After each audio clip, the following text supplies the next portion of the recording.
Old Fritz and the New Era. By L. Mühlbach. Forward.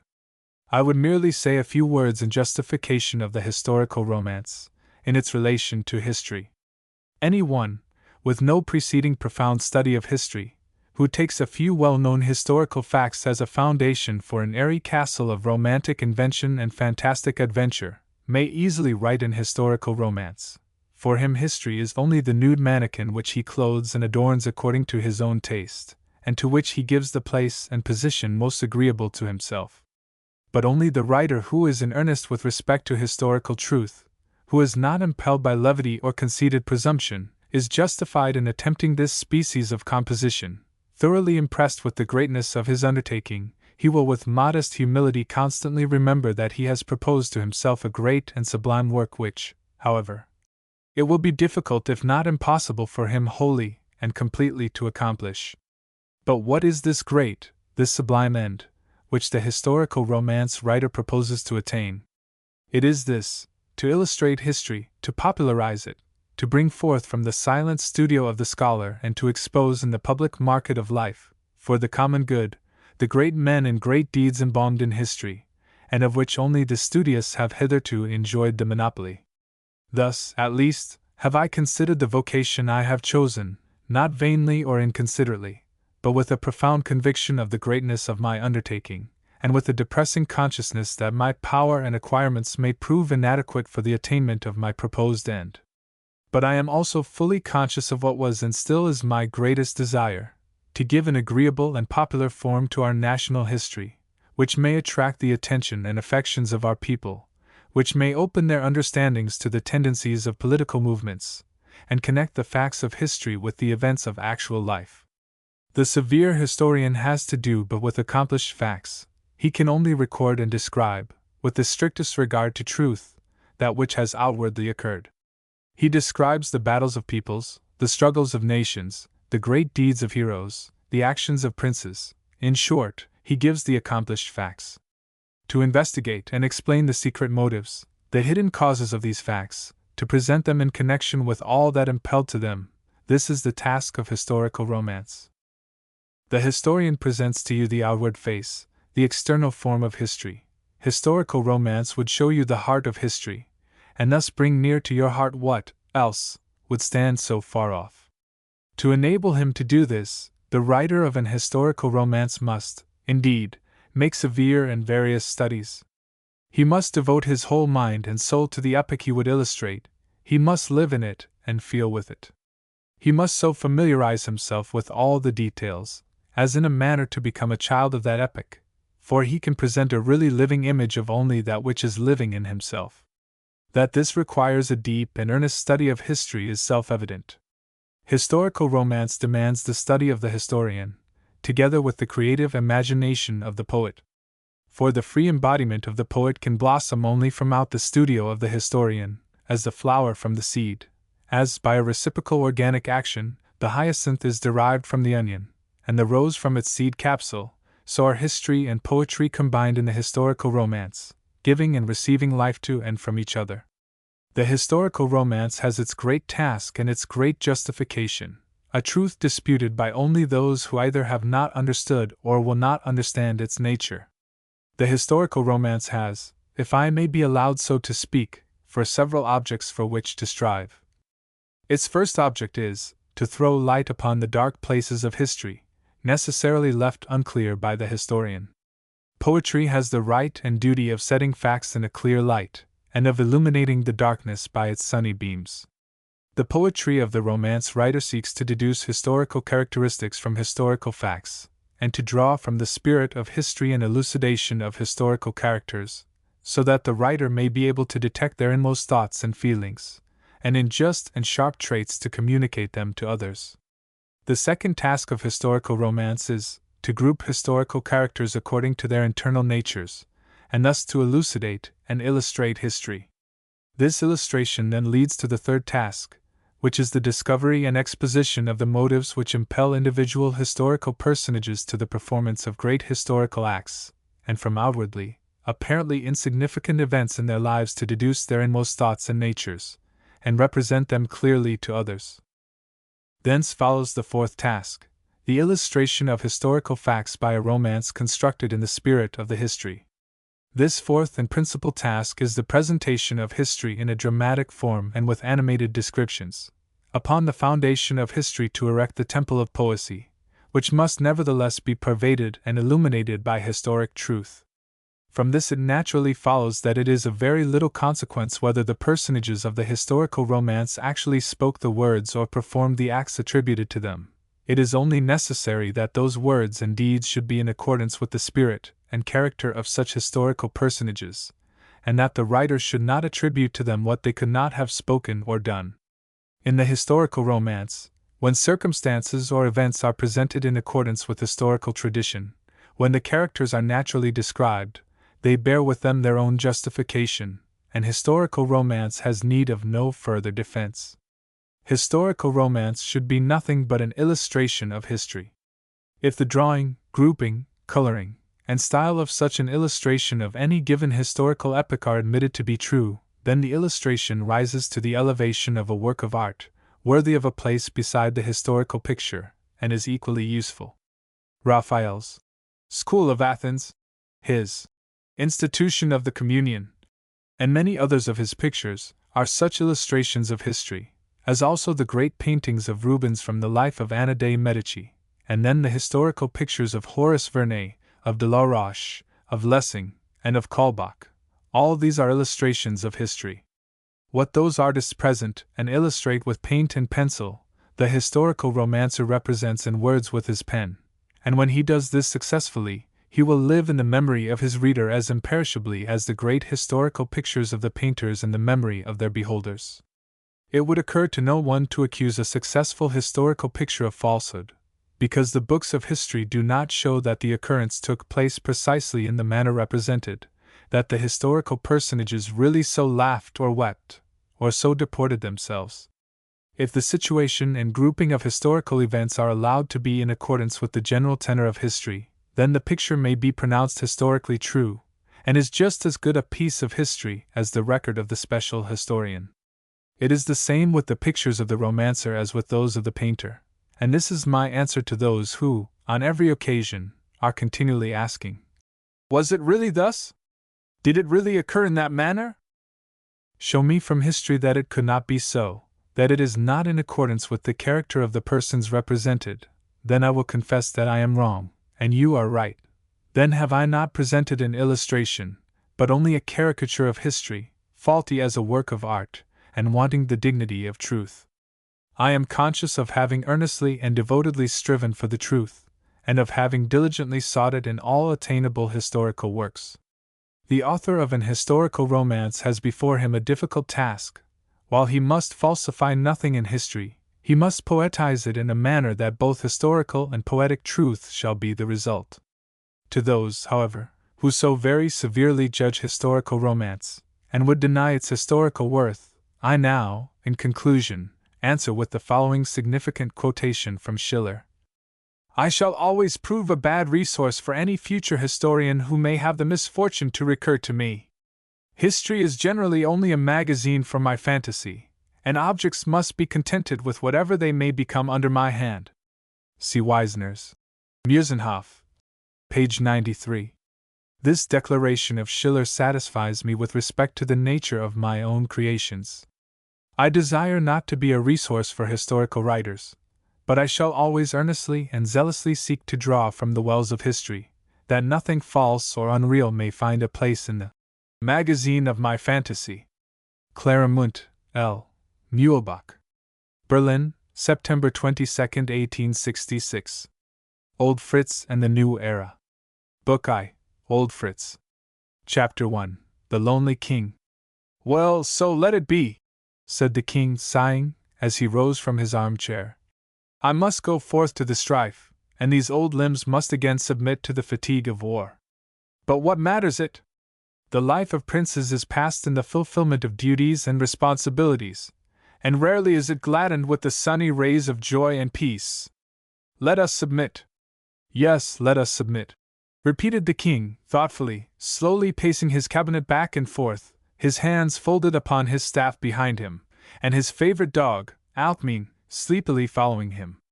It was a melancholy picture to see this bowed-down old man, his thin, pale face shaded by a worn-out, three-cornered hat, his dirty uniform strewn with snuff, and his meager legs encased in high-topped, unpolished boots, his only companion a greyhound, old and joyless as his master.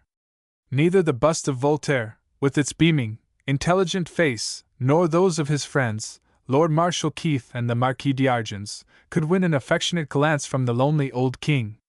He whom Europe distinguished as the great Frederick, whom his subjects called their father and benefactor, whose name was worthy to shine among the brightest stars of heaven, his pale, thin lips just murmured resignation. With downcast eyes he paced his cabinet, murmuring, "Let us submit." He would not look up to those who were gazing down upon him from the walls, to those who were no more. The remembrance of them unnerved him, and filled his heart with grief. The experiences of life, and the ingratitude of men, had left many a scar upon this royal heart, but had never hardened it. It was still overflowing with tender sympathy and cherished memories. To Lord Marshal Keith, Marquis d'Argens, and Voltaire, Frederick owed the happiest years of his life. D'Argens, who passionately loved Frederick, had been dead 5 years, Lord Marshal Keith 1 month, and Voltaire was dying.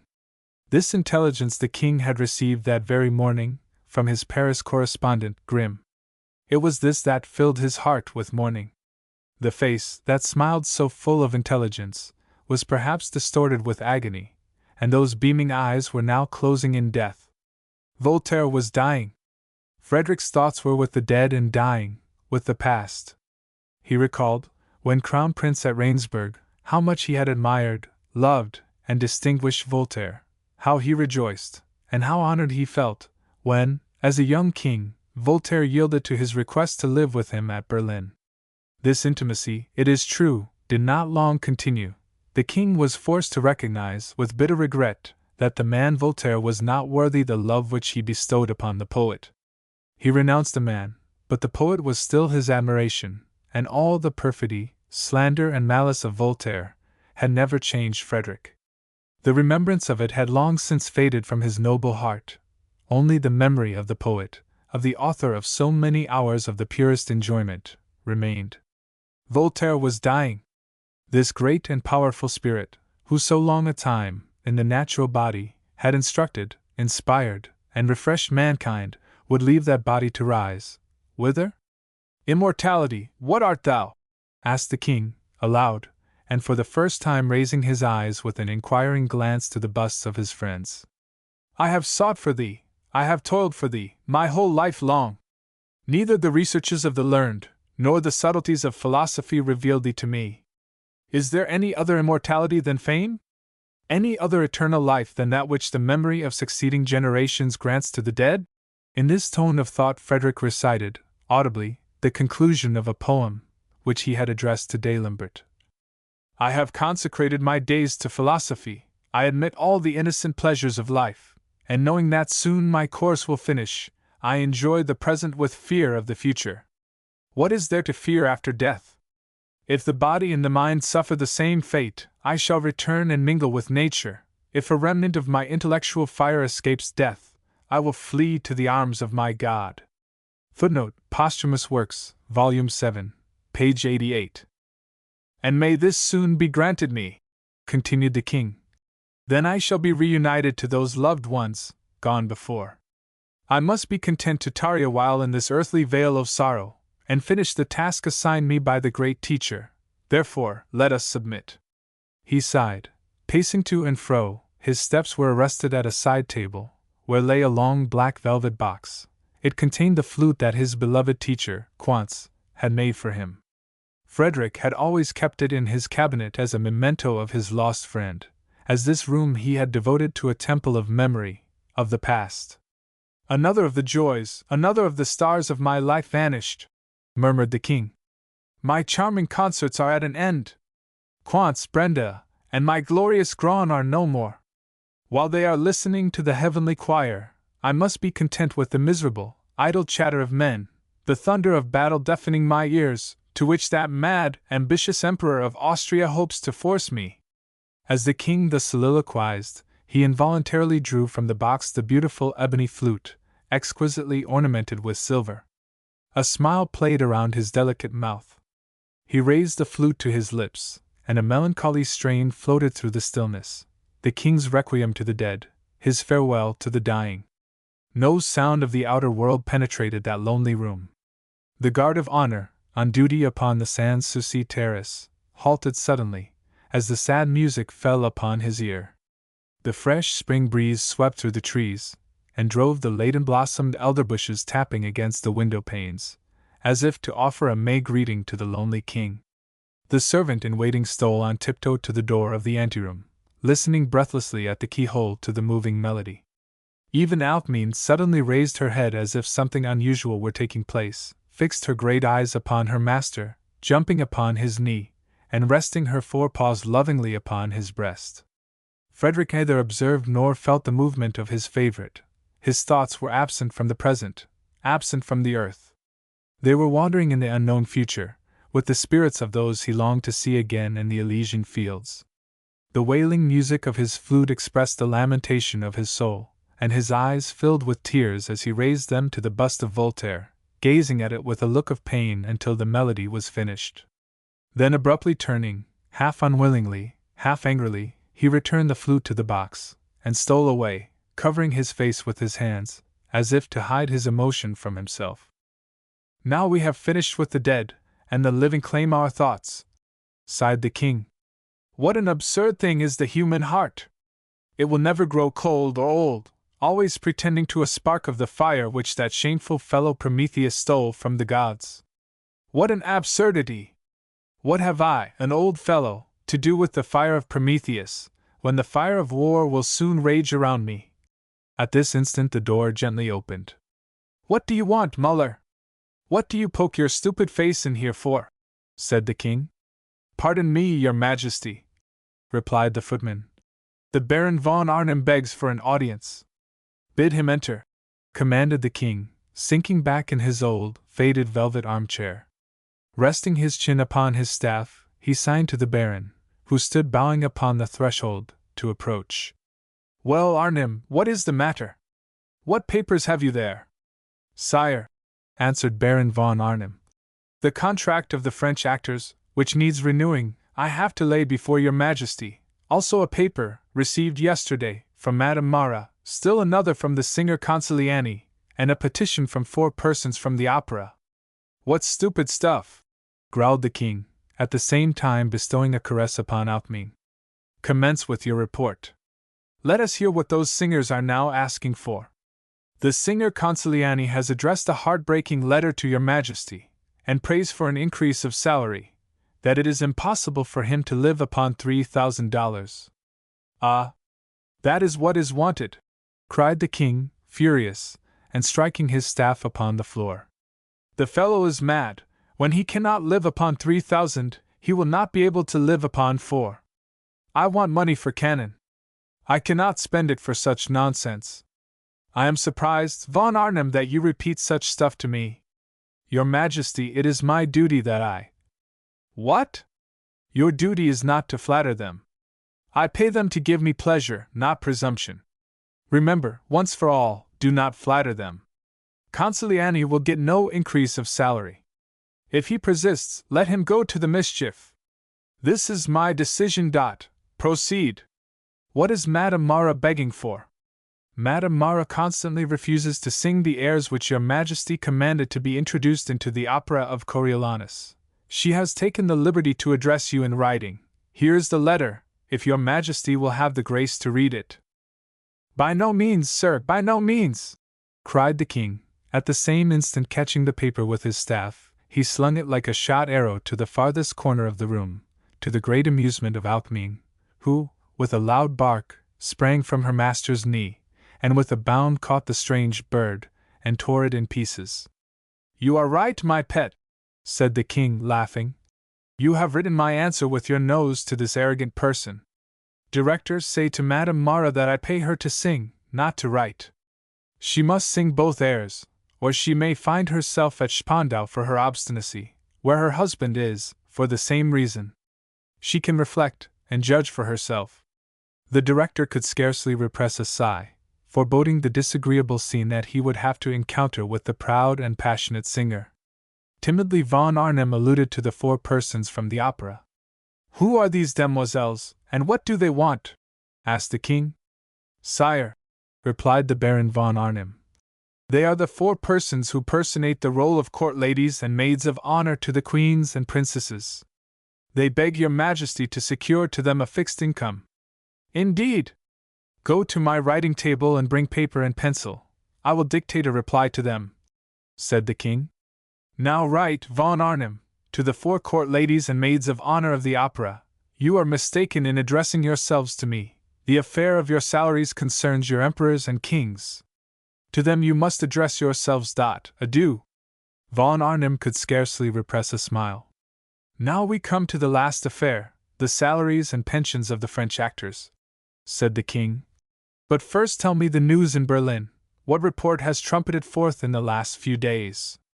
"Your Majesty, the latest news in Berlin, which rumor brings home to every hearth side and every heart is, that your Majesty has declared war with Austria on account of the Bavarian succession.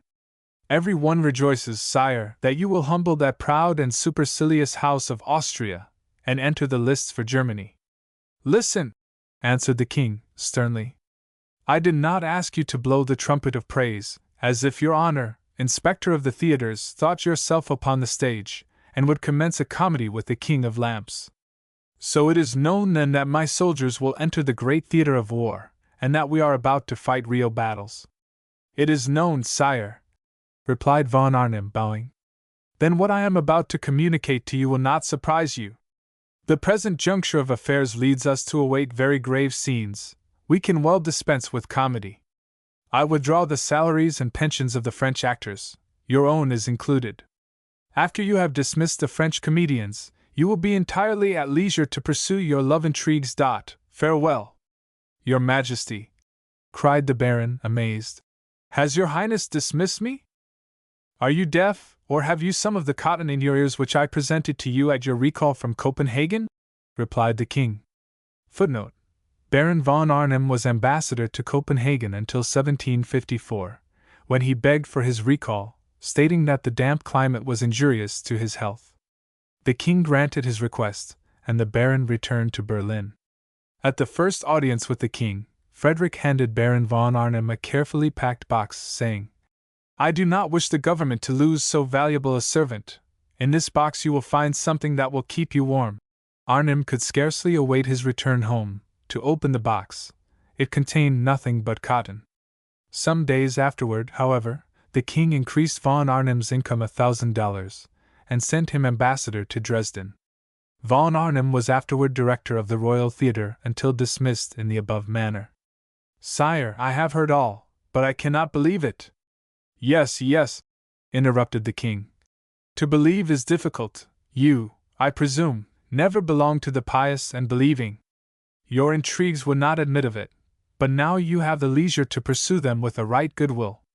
You have only to discharge, as I have said, the entire French troop, and the whole thing is done with. Adieu, Arnim, may you be prospered." Baron von Arnim muttered some incomprehensible words, and retreated from the royal presence. The door had scarcely closed, when it was again opened without ceremony by a young man, wearing a gold-laced dress. "Your Majesty," said he, hastily, in an undertone. "Your Majesty, she has just gone to the Palace Park, just the same hour she went yesterday." "Is she alone?" asked the king, rising. "No, she is not alone. At a little distance the nurse follows with the princely infant." The king cast an angry glance at the saucy, laughing face of the young man, who at once assumed a devoted, earnest mien. "Has your Majesty any further commands?" asked he timidly. "I command you to hold your tongue until you are spoken to," replied the king, harshly. "You understand spying and hanging about, as you have good ears, a quick eye, and a keen scent. I therefore make use of you, because I need a spy, but understand that a fellow who allows himself to be used as a spy is, indeed, a useful subject, but generally a worthless one, and to whom it is becoming to be modest and humble. I am now going to Berlin. You will accompany me. Take off your finery, so that every one may not recognize at once the peacock by his feathers. Go to the taverns and listen to what they say about the war, whether the people are much dissatisfied about it. Keep your great ears wide open, and bring me this evening all the latest news. Go now, tell my coachman to be ready. In half an hour I shall set off." The young man slunk away to the door, but stood without opening it, his head down, and his underlip hanging out. "What is the matter?" asked the king in a milder tone. "Why do you not go, Kretschmer?" "I cannot go away if your majesty is angry with me," muttered the servant, insolently. "I do not wish to hear or see anything more for you when your majesty abuses me, and considers me such a mean, base fellow. Your majesty first commanded me to listen and spy, and now that I am obeying, I am despised and scolded for it. I will have nothing more to do with it, and I wish your majesty to leave me a simple footman rather than to accord me such a mean position." "I did not mean so badly," said the king. "I mean well enough for you, but you must not permit yourself to be arrogant or disrespectful, otherwise you may go to Tophet. You are no common spy, you are listening about a little because you know I am fond of hearing what the people are saying, and what is going on in Berlin and Potsdam. But take care that they know nothing about it, otherwise they will be careful, and you will hear nothing. Now be off, and in order to see a cheerful face on you, I will make you a present." The king drew from his vest pocket a purse, well filled with small coin, and gave it to the young man, who took it, though he still looked angry and insolent. "Do not let your underlip hang down so, for I may step upon it," said the king. "Put the money in your pocket, and hurry off to tell old Fun to harness quickly, or I shall not arrive in time at the park. There is no danger, your majesty, for the miss seems very fond of the promenade. She remained 2 hours in the park yesterday, always walking in the most quiet places, as if she were afraid to meet anyone. She sat a whole hour on the iron seat by the carp pond, and then she went to the Philosopher's Walk, and skipped about like a young colt. You are a very cunning fellow, and know how to use your eyes well," said the king. "Now be off, and order the carriage." Chapter 2. Wilhelmine Anke. The palace park was as quiet and deserted as usual. Not a voice, not a sound, disturbed the stillness of those silent walks. For this reason, undoubtedly, a young lady had sought it, at least her whole being expressed satisfaction and delight to wander unobserved through those quiet, shady alleys. She was of slight and elegant proportions, simply attired, without pretension, in a dark dress of some thin silk material. Her black silk mantle was thrown aside upon the stone seat near her, uncovering thus, in solitude, to the sun and birds, her lovely neck and arms, the beauty of which might rival the statues of the ancients. Her face was not of regular beauty, yet it possessed that expression of grace, spirit, and energy, which is oftener a more powerful and more enduring charm than regular beauty. Her large, expressive black eyes possessed a wonderful power, and her red, pouting lips wore a sweet smile. Her fine Roman nose lent an air of decision, whilst her high-arched forehead led one to believe that daring, energetic thought lay hidden beneath those clusters of brown curls. She was not in the bloom of youth, but at 25 she appeared younger than many beauties at 18, and if her form no longer possessed the charm of girlhood, it was attractive from its suppleness and full, beautiful bust. "Louisa, Louisa, where are you?" cried the young lady, stepping quickly forward toward a side path, which led from the broad avenue, and at the end of which was a sunny grass plot. "Here I am, miss, I am coming." "Miss," murmured the young lady. "How dreadfully it sounds! The blush of shame rises to my face, for it sounds like bitter mockery and contempt, and brings my whole life before me. Yet I must endure it, and I scarcely wish it were otherwise. Ah, there you are, Louisa, and there is my beautiful boy," she cried, with a glad voice, hastening toward the peasant woman and bending fondly over her child. "How beautiful and how knowing he looks! It seems as if my little Alexander began to recognize me, he looks so earnest and sensible." "He knows you, miss," said the nurse, courtesying. "And he knows, like other children, who loves him. Children and dogs know who love them. The children cry, and the dogs hide themselves when people are around who dislike them." "Nonsense, Louisa!" laughed the young lady, as she bent to kiss her child.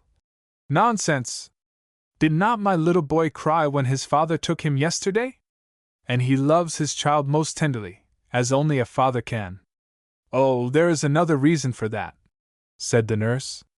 He has just passed his first stupid 3 months, and he begins to hear and see what passes around him, and it was the first man's face that he had seen. But only look, miss, what a beautiful little dog is coming up the path. It was indeed a lovely greyhound, of the small Italian race, which came bounding joyfully toward them, and as he saw the woman barked loudly. Be quiet, Alcmene, be quiet! Cried a loud, commanding voice. Oh, heaven! It is the king! Whispered the young lady, turning pale, and, as if stunned, retreated a few steps. Yes, it is really the king! Cried the nurse. And he is coming directly from the grass plot here. Let us go as quickly as possible, Louisa. Come, come! And she hastily threw her mantle around her, drawing the hood over her curly head. She had only proceeded a few steps, when a loud voice bade her to remain, to stand still. She stood as if rooted to the spot, leaning upon her nurse for support. Her knees sank under her, and it seemed as if the whole world turned around with her. After the first tumult of anxiety and fear, succeeded an insolent determination, and forcing herself to calmness, she said, It is the turning point of my life. The next few minutes will either crush me or assure my future. Let me struggle for the future, then. I will face him who approaches me as my judge. Forcing herself to composure, slowly and with effort she turned toward the king, who, approaching by the side path, had entered the avenue, and now stood before her. But as she encountered the fiery glance of the king's eye, she quailed before it, casting down her own, covered with confusion. Who are you? Demanded the king, with stern authority, keeping his eagle eye fixed upon her. Silent and immovable she stood. Only the quick, feverish breathing and the heaving bosom told the storm that was raging within. Who are you? Repeated the voice, with still more severity. Who permit themselves to use my park as a nursery? What child is that? And who are its parents? They should be of high position at court, who would dare to send their child and nurse to the royal park, and with what joy they must regard the offspring of their conjugal tenderness. Tell me, to whom does this child belong? Sobbing convulsively, the lady sank, kneeling, with uplifted arms, imploring for mercy. Sire, annihilate me with your anger, but do not crush me with your scorn. What language do you permit yourself to hold? Asked the king. Sire, it is the language of an unhappy, despairing woman, who knows that she stands before that great monarch whose judgment she fears more than that of her God, who sees into her heart, and reads the tortures and reproaches of her conscience, who knows what she suffers, and knows, also, that she is free from self-interest, and every base desire. I believe that God will forgive what I fear your majesty will not. You speak presumptuously, and remind me of the theatre princesses who represent a grand scene with a pathetic exit. Let me inform you, I despise comedians, only high tragedy pleases me. Spare yourself the trouble to act before me, but answer me, who are you? Whose child is that? Sire, only God and my king should hear my reply. I beg the favor to send away the nurse and child. The king assented, slightly nodding his head, at the same time bidding her not to kneel to him as to an image. The lady rose and sought the nurse, who, from fright, had withdrawn into the shrubbery, and stood staring at the king with wide-open eyes. Go home, Louisa, and put the child to sleep, said she quickly. The nurse obeyed promptly, and when alone, the king demanded again, Who are you? And to whom does the child belong? Your Majesty, I am the daughter of your chapel musician Anka, and the child is the son of Prince Frederick William of Prussia, she replied, in a firm and defiant manner. The king's eyes flashed as he glanced at the bold speaker. You say so, but who vouches for the truth of it? You permit yourself to use a high name, to give your child an honorable father. What temerity! What presumption! What if I should not believe you, but send you to the house of correction, at Spandau, as a slanderer, as guilty of high treason, as a sinner and an adulteress? You could not do it, sire, you could not, cried Wilhelmine Anka. for you would also send there the honor and the name of your successor to the throne. What do you mean? Cried the king furiously. I mean, your majesty, that the prince has holy duties toward me. I am the mother of that child. You acknowledge your shame, and you dare confess it to me, your king, that you are the favorite, the kept mistress of the Prince of Prussia, who has already a wife that has borne him children. You do not even seek to deny it or to excuse yourself? I would try to excuse myself, did I not feel that your majesty would not listen to me. What excuse could you offer? There is none. Love is my excuse, cried Wilhelmine eagerly. Oh, my ruler and king, do not shake your noble head so unbelievingly. Do not look at me so contemptuously. Oh, Father in heaven, I implore thee to quicken my mind, that my thoughts may become words, and my lips utter that which is burning in my soul. In all these years of my poor, despised, obscure life, how often have I longed for this hour when I might stand before my king, when I might penitently clasp his knees and implore mercy for myself and my children, those poor, nameless beings, whose existence is my accusation, and yet who are the pride and joy of my life. Oh, sire, I will not accuse to excuse myself, I will not cast the stone at others which they have cast at me. But it is scarcely charitable to judge and condemn a young girl 14 years of age, who did but obey the command of her parents, and followed the man who was the first and only one that ever whispered the word of love in her ear. I have heard that your parents sold their child to shame. Is it true? Cried the king. Sire, my father was poor. The scanty income of a chapel musician scarcely sufficed to educate and support 4 children. The prince promised my father to educate me. Bah! The promises of a young man of 25 are made without reflection, and rarely ever fulfilled. Sire, to the Prince of Prussia I owe all that I know, and all that I am. His promise to my dying father was fully redeemed. Indeed, by whom were you taught, and what have you learned? Your Majesty, the prince wished, before all, that I should learn to speak French. Madame Girard was my French instructress, and taught me to play the guitar and spin it also. Oh, I presume you have learned to jabber a little French and drum a little music, said the king, shrugging his shoulders. I beg pardon, sire, I have a tolerable knowledge of history and of geography. I am familiar with the ancient and modern poets. I have read a good French translation of Homer, Horace, and Virgil, with a master. I have studied the history of Brandenburg, of Germany, and of America. We have read the immortal works of Voltaire, of Jean-Jacques Rousseau, and of Shakespeare, with many of our modern poets. My instructor has read all these works aloud to me, and he was much pleased when I repeated parts of what he had read to me some days afterward. You appear to have had a very learned instructor, remarked the king, sneeringly. What is his name? His name, sire, is Prince Frederick William of Prussia. Yes, it is he who has taught me, he who has made me an intelligent woman. However young he was when he undertook the task, he has accomplished it with fidelity, firmness, and patience. He loved me, and would make me worthy of him, in heart and mind. I shall ever be grateful to him, and only death can extinguish the love and esteem with which he inspires me. Suppose I command you to leave the prince? Suppose I will no longer endure the scandal of this sinful relation? I shall never willingly separate myself from my dear prince and master, from the father of my 2 children. Your Majesty will be obliged to force me from him, answered Wilhelmine, defiantly. Oh, that will not be necessary, mademoiselle, cried the king. There are ways enough. I will make known my wishes to the prince, I will command him to leave you, and have no further communication with you.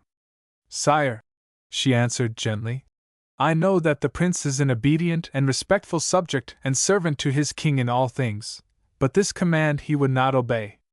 He would not dare to brave my commands. He would not brave them, sire.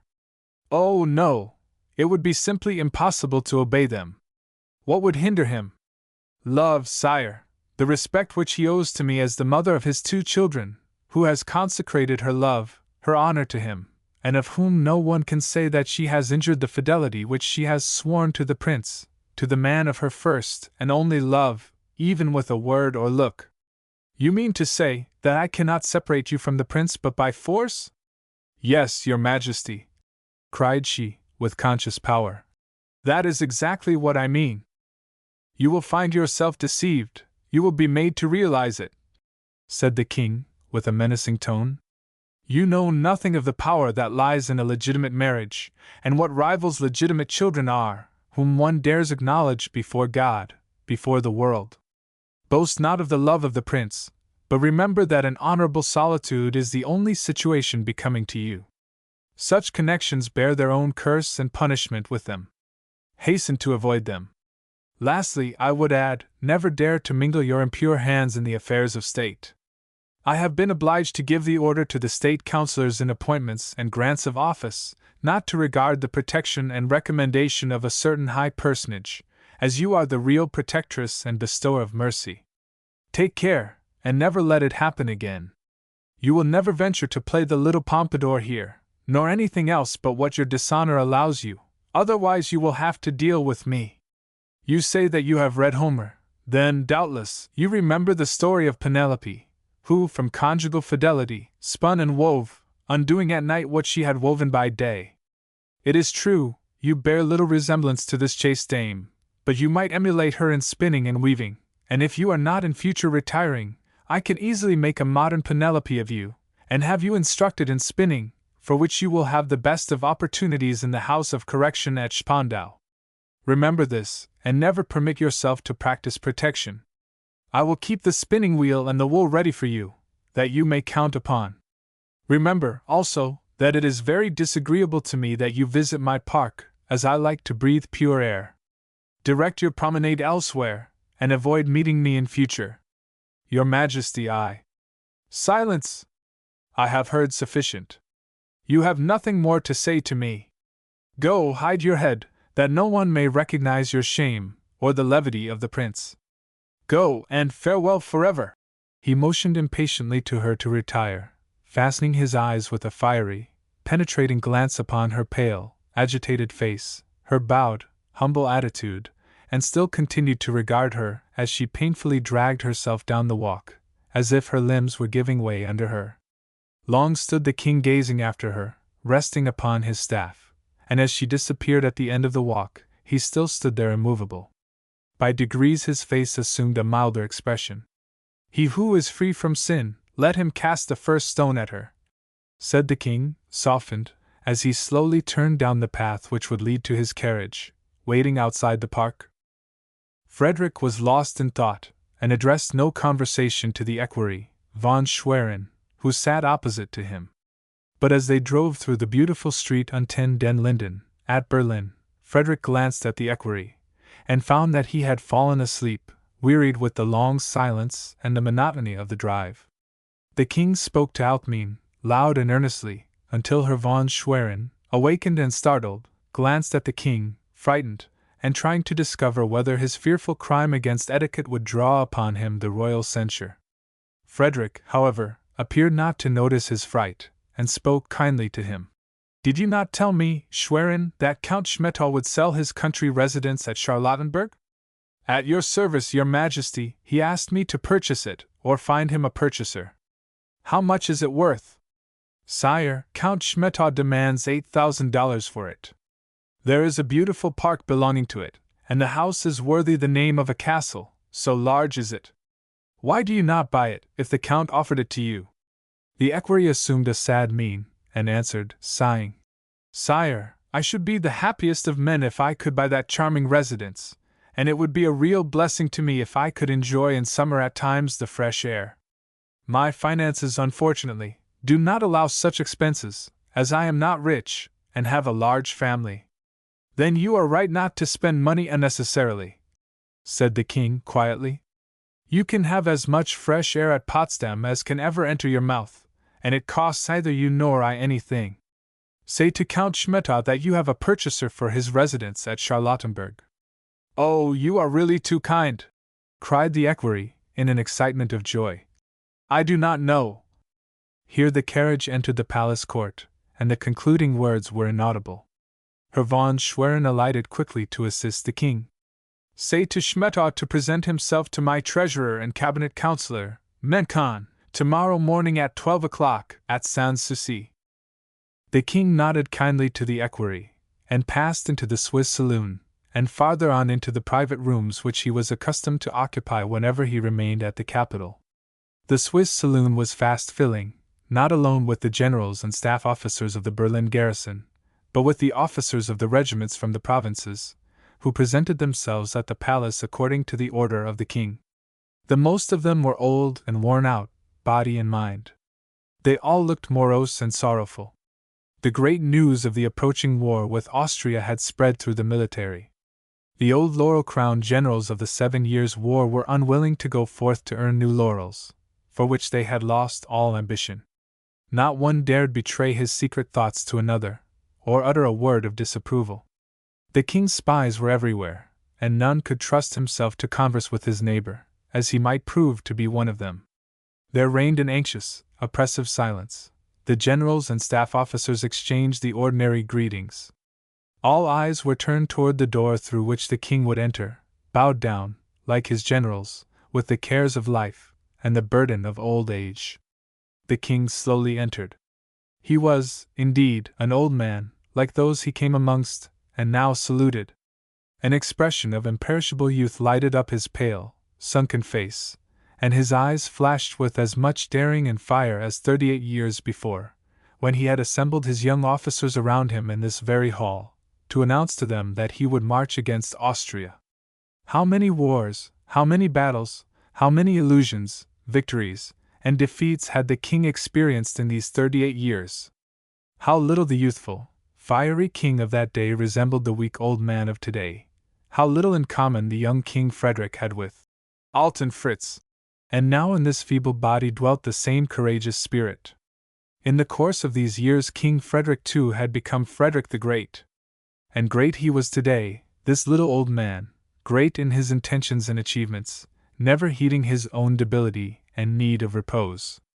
All his thoughts and endeavors concentrated on the welfare of his people and his country, on the greatness and glory of Germany. Those eyes which now glanced over the circle of generals were still flashing as those of the hero king whose look had disarmed the lurking assassin, and confounded the distinguished savant in the midst of his eloquence, so that he stammered and was silent. He was still Frederick the Great, who, leaning upon his staff, was surrounded by his generals, whom he called to fight for their fatherland, for Germany. "Gentlemen," said the king, "I have called you together to announce to you that we must go forth to new wars, and, God willing, to new victories.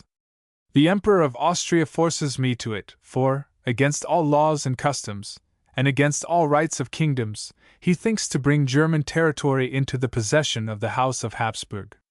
Charles Theodore, Prince Elector, having no children, has concluded a treaty with the Emperor Joseph, that at his death the Electorate of Bavaria will fall to Austria.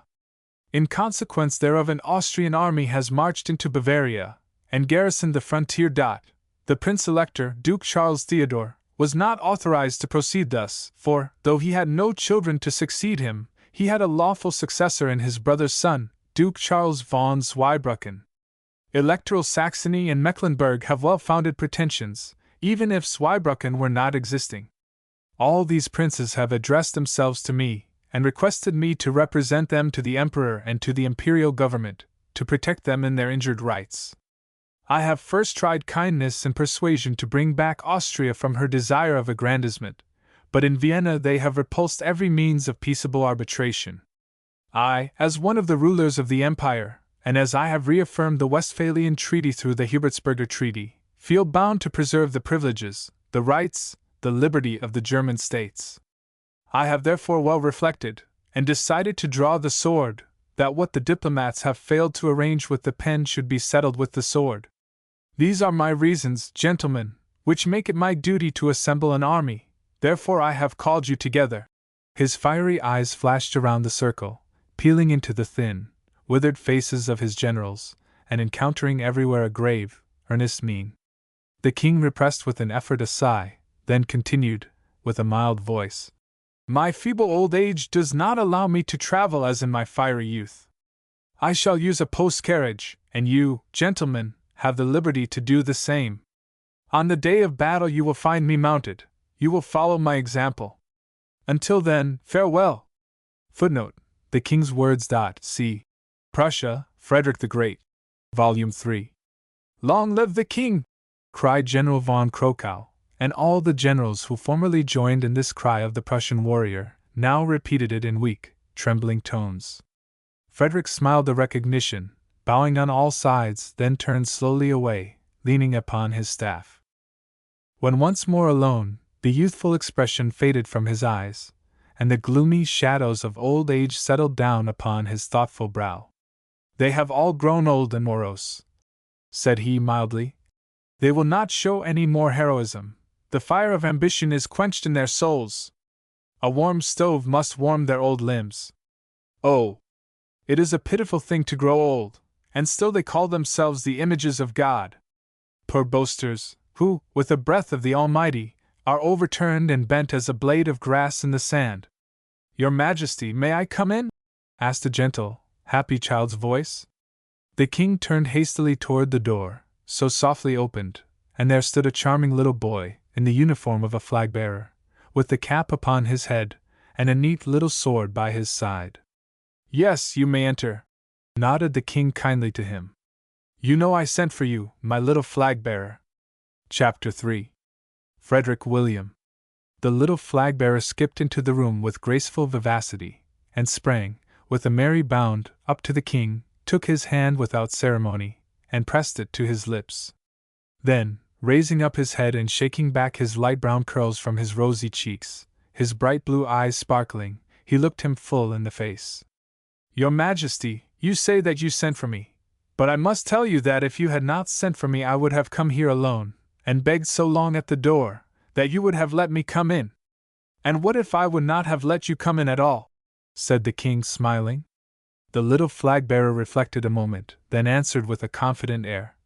Your Majesty, I would have forced open the door, thrown myself at your feet, and kissed your hand, saying, My king, my dear great-uncle, I must come in to thank you 1,000 times for the flag-bearer's commission you have sent me, and for the beautiful uniform.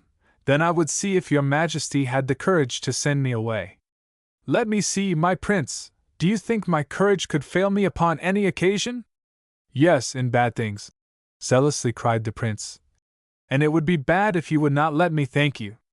I am so happy with the commission and the beautiful uniform which you so graciously sent to me. Tell me, your Majesty, do I not look beautifully? The boy straightened his elegant, slender form, and saluted the king, putting the 2 fingers of his right hand upon his cap. Yes, yes, said Frederick. You look very nicely, my prince, but it is not enough that you look well, you must behave well. From a flag-bearer in my army I expect very different things than from any common child. Who wears my uniform must prove himself worthy of the honor. Your Majesty, cried the prince, I assure you, upon my word of honor, that I have no bad marks when I wear the uniform. Your Majesty can ask my tutor. He came with me, and waits in the anteroom to speak with you. He will tell you that I have a good report. Very well, we will call him presently, said Frederick, smiling. Now we will chat a little together.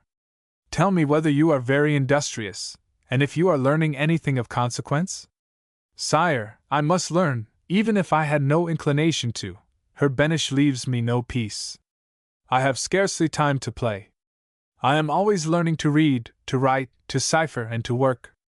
How about the geography and universal history? Oh, your Majesty, I wish there were no geography and history in the world, and then I should not have to study so cruelly hard, and I could play more. My mother sent me last week a new battledore and shuttlecock, but I can never learn to play with it. I no sooner begin, than her Benish calls me to study. Today I was very cunning. Oh, I was so sly! I put it in the great pocket of my tutor's coat, and he brought it here without knowing it. That was very naughty, said the king, a little severely. The prince colored, and a little frightened said, Sire, I could not bring it any other way. I beg pardon, the uniform is so tight, and then, I thought it would be dishonoring it to put a shuttlecock in the cartridge box. That was a good thought, Prince, and for that I will forgive you the trick upon your tutor. But what will you do with the ball here? Why did you bring it? Oh, I wish to show it to your Majesty, it is so beautiful, and then beg you to let me play a little. We will see, Fritz, said the king, much pleased. If you deserve it, that shall be your reward. Tell me the truth, is your tutor satisfied with you? Sire, Her Benish is never really pleased, but he has not scolded me much lately, so I must have been pretty good. One day he wrote bien under my French exercise. Oh, I was so happy that I spent 6 groschen of the thaler my father gave me a little while since, and bought 2 pots of gillyflowers, one for myself and one for my little brother Henry, that he should have a souvenir of my bien. That was right, said the king, nodding approvingly. When you are good, you must always let your friends and relations take part in it. Keep the bad only for yourself. I will remember that, and I thank you for the kind instruction. The studies seem to go very well, but how is it with the behavior? They tell me that the prince is not always polite to his visitors, that he is sometimes very rude, even to the officers who pay their respects to him on his father's account, and on my account, not on his own, for what do they care for such a little snip as he? They go to honor Prince Frederick William of Prussia, though he is only a little flag-bearer. They tell me that you do not appreciate the honor, but that at Easter you behaved very badly. Sire, it is true, I cannot deny it, I did behave badly, sighed the little prince. What was the matter? Asked the king. It was not from fear, I hope? I should be very angry at that. Tell me yourself, and tell me the truth. Your Majesty can depend upon the whole truth. My tutor says that lying is despicable, and that a prince who will one day be a king should be too proud to tell a lie. I will tell you all about it. The officers came to see me at Easter, just as I had put the Easter eggs in the garden, for my little brother and some other boys whom I had invited to hunt for them. I had spent my last 6 groschen for the eggs, and I anticipated so much pleasure with the hide-and-seek for them. We had just begun, when the officers came. That was really unfortunate, said the king, sympathizingly. Yes, sire, very disagreeable, and I could not possibly feel kindly. While the officers were talking, I was always wishing they would go. But they stayed and stayed, and when Major von Werder began to make a long speech to me, and I thought there was no end to it, I became impatient and furious, and— Why do you hesitate? Asked the king, looking tenderly at the frank, glowing face of the boy. What happened? Something dreadful, sire. I could not keep in any longer. The major kept on talking, and looked at me so sharply, I could not help making an abominable face. It is unfortunately true, I ran my tongue out at him, only just a little bit, and I drew it back in an instant, but it was done, and a dreadful scene followed. The major did not say anything, my tutor was red as fire, and I was thunderstruck. That was excessively rude, my little flag-bearer, cried the king. The young prince was so ashamed, and was looking down so penitently, that he did not see the smile on Frederick's face, and the affectionate look with which he regarded the youthful sinner. Do you know that you deserve to be imprisoned 14 days, and live on bread and water for insubordination? I know it now, sire. I beg pardon most humbly, said the prince, with quivering voice and with tears in his eyes. I have been punished enough, without that. Her Benish would not let me go to the garden again, and I have never seen the eggs which I spent my last groschen for, nor the boys whom I had invited. I was made to stay in my room all Easter week, learn 20 Latin words every day, and write 3 pages of German words in good handwriting. It was a hard punishment, but I knew that I deserved it, and did not complain. I only thought that I would do better in future. If you thought so, and you have already been punished, we will say no more about it, said the king. But tell me, how did you get on at Whitsuntide, when the officers paid you their respects again? Your Majesty, answered the prince, it was a great deal better. I behaved tolerably well, except a very little rudeness, which was not so bad after all. Footnote, the little prince's own words. See Diary of Prince Frederick William. Page 18. Her Benish did not punish me, he only said another time that I should do better, and not be so taciturn, but greet the gentleman in a more friendly manner. I must tell you, sire, that when Her Benish does not scold, It is a sure sign that I have behaved pretty well, and this time he did not. Fritz, I believe you, said the king. And you shall have the reward that you asked for. Stay here and play a little while. Go now and call your tutor. I have a few words to say to him. The little prince sprang toward the door, but suddenly stopped, embarrassed. What is the matter? Asked the king. Why do you not call your tutor? Sire, I am very much troubled. Her Benish will be very angry when you tell him about the shuttlecock. I beg you not to betray me. Yes, but if you will play before me, you must get the plaything which you say is in his pocket. Sire, then I had rather not play, cried the prince. On the contrary, said the king, your punishment shall be to take the plaything as cleverly out of the pocket as you put it in. If you do it well, then I will say nothing about it, but if your tutor discovers you, then you must submit to the storm. It lies in your own hands. Whilst I am conversing with the tutor, try your luck. Now call him in. The prince obeyed thoughtfully, and the tutor entered. He stood near the door, and made the 3 prescribed bows. Then he waited with a submissive air for further commands. The king was sitting opposite the door, his hands folded upon his staff and his chin resting upon his hands, looking the tutor full in the face. Her Benish bore it calmly, not a feature moved in his angular, wooden face. Near the tutor stood the little prince, his graceful, rosy, childlike face expressing eager expectation. Approach, said the king. Her Benish stepped forward a little, and remained standing.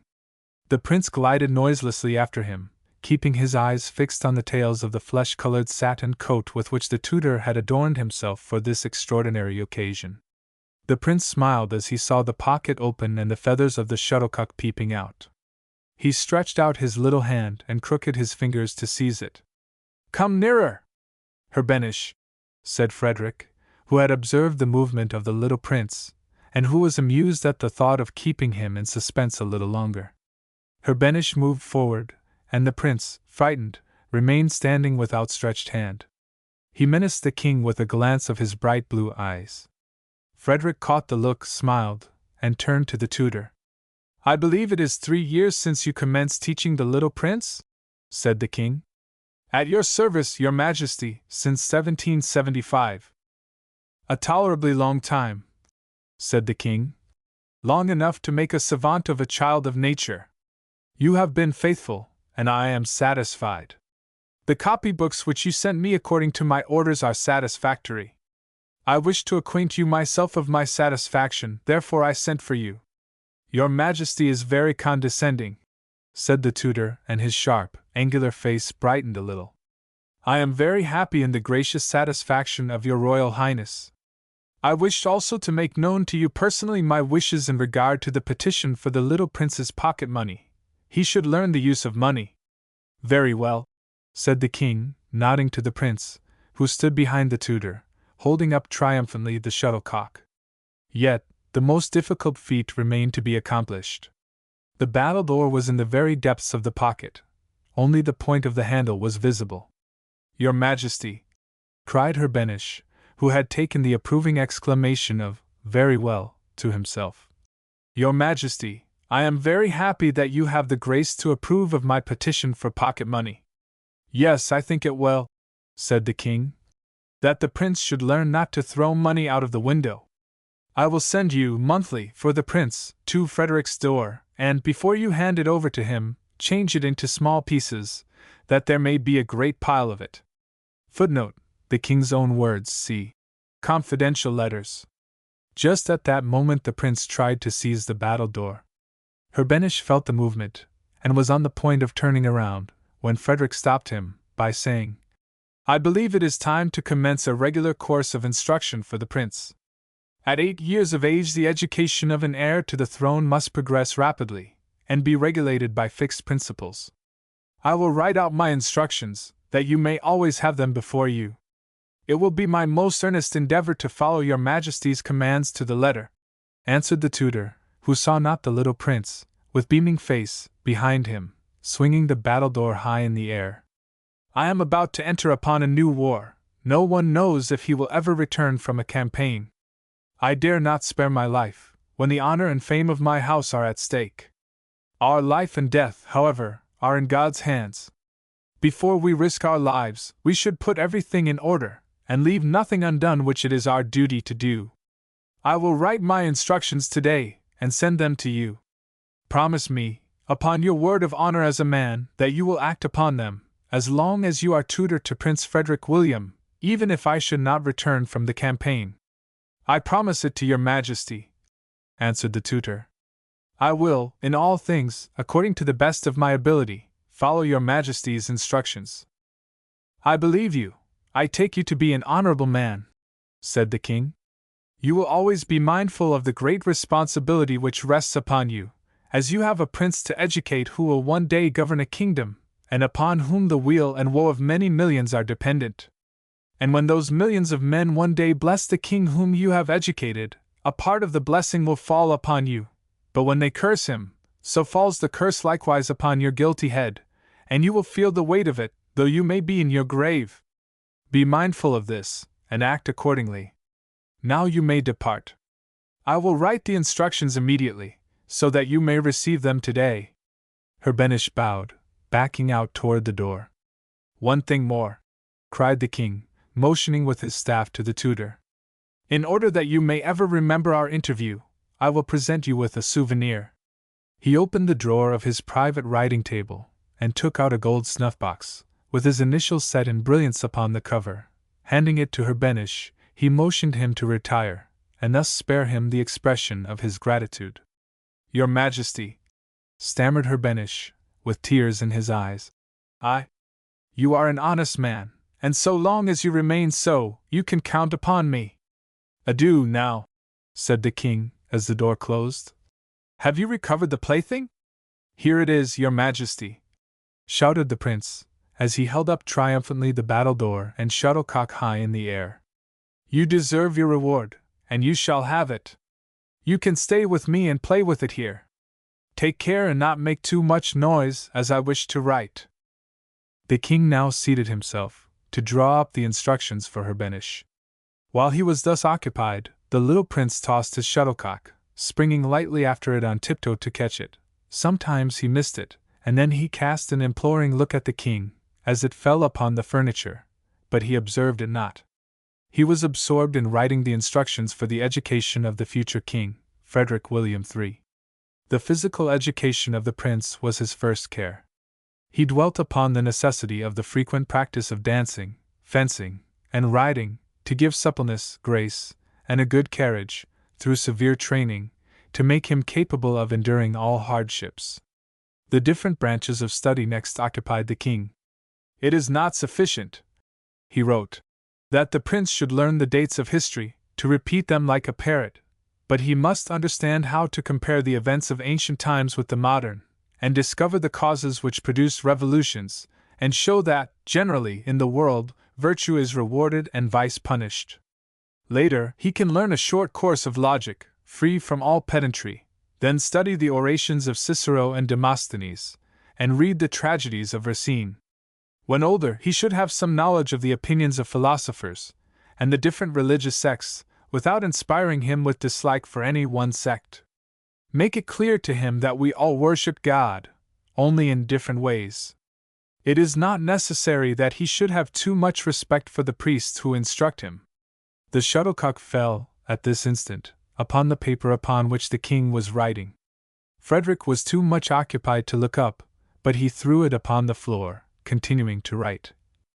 The great object will be to awaken a love of learning in the prince, to prevent any approach to pedantry, and not to make the course of instruction too severe at the commencement.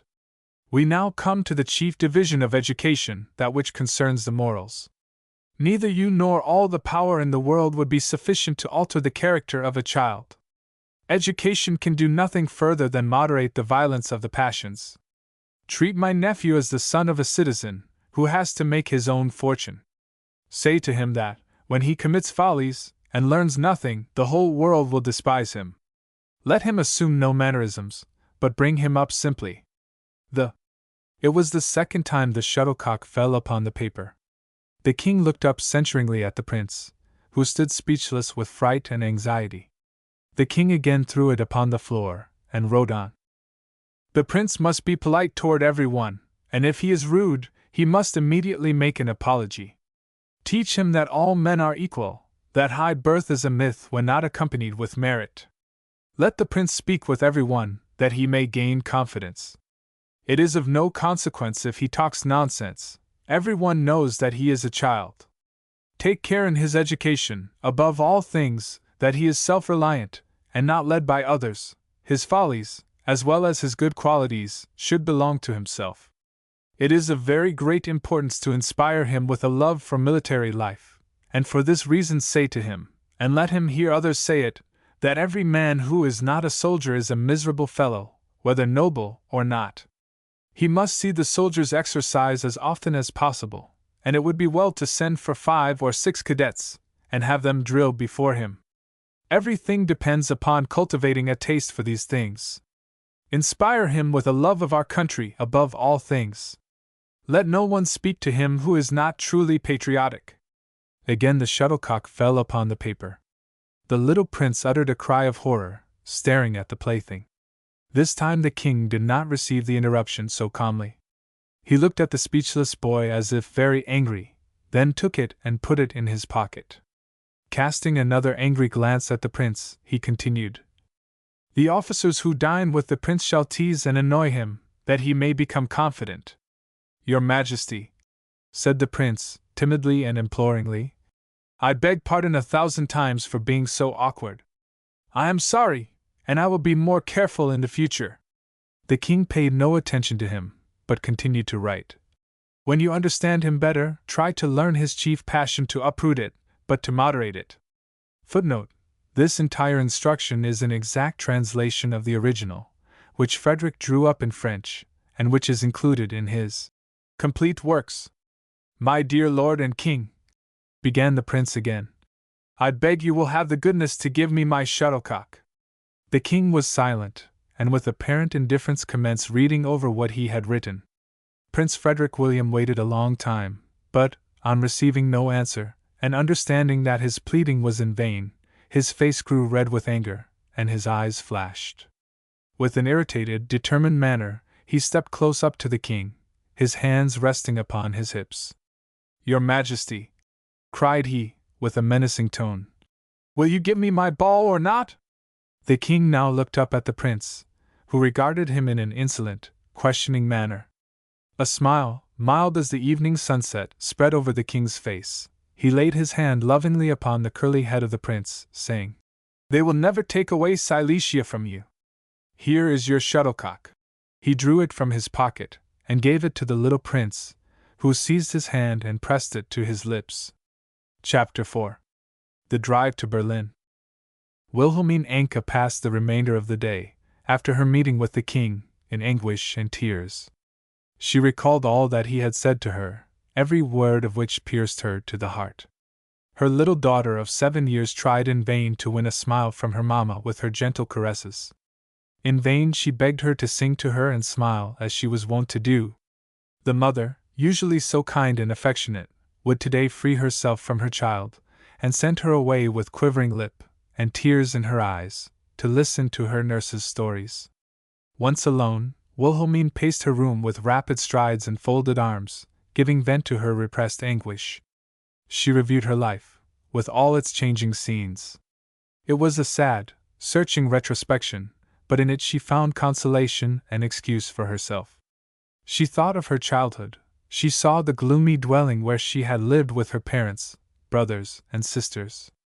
She recalled the need and the want of those years, the sickly, complaining, but busy mother, the foolish, wicked father, who never ceased his constant exercise of the bugle, except to take repeated draughts of brandy, or scold the children.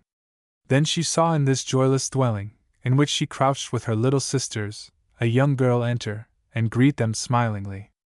She wore a robe glittering with gold, with transparent wings upon her shoulders. This young girl was Wilhelmine's older sister, Sophie, who had just returned from the Italian opera, where she was employed. She still had on her fairy costume in which she had danced in the opera of Armida, and had come, with a joyous face, to take leave of her parents, and tell them that a rich Russian count loved her, and wanted to marry her, that in the intervening time he had taken a beautiful apartment for her, where she would remove that very evening. She must bid them farewell, for her future husband was waiting for her in the carriage at the door. Sophie laughed at her grumbling father, shook hands with her weeping mother, and bent to kiss the children. Wilhelmine, in unspeakable anguish, sprang after her, holding her fast, with both hands clenching the crackling wings. She implored her sister to take her with her, while the tears ran in streams down her cheeks. "You know that I love you," she cried, "and my only pleasure is to see you every day. Take me with you, and I will serve and obey you, and be your waiting maid." Wilhelmine held the wings firmly with a convulsive grasp, and continued to weep and implore, until Sophie at last laughingly yielded. "Well, come, if you will be my waiting maid. No one combs hair as well as you, and your simple style of arranging it suits me better than any other. Come, come, it shall be arranged, you shall be my waiting maid." The pictures of memory changed, and Wilhelmine saw herself in the midst of splendor, as the poor little maid, unnoticed by her brilliant sister, the beloved of the Russian Count Matushko. Joy and pleasure reigned in the beautifully gilded apartment where Sophie lived. She was the queen of the feasts and the balls. Many rich and fine gentlemen came there, and the beautiful Sophie, the dancer, the affianced of Count Matushko, received their homage. No one observed the sad little waiting maid, in her dark stuff dress, with her face bound up in black silk, as if she had the toothache. She wore the cast-off mourning dresses of her sister, and, at her command, bound her face with the black silk, so that the admirers of her sister should not see, by a fugitive glance, or chance meeting, the budding beauty of the little maid. Wilhelmine dared not enter the saloon when visitors were there. Only when Sophie was alone, or her artistic hand was needed to arrange her sister's beautiful hair, was she permitted to stay with the future countess.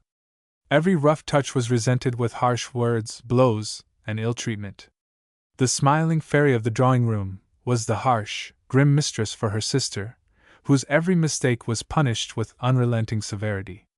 In fact, she was made a very slave, and now, after long years, the remembrance of it even cast a gloomy shadow over Wilhelmine's face, and her eyes flashed fire. Another picture now rose up before her soul, which caused her face to brighten, as a beautiful beaming image presented itself, the image of her first and only love. She lived over again the day when it rose up like a sun before her wondering, admiring gaze, and yet it was a stormy day for her. Sophie was very angry with her, because in crimping her hair she had burnt her cheek, which turned the fairy into a fury. She threw the weak child upon the floor, and beat and stamped upon her. Suddenly a loud, angry voice commanded her to cease, and a strong, manly arm raised the trembling, weeping girl, and with threatening tone bade Sophie be quiet. Prince Frederick William of Prussia took compassion on the poor child. The sister had not remarked him in her paroxysm of rage, had never heard him enter. He had been a witness to Wilhelmine's ill-treatment. He now defended her, blaming her sister for her cruelty to her, and declared his intention to be her future protector. How handsome he looked! How noble in his anger! How his eyes flashed as he gazed upon her, who knelt at his feet, and kissed them, looking up to him as her rescuer. "Wilhelmine, come with me. I do not wish you to remain here," said he. "Your sister will never forgive you that I have taken your part. Come, I will take you to your parents, and provide for you. You shall be as beautiful and accomplished a lady as your sister, but heaven grant, a more generous and noble-hearted one. Come!" These words, spoken with a gentle, winning voice, had never died away in her heart. 12 years had passed since then, and they still rang in her ear, in the tumult of the world as well as in the quiet of her lonely room. They had comforted her when the shame of her existence oppressed her, rejoiced her when, with the delight of youth and happiness, she had given herself up to pleasure. She had followed him quietly, devotedly, as a little dog follows his master. He had kept his word. He had had her instructed during 3 years, and then sent her to Paris, in order to give her the last polish, the tournure of the world, however much it had cost him to separate from her, or might embarrass him, with his scanty means, to afford the increase of expense. A year elapsed and Wilhelmine returned a pleasing lady, familiar with the tone of the great world, and at home in its manners and customs. The prince had kept his word, that which he had promised her as he took her from her sister's house, to make her a fine, accomplished lady. And when he repeated to her now, "Come," could she refuse him, him to whom she owed everything, whom she loved as her benefactor, her teacher, her friend, and lover? She followed him, and concealed herself for him in the modest little dwelling at Potsdam. For him she lived in solitude, anxiously avoiding to show herself publicly, that the king should never know of her existence, and in his just anger sever the unlawful tie which bound her to the Prince of Prussia.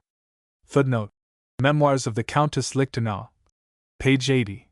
Wilhelmine recalled the past 7 years of her life, her 2 children, whom she had borne to the prince, and the joy that filled his heart as he became a father, although his lawful wife had also borne him children. She looked around her small, quiet dwelling, arranged in a modest manner, not as the favorite of the Prince of Prussia, but as an unpretending citizen's wife.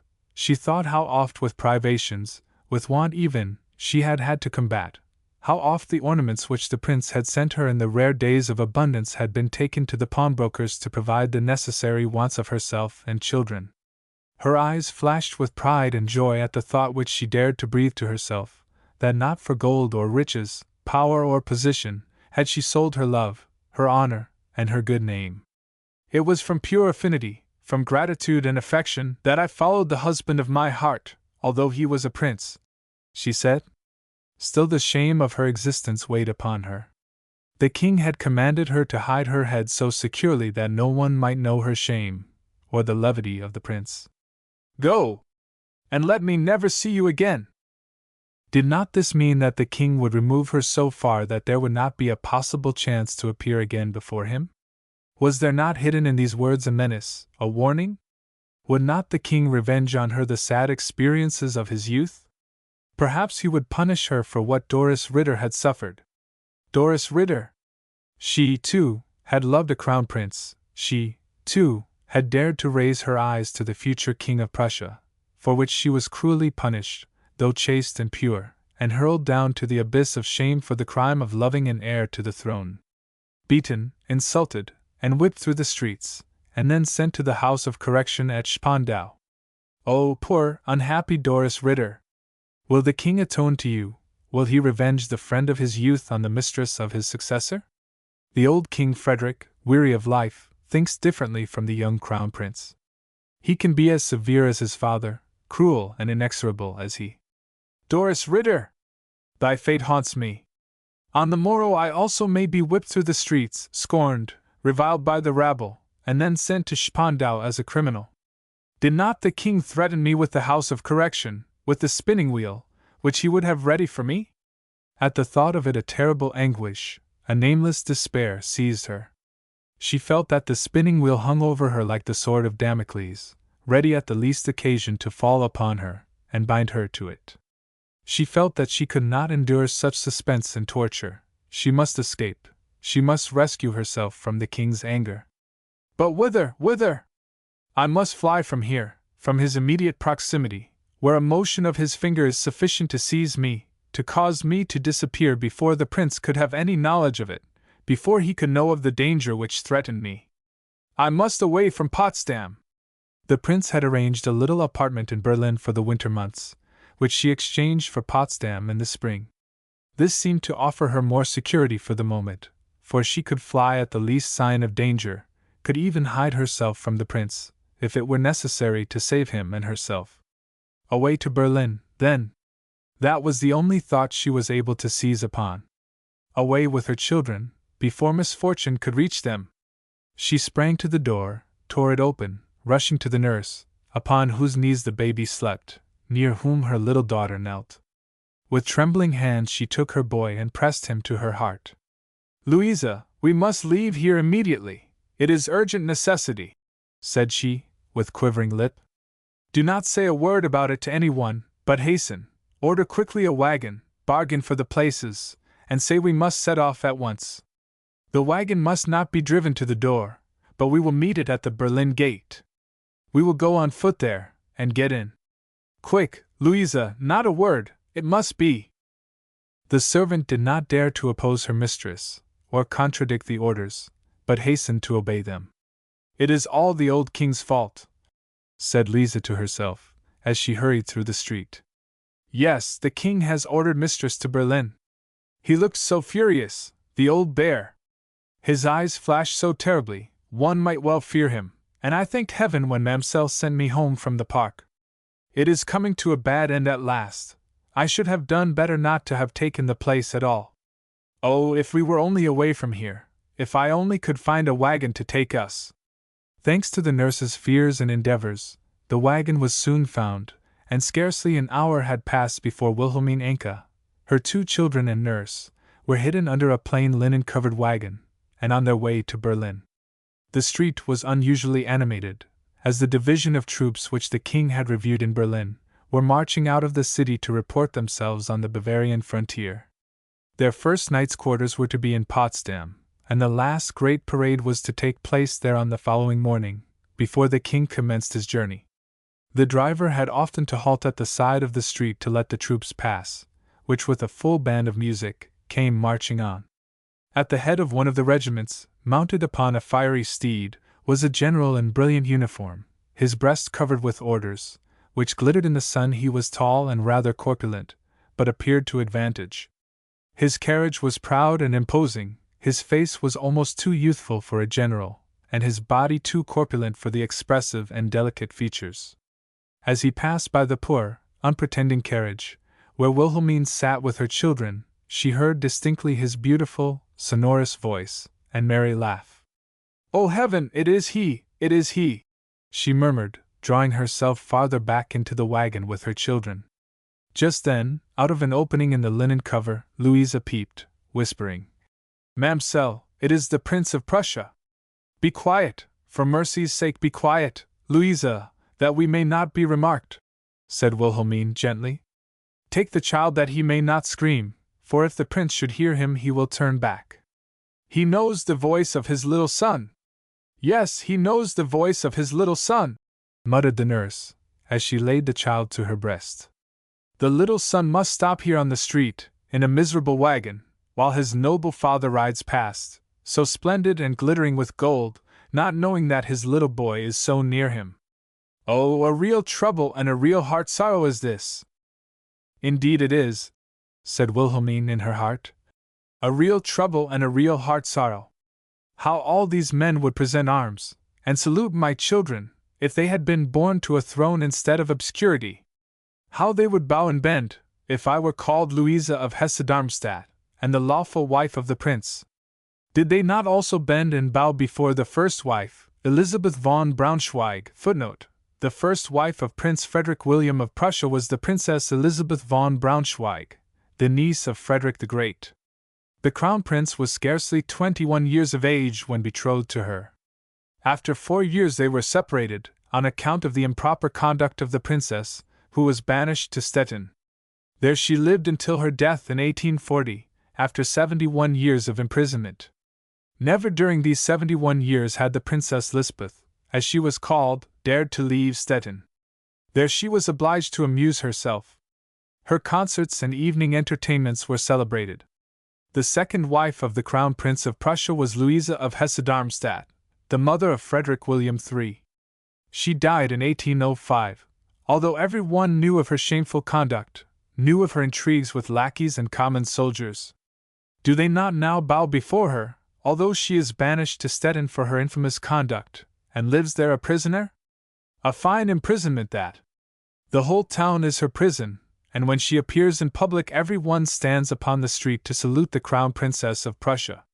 But when they see me they pass carelessly by, or they look at me with a contemptuous laugh, and fancy themselves miracles of virtue, and free from sin. My only crime is that my father was not a prince, and that I am of low birth. Am I to blame for that, to blame that the man whom I love, and who loves me, cannot marry me and make me his lawful wife? Ho! Gee ho! Cried the driver to his horses. Get up! The troops had passed, the highway was now free, and uninterrupted rolled the heavy, creaking wagon into Berlin. Within all was quiet. The 2 children and nurse were asleep.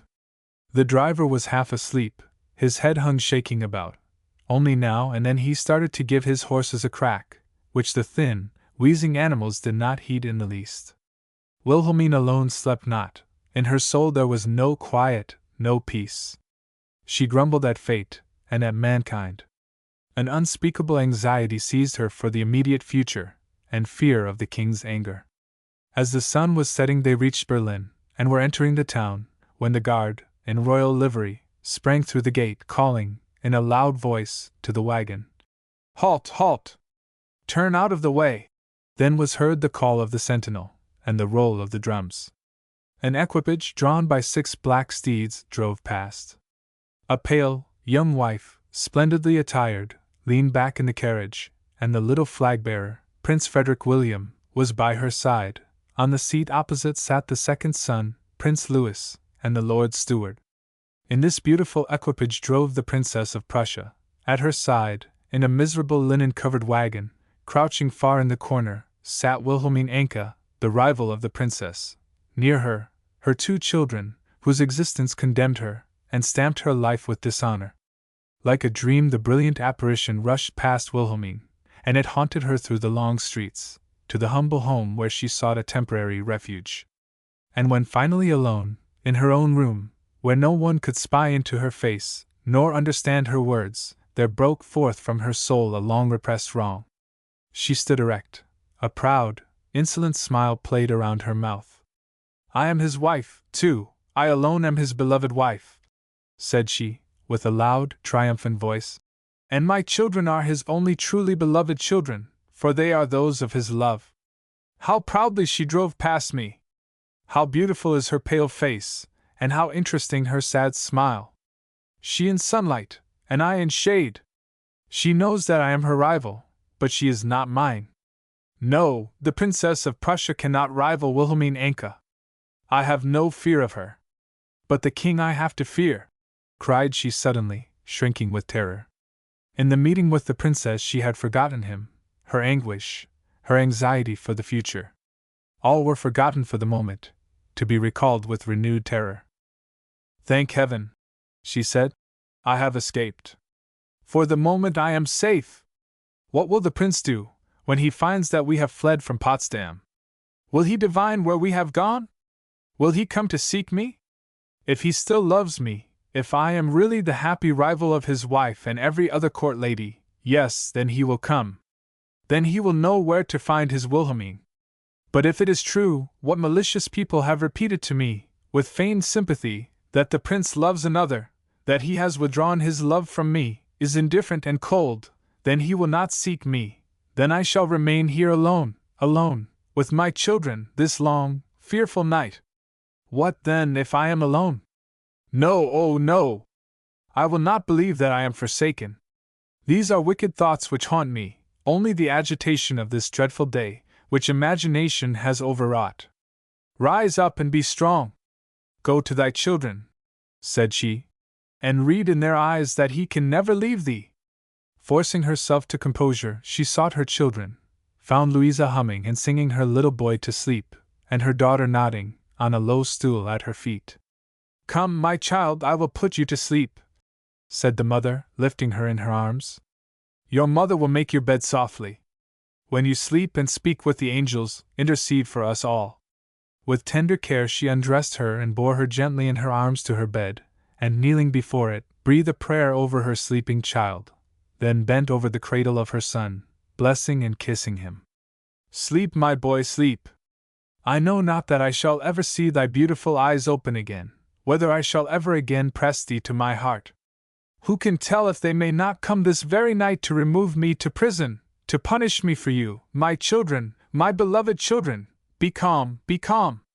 I shall remain here until morning at least," added she. She turned to the nurse, who, with anxious face and folded hands, stood at the farthest corner of the room. "Go now, Louisa, go, and take something to eat. You must be hungry and tired. Buy at the next store what you need, but do not stop to talk with any one or repeat my name. Then return quickly, and take care of the children. Do not trouble yourself about me, I need nothing more. But you must eat something, mamselle, you must have some supper." Wilhelmine shook her head, refusing, and returned quickly to her own room. Chapter 5. The Oath of Fidelity. Long after nightfall the nurse heard her mistress rapidly pacing her room, and talking aloud to herself.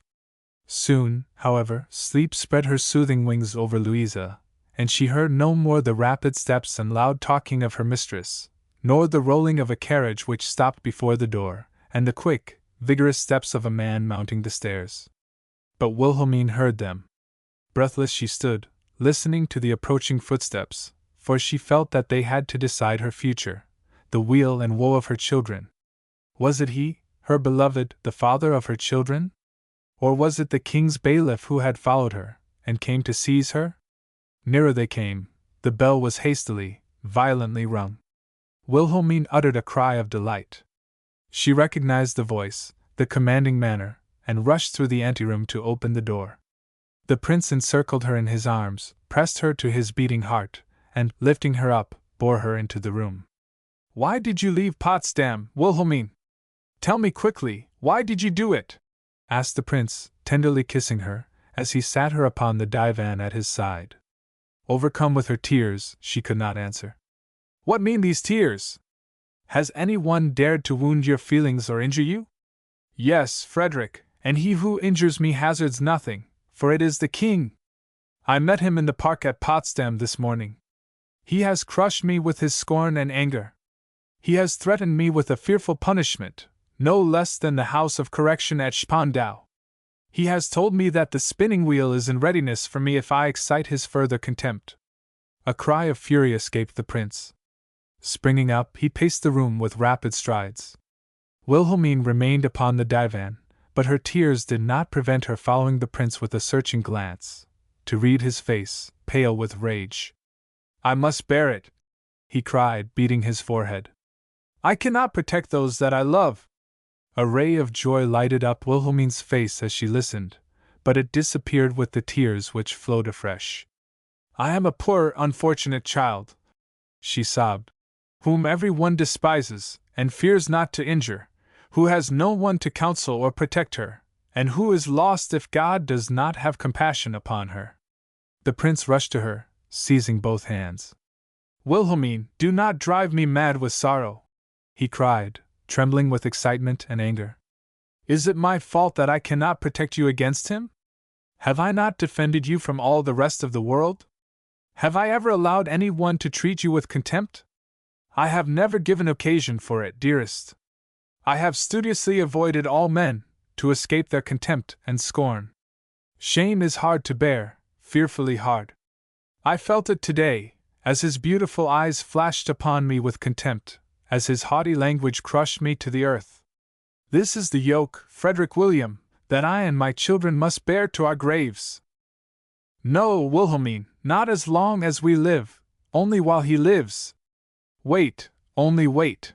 Let me rise from want and slavery. Let the day come which makes me free, which exalts me. My first act will be to lift the yoke from you and our children, and woe to those, 1,000 times woe to those who would hold it fast. Only be patient, Wilhelmine, submit, and bear with me the hard and distressing present. Tell me, my child, my loved one, why did you leave Potsdam so suddenly?"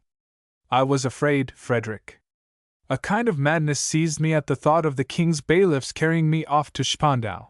A nameless anxiety confused my mind, and I only realized that I must escape, that I must conceal myself.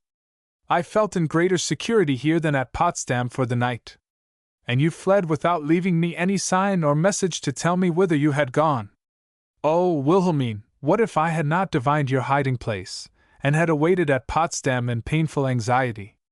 Then I should have fled from here at daybreak, leaving my children, and in some quiet, obscure retreat have concealed myself from every eye, even your own. Would you have hidden yourself from me?" cried the prince, encircling her in his arms, and pressing her to his heart. "Yes, Frederick, when your heart did not prompt you where to find me, then it would have been a proof that you were indifferent to me. When I cannot lean upon your love, then there is no longer any protection or abiding place for me in the world, and the grave will be my refuge. But you see my heart revealed you to me, and I am here," said the prince, smiling. "Yes, heaven be praised, you have come to me," she cried exultingly, throwing her arms about his neck and kissing him passionately.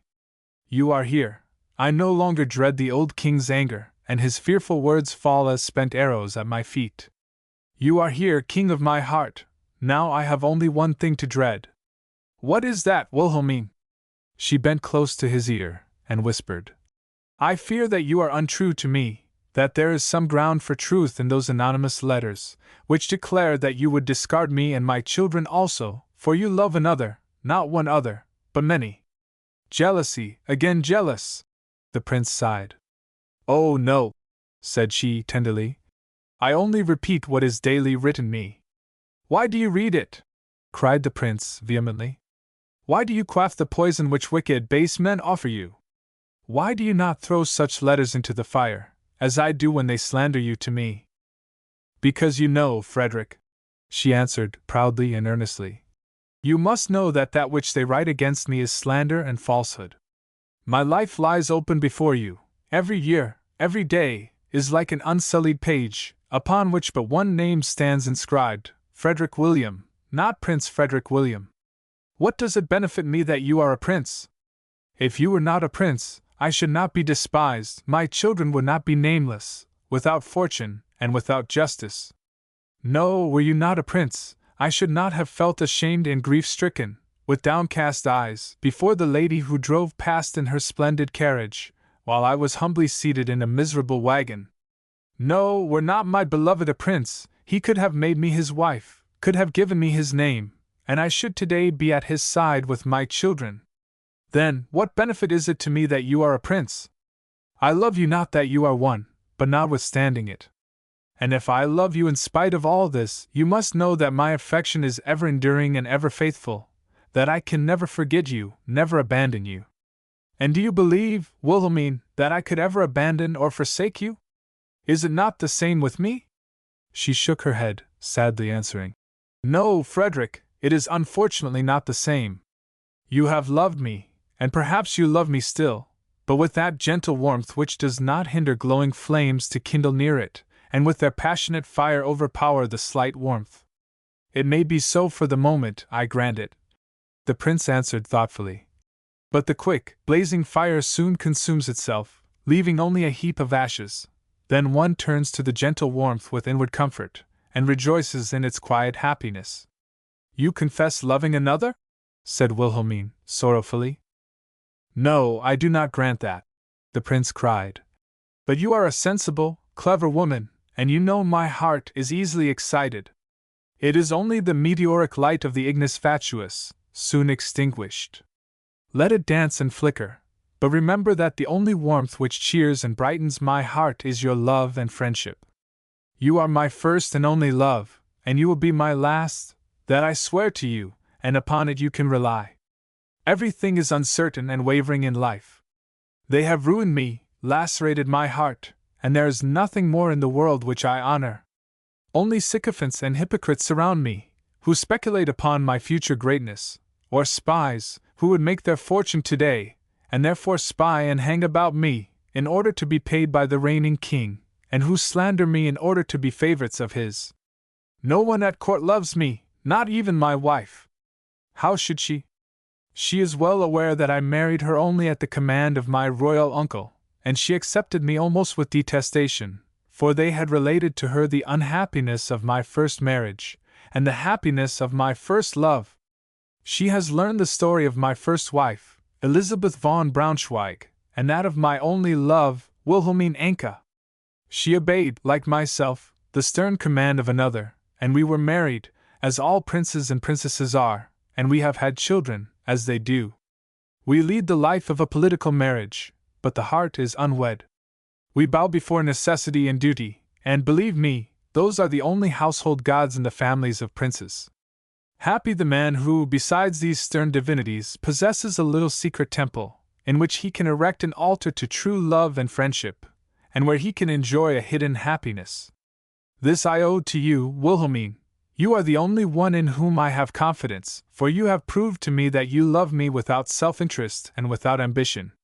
You have said it, and it is true, you love me, notwithstanding I am a prince.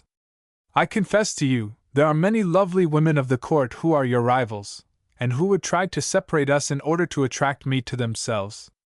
They are beautiful and seductive, and I am young and passionate, and if these lovely women have no respect for my dignity as a married man, how then should I have it, who married for duty, not for love? But there is one whom I respect for disinterestedness and fidelity.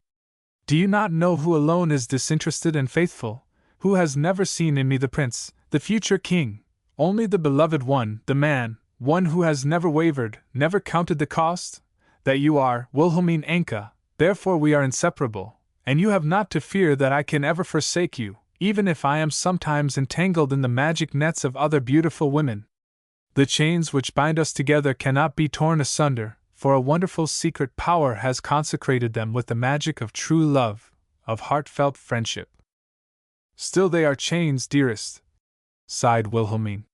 You have named them thus. The chains will at last oppress you, and you will forget the magic power which binds you, and will be free.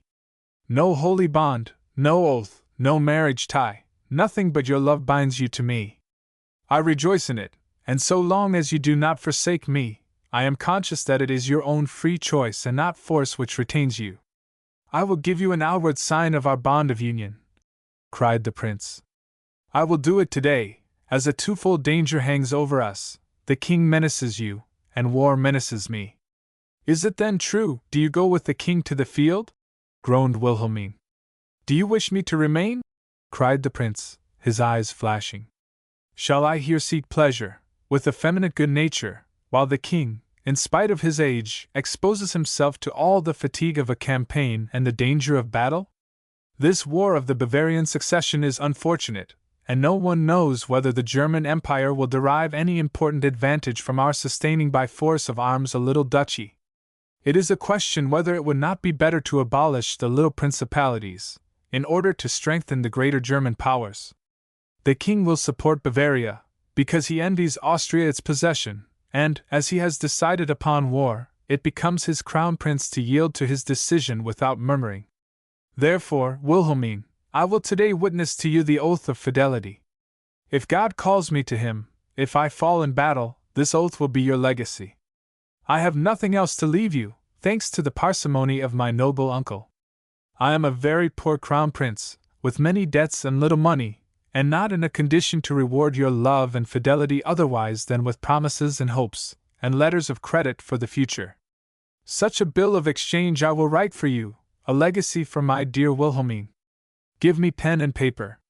Wilhelmine hastened to her writing table and brought him paper with writing materials. There, my Frederick, said she. There is everything necessary, only the ink, I fear, may be dried. The prince shook his head, smiling. Such a lover's oath as I will transcribe for you can be written with no common ink. See, here is my ink.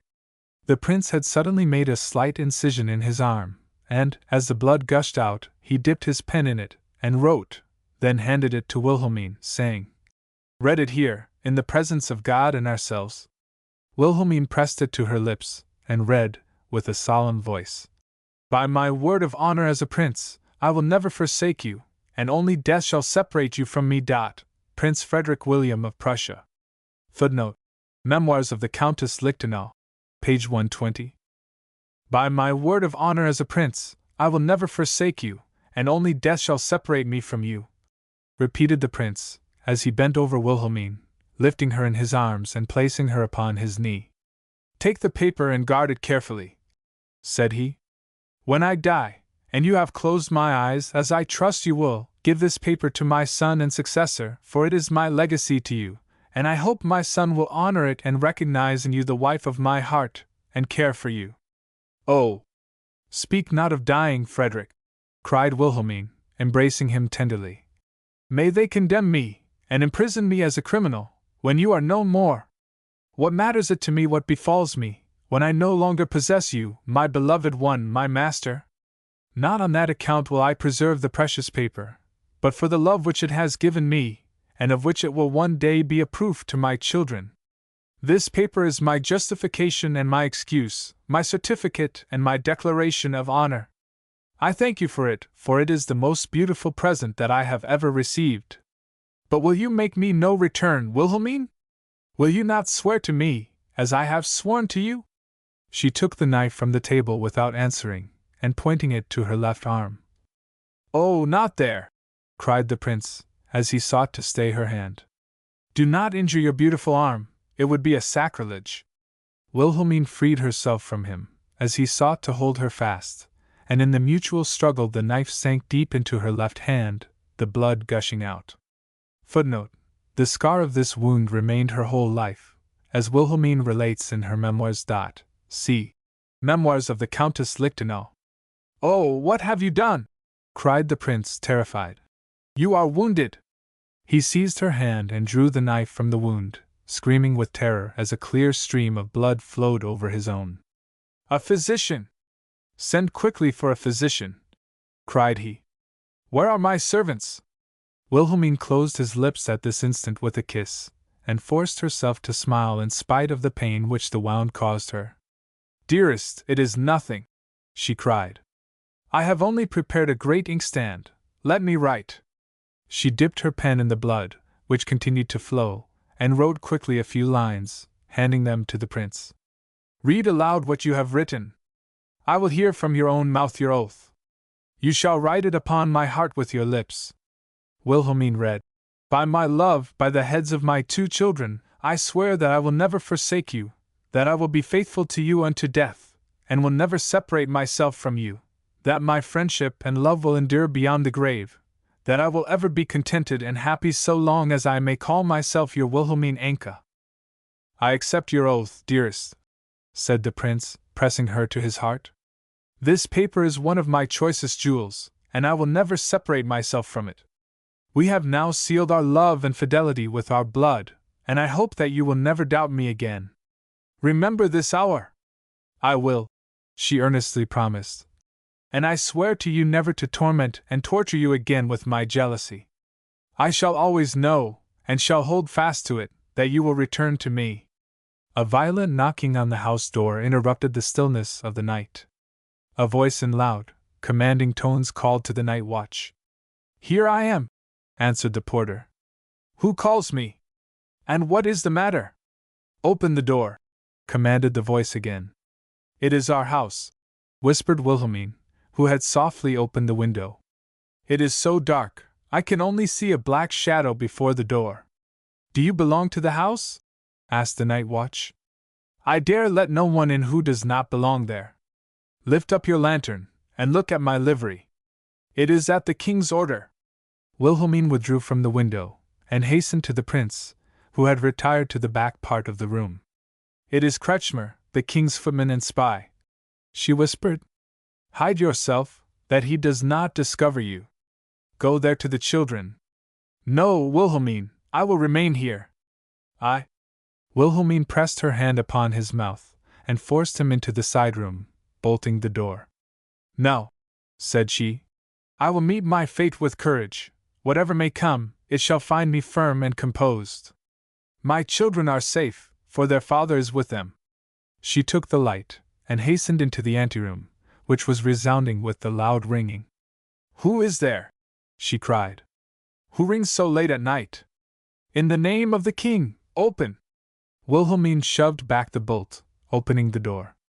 Come in, she said, and tell me who you are.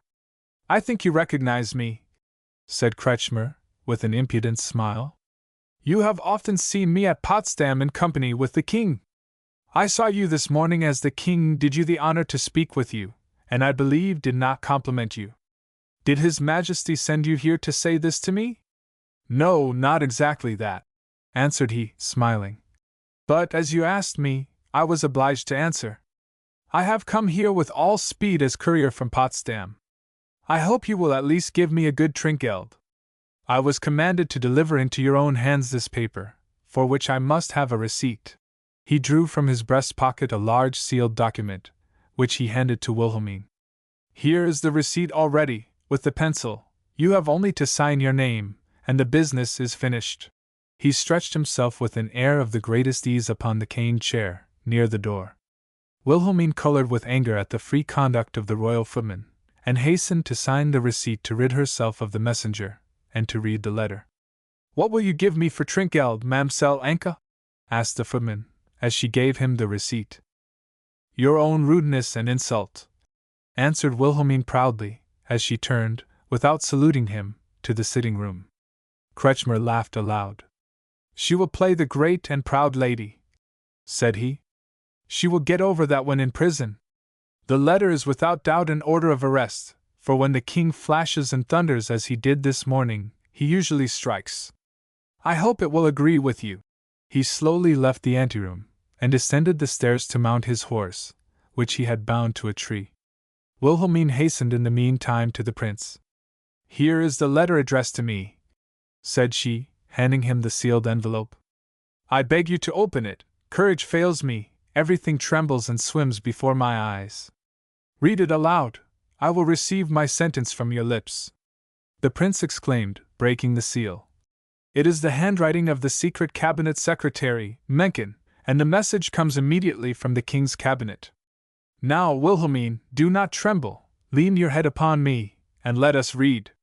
In the name of His Majesty, Wilhelmine Anke is commanded, under penalty of severe punishment, not to leave her room or her dwelling, until the king shall permit her, and send someone to take her and all that belongs to her place of destination. She shall receive this order with patience and humility, and consider her apartment as a prison, which she shall not leave under severe penalty, nor allow any one to enter it. Whoever may be with her at the time of receiving the order, who do not belong there, shall speedily absent themselves, and if the same ride or drive to Potsdam, they shall immediately take a message to His Royal Highness the Prince of Prussia, and announce to him that His Majesty expects him at Sans-Souci at 10 o'clock tomorrow morning. The Minister von Herzberg will be in waiting to confer with the Prince. The above is communicated to Wilhelmine Anke for her strict observance, and she will act accordingly. A long silence followed the reading of this letter. Both looked down, thoughtfully recalling the contents. A prisoner, murmured Wilhelmine. A prisoner in my own house. And for me the peremptory command to leave immediately for Potsdam, in order to be at Sans-Souci early in the morning. What can the king mean? He will announce to you my imprisonment, my exile, sighed Wilhelmine. The crown prince shook his head. No, said he, I do not believe it. If the king would send you to prison, he would not make such preparation. He would not commence with the house arrest, as if you were an officer who had been guilty of some slight insubordination, but he would act with decision, as is his wont. He would at once have sent you to Spandau or some other prison, and left it to me to have taken further steps.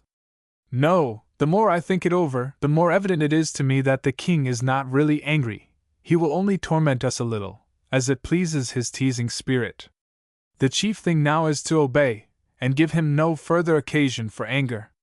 You must be very careful not to leave your apartment, or to allow anyone to enter it. I shall start without delay for Potsdam. There are spies posted as well for you as myself. Our steps are watched, and an exact account of them given. I must away quickly. Must you leave me a prisoner? Oh, how hard and cruel life is! Yes, it is, indeed, Wilhelmine. But I must also humbly submit and obey. Is not life hard for me? And yet I am crown prince, the heir to the throne. I shall be reprimanded and scolded like a footman. I must obey as a slave, and am not permitted to act according to my will. I am only a mere peg in the great machine which he directs, and the— Hush! For mercy's sake be quiet! What if someone should hear you? You know not if the spies may not be at the door. True, said the prince bitterly. I do not know. The nurse even, who suckles our child, may be a paid spy. The owner of this house may be in the king's service, and creep to the door to listen. Therefore it is necessary, above all things, that we act according to the king's commands. Farewell, Wilhelmine, I must set off at once. Kretschmer is no doubt at the corner of the street to see whether I, as an obedient servant of his master, leave here. If I do it, he will take the news to Sans-Souci, and perhaps the king will be contented. Farewell, I go at once to the palace, to start from there for Potsdam. Farewell, my beloved one! May God in heaven and the king upon earth be merciful to us. I will force myself to composure and humility. What I suffer is for you. This shall be my consolation. If we never meet again, Frederick William, I know you will not forget how much I have loved you. Chapter 6. The Parade. Since early morning a gay, warlike life had reigned at Potsdam and the neighborhood of Sans-Souci.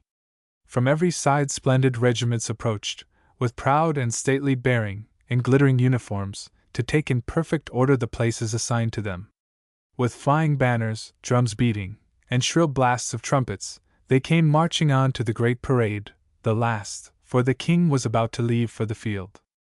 Thousands of spectators poured forth, notwithstanding the early hour, from Potsdam, and from Berlin even they came in crowds, to take a last look of the soldiers, of their king, who was still the hero at 69, the Alto Fritz, whom they adored, though they felt the rigor of his government. It was a magnificent spectacle, indeed, this immense square, filled with regiments, their helmets, swords, and gold embroideries glittering in the May Sunday officers, mounted on richly caparisoned steeds, drew up in the center, or galloped along the front of the lines, censuring with a thundering invective any deviation or irregularity. In the rear of the troops stood the equipages of the distinguished spectators on the one side, while on the other the people in compact masses swayed to and fro, gaily passing judgment upon the different regiments and their generals. The people, that means all those who were not rich enough to have a carriage, or sufficiently distinguished to claim a place upon the tribune reserved for noble ladies and gentlemen. Here they stood, the educated and uneducated, shoemaker and tailor, savant and artist, a motley mixture. 2 gentlemen of the high citizen class apparently were among the crowd. They were dressed in the favorite style, which, since the Sorrows of Werther had appeared, was the fashion: tight-fitting boots, reaching to the knee, with yellow tops, white breeches, over which fell the long-bodied green vest, a grey frock with long pointed tails and large metal buttons, well-powdered queue, tied with little ribbons, surmounted with a low, wide-brimmed hat. Only one of the gentlemen wore the grey frock, according to the faultless Werther costume, a young man of scarcely 30 years, of fine figure and proud bearing, a face expressive and sympathetic, reminding one of the glorious portraits of men which antiquity has bequeathed to us. It seemed like the head of a god descended to earth, noble in every feature, full of grace and beauty, the slightly Roman nose well marked yet delicate, the broad, thoughtful brow, the cheeks flushed with the hue of youth and power, the well-defined chin and red lips, expressive of goodness, benevolence, roguery, and haughtiness, large, expressive eyes, flashing with the fire which the gods had enkindled. His companion was perhaps 8 years younger, less well-proportioned, still of graceful appearance, in his youthful freshness, with frank, cheerful mien, clever, good-natured, sparkling eyes, and red, pouting lips, which never liked to cease chatting. "See, Wolf, I beg," said the young man. "See that old waddling duck, Mollendorf. I know the old fellow, he is from Gotha. He imagines himself of the greatest importance, and thinks Prussia begets fame and honor from his grace. He trumpets forth his own glories at a dinner, and abuses his king. He makes Frederick the Great an insignificant little being, that he may look over him. Unimportant men always do that," answered the other. "They would make great men small, and think by placing themselves on high pedestals they become great. The clown striding through the crowd on his stilts may even look over an emperor. But fortunately there comes a time when the dear clown must come down from his stilts, and then it is clear to others, if not to himself, what little, earth-born snips the men of yesterday are. Only look, Wolf, there is just such a moment coming to that stilts man Mollendorf. How the great man stoops, and how small he looks on his grey horse, for a greater springs past. Look at him well, Wolf, we shall dine with him, and he does not like to be stared at in the face." "Is that, then, Prince Henry passing?" asked Wolf, with animation. "That little general, who just galloped into the circle with his suite, is that the king's brother?" "Yes, that is just his misfortune that he is the king's brother," answered a deep, sonorous voice behind them. Turning, they beheld a young, elegantly dressed man, in the light grey frock and gold-bordered, 3-cornered hat, and a Spanish cane, with an ivory handle. "What did you remark, sir?" asked Herr Wolf, his great brown eyes flashing over the pale, intellectual face of the other, so that he was quite confused, yet, as if enchanted, could not turn away. "What did you remark, sir?" asked again Herr Wolf. "I believe," stammered the other, "that I said it was the misfortune of the prince that he was the brother only, as he was worthy of being mentioned for himself. But I beg, sir, be a little indulgent, and do not pry into my very soul with your godlike eyes. It will craze me, and I shall run through the streets of Berlin, crying that the Apollo Belvedere has arrived at Potsdam, and invite all the poets and authors to come and worship him." "I believe you are right," cried the youngest of the two gentlemen, laughing. "I believe myself it is the Apollo Belvedere." "Be still, my dear sir, hush, and preserve our incognito," interrupted his companion. "But I cannot help it, Wolf. Am I to blame that this clever fellow sees through your mask, and discovers the divine spark which hides itself under a grey Werther costume? I pray, sir, grant my request, and respect our incognito," begged the other, gently but firmly. "Well, well, you shall have your way," laughed the other, good-naturedly, and turning to the pale young man, who still kept his eyes fixed on Herr Wolf in a sort of ecstasy, he said, "Let the authors and poets stay in Berlin. We will persuade the disguised Apollo to meet them there, and read them a lecture, for among the Berlin poets and critics there are wicked heretics, who, if the deity himself wrote tragedies and verses, would find some fault to object to. Pray tell me, sir, do you think Prince Henry a great man? Did not the king call him so in his history of the 7 Years' War?" said the stranger. "Did he not publicly, in the presence of all his generals, say that Prince Henry was the only general who had not made a mistake during the whole war? Do you believe the king will say that of the prince just riding in with his suite, after the present war?" asked the young man, with earnestness. "You mean the Prince of Prussia," answered the other, shaking his head. "There are men who call this prince the hope of Prussia, and regard him as a new aurora in the clouded sky." "And you, sir, do you regard him so?" cried Herr Wolf. "Do you mean that the Prince of Prussia will usher in a brighter day for Germany?" "No," answered the other. "I believe that day expires with Frederick the Great, and that a long night of darkness will succeed." "Why do you think so?" "Because it is the course of nature that darkness succeeds light. Look at the prince, gentlemen, the divine light of genius is not stamped upon his brow, as formerly, and care will be taken that it is soon extinguished altogether." "Who will take care?" "Those who are the enemies of light, civilization, and freedom." "Who are they?" asked Herr Wolf. The other smiled, and answered, "Sir, so far as I, in all humility, call myself a scholar, I also owe to the god Apollo obedience, and must answer him, though it may endanger me. I answer, then, the enemies of light and civilization are the disguised Jesuits." "Oh, it is easy to perceive that you do not belong to them, or you would not thus characterize them," and a mighty flourish of drums, and shrill blasts of horns and trumpets, drowned the youth's words, and made all further conversation impossible. The king, followed by a brilliant suite, had just arrived at the parade. The regiments greeted their sovereign with loud blasts of trumpets, and the people shouted their farewell. Frederick lifted lightly his hat, and rode along the ranks of the well-ordered troops.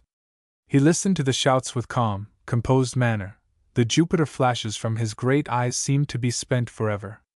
Mounted upon Caesar, his favorite horse, he looked today more bent, his back more bowed with the burden of years, and it was plainly visible that the hand which held the staff crosswise over the horse's neck, holding at the same time the bridle, trembled from very weakness. "That is Frederick," said Herr Wolf to himself.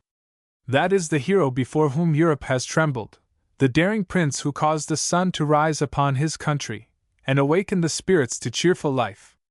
Oh, how lamentable, how much to be regretted, that a hero, too, can grow feeble and old! Oh, cruel fate, that the noblest spirits embodied in this fragile humanity, and—" Suddenly he ceased, and looked at the king amazed and with admiration. The old man had become the hero again. The bowed form was erect, the face beamed with energy and conscious power, the eyes flashed with bold daring, strong and sonorous was the voice. The king had turned to his generals, who were drawn up around him in a large circle, saying, "Gentlemen, I come to take leave of you. We shall meet again upon the battlefield, where laurels bloom for the brave. I hope that we may all return, crowned with fresh laurels. Tell my soldiers that I count upon them, that I know they will prove the glory of the Prussian troops anew, and that on the day of battle they will see me at their head. Farewell. Long live the king! Cried the generals and staff officers, in one voice. The people and the soldiers joined the shout, the ladies waved their handkerchiefs. Herwulf and his companions tore off their hats with enthusiasm, and swung them high in the air. The great eyes of the king, who passed at this moment, rested upon Herwulf. My heart quaked as if I were the pillar of Memnon, and had been touched by the sun's rays, sighed he, as he followed the king with his fiery glance. The ceremony is now finished, said the young man near him, and we must leave, in order to be punctual to dinner at Prince Henry's. I wish the king had remained an hour longer, sighed Herwulf again. As I looked at him, it seemed as if I were listening to a song from Homer, and all my faculties were in unison in delight and enthusiasm. Happy those who dare approach him, and remain near him. Then, according to your opinion, his servants must be very fortunate, said the stranger. And yet they say that he is not very kind to them. Because the servant is a little man, cried Herwulf. And every one looks little to his belittling eyes. Yes, there are many others no more elevated than servants in the king's surroundings, said the other. The youth reminded him that they must leave. Only wait a moment, friend, begged Herwulf, as he turned to the stranger, saying, I would like to continue our conversation of today. You live in Berlin. I will find you out if you will give me your name. I pray you to visit me. My name is Moritz. I live in Klosterstrasse, near the Grey Convent. Your name is Moritz? Asked Herwulf, earnestly. Then you are the author of the journey to England? Yes, the same, and my highest encomium is, that the work is not unknown to you, or the name of the author. All Germany knows it, and do you think I could possibly remain a stranger to it? But your name, sir, said the stranger, with anxious curiosity. Will you not give me your name? I will tell you when we are in your own room, said Herwulf, smiling. The air is yet enchanted and intoxicated with the breath of the great Frederick. It should not be desecrated with another name. Farewell, we will meet in Berlin. Not far from these gentlemen stood two others, wrapped in long military cloaks, both of striking and foreign appearance. The one, of slight delicate figure, of dark complexion, noble and handsome face, must be an Italian, as his very black hair and eyes betrayed. The other, tall, broad-shouldered, of Herculean stature, belonged to North Germany, as the blonde hair, light blue eyes, and features indicated. A pleasing smile played around his thick, curled lips, and only when he glanced at his companion did it die away, and change to one of respectful devotion. At this instant the king passed. The Italian pressed the arm of his companion. The arch-fiend himself, he murmured softly. The demon of unbelief, to whom nothing is sacred, and nothing intimidates. The contemptuously smiling spirit of negation, which is called enlightenment, and is but darkness, to whom belief is superstition, and enlightening only deception. Woe to him! Woe to him! Repeated the other. The king was followed by his brilliant and select staff in motley confusion. First, Prince Henry, and then the Prince of Prussia. As the latter passed the two gentlemen, the Italian pressed the arm of his companion still harder. Look at him attentively, my son, said he. That is our future and our hope in this country. The Hercules turned hastily, with a look of astonishment, to the Italian. The Prince of Prussia? Asked he, with amazement. The Italian nodded. Do you doubt it? He added, reproachfully. Would you doubt your lord and master, because he reveals to you what you cannot seize with your clouded spirit? No, no, master, I am only surprised that you hope for good from this lost innocent successor to the throne. Yes, you are poor, human children, sighed the Italian, compassionately smiling. Prompt to judge, mistaking light for darkness, and darkness for light. I have already remarked that to the celebrated and austere minister Sully, as he complained to me of the levity and immorality of the French king, Henry IV. I told him that austere morals and moral laws suffered exceptions, and that those through whom the welfare of humanity should be furthered, had to transfer their heavenly bliss of love to the earthly sphere.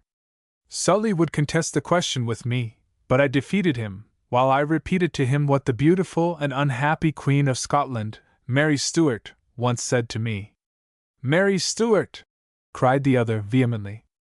"Yes, Mary Stuart," answered the Italian earnestly. "Come, my son, let us go. We have seen what we wish to see, and that is sufficient. Give me thy arm, and let us depart." They departed arm in arm, withdrawing from the crowd, and taking the broad walk which crossed to the park. "You were about to relate to me the answer which Mary Stuart gave to you, sir," said the Hercules timidly. "True, I will now relate it to you," he answered with sadness. "It was in Edinburgh I had surprised Mary, as I was admitted without ceremony, in her boudoir, as the handsome Rizzio sat at her feet, and sang love songs to her. She was resting upon a gold-embroidered divan, and her figure appeared to great advantage in the heavenly blue, silver-embroidered gauze robe, which covered her beautiful limbs like a cloud. In her hair sparkled 2 diamonds, like 2 stars fallen from heaven, and more glowing still were her eyes, which tenderly rested upon Rizzio. Leaning upon her elbow, she inclined toward Rizzio, who, lute in hand, was looking up to her with a countenance expressive of the deepest love. It was a glorious picture, this young and charming couple, in their bliss of love, and never, in the course of this century, have I forgotten this exquisite picture, never have its bright tints faded from my memory. How often have I begged my friend, Antonio van Dyck, to make this picture eternal, with his immortal pencil. He promised to do it, but at the moment he was occupied with the portraits of Charles I, and his family, the grandson of Queen Mary. Later, as I was not with him, unfortunately, to save him, death seized him before he had fulfilled his promise. But her image is stamped upon my heart, and I see her now, as I saw her then, the beautiful queen, with the handsome singer at her feet. I had entered unawares, and stood a few moments at the door before they remarked me. As I approached, Rizzio suddenly ceased in the midst of a tender passage, and sprang to his feet. Mary signed to him, blushing, to withdraw. He glided noiselessly out, his lute under his arm, and I remained alone with the queen. I dared to chide her, gently, for her love affair with the handsome singer, and, above all, to exhort her to fidelity to her husband. Whereupon Mary answered me, with her accustomed smiling manner, "There is but one fidelity which one must recognize, and that is to the God of gods, love. Where he is not, I will not be. The god Hymen is a tedious, pedantic fellow, who burns to ashes all the fresh young love of the heart, and all the enthusiasm of the soul, with his intolerable tallow torch, for love stands not at his side. I am faithful to the god Amor, therefore I can never be faithful to the god Hymen, as it would be unfaithful to love." That was the response of the beautiful Queen Mary. I could not contest the question, so I only looked at her and smiled. Suddenly I felt a dagger, as it were, thrust at my heart, my spiritual eyes were opened, the lovely woman on the divan was fearfully changed. Instead of the gauze robe, sparkling with silver, a black cloth dress covered her emaciated limbs. Instead of brilliants, sparkling in her hair, a mourning veil covered her whitened locks. The beauty and roundness of her neck had disappeared, and I saw around it a broad dark red stripe. Her head moved, and fell at my feet dissevered. I saw it all, as distinctly as if it really happened, and seized with unspeakable pity I prostrated myself at her feet, who was unknowing of my vision, and besought her with all the anxiety and tenderness of friendship to leave Scotland, to fly from England, as there the death tribunal awaited her. But Mary Stuart only laughed at my warning, and called me a melancholy fool, whom jealousy made prophetic. The more I begged and implored, the more wanton and gay the poor woman became. Then, as I saw all persuasion was vain, that no one could save her from her dreadful fate, I took a solemn oath that I would be at her side at the hour of her peril, and accompany her to the scaffold. Mary laughed aloud, and with that mocking gaiety so peculiarly her own, she accepted the oath, and reached me her white hand, sparkling with diamonds, to seal the vow with a kiss. I faithfully kept it. I had but just arrived in Rome when I received the account of her imprisonment. I presented myself immediately to the Pope, the great Sixtus V, who then occupied the chair of St. Peter. Fortunately, he was my friend, and I had formerly been useful to him, in assisting him to carry out his great and liberal ideas for the welfare of humanity. As a return, I prayed the Holy Father to give me a consecrated hostie for the unhappy Queen Mary Stuart, and the permission to carry it to her in her prison. The Holy Father was incredulous of my sad presentiments, as Mary Stuart herself had been, but he granted me the request. I quitted Rome, and traveled with relays day and night. Reaching Boulogne, a Dover packet boat had just raised anchor. I succeeded in boarding her, and arrived in London the next evening. The day following, the execution of the Queen took place at Fotheringay. I was with her in her last hours, and from my hand she received the consecrated water of Pope Sixtus V. I had kept my oath. I accompanied her to the scaffold, and her head rolled at my feet, as I had seen it in my vision at Edinburgh. It was the 18th of April 1587, and it seems to me as but yesterday.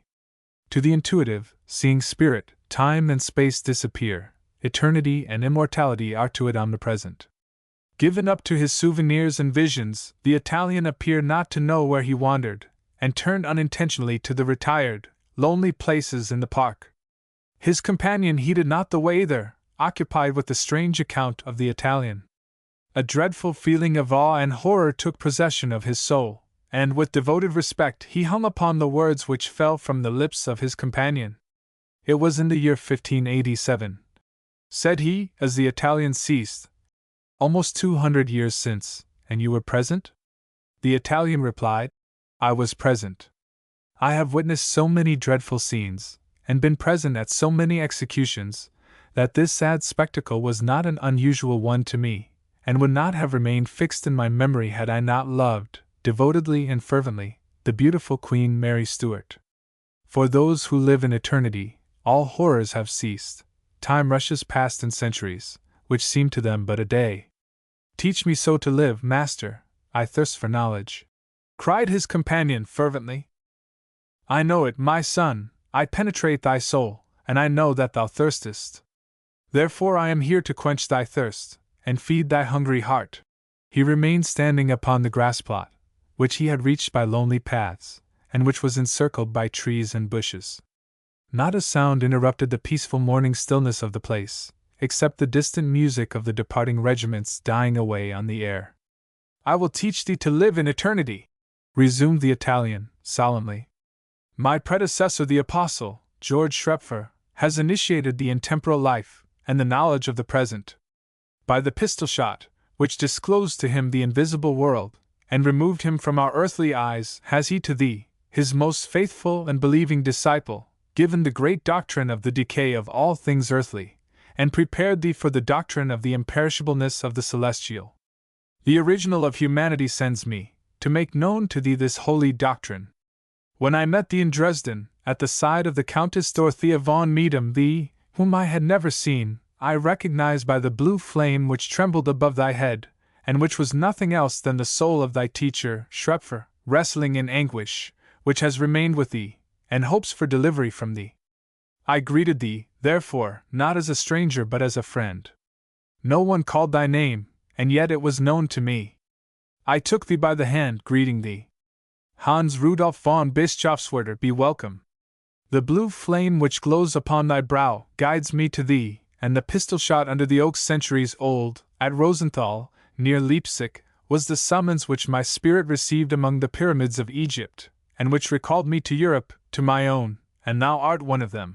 Footnote: George Schrepfer, the founder of the secret Freemason Lodge, at the same time proprietor of a restaurant and a conjurer, invited his intimate disciples and believers in the year 1774, to whom Bischofswerder belonged, to meet him at Rosenthal, near Leipzig.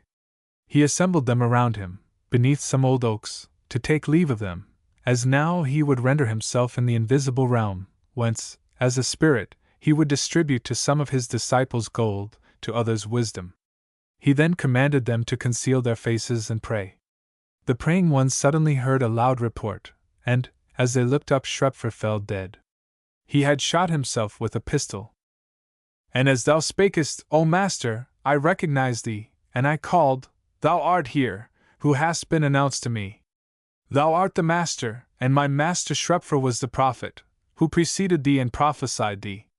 Thou art the great Kafta, thou art Count Alexander Cagliostro. As I uttered the name, the lights were extinguished, deep darkness and profound stillness reigned. The two countesses Dorothea von Meedham and her sister, Eliza von der Neck, clung trembling to me, either of them daring to break the silence even with a sigh. Suddenly the darkness disappeared, and with trembling flashes of light, there stood written on the wall, Memento Domini Ogliastro et omnis mansuetudinis aegis. We sank upon our knees, and implored thee to aid us. By degrees the strange, secret characters disappeared, and darkness and silence reigned. The stillness disquieted me at last, and I called for lights. As the servant entered, the two countesses lay fainting upon the floor, and thou hadst disappeared. Only to appear to thee at another time, said Cagliostro, to receive thee with solemn ceremonies into the magic circle, to initiate thee in the secret wisdom of spirits, and prepare thee for the invisible lodge. Recall what I said to thee 3 days since, in Dresden. Do you still remember it? I recall it. Thou saidst, the secret service calls me to Mittau, with the Countess Meedham, to raise hidden treasure, of which the spirit has given me knowledge, and decipher important magical characters on the walls of a cloister. Before I leave, I will lead thee upon the way which thou hast to follow in order to find the light, and let it illuminate the soul which is worthy. Follow me, and I will lead thee to the path of glory, power, and immortality.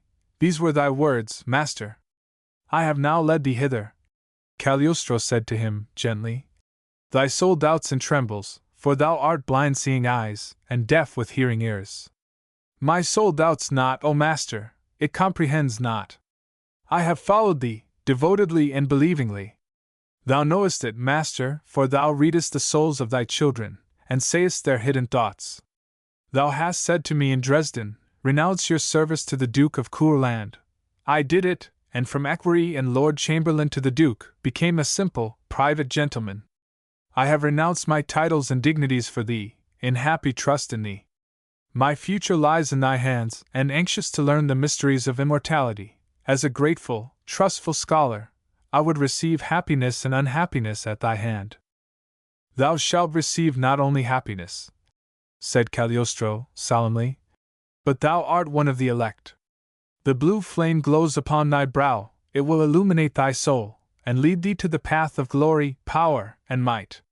Today thou art a simple, private gentleman, as thou sayest, but tomorrow thou wilt become a distinguished lord before whom hundreds will bow. Fame awaits thee, which thou hast longed for, as power awaits thee. Whom have I named to thee as our future and our hope in this land? Prince Frederick William of Prussia, answered Herr von Bischofswerder, humbly. As I spake this name, thou trembledst, and calledst him one lost in sin. Knowest thou, my son, from sin comes penitence, and from penitence elevation and purification. Thou art called and chosen to convert sinners, and lead back the earth-born child to heaven. Engrave these words upon thy memory, fill thy soul with them, as with glowing flames, repeat them in solitude the entire day, then heavenly spirits will arise and whisper the revelations of the future. Then, when thou art consecrated, I will introduce thee into the sacred halls of sublime wisdom. Thou shalt be received as a scholar in the temple hall, and it depends upon thee whether thou advancest to the altar which reaches to the invisible world of miracles. O master! Cried Bischofswerder, with a countenance beaming with joy, and sinking upon his knees. Wilt thou favor me, and introduce me to the temple hall? Shall I be received in the sacred world of spirits? Thou shalt, Hans Rudolf von Bischofswerder. The Grand Master of our order will bestow upon thee this happiness, and tonight shall the star of the future rise over thee. Hold thyself in readiness. At midnight present thyself at the first portal of the royal palace in Berlin. A man will meet thee, and thou shalt ask, Who is our hope? If he answers thee, the Prince of Prussia, then he is the messenger which I shall have sent thee. Follow him. Bow thy head in humility, shut thine eyes to all earthly things, turn thy thoughts inward, and lift them up to the great departed, which hovers over thy head, and speak with the blue flame which glows upon thy brow. Bischofswerder bowed still lower, covered his face with his hands, as if inwardly praying, and knelt. Cagliostro bent over him, laid his hand upon his head, breathing 3 times upon his blond hair. "I have breathed upon thee with the breath of my spirit," said he. "Thy spirit receives power. Receive it in holy awe, in devotion, and remain immovable." Bischofswerder continued motionless, with bowed head and concealed face. Cagliostro raised himself, his black eyes fixed upon his disciple, and noiselessly disappeared. Herr von Bischofswerder still remained kneeling. After some time he raised his head, shyly looking about, and, as he found himself alone, he rose. "He has soared away," he murmured softly. "I shall see him again, and he will consecrate me, the consecration of immortals." Chapter 7. The Miraculous Elixir. The king withdrew from the parade slowly, followed by his generals, in the direction of Sans-Souci. The streets of Potsdam were lined with the people, shouting their farewell to the king, who received them with a smiling face. Arriving at the grand entrance, he turned to his suite, saying, "Gentlemen, we shall meet again in Bohemia. I must now take leave of you, and forego the pleasure of receiving you again today. A king about to leave for the field has necessary arrangements to make for the future. I have much to occupy me, as I set out early tomorrow morning. You, also, have duties to attend to. Farewell, gentlemen." He raised his worn-out 3-cornered hat, saluted his generals with a slight inclination of the head, and turned into the broad avenue which led to the park of Sans-Souci. No one followed him but 2 mounted footmen, who rode at a respectful distance, attentively regarding the king, of whom only the bowed back and hat were visible. Halfway down the avenue his staff was raised above his hat, the sign the footmen awaited to dismount with the greyhounds, which rode before them upon the saddle. At the shrill barking of the animals, Frederick reined in his horse, and turned to look for them. They bounded forward, one upon each side of the king, who regarded them right and left, saying, "Well, Alcmene, well, Diana, let us see who will be the lady of honor today." Both dogs sprang with loud barking to the horse, as if understanding the words of their master. Alcmene, stronger or more adroit, with one bound leaped to the saddle, while poor Diana landed upon the crupper, and, as if ashamed, with hanging head and tail, withdrew behind the horse. "Alcmene has won," said Kretschmer to his companion. "Yes, Alcmene is the court lady today, and Diana the companion." He nodded. "She will be cross, and I do not blame her." "Nor I," said Kretschmer. "There is a great difference between the court lady and the companion. The lady remains with the king all day, he plays with her, takes her to walk, gives her bonbons, and the choice morsels of chicken, and only when she has eaten sufficient, can the companion enter to eat the remainder." Footnote: This was the daily order of rank with the favorite dogs, for whose service 2 dog lackeys, as they were called, were always in waiting. They took them to walk. "One could almost envy the king's greyhounds," sighed the second footman. "We get dogs' wages, and they the chicken and good treatment. It is a pity." "The worst of it is, the king forbids us to marry," said Kretschmer sadly. "All the others would leave him, but I pay no attention to old Fritz's snarling and scolding, for he pays for it afterward. First, it rains abusive words, then dollars, and if the stupid ass hits me over the head, he gives me at least a ducat for it. Why should not one endure scoldings when is well paid for it? I remain the fine handsome fellow that I am, if the old bear does call me an ass. His Majesty might well be satisfied if he had my fine figure and good carriage." "Yes, indeed, we are very different fellows from old Fritz," said the second lackey, with a satisfied air. "A princess once thought me a handsome fellow. It is 11 years since, as I entered the guards on account of my delicate figure. I was guard of honor in the anteroom of the former Crown Princess of Prussia. It was my first experience. I did not know the ways of the lords and ladies. Suddenly, a charming and beautifully dressed lady came into the anteroom, 2 other young ladies following her, joking and laughing, quite at their pleasure. All at once the elegantly attired lady fixed her large black eyes upon me, so earnestly, that I grew quite red, and looked down. 'See that handsome boy,' she cried. 'I will bet that it is a girl dressed up.' She ran up to me, and began to stroke my cheek with her soft hand, and laughed. 'I am right. He has not the trace of a beard, it is a girl, and before I knew it she kissed me, then again, and a third time even. I stood still as if enchanted, and, as I thought another kiss was coming, whack went a stout box on my ear. There is a punishment for you, said she, that you may know enough to return a kiss when a handsome lady gives you when the king did not wish them with him, in summer, in an open wagon, the dogs upon the back seat, and the footmen upon the forward seat, and whenever they reproved them, to bring them to order, they addressed them in the polite manner of one, and not stand like a Libyer, and with that she boxed me again. The other two ladies laughed, which made me angry, and my ears were very warm. If that happens again, said I, by thunder, she will find I do not wait to be punished. I laid down the arms, and at once sprang after the lady, when the folding doors were thrown open, and two gentlemen, in splendid gold-embroidered dresses, entered. As they saw the little lady, they stood astonished, and made the 3 prescribed bows. I smelt the rat, and put on my sword quickly, and stood stiff as a puppet. The gentlemen said that they must beg an interview with Her Royal Highness, to deliver the king's commands. The princess went into an adjoining room. One of the court ladies stopped before me a moment, and said, If you ever dare to tell of this, you shall be put in the fortress. Remember it, and keep silent. I did so, and kept it a secret until today. Did the princess ever punish you again? Asked Kretschmar, with a bold, spying look.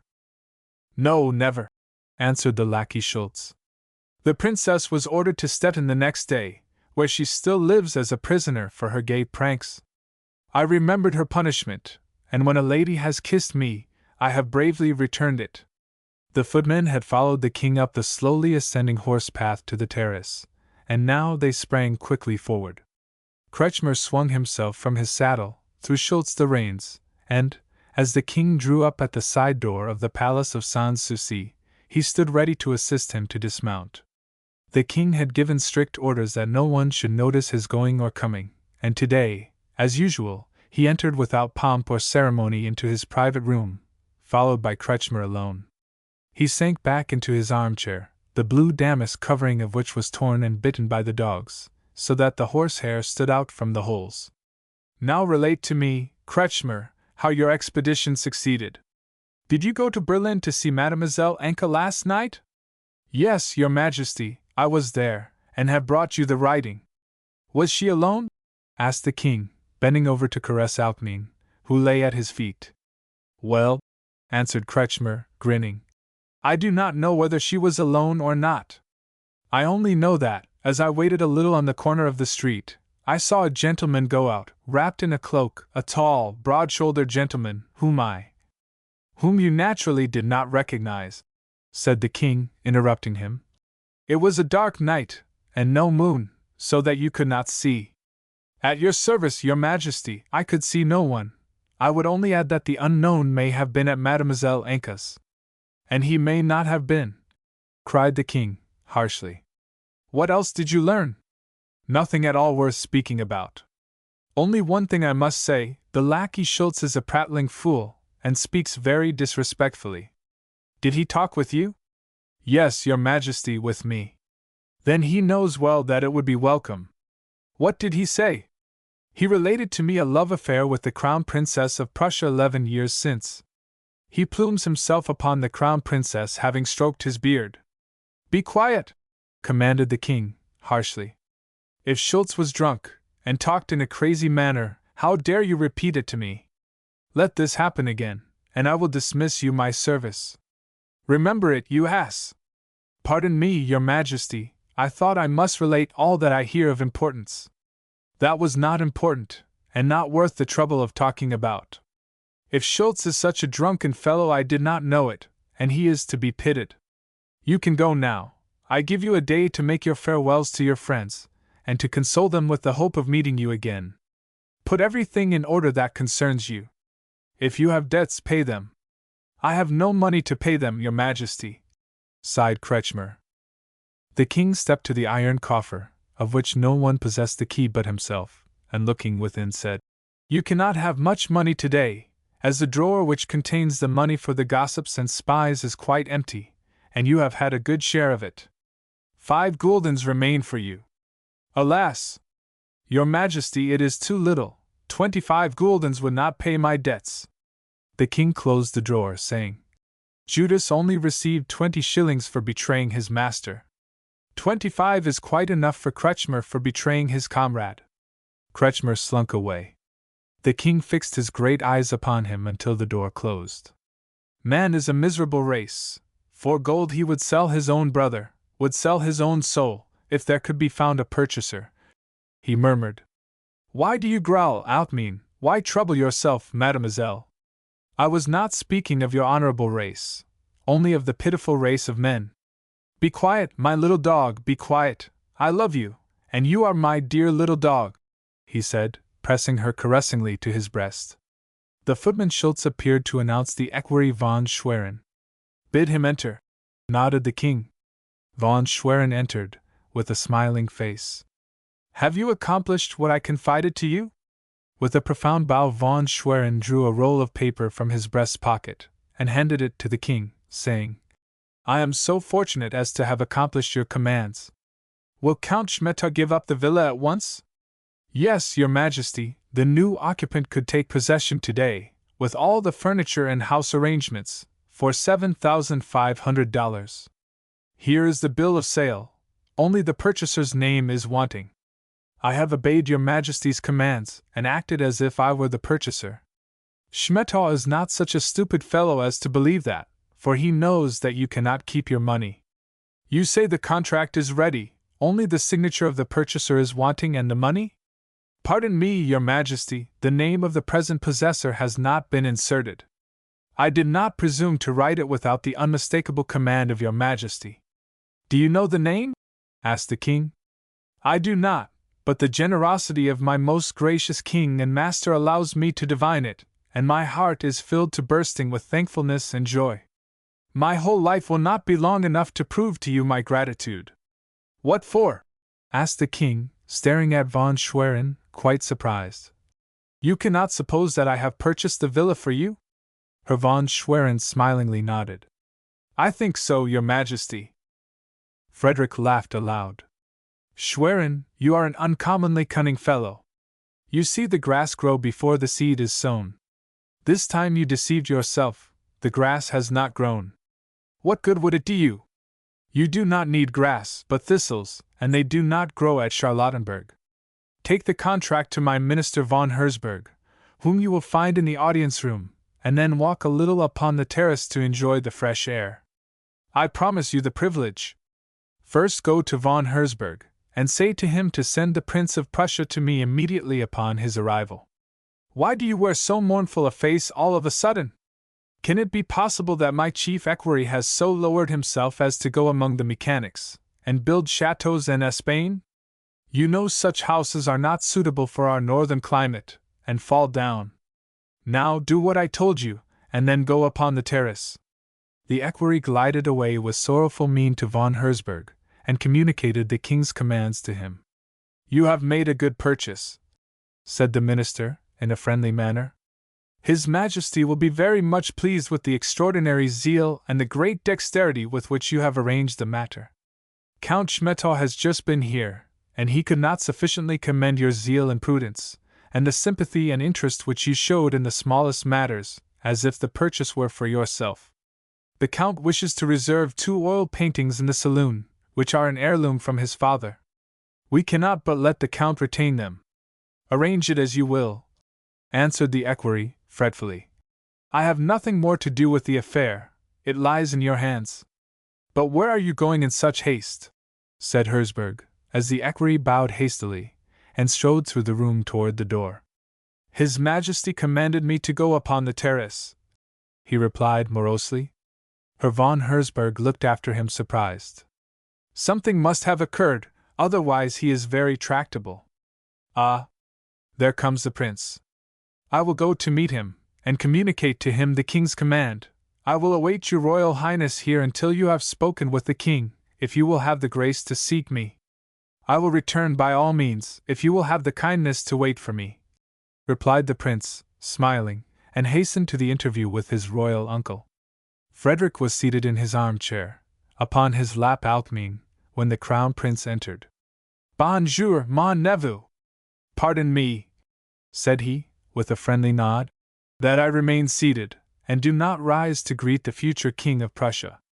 Sire, heaven grant that many years pass before I succeed to the title which my great and unapproachable predecessor has borne with so much wisdom and fame, that one can well doubt the being able to emulate his example, and must content himself to live under the shadow of his intelligence and fame.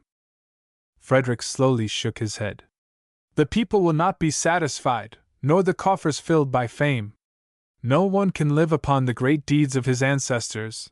He must be self-sustaining, not seek for the laurels in the past, but upon the naked field of the future, which lies before him. Sow the seeds of future laurels. Fame troubles me but little, and I advise you, my nephew, not to rely upon it.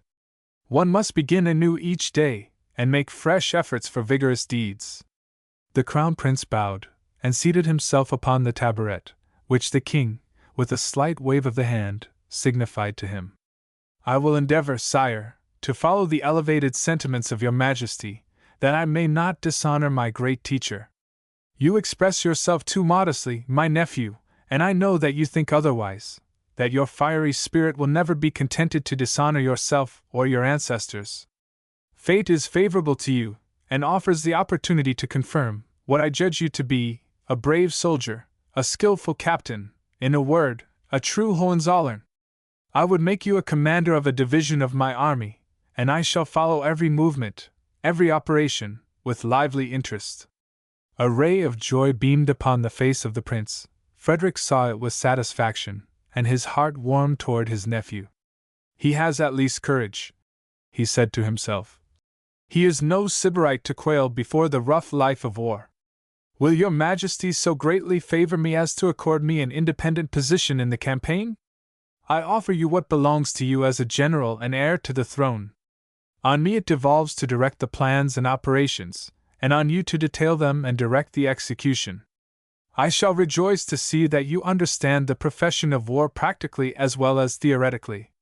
Therefore, this war is so far welcome, that it will give my crown prince an opportunity to win his first laurels, and adorn the brow which, until now, has been crowned with myrtle. Your Majesty, Be silent, I do not reproach you, my nephew. I understand human nature and the seductive arts of women. It is time that you seek other ornament. Myrtle becomes a youthful brow, and the helmet adorns the man crowned with laurels.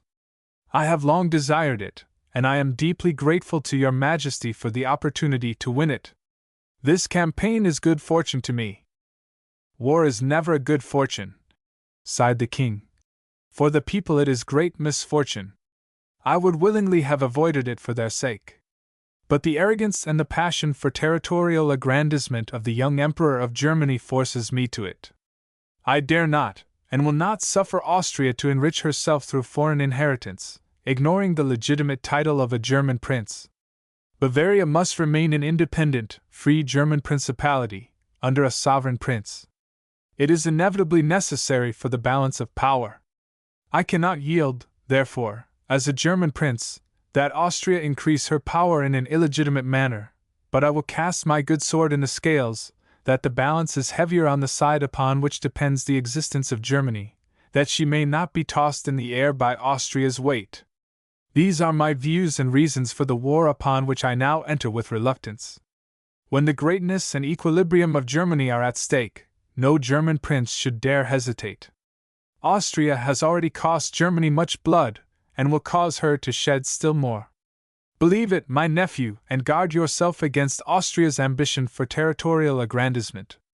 You see, I am like all old people, always teaching youth, while we have much to learn ourselves. We are all pupils, and our deeds are ever imperfect. Your Majesty cannot believe that of himself. The sage of Sanssouci is the type, the master, and teacher of all Europe. My son, replied the king. The great men of antiquity recognized it as the acme of wisdom, that they must be mindful that in the midst of life we are in death. At the gay festivities and the luxurious feasts they were interrupted in the merry song and voluptuous dance, with the warning, remember, O man, that thou must die. Let us profit by their wisdom. I have startled you from the banquet of life, and I doubt not that many singers and dancers will be enraged that I should put an end to the feasts of roses and the merry dance in such an abominable manner. It would be an evil omen in our warlike undertaking, if the rosy lips of the beauties should breathe curses to follow us. Therefore, we must try to conciliate them, and leave a good souvenir in their hearts. You smile, my prince, and you think it vain trouble for an old fellow, that I cannot win the favor of the ladies under any pretension, so you must undertake for me the reconciliation and the hush money. I am prepared for anything which your majesty imposes upon me, only I would defend myself against the interpretation which you give my smile, and which was very near the truth, interrupted the king. I have called you from the banquet of life, and I have interrupted the dancers, crowned with roses in the midst of their dance, which they would finish before you. I pray you, then, indemnify the enraged beauties, and let us go forth with a quiet conscience, that we in no respect are indebted to anyone. Oh, sire, it will be impossible for me to go to the field with a quiet conscience upon this point. Permit me to extend to you the means to do so, replied the king, graciously smiling. Take this little box. It contains a wonderful elixir, proof against all the infirmities and weaknesses of humanity, of one of the greatest philosophers of human nature.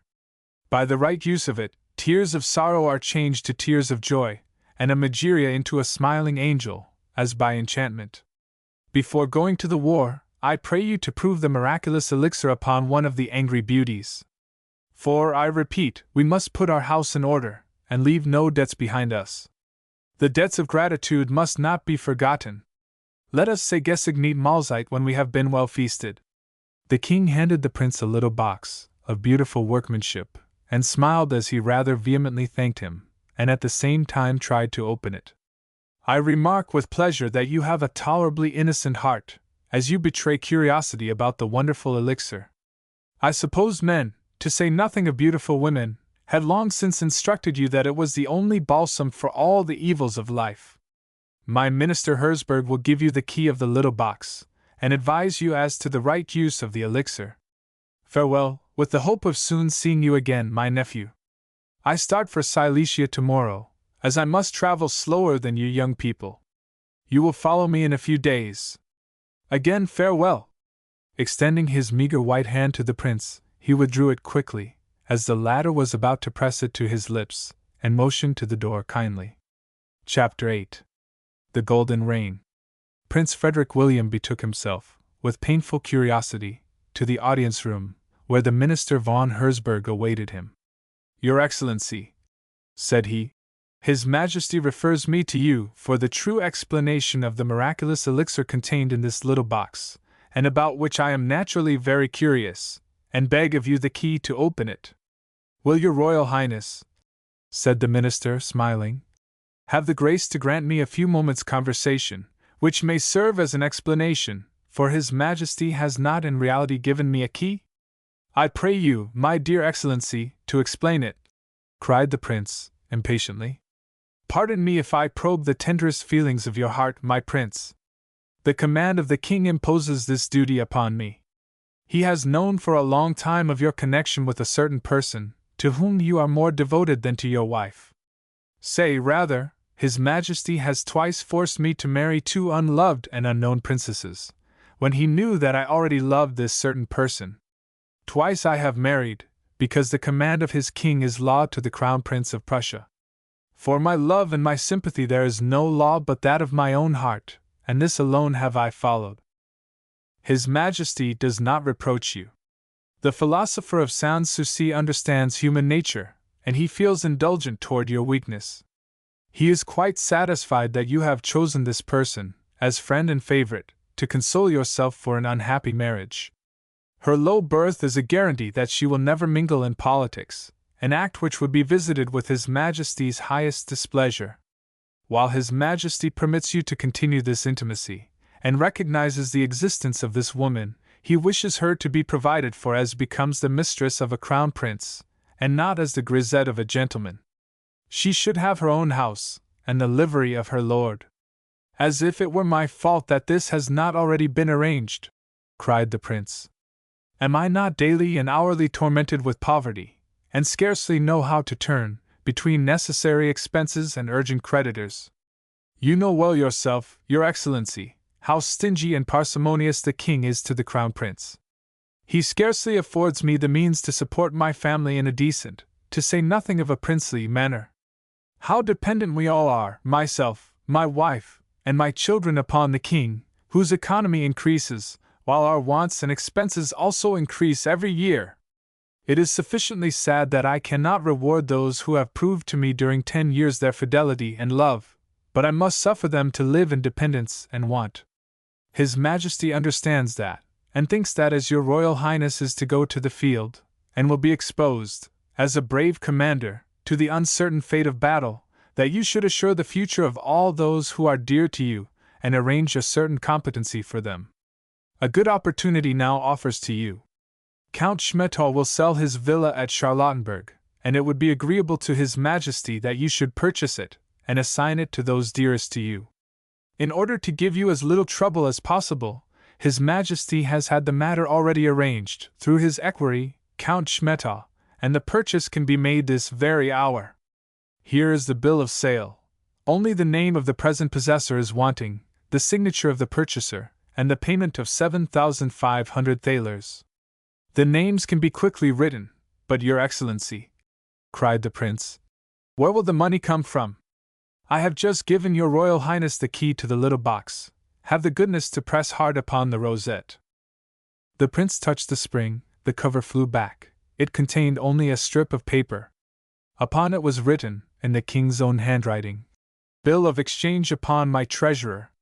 Pay to the order of the Prince of Prussia 20,000 thalers. Footnote: Memoirs of the Countess Lichtenau. Volume 1. The prince's face lighted up with joy. Oh!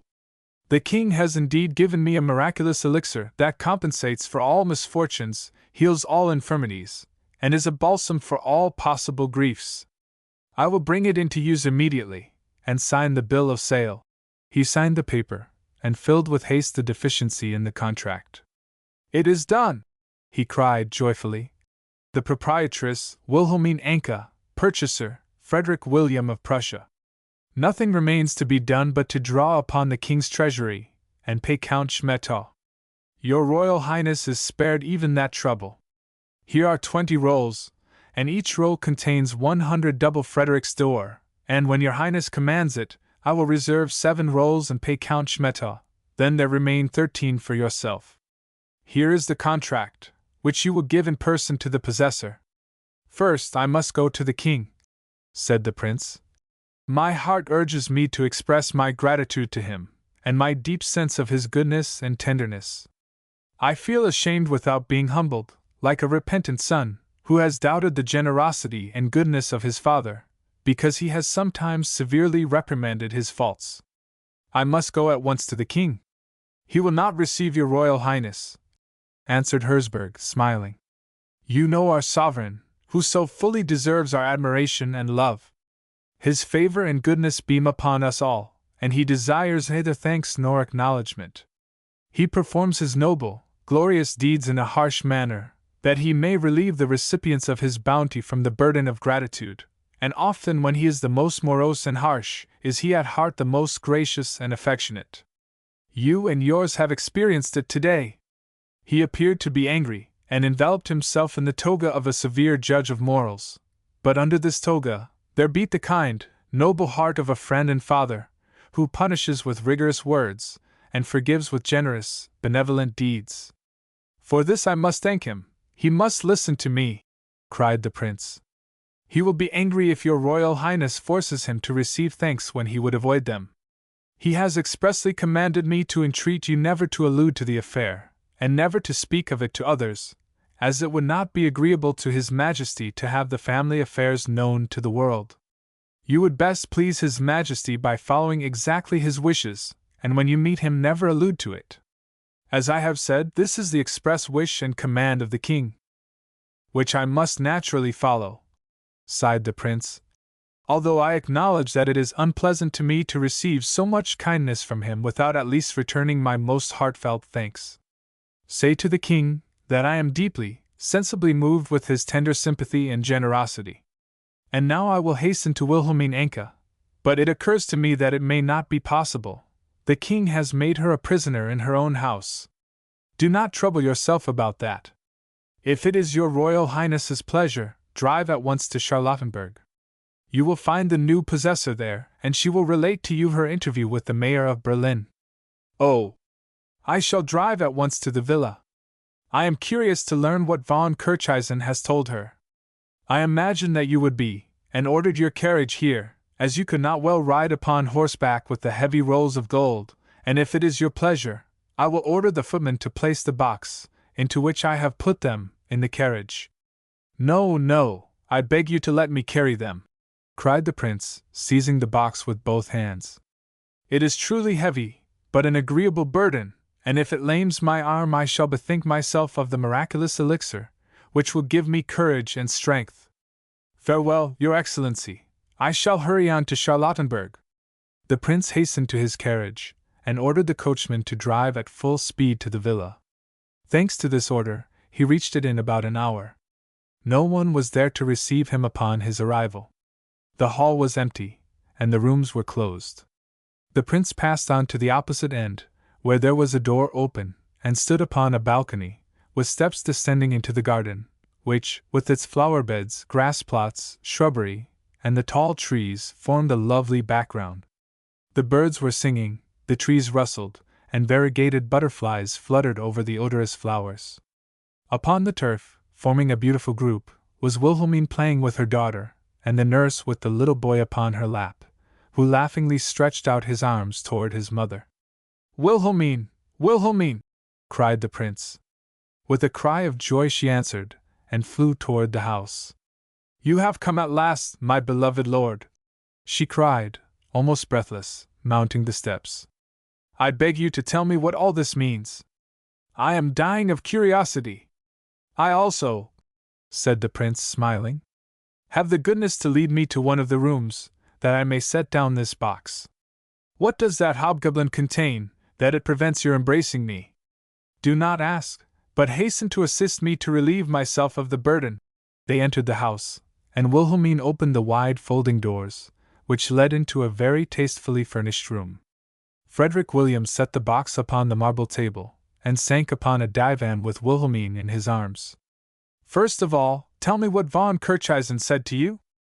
"He commanded me, in the name of the king, to give up my dwelling at Berlin and at Potsdam, and to avoid showing myself in public at both places, that those who had the right to the love and fidelity of the Prince of Prussia should not be annoyed at the sight of me, that I should live retired, and leave the appointed residence as little as possible, for then the king would be inclined to ignore my existence, and take no further notice of me. But if I attempted to play a role, His Majesty would take good care that it should be forever played out." "Those were harsh, cruel words," sighed Frederick William. "Harsh, cruel words," repeated Wilhelmine sorrowfully. "They pierced my soul, and I shrieked at last from agony. Herr von Kircheisen was quite frightened, and begged me to excuse him, that he must thus speak to me, but the king had commanded him to repeat his very words. The carriage was at the door, he said, ready to convey me to my future dwelling, for I must immediately leave Berlin, and the king be informed of my setting out. The coachman received the order, and here I am, without knowing what I am to do, or whether I shall remain here." "Yes, Wilhelmine, you are to remain here. At last we have a home, and a resting place for our love and our children. This house is yours, you are mistress here, and you must welcome me as your guest." "This house is mine!" she cried joyfully. "Did you give it to me? How generous, and how extravagant you are! Protect me with the gift of your love, as if you were Jupiter and I Danae. A beautiful picture, and that it may be a reality, I will play the role of Jupiter and open the box." He took a roll of gold, and let it fall upon Wilhelmine's head, her beautiful shoulders, and her arms, like a shower of gold. She shrieked and laughed, and sought to gather up the pieces which rolled ringing around her upon the floor. The prince seized another roll, and another still, till she was flooded with the glistening pieces. Then another and another, until Wilhelmine, laughing, screamed for grace, and sprang up, the gold rolling around her like teasing goblins. Chapter 9. German Literature and the King. The minister Herzberg had, in the meantime, an interview with the king, informing him of the concluded purchase of the Schmettow villa, and of the emotion and gratitude of the crown prince at his royal munificence. "That affair is arranged, then," said Frederick. "If fate wills that the prince should not return from this campaign, then this certain person and the 2 poor worms are provided for, who are destined to wander through the world nameless and fatherless. Let us hope that fate will not deal so harshly with the prince, or bring such sorrow upon your majesty." "My dear sir, fate is a hard-hearted creature. The tears of mankind are of no more importance to her than the raindrops falling from the roof. She strides with gigantic power over men, crushing them all in dust, the great as well as the little, the king as well as the beggar. For my part, one yield to fate without a murmur. Politicians and warriors are mere puppets in the hands of Providence. We act without knowing why, for we are unknowingly the tools of an invisible hand.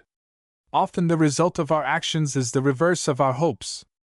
Let all things take their course, as it best pleases God, and let us not think to master fate." Footnote: The King's Words. Posthumous Works. Volume 10, page 256. "That is my creed, Herzberg, and if I do not return from this infamous campaign, you will know that I have yielded to fate without murmuring. You understand my wishes in all things. The current affairs of government should go on regularly. If anything extraordinary occurs, let me be informed at once. Is there any news, Herzberg?" "Nothing worth recounting, sire, except that the young Duke of Weimar is in town." "I know it. He has announced himself. I cannot speak with him.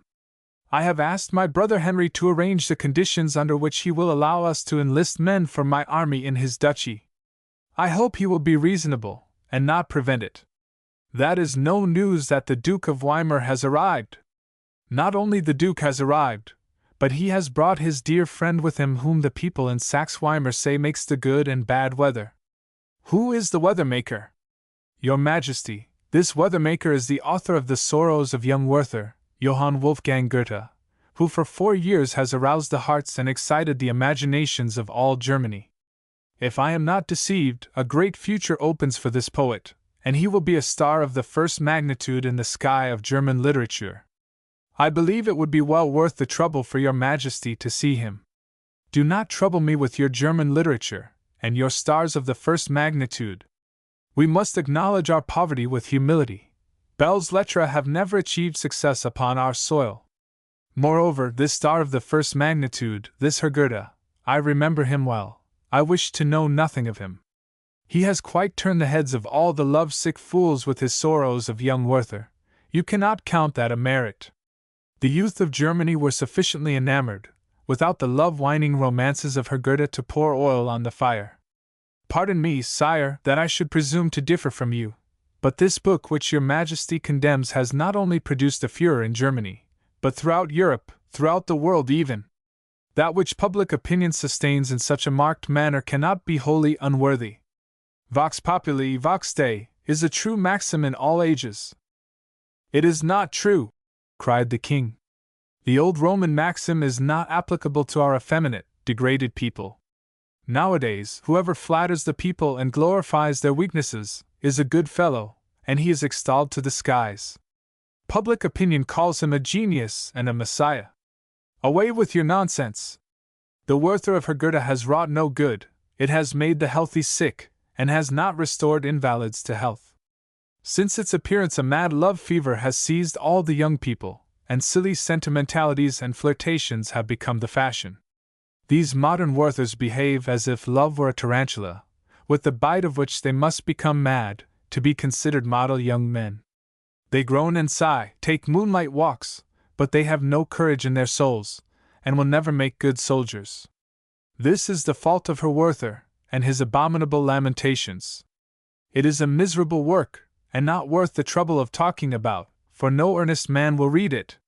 Pardon me, sire, your Majesty has graciously permitted me to enter the lists as knight and champion of German literature, and sometimes to defend the German muse, who stands unnoticed and unknown under the shadow of your throne, while the French lady, with her brilliant attire and painted cheeks, is always welcomed. I beg your Majesty to believe that, Although this romance may have done some harm, it has, on the other hand, done infinite service. A great and immortal merit cannot be denied to it. What merit? Demanded the king, slowly taking a pinch of snuff. I am very curious to know what merit that crazy, lovesick book has. Sire, it has the great merit to have enriched the German literature with a work whose masterly language alone raises it above everything heretofore produced by a German author. It has emancipated our country's literature from its clumsy, awkward childhood, and presented it as an ardent, inspired youth, ready for combat, upon the lips of whom the gods have placed the right word to express every feeling and every thought, a youth who is capable of probing the depths of the human heart. I wish all this might have remained in the depths, cried Frederick, annoyed. You have defended the German muse before, but you remember that I am incorrigible. You cannot persuade me that bungling is masterwork.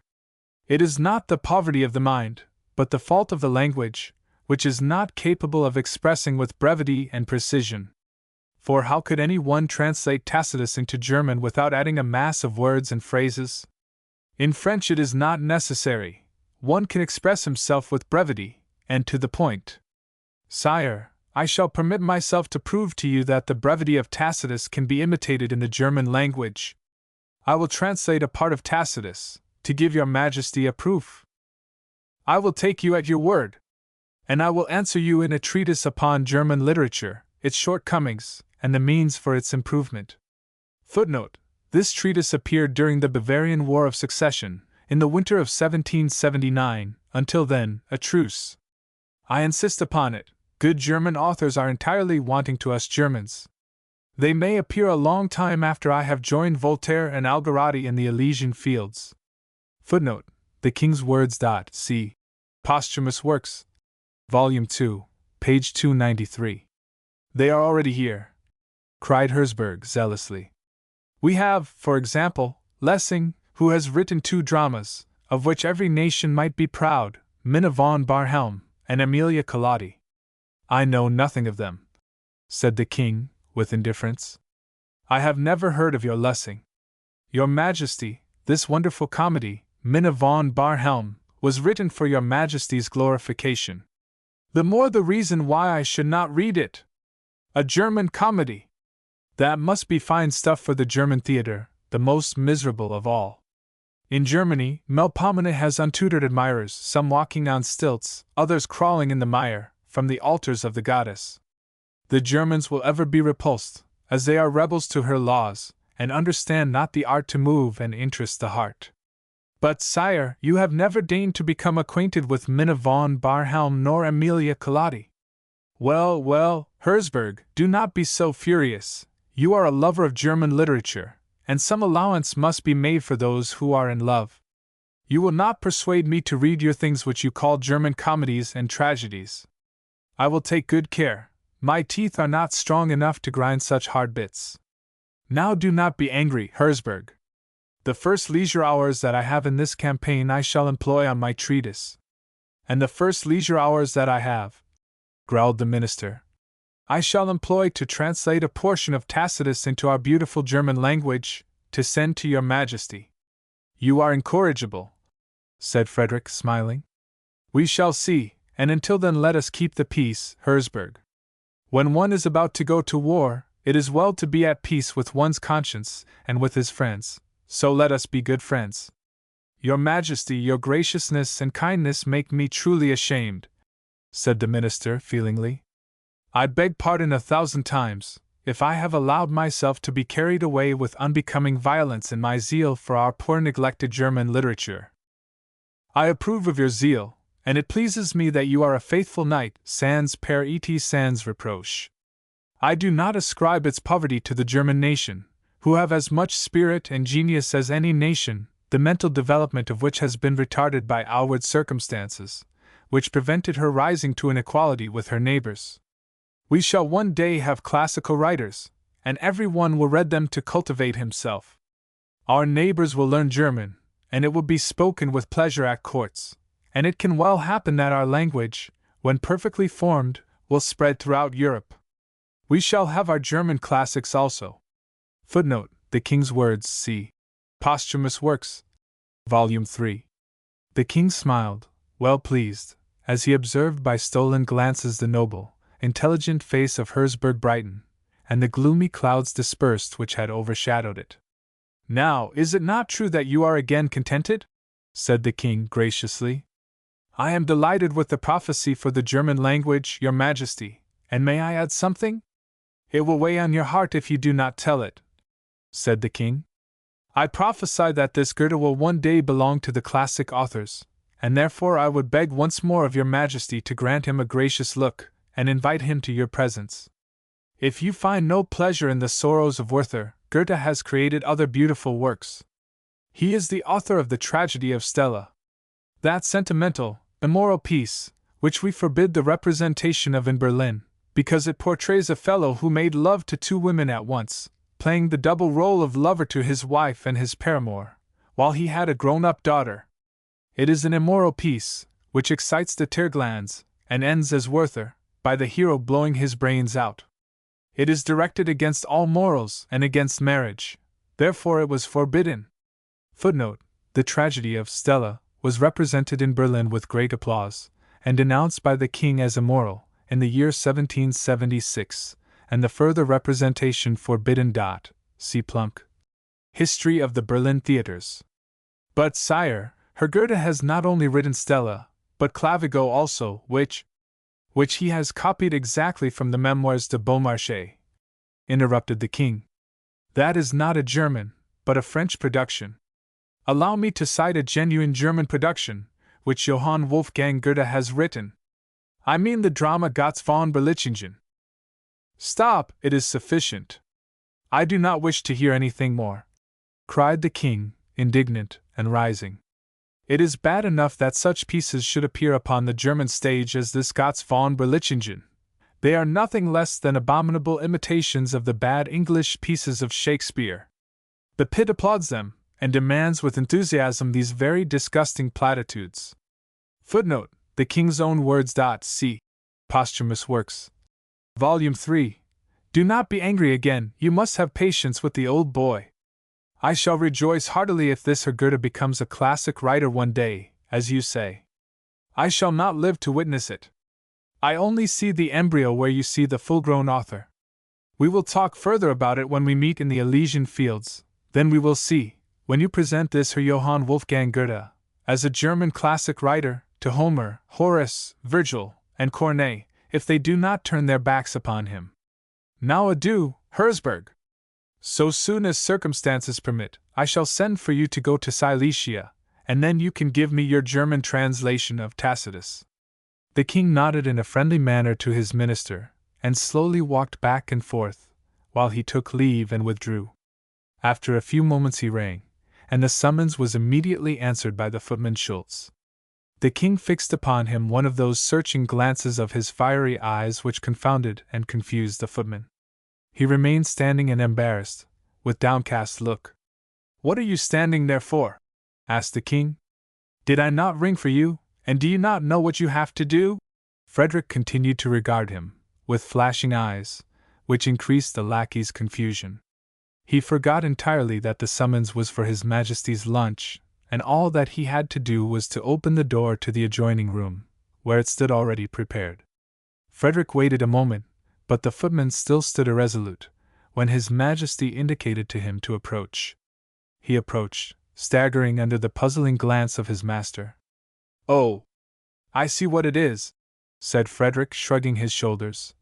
You are drunk again, as you often are, and— Your Majesty, cried Schultz, amazed. I drunk? Silence, will you be bold enough to reason with me? I say that you are drunk, and I want no drunken footmen. They must be well-behaved, sober fellows, who keep their ears open and their mouths shut, who are either drunkards nor gossips, and do not take for truth what they have experienced in their drunken fits. I do not want such fellows as you are at all. You are only fit food for cannon, and for that you shall serve. Go to General Alvensleben, and present yourself to enter the guards. You are lucky to go to the field at once. Tomorrow you will set off.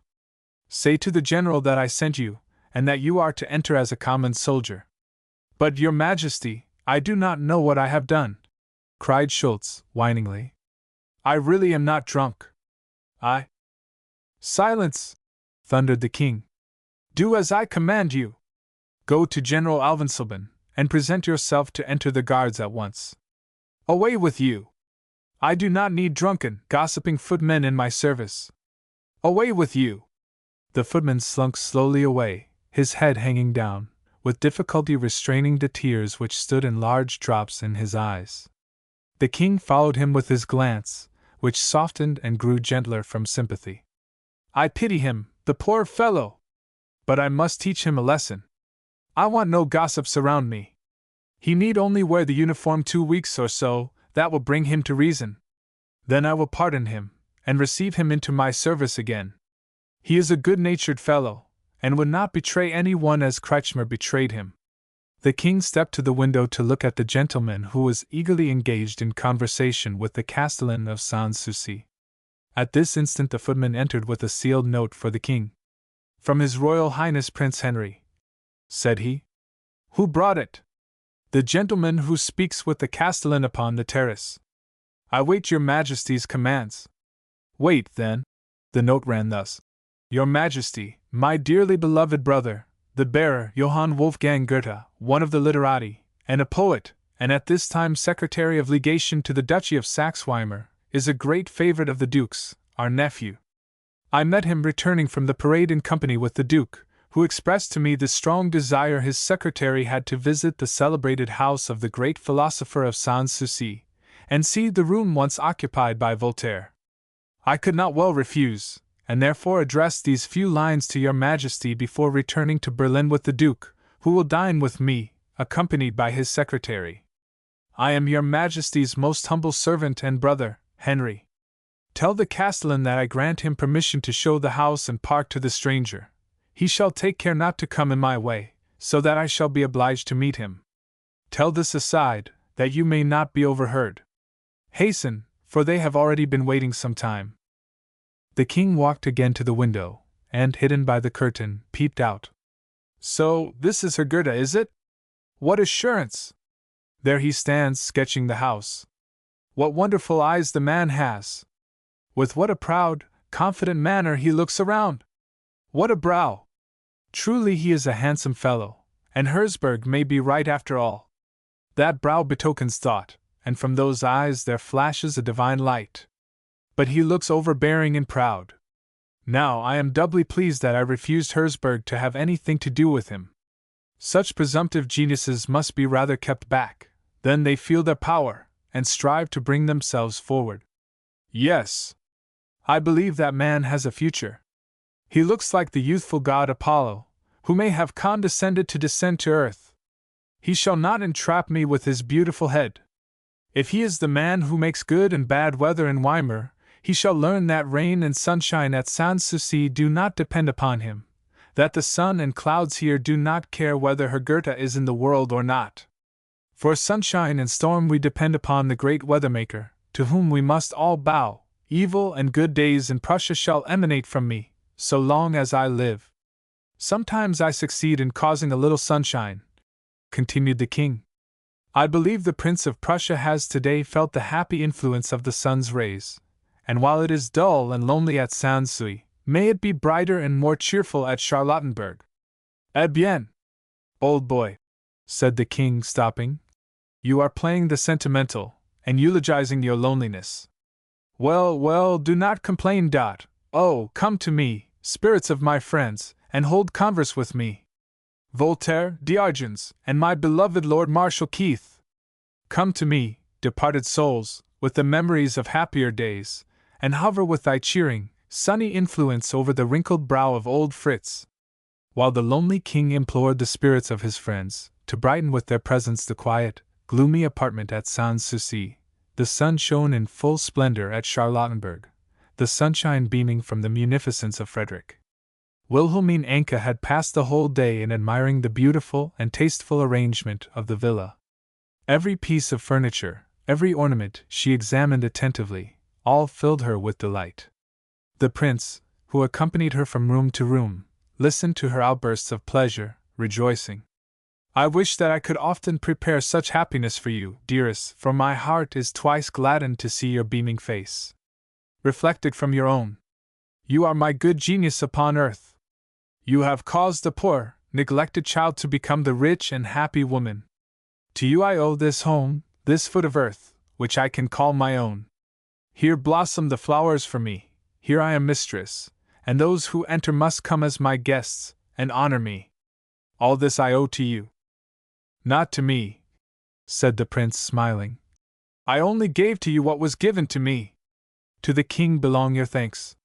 Harsh in words, but gentle in deeds, he has given you this refuge, freeing you from the slavery of poverty, from the sorrow of being homeless. But tell it not, Wilhelmine. The king would be angry if it were known that he not only tolerated but showed great generosity to you. It is a secret that I ought not even to disclose to you. I could not receive your thanks, for I have not deserved them. From the king comes your good fortune, not from me. The day will come when I can requite you, when the poor crown prince becomes the rich king. On that day the golden rain shall again shower upon you, never to cease, and vying with the shower of gold, the brightest sunbeams play continually around you. As king, I will reward your fidelity and love, which you have proved to the poor crown prince, with splendor, power, and riches. Until then rejoice with the little that his grace has accorded you, and await the much that love will one day bring you. Farewell, Wilhelmine, the evening sets in, and I must forth to Potsdam. The king would never pardon me if I did not pass the last evening with my wife in the circle of my family. Farewell! He embraced her tenderly, and Wilhelmine accompanied the prince to the carriage, and returned to survey anew the beautiful rooms which were now her own possession. An unspeakable, unknown feeling was roused in her, and voices, which she had never heard, spoke to her from the depths of her heart. You are no longer a despised, homeless creature, they whispered. You have a home, a foot of earth to call your own. Make yourself a name, that you may be of consequence in the world. You are clever and beautiful, and with your prudence and beauty you can win a glorious future. Remember the Marquise de Pompadour, neglected and scorned as you, until a king loved her, and she became the wife of a king, and all France bowed down to her. Even the Empress Maria Theresa honored her with her notice, and called her cousin. I am also the favorite of a future king, and I will also become the queen of my king. Wilhelmine had remained standing in the midst of the great drawing-room, which she was passing through, listening to these seductive voices, to these strange pictures of the future. In her imagination she saw herself in this room surrounded with splendor and magnificence, and sparkling with gems. She saw around her elegantly attired ladies and gentlemen, in brilliant uniforms, glittering with orders, saw everywhere smiling faces and respectful manners. She saw all eyes turned to her, and heard only flattering words, which resounded for her from every lip, for her, once so despised and scorned. It shall be, yes, it shall be, cried she aloud. I will be the queen of my king. I will become the Prussian Marquise de Pompadour, that I swear by the heads of my children, by. Rather swear by thy own beautiful head, Wilhelmine, said a voice behind her. Startled, she turned, and beheld the tall figure of a man, wrapped in a long cloak, who stood in the open door. Who are you? She cried, amazed. How dare you enter here? The figure closed the door, without answering, and slowly approaching Wilhelmine, fixed his black eyes upon her with a searching gaze. She tried to summon help, but the words died on her lips. Her cheeks blanched with terror, and, as if rooted to the floor, she stood with outstretched arms imploring the approaching form. The figure smiled, but there was something commanding in its manner, and in the fiery eyes, which rested upon her. When quite near her, it raised its right hand with an impatient movement. Immediately her arms fell at her side, her cheeks glowed, and a bright smile lighted up her face. Then it lifted the three-cornered, gold-bordered hat which shaded its face, nodding to her. Do you recognize me, Wilhelmine? He asked, in a sweet, melodious voice. Yes, she answered, her eyes still fixed upon him. You are Cagliostro, the great ruler and magician. Where did we meet? I remember, it was in Paris, at the house of the governor of the Bastille, M. Delaunay. You caused me to read in a glass the future, a bright, glorious future. I was surrounded with splendor and magnificence. I saw myself glittering with gems. A king knelt at my feet. I was encircled by richly attired courtiers, who bowed before me and honored me, whispering, "We salute you, O beautiful countess! Be gracious to us, exalted princess!" It sounded like heavenly music, and I shouted with delight. "Was that all?" said Cagliostro, solemnly. "That the crystal showed you?" Shuddering, she murmured. The splendor, glory, and power vanished, and all was changed to a fearful picture. I saw myself in a plain, dark dress, in a deserted, lonely room, with iron-barred windows, and a small iron door closed in the dreary white walls. It was a prison! And I heard whispered around me, "Woe to you, fallen and dethroned one! You have wasted away the days of your splendor, submit in patience to the days of your shame and humiliation." I could not endure to behold it, and screamed with terror, fainting. "You demanded to see the future, and I showed it to you," said Cagliostro, earnestly. "Though I let the light shine into your soul, still it was dark within. You pursued the way of unbelief, and desired not to walk in the way of knowledge. I sent messengers twice to you to lead you in the right path, and you sent them laughing away. Recall what I told you in Paris." "I will it. I remember, master, you said that in the most important days of my life you would come to me, and extend to me a helping hand. If I seized it, the first picture would be fulfilled. If I refused it, the prison awaited me. I have kept my word. Today is an eventful day in your life. You have risen from want and degradation. You have mounted the first rounds of the ladder of your greatness and power. You are the mistress of this house." "How did you know it?" asked Wilhelmine, astonished. With a pitying smile he answered, "I know everything that I will, and I see many things that I would willingly close my eyes upon. I see your future, and my soul pities you, unhappy one. You are lost if you do not seize the hand extended to you. You see not the abyss which opens before you, and you will fall bleeding and with broken limbs." "Mercy, mercy!" she groaned. "Stretch out your hand and protect me." Wilhelmine sank as if crushed to the earth. Cagliostro bent over her, and stroked her cold, pale face, breathing upon her the hot breath of his lips. "I will pity you. I will protect you. Rise, my daughter!" He assisted her to rise, and imprinted a passionate kiss upon her hand. "From this hour I count you as one of mine," he said. "You shall be received into the holy band of spirits. You shall be consecrated, and enter the inner temple. Are you prepared?" "I am, master," she humbly replied. "Tomorrow the Temple Brothers will open the Temple of Bliss to you. You shall hear, see, and be silent."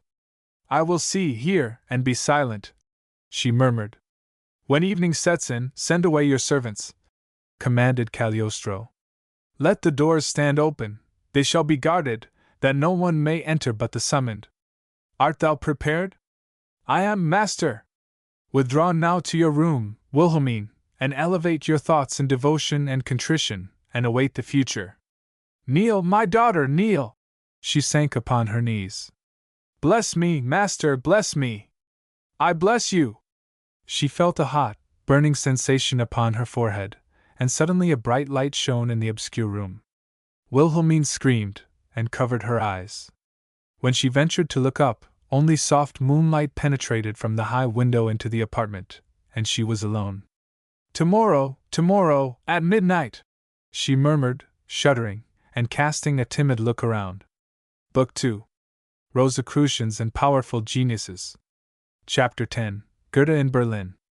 "I wish I only knew whether it were a man, or whether the god Apollo has really appeared to me in human form," sighed Konrektor Moritz, as he paced his room, a strange, gloomy apartment, quite in keeping with the singular occupant, grey walls, with Greek apothegms inscribed upon them in large letters, dirty windows, pasted over with strips of paper, high, open bookshelves, containing several hundred books, some neatly arranged, others thrown together in confusion. In the midst of a chaos of books and papers stood a colossal bust of the Apollo Belvedere upon a table near the window, the whiteness and beauty of which were in singular contrast to the dust and disorder which surrounded it. At the back of the room was an open wardrobe, filled with gay-colored garments. A beautiful carpet of brilliant colors covered the middle of the dirty floor, and upon this paced to and fro the strange occupant of this strange room, Philip Charles Moritz, conrector of the college attached to the Grey Monastery. There was no trace of the bearing and demeanor which distinguished him at the parade at Potsdam yesterday, no trace of the young elegant, dressed in the latest fashion. Today he wore a white garment, of no particular style, tied at the neck with a red ribbon, full sleeves, buttoned at the wrist with lace cuffs, and falling from the shoulders in scanty folds to just below the knees, it displayed his bare legs, and his feet shod with red sandals. His hair was unpowdered, and not tied in a queue, according to the fashion, but hung in its natural brown color, flowing quite loosely, merely confined by a red ribbon wound in among his curls, and hanging down in short bows at each temple like the frontlet of the old Romans. Thus, in this singular costume, belonging half to old Adam, and half to the old Romans, Philip Moritz walked back and forth upon the carpet, ruminating upon the beaming beauty of the stranger whose acquaintance he had so recently made, and whom he could not banish from his thoughts. "What wicked demon induced me to go to Potsdam yesterday?" said he to himself. "I who hate mankind, and believe that they are all of vulgar, ordinary material, yield to the longing for society, and am driven again into the world." A loud knocking at the door interrupted this soliloquy, and the door opened at the commanding, "Come in." "It is he, it is Apollo!" cried Moritz joyfully. "Come in, sir, come in. I have awaited you with the most ardent desire." Moritz rushed to the young gentleman, who had just closed the door, and whose beautiful, proud face lighted up with a smile at the singular apparition before him. "Pardon me, I disturbed you, sir. You were about to make your toilet. Permit me to return after you have dressed." "You are mistaken," cried Moritz eagerly. "You find me in my usual home dress. I like my ease and freedom, and I am of opinion that mankind will never be happy and contented until they return to their natural state, wearing no more clothing, but glorying in the beauty which bountiful nature has bestowed upon her most loved and chosen subjects." "Sir," cried the other, laughing, "then benevolent nature should adapt her climate accordingly, and relieve her dear creatures from the inclination to take cold." "You may be right," said Moritz earnestly, "but we will not quarrel about it. Will you not keep your promise to reveal to me your name? Tell me your own once more. Tell me if this youth, whom I see before me in this ideal dress, is the same modest young man whom I met at the parade yesterday, and who presented himself as Philip Moritz. Then please to inform me whether you are the Philip Moritz who wrote a spirited and cordial letter to Johann Wolfgang Goethe some years since about the tragedy of Stella, the representation of which had been forbidden at that time?" "Yes, I am the same Philip Moritz, who wrote to the poet Goethe to prove to him, with the most heartfelt sympathy, that we are not all such stupid fellows in Berlin as Nikolai, who pronounced the tragedy Stella immoral, that it is only, as Goethe himself called it, a play for lovers. And will you not be kind enough to tell me what response the poet made to your amiable letter? Proud and amiable at the same time, most gracefully he answered me, but not with words. He sent me his tragedy Stella bound in rose-colored satin. Footnote: Goethe in Berlin. Sketches from his life at the anniversary of his 100th birthday. See there. It is before the bust of Apollo on my writing table, where it has lain for 3 years. What did he write to you at the same time? Nothing. Why should he? Was not the book sufficient answer? Did he write nothing? Permit me to say to you that Goethe behaved like a brute and an ass to you." "Sir," cried Moritz angrily, "I forbid you to speak of my favorite in so unbecoming a manner in my room." "Sir," cried the other, "you dare not forbid me. I insist upon it that that man is sometimes a brute and an ass. I can penitently acknowledge it to you, dear Moritz, for I am Johann Wolfgang Goethe himself." You are Goethe!" shouted Moritz, as he seized him with both hands, drawing him toward the window, and gazing at him with the greatest enthusiasm and delight. Yes, he shouted. "You are either Apollo or Goethe! The gods are not so stupid as to return to this miserable world, so you must be Goethe. No other man would dare to sport such a godlike face as you do, you favorite of the gods." He then loosed his hold upon the smiling poet, and sprang to the writing table. "Listen, Apollo!" he cried, with wild joy. Goethe is here, thy dear son is here! Hurrah! Long live Goethe!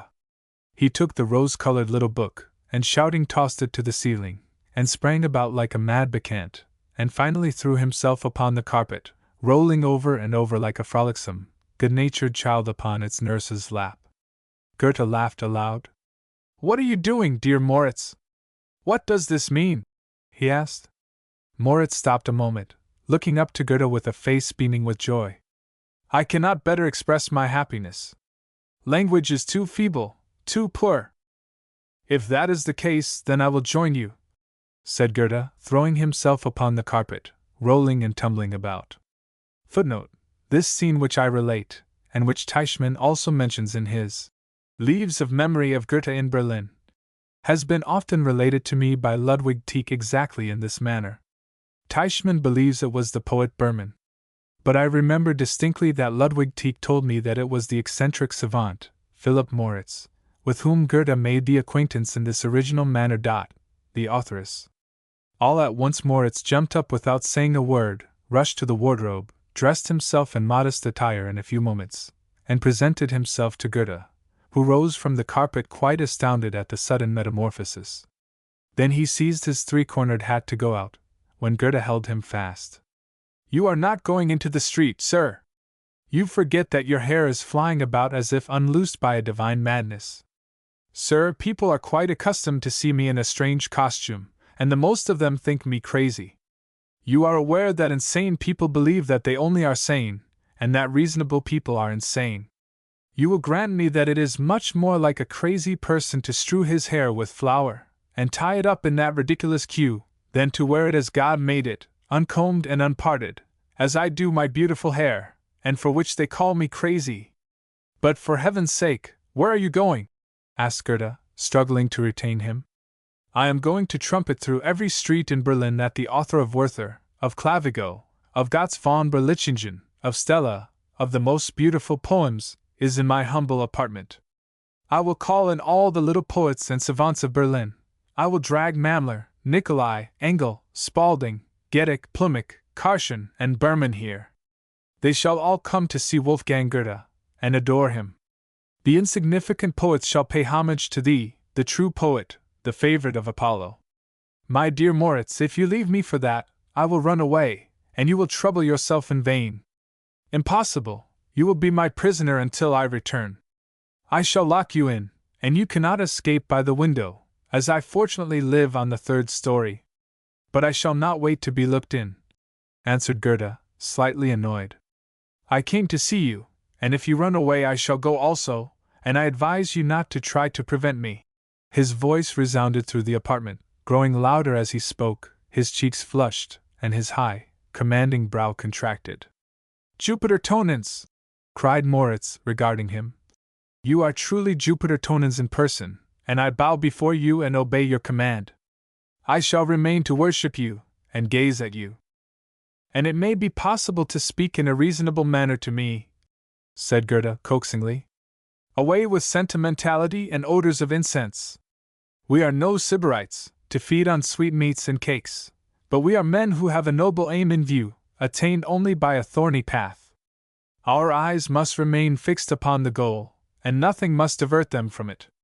"What is the aim that we should strive for?"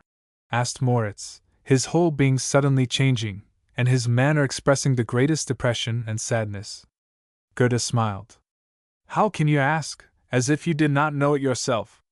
Self-knowledge should be our first aim.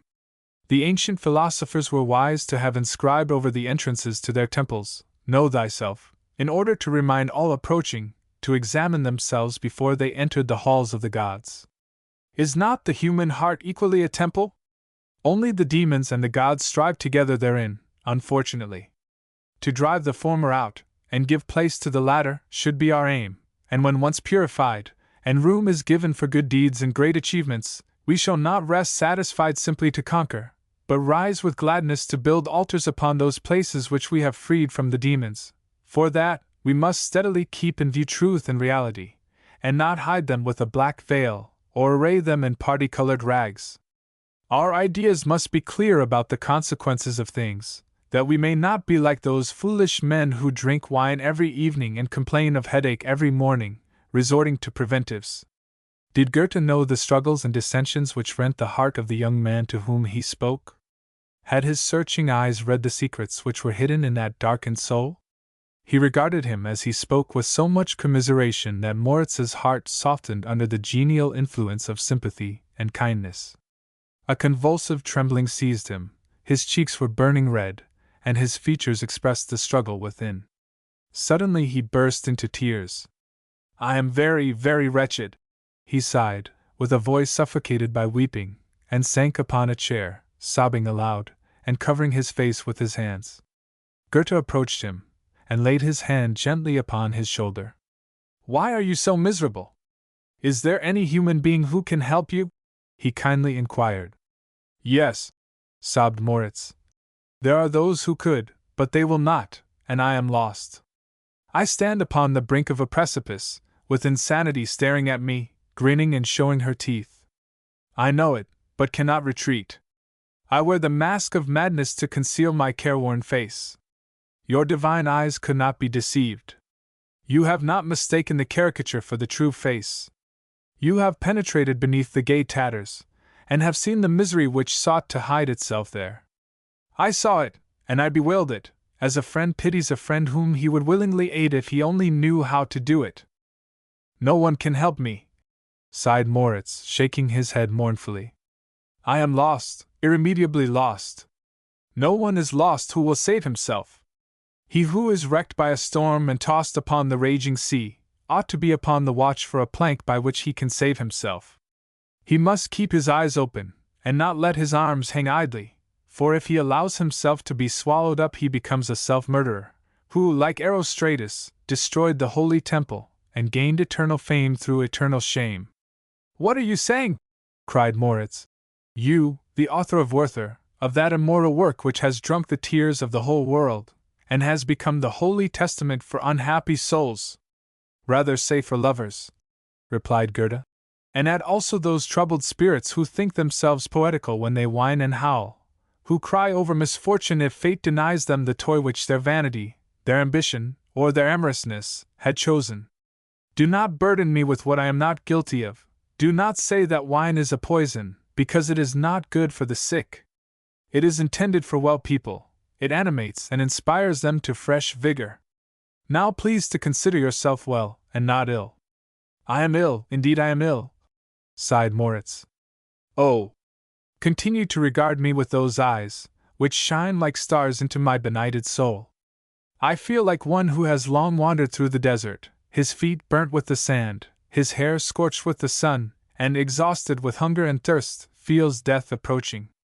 Suddenly he discovers a green oasis, and a being with outstretched arms calling to him with a soft, angel-like voice, 'Come, save thyself in my arms, feel that thou art not alone in the desert, for I am with thee, and will sustain thee. And I say it to you from the bottom of my heart,'" said Goethe affectionately.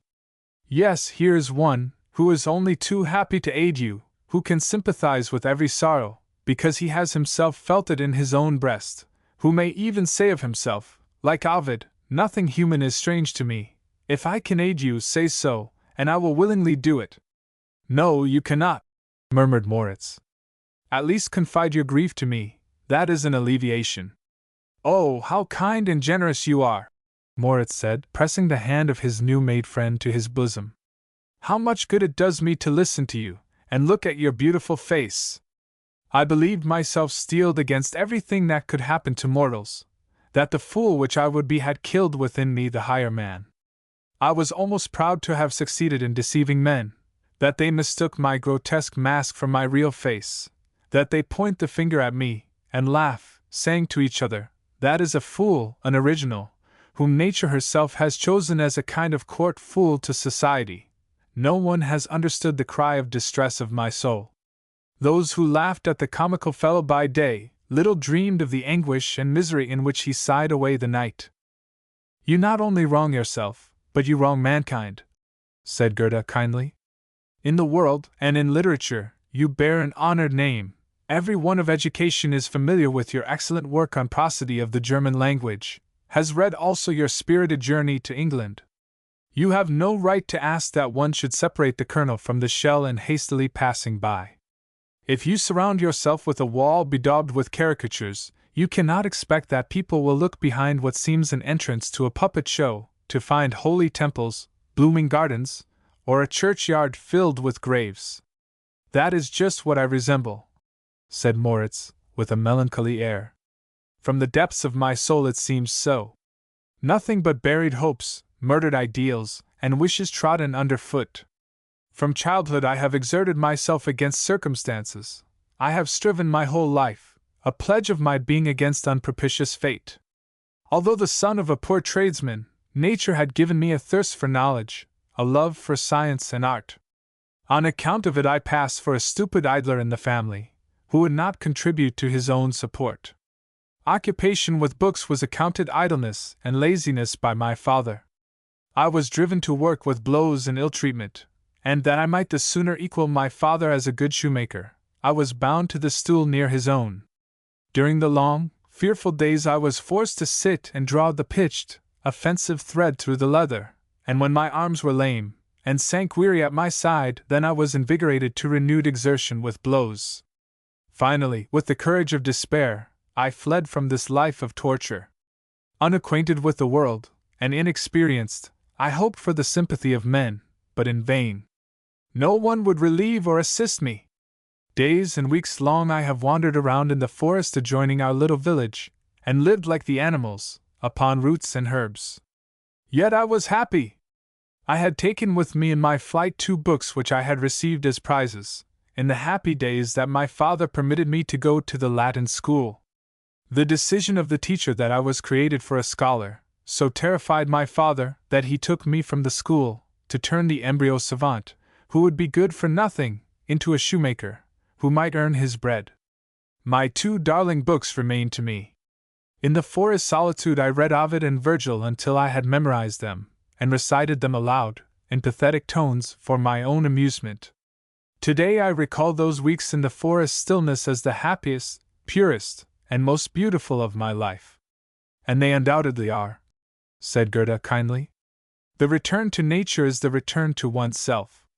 Who will be an able, vigorous man and remain so, must, above all things, live in and with nature. But oh!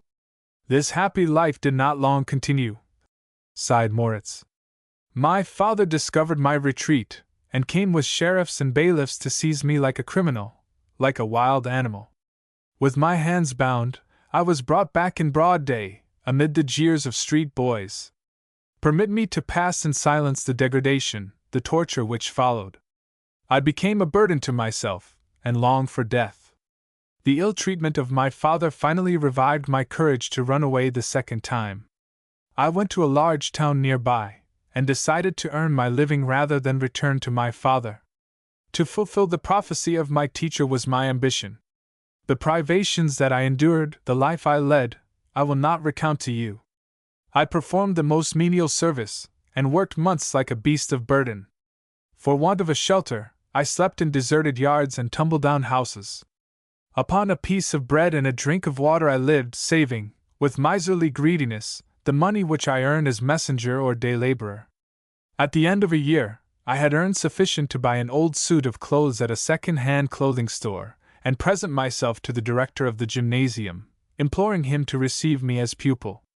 Bitterly weeping, I opened my heart to him, and disclosed the torture of my sad life as a child, and begged him to give me the opportunity to educate myself. He repulsed me with scorn, and threatened to give me over to the police, as a runaway, as a vagabond, and beggar. I am no beggar, I cried vehemently. I will be under obligation to no one. I have money to pay for 2 years in advance, and during this time I shall be able to earn sufficient to pay for the succeeding 2 years. This softened the anger of the crabbed director. He was friendly and kind, and promised me his assistance. Poor boy, sighed Gerda. So young, and yet forced to learn that there is a power to which not only kings and princes, but mine must bow, to which science and art have submitted, as to their Maecenas. This power opened the doors of the gymnasium to you. It was even thus. The director took pity upon me, and permitted me to enter upon my studies at once. He did more, he assured my future. Oh, he was a humane and kind man. When he learned that I possessed nothing but the little sum to which the drops of blood of a year's toil still clung, then he returned it to you, interrupted Gerda kindly. No, he offered me board, lodging, and clothing during my course at the gymnasium. That was well, cried Gerda. Tell me the name of this honorable man, that I may meet him and extend to him my hand. A troubled smile spread over Philip's face. Permit me for the time being to conceal the name, he replied. I received the generous proposal gratefully, and asked, deeply moved, if there were no services which I could return for so much kindness and generosity. It proved that there were, and the director made them known to me. He was unmarried, hence the necessity of men's service. I should be society for him, be a companion, in fact, I should do what every grateful son would do for his father, help him dress, keep his room in order, and prepare his breakfast. That meant that you should be his servant, cried Gerda, indignant. Only in the morning, replied Moritz, smiling. Evenings and nights I should have the honor to be his amanuensis. I should look over the studies of the scholars, and correct their exercises, and when I had made sufficient progress, it should be my duty to give 2 hours to different classes, and I should read aloud or play cards with the director on leisure evenings. Besides, I was obliged to promise never to leave the house without his permission, never to speak to, or hold intercourse with, any one outside the hours of instruction. All these conditions were written down, and signed by both parties, as if a business contract. A transaction by which a human soul was bargained for, thundered Gerda. Reveal to me, now, the name of this traitor of souls, that I may expose him to public shame. He died a year since, replied Moritz, softened. God summoned him to judgment. When the physician announced to him that the cancer was incurable, when he felt death approaching, he sent for me, and begged my forgiveness, with tears and deep contrition. I forgave him, so let me cease to recall the life I passed with him. By the sweat of my brow I was compelled to serve him, for 7 long years I was his slave. I sold myself for the sake of knowledge, I was consoled by progress. I was the servant, companion, jester, and slave of my tyrant, but I was also the disciple, the priest of learning. In my own room my chains fell off. In the lonely night watches I communed with the great, the immortal spirits of Horace, Virgil, and even the proud Caesar, and the divine Homer. Those solitary but happy hours of the night are never to be forgotten, never to be portrayed. They refreshed me for the trials of the day, and enabled me to endure them. At the close of 7 years I was prepared to enter the university, and the bargain between my master and myself was also at an end. Freed from my tyrant, I bent my steps toward Frankfurt University, to feel my liberty enchained anew. For 7 years I had been the slave of the director, now I became the slave of poverty, forced to labor to live. Oh, I cannot recall those scenes. Suffice it to say, that during 1 year I had no fixed abode, never tasted warm food. But it is past, I have conquered. After years of struggle, of exertion, of silent misery, only relieved by my stolen hours of blissful study, I gained my reward. I was free. My examination passed, I was honored with the degrees of Doctor of Philosophy and Master of Arts. After many intervening events, I was appointed conrector of the college attached to the Grey Monastery, which position now supports me. God be praised, I breathe freely, answered Gerda, with one of those sunny smiles which, in a moment of joyful excitement, lighted up his face. I feel like one shipwrecked, who has, at last, reached a safe harbor. I rejoice in your rescue as if it were my own. Now you are safe. You have reached the port, and in the quiet happiness of your own library you will win new laurels. Why, then, still dispirited and unhappy? The past, with its sorrows and humiliations, is forgotten, the present is satisfactory, and the future is full of hope for you. Full of misery is the present, cried Philip, angrily. And filled with despair I glance at the future. You do not see it with your divine eyes, you do not perceive it, poet with the sympathetic soul. You, too, thought that Philip Moritz had only a head for the sciences, and forgot that he had a heart to love. I tell you that he has a warm, affectionate heart, torn with grief and all the tortures of jealousy. That disappointed happiness maddens him. I was not created to be happy, and my whole being longs for happiness. Oh! I would willingly give my life for one day by the side of the one I love. Do not trifle, said Gerda angrily. He who has striven and struggled as you have, dare not offer, for any woman, however beautiful and seductive, to yield his life, which has been destined to a higher aim than mere success in love. Perhaps you think that God has infused a ray of his intelligence into the mind of man, created him immortal, and breathed upon him with his world-creating breath only, to make him happy, and find that happiness in love. No!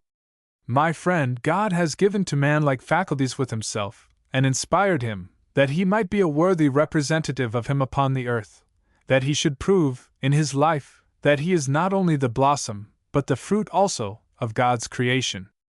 Love is to man the perfume of his existence. She may intoxicate him for a while, may inspire him to poetical effusions, to great deeds even, but he should hesitate to let her become his mistress, to let her be the tyrant of his existence. If she would enchain him, he must tear himself away, even if he tear out his own heart. Man possesses that which is more ennobling than mere feeling. He has intellect, soul. Ah! cried Moritz. It is easy to see that you have never loved madly, despairingly. You have never seen the woman whom you adore, and who perhaps reciprocates your passion, forced to marry another. A shadow flitted over Gerda's brow, and the flashing brilliancy of his eyes was changed to gloomy sadness. Gently, but quickly, he laid his hand upon Moritz's shoulder, saying, In this hour, when two souls are revealed to each other, will I acknowledge to you that which I have never spoken of. I, too, love a woman, who loves me, and yet can never be mine, for she is married to another. I love this sweet woman as I have never loved a mortal being. For years my existence has belonged to her, she has been the center of all my thoughts. It would seem to me as if the earth were without a sun, heaven without a God, if she should vanish from life. I even bless the torture which her prudery, her alternate coldness and friendliness cause me, as it comes from her, from the highest bliss of feeling. This passion has swept through my soul, as if uniting in itself all my youthful loves, till, like a torrent, ever renewing itself, ever moving onward, it has become the highway of my future. Upon this stream floats the bark laden with all my happiness, fame, and poetry. The palaces which my fancy creates rise upon its shore. Every zephyr, however slight, makes me tremble. Every cloud which overshadows the brow of my beloved sweeps like a tempest over my own. I live upon her smile.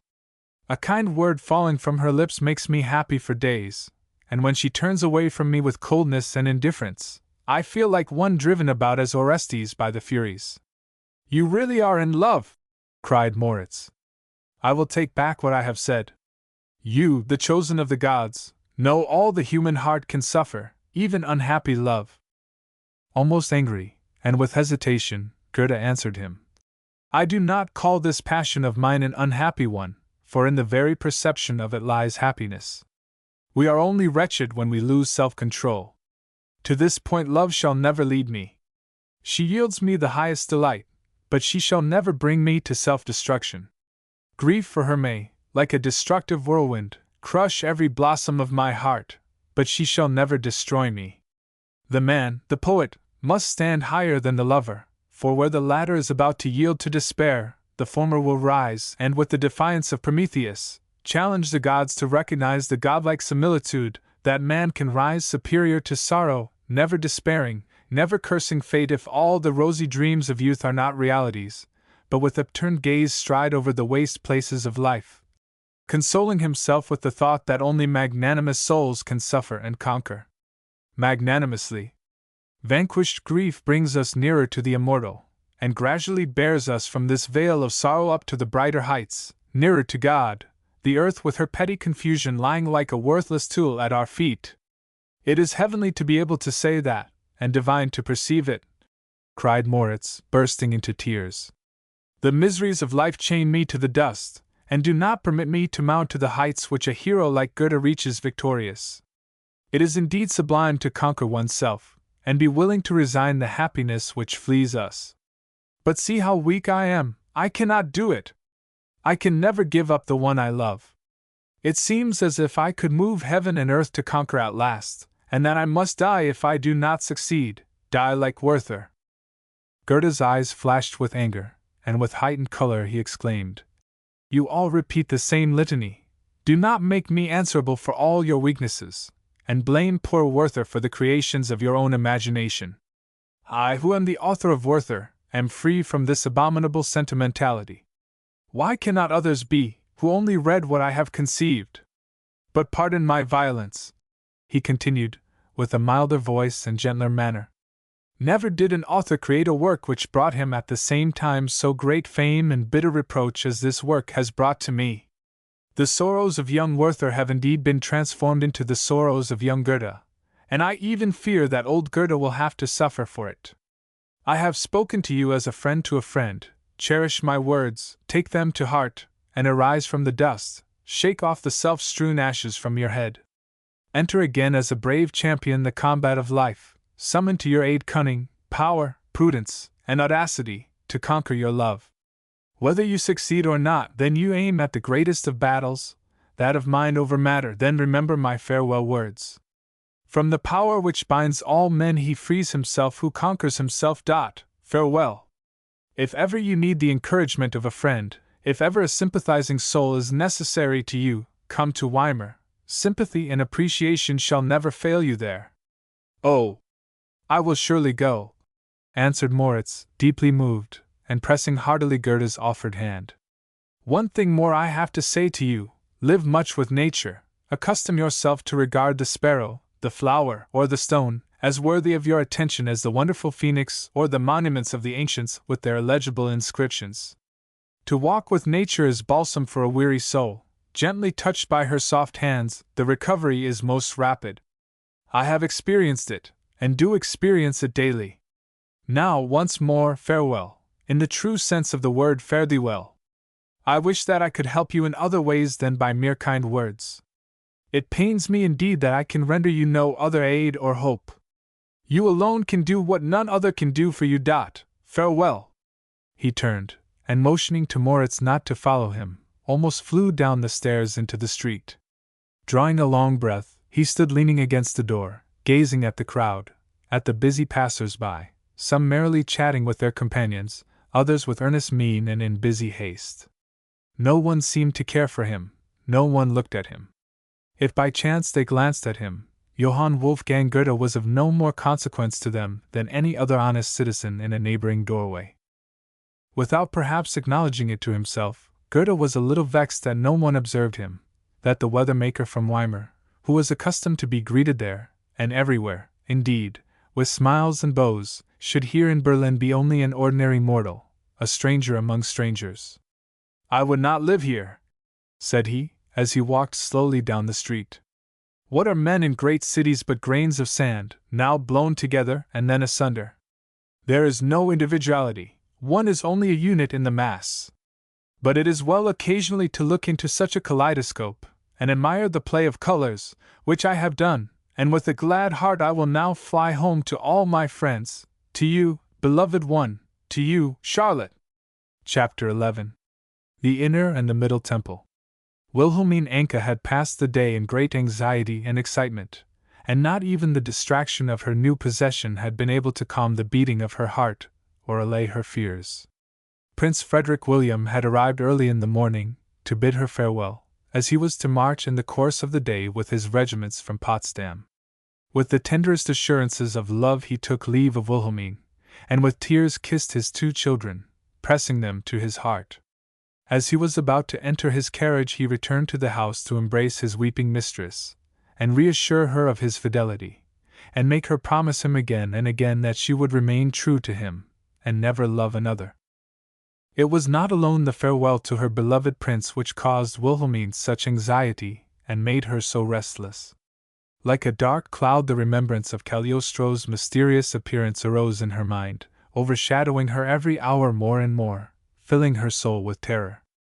In vain did she seek refuge near her children, trying to cheer and forget herself in their innocent amusement, one moment running about the garden with them, then returning to the house to re-examine it. Her thoughts would revert to Cagliostro, and the solemnities which were to take place at her house that night.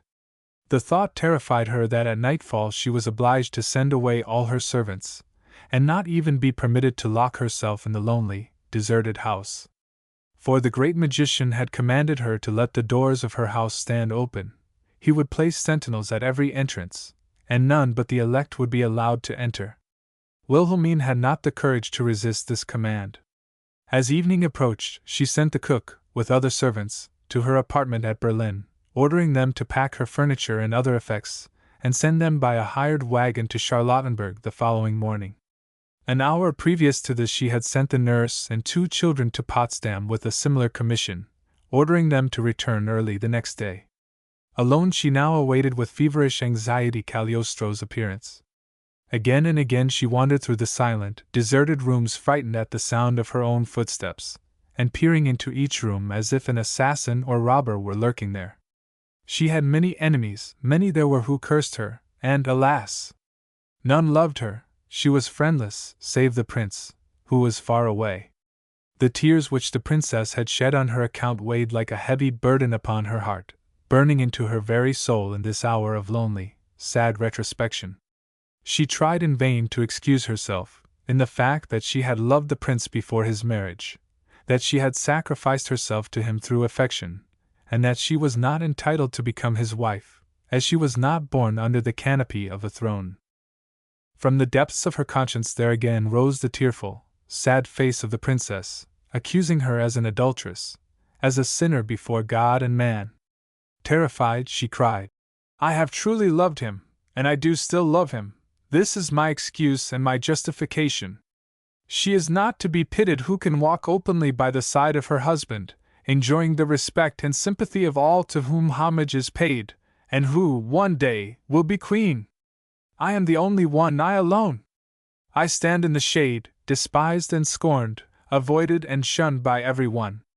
Those who recognize me do so with a mocking smile, and when I pass by they contemptuously shrug their shoulders and say to one another, 'That was Anka, the mistress of the Prince of Prussia. All this shall be changed.'" She cried aloud, "I will not always be despised and degraded. I will be revenged on my crushed and scorned youth. I will have rank and name, honor and position, that I will, yes, that I will, indeed." Wilhelmine wandered on through the silent rooms, all brilliantly illuminated, a precaution she had taken before dismissing her servants. The bright light was a consolation to her, and at least she could not be attacked by surprise, but see her enemy, and escape. "I was a fool," she murmured, "to grant Cagliostro this reception tonight. I know that he is a charlatan. There are no prophets or wizards. Yet well I remember, though a stranger to me, in Paris, how truthfully he brought before me my past life, with what marvelous exactness he revealed to me secrets known only to my Maker and myself. Cagliostro must be a wizard, then, or a prophet. He has wonderful power over me also, and reads my most secret thoughts. He will assist me to rise from my shame and degradation to an honored position. I shall become a rich and influential woman. I will confide in him, never doubting him, for he is my master and savior. Away with fear! He has said that the house should be guarded, and it will be. Onward then, Wilhelmine, without fear!" She hastened to the large drawing room, in order to see the effect of the numerous wax lights and the superb chandeliers of rock crystal. The great folding doors resisted all her efforts to open them. "Who is there?" cried a loud, threatening voice.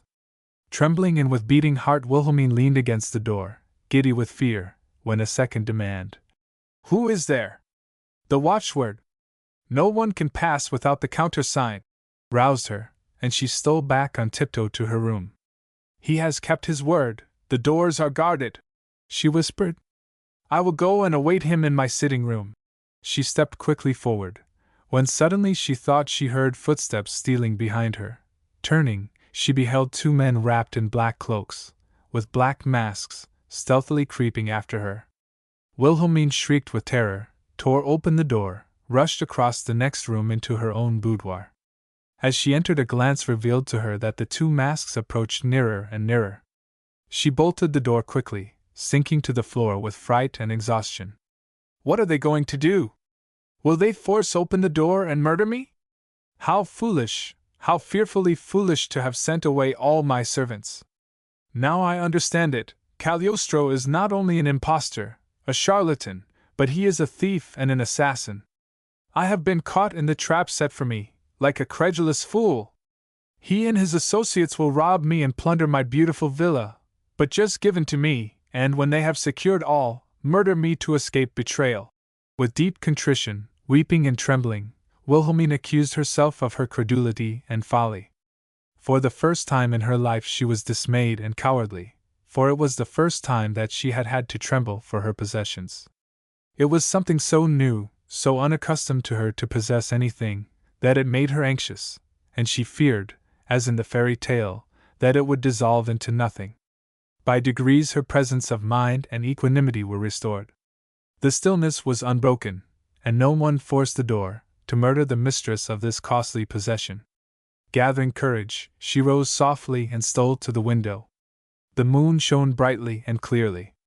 The house stood sideways to the street, and separated from it, first by thick shrubbery, and then a trellised lawn. Whoever would enter, directly turned into a path leading from the street into the shrubbery. Just upon this walk, Wilhelmine perceived masked men approaching, one by one, as in a procession, slowly, silently moving on, until they neared the gate of the trellised square, where two tall, dark forms were stationed to demand the countersign, which being given, they passed over the lawn into the house. I will take courage, he has told me the truth, the house is well guarded, murmured Wilhelmine. None but the summoned can enter, I belong to the number, and when it is time Cagliostro will come and fetch me. Until then, let me await quietly the result, said she, as she stretched herself comfortably upon the sofa, laughing at her former cowardice and terror. No one can enter this room unless I open the door, and fortunately there is but one exit. The wizard himself could not gain admittance unless the walls should open or the bolt drive hack for him. Hark! It strikes 11, one tedious hour longer to wait. I must try to rest a little. She laid her head upon the cushion, closing her eyes. The calm and the quiet were refreshing after the excitement of the day. Gradually her thoughts became confused. Dim pictures floated past her mental vision. Her breathing became shorter, and she slept. The stillness was unbroken, save the clock striking the quarters of every hour. Scarcely had the last quarter to midnight sounded, when the window was softly opened, and a dark form descended into the room. He listened a moment, looking at the sleeping one, who moved not, then extinguished the light, creeping toward the door. Wilhelmine slept on. Suddenly it seemed to her as if sunbeams blinded her, and she started up from a profound sleep. It was indeed no dream. A white form stood before her of dazzling brilliancy, as if formed of sun rays. Rise and follow me, cried a commanding voice. The great Kafta commands you. Mask yourself, and, as your life is dear to you, do not raise it for one instant. Wilhelmine took the mask, upon which flickered a little blue flame, and held it close to her face. Pray in spirit, then follow me. Wilhelmine followed without opposition the bright form which moved before her through the dark rooms. She felt as if under the influence of a charm. Her heart beat violently, her feet trembled, but still she felt no more wavering or fear. A joyous confidence filled her whole being. With her eyes bent upon the moving form of light, she went onward in the obscurity, and entered the great drawing-room, where profound darkness and silence reigned. A slight murmur, as of those in prayer, fell on her car, and it seemed as if numberless black shadows were moving about. Kneel and pray, whispered a voice near her. Her conductor had disappeared, and the gloom of night surrounded her. Wilhelmine knelt as she was bidden, but she could not pray. Breathless expectation and eager curiosity banished all devotion and composure. Occasionally was heard, amid the silence and darkness, a deep sigh, a suppressed groan, or a shriek, which died away in the murmuring of prayer.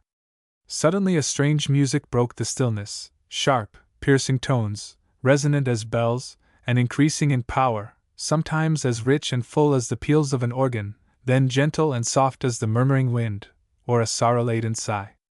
Then, Human voices joined the music, swelling it to a wonderful and harmonious choir, to an inspired song of aspiration, of fervent expectation, and imploring the coming of Him who would bring glory and peace, filling the hearts of believers with godliness. The chorus of the invisibles had not ceased, when a strange blue light began to glimmer at the farther end of the room. Then it shot like a flash through the dark space. As their dazzled eyes were again raised, they saw in a kind of halo, in the midst of golden clouds, a tall, dazzling figure, in a long, flowing robe, sparkling with silver. The lovely bust, the beautiful arms and shoulders, were covered with a transparent golden tissue, over which fell the long, curly hair to the waist. A glittering band, sparkling like stars, was wound through the hair, which surrounded a feminine face of surpassing beauty. Perpetual youth glowed upon her full, rosy cheeks. Bright intelligence beamed from the clear, lofty brow. Peace, joy, and happiness were revealed in the smile of the red lips. Love and passion flashed from the large, brilliant eyes. The choir of the Invisibles now sang in jubilant tones. The Eternal Virgin, the everlasting, holy, and pure being, greets the erring, blesses those that seek, causing them to find, and partake with joy. The heavenly woman raised her lovely arms, extending them as if for a tender embrace. A captivating smile lighted up her features. A fiery glance from her beautiful eyes seemed to greet every one, separately, to announce to them joy and hope. While they regarded her entranced with delight, the golden cloud grew denser, and covered the Virgin with her luminous veil. It then gradually disappeared, with the golden splendor. The chorus of the Invisibles ceased, and the music died away in gentle murmurs. Upon the spot where the beaming apparition was visible, there now stood a tall priest, in a long, flowing black robe. A pale blue light surrounded him, and rendered the dark outline distinctly visible by the clear background. Snow-white hair and a black mask made him unrecognizable to everyone. Extending his arms, as if blessing them, the masked one cried, "My beloved, the unknown fathers of our holy order of Rosicrucians send me to you, and command me to salute you with the greeting of life. I am to announce to you that the time of revelation approaches, and that the sublime mysteries of earth and nature will soon be revealed to you. As the rose is unfolded in her glowing red, which has so long slept in her lap of green leaves, you represent the green leaves, and nature is the rose. She will disclose herself to you with all her secrets. In her calyx you will find the elixir of life and the secret of gold, if you walk in the path of duty, if you exercise unconditional obedience to the invisible fathers, if you submit yourselves in blind confidence to their wisdom, if you swear to abstain from every self-inquiry, and to distrust your own understanding." Footnote. So run the very words in the laws of the Rosicrucians. See New General German Library, Volume 56, page 10. "We swear it!" cried solemn voices on all sides. "Swear, blindly, silent obedience to all that the invisible fathers shall announce to you through their directors, or shall order you under the holy sign of the Rosicrucians by word or writing." "We swear it!" again resounded in solemn chorus. "Shame, disgrace, perdition, and destruction be your curse," thundered the priest. "If you deviate in thought even from your oath, if you seek to ponder and reflect, if you measure by your own limited reason the dispositions and operations of the sublime fathers, to whom nature has revealed herself, and to whom all the secrets of heaven and earth are disclosed, eternal destruction, and all the tortures of hell and purgatory, be the portion of the doubting. Damned and proscribed be the traitor to the holy order. Listen, ye spirits of the deep, and ye spirits of darkness, withdraw from here in terror, ere the anger of the invisible fathers fall upon you like destroying lightning. Open, ye doors, that the wicked may flee, and only the good remain." With a wave of the hand the great folding doors now opened, and a flood of light from the adjoining apartment revealed the drawing room to be filled with the dark forms of men enveloped in black cloaks, hoods drawn over the heads, and black masks covering the faces, all kneeling close together, and exactly resembling one another. No one moved, the doors closed again, darkness reigning. The priest was no longer visible, though continuing to speak. "Only the good and obedient are now assembled here, and to them I announce that life is to us, and death awaits beyond the door to seize the traitor who would disclose the holy secrets of the order. Be faithful, my brothers, and never forget that there is no place on the earth where the traitor is secure from the avenging sword of the invisible fathers. None but the good and obedient being here assembled, I now announce to you that the time of revelation approaches, and that it will come when you are all zealously endeavoring to extend the holy order and augment the number of brothers. For the extension of the order is nothing less than universal happiness. It emanates alone from the invisible fathers, who link heaven to earth and who will open again the lost way to paradise. The supreme chiefs of our holy order are the rulers of all nature, reposing in God the Father. Footnote: the wording of the laws of the Order of the Rosicrucians. See New General German Library. Volume M, page 10. They are the favorites of God, whom the Trinity thinks worthy of His highest confidence and revelation. If you will take part in the revelations of God, and witness the disclosing of the hidden treasures of nature, swear that you will be obedient to the holy order, and that you will strive to gain new members. We swear it. Resounded in an inspired chorus through the room. We swear unconditional obedience to the invisible fathers. We swear to strive with all our means for the extension of the holy order. Unbelief, free thinking, and self-knowledge are of the devil, who steals abroad to turn men from God. The pride of reason seeks to misguide men and lead them away from God and the secrets of nature. The devil has chosen his disciples, who teach sinful knowledge and arrogant free thinking, and who are united in Berlin in the order of the Illuminati. The invisible fathers command you to fight this shameful order in word, deed, and writing. If any of you are acquainted with one of the members, you shall regard him as your most deadly enemy, and shall hate and pursue him as you hate sin and as you pursue crime. You shall flee his intercourse as you would that of the devil, otherwise you will be damned, and the invisible fathers never will forgive you, and the secrets of nature will be withheld from you. Swear therefore hate, persecution, and eternal enmity to the order of the Illuminati. This I command you in the name of the invisible fathers. We swear it. We swear hate, persecution, and eternal enmity to the order of the Illuminati. Every one who belongs to the order is damned and cursed, and if it were your brother or your father, so shall you curse and damn him. We swear it. Then I bring you the blessing of the invisible rulers and fathers, who announce to you, through me, that every lost one which you gain for the order of the Rosicrucians, and consequently lead back to God and nature, is a step toward entering the holy sanctuary of revelation, where the elixir of life and the tincture of gold awaits you.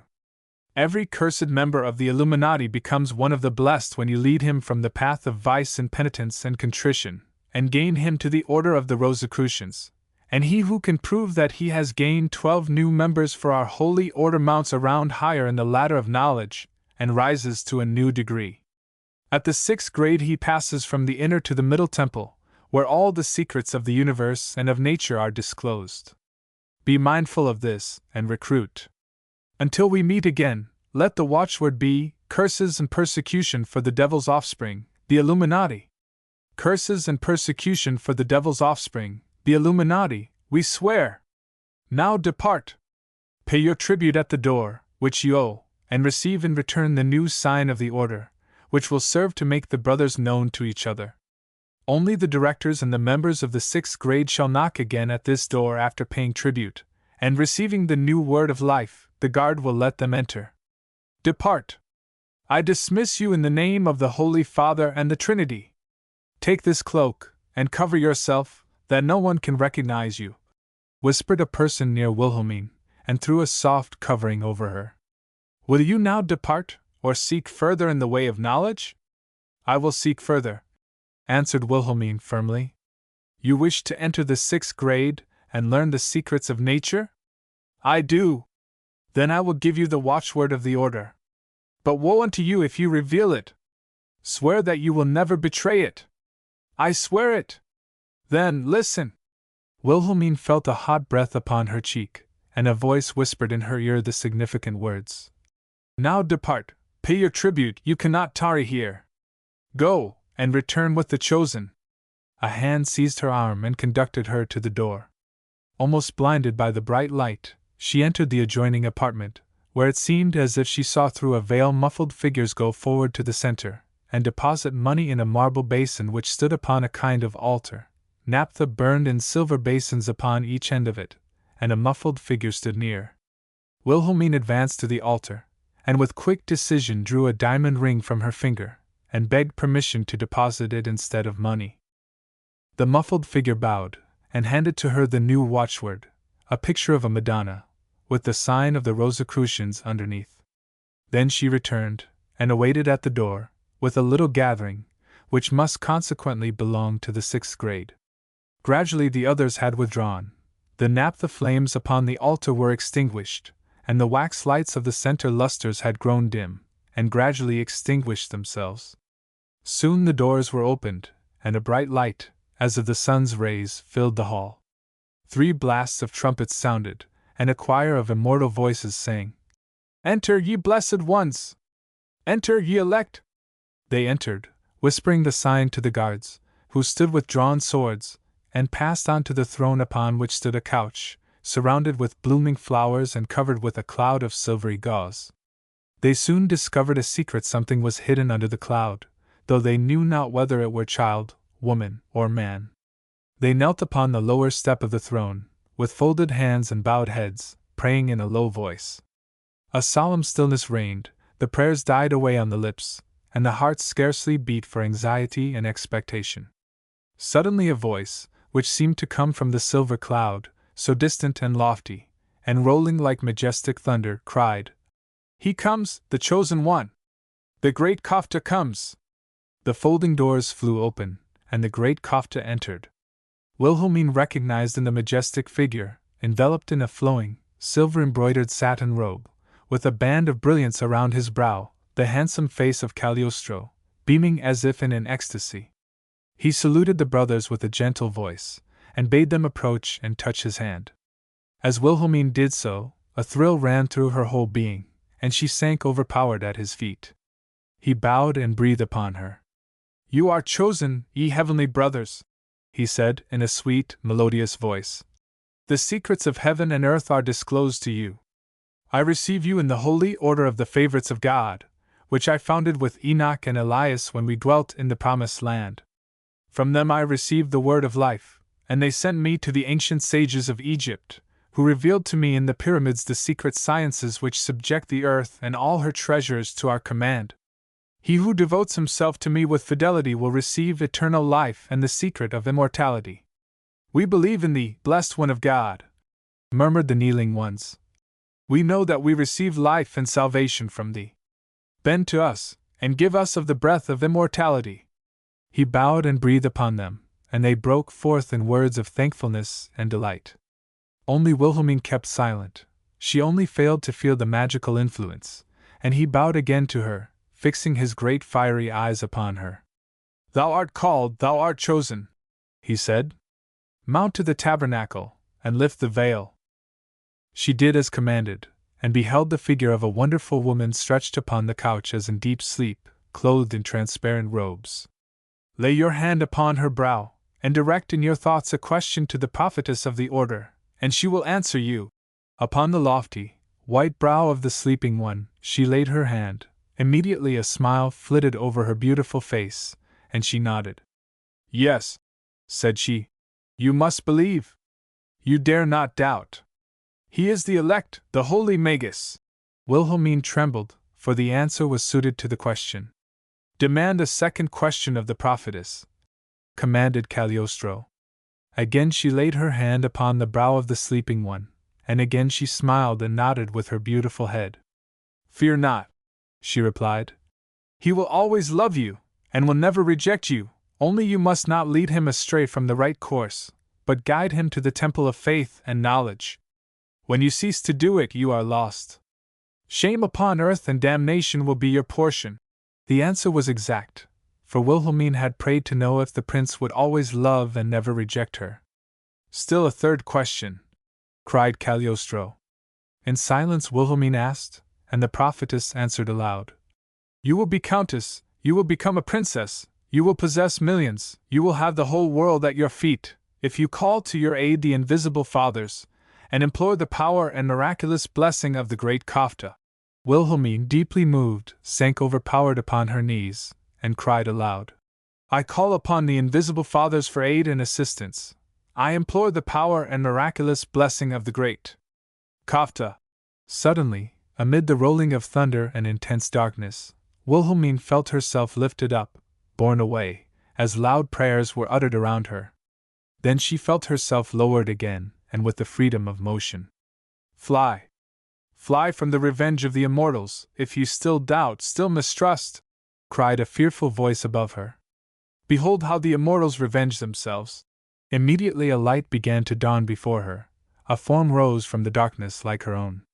She beheld herself kneeling, imploring, her face deluged with tears, and before her a tall, erect, muffled figure, with a glittering sword in his uplifted arm, which sank gradually lower and lower until it pierced her bosom and the blood gushed forth. Wilhelmine shrieked and fainted. She witnessed no more miracles, beard no more prophecies and revelations which the Magi made to the elect. She beheld not the appearance of the blessed spirits, which at the importunity of the brothers flitted through the apartment. She heard not Cagliostro take leave of Baron von Bischofswerder, when all had withdrawn, saying, I have now exalted you to be chief director of the Holy Order. You will at once receive orders from the invisible fathers, announced to you in writing, and you will follow them faithfully. I will follow them faithfully, humbly answered Bischofswerder. You will be rewarded by the knowledge of life and of money. You shall discover the philosopher's stone, and the secret of gold shall be revealed to you, when you perform what the invisible fathers demand. I will do everything, cried Bischofswerder, fervently. Only make known to me their commands. They desire, at the present, that you seek to be the confidant of the Prince of Prussia. Gain his affection, then govern him, making yourself indispensable to him. Surround him with servants and confidants that you can rely upon. Inspire him with devotion to the Holy Order. Become, now, the friend of the Prince, that you may, one day, rule the king. You are the chief of the order in Prussia. The more members you gain, the more secrets will be revealed to you. The Holy Fathers send me afar, but I shall return. If you have been active and faithful, I will make known to you a great secret and bring you the elixir of life. When will you return, master? Asked Bischofswerder, enthusiastically. Cagliostro smiled. Before the Crown Prince of Prussia becomes king. Ask no further. Be faithful. Chapter 12. The Jesuit General. No one remained in the drawing-room but Cagliostro and the beautiful woman who still lay quietly on the couch, upon the throne. Cagliostro approached her, and raising the veil, regarded her a moment, with an expression of the most passionate tenderness. We are alone, Lorenza, said he.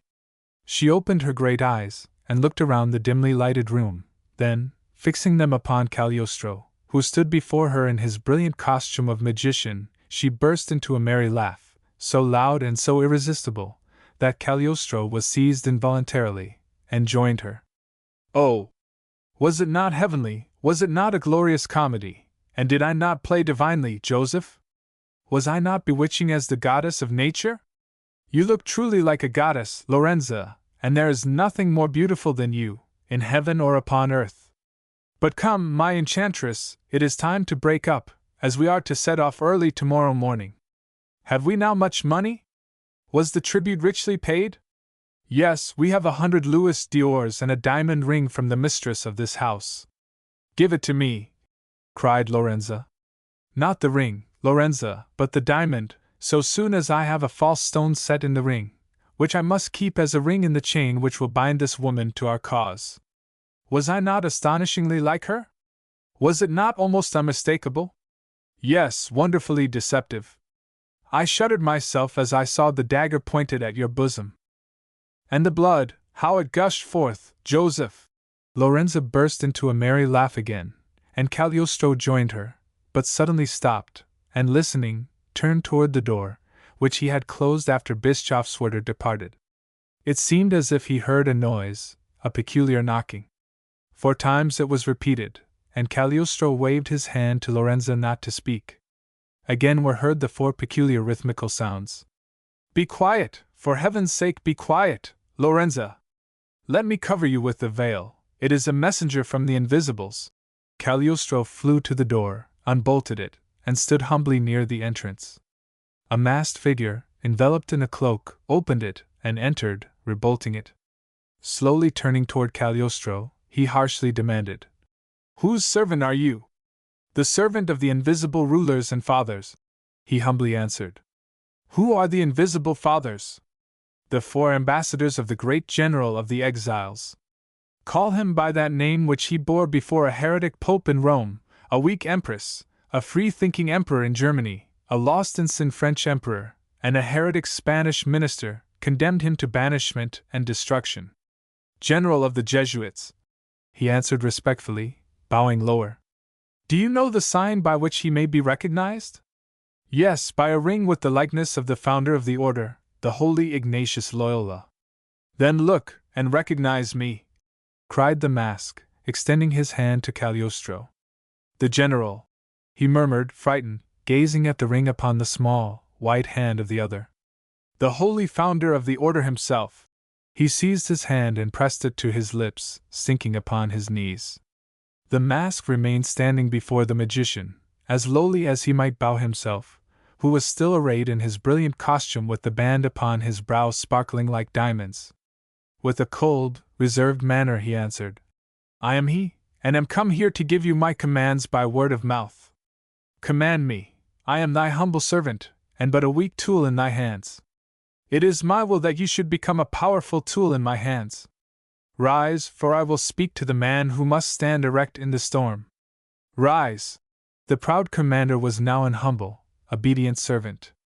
He rose slowly, standing with bowed head. "When and where did we last meet?"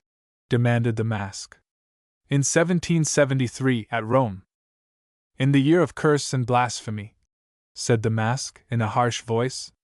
"The year in which the infamous Pope Clement XVI condemned the Holy Order, and hurled his famous bull, Dominus Redemptor Noster. The Holy Order, condemned and disbanded by his infamous mouth, were changed into holy martyrs, without country, without possessions or rights, as persecuted fugitives, wandering around the world, to the wicked a scorn, to the pious a lamentable example of virtue and constancy. Exiled and persecuted, you fled to a house of one of our order, and there we for the first time met. The daughter of this man was your beloved. Tell me, why did you conceal yourself after flying from Palermo? I will see if the elevated one ungratefully forgets the days of his degradation. They accused me in Palermo of falsifying documents by which rightful owners were deprived of their lawful possessions. They threw me into subterranean dungeons, and I was near dying, when the invisible protectors rescued me. Was the accusation well founded? Had you committed the crime you were accused of?" "Yes," answered Cagliostro, in a low voice. "I was guilty." "For whom, by whose authority?" "For the pious fathers, who commanded me, and whose pretensions to the possessions of the Duke Costa Rica were clearly proved by those documents." "You then learned the power and the gratitude of our order. From underground prisons they freed you, and procured a way of escape to Rome, to find a safe asylum in the house of a believer. But just at that time condemnation burst upon us, and from a powerful order we were changed into a persecuted one. The forger Joseph Balsamo sought the brazier Feliciano, who gave him money, letters of recommendation, and instructed him how to serve the order, and procure an agreeable life for himself. Is it not so?" "It is so," answered Cagliostro, softly.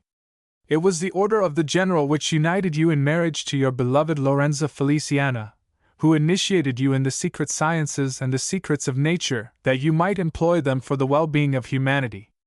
"It is so, master." "You implored also, as you were about to separate, to see the face of your benefactor, to engrave it upon your heart. Would you now be able to recognize it?" "I could in an instant, among thousands." The general slowly raised the mask.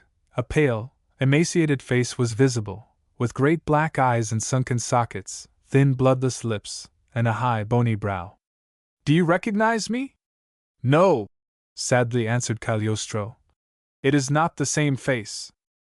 "You see, my son, man changes, but knowledge not.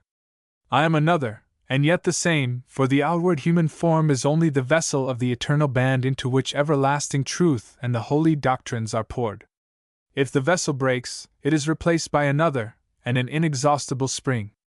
thought, and holy knowledge flow into the renewed vessel. I am a new vessel, but the same Spirit which formerly spoke to you. I know your past life, and for what purpose you are in the world. As the general then spoke to you, so speak I now. The unholy have put the holy under a ban, they have persecuted and condemned us. The holy order of the fathers of Jesus is lifeless before the world, but not before God. Jesuits do not die, for they bear eternal life in them, and there will a day come when they will burst forth from darkness into light. Go, my son, and help prepare the day, help smooth the way, that we may walk therein. Have you obeyed? I have consecrated my whole life to it, Your Eminence. I have wandered around the world, and everywhere striven to disseminate the doctrine of the invisible fathers, and win disciples and adherents to the order. The brothers of the Egyptian Masons, the brothers of the Rosicrucians, are the disciples which I have won, and you know well there are many mighty and illustrious men among them. I know it, and I am satisfied you are an active and useful tool. This I came to tell you, that I might stimulate and advise you.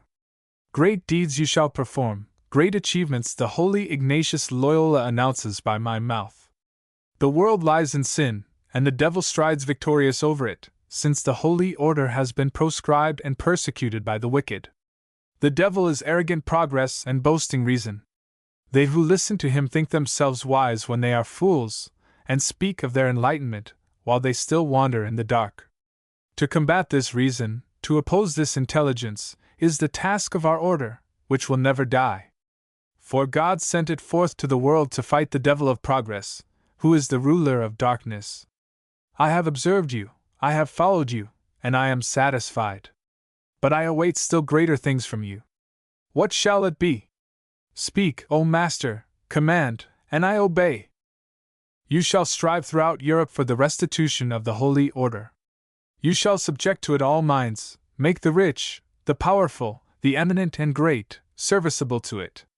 Into the orders of the Rosicrucians and Egyptian Masons you shall gather all the stray and isolated sheep into a flock, to await with longing the coming of the shepherd, and prepare a place for him. To the Holy Church you shall consecrate the band of brothers, the only blessed Church, which is the lofty abode of the Father of our order. To us belongs the world, you shall assist to reconquer it. Unbelievers shall be fought with every weapon. Every deception, slander, persecution, and murder are holy if used for the benefit of the holy order. You shall shrink from nothing which is useful and beneficial for the sublime goal. The murder of a prince is no sin, but a just punishment, when it is necessary to remove a mighty enemy. If you create revolutions, cause nations to tear each other to pieces in grim civil war, these revolutions will be sanctified, the civil wars blessed, if they serve to strengthen the power of our order, and gain victory at last against the opponents. Only through our order can happiness re-enter the world, and mankind be rescued. If the Holy Fathers do not sit in the council of princes, if they are not the conscience of the powerful, and steer the machine of state, the world goes to destruction, and mankind is lost. You shall help, my son, to turn aside the evil, and prepare happiness for earth. You have already done much, but much more is required. Go and work miracles, belief in them sanctifies the mind. Our fathers will sustain you everywhere, for you well know they are always present, though it is imagined they are not. The infamous Ganganelli has stripped them of their uniform, but not annihilated them, as we are, and ever shall be. I have sent out 9,000 brothers in Europe for the benefit of the order, and you will recognize them by the watchword. They will serve you as you will serve them. If danger menaces you, our brothers will know it, and rescue you. You will be unassailable, so long as you work for the order, and win disciples for it. Prussia is our important station as you rightly judged, and I extol you for your foresight. You prepare the future, for here it will be. When the royal mocker of religion dies, then comes a new kingdom, and the Rosicrucians will rise to power. Vices as well as virtues must serve us. Therefore Dischofsuder and Wilhelmine Anke are useful means for holy purposes. That you have recognized it I praise you. Continue, my son, as you have begun, and you shall become powerful upon the earth. Not a hair of your head shall be touched so long as you are faithful to the invisible fathers. But so soon as you turn traitor to the holy cause you are lost, and our anger will crush you. Never will I turn traitor, cried Cagliostro, holding up his hands as if taking an oath. I hope not. Our enemies shall be your enemies, and our friends your friends. If one of the brothers orders you in my name, kill this man or that woman, so kill them. Swear it. Shuddering, Cagliostro repeated. I swear it. As soon as one of the brothers orders you, in my name, rescue this man or that woman, so do everything, even risk and sacrifice your life to rescue him. I swear it. You stand in the holy temple of the order, but also under its avenging sword. Be mindful of it in all your acts. The world is open to you, and our influence will be with you everywhere. You shall win the hearts of the great and the mighty to us, and place the order of the Rosicrucians on the steps of the throne. The great Kafta shall lead believers to us. The great Kafta will perform all that you command, as he is only the humble servant of his general, said Cagliostro, kissing the hand extended to him. Do not kiss the hand, it is only that of an inferior mortal. Kiss the ring, for it is the imperishable sign of our immortal saint. I kiss the ring of the immortal Ignatius Loyola, and swear eternal fidelity, constant obedience, and firm love, until death. Rise! For the time has come for us to separate. I have provided for the journeys the necessary means. Here are letters of recommendation to Warsaw and Mittal, others to Paris and London, but the most important of all, letters of credit upon well-known bankers to the value of $500,000, all valid, though delivered years hence. 500,000! Cried Cagliostro, almost terrified. Does 500,000 astonish you? Repeated the general, and his gray, fleshless face was distorted into a smile. The great Kafta must travel and live like a prince, that he may dazzle the eyes of the brothers, and subjugate the minds of the powerful. We give you the money, but remember you are always under the watchful eye of the order, and there is no spot on earth where you can hide yourself from our vengeance with the trust confided in you. You shall spend it to buy souls and win thrones, for hearts and consciences are sold, money will buy everything. Take your letters of credit, you shall live as a great lord, and the great Kafta shall be equal with princes. He handed Cagliostro 5 sealed letters, saying, They are made out for 5 years, only one for each year, as the number indicates. Number 1 is for this year, and number 5 is only valid at the expiration of 5 years. The order is mindful of your security, and thus 5 years of your life are freed from earthly care. You shall work in spirit, and you shall enchant the world, that it may be saved through the only saving Church, and the Holy Order. He bowed a farewell, making the sign of the cross upon Cagliostro, and bent his steps to the throne, raising the veil which enveloped Lorenza. She looked up to him with glowing cheeks and sparkling eyes, smiling. By this she would express her thanks for the princely gift to her husband, and swear to the general her delight, her fidelity, and love. He regarded her as coldly and calmly as a physician a patient. Yes, Holy Father, I have heard all, she said, with a sweet, flute-like voice. My heart is filled with gratitude and emotion. Prove it by assisting your husband to attain the goal for which we send him forth. I have already said that vice must serve virtue, Lorenza. Beauty is a power, and if it serves holy purposes, so is it sanctified.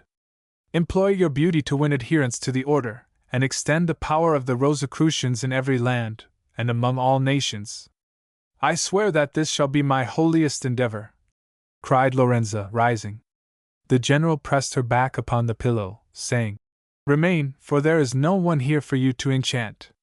I bring you pardon for your sins, and an indulgence for every sin which you will commit, if you swear to serve faithfully the Holy Church and the pious fathers of Jesus. I swear, solemnly cried Lorenza. Here is the letter of indulgence from Pius VI, himself, made out in your name for you. Take it, and perform your duty. He laid down the parchment provided with the papal seal upon her shoulder, and drawing the veil over her made the sign of the cross, saying, I bless you, and give you absolution for your sins. Bless me also, Lord and Master, cried Cagliostro, kneeling upon the lowest step to the throne.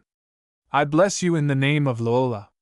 Remain upon your knees, and follow me not. He extended his hands over him, and blessed him, then slowly withdrew. The first beams of the morning sun shone through the great window panes, lighting up with its golden rays Cagliostro's kneeling form. He remained with his head bowed until the general had passed out. "He is gone! Heaven be praised, he is gone!" "Yes, he is gone," repeated Lorenza, springing from the couch. "Is it true? Has he given you 500,000? Cagliostro held up with triumphant air the letters. "See, these addresses are upon the first banking houses in Rome, Paris, London, and Berlin. Do you believe that they are genuine?" "I am convinced of it."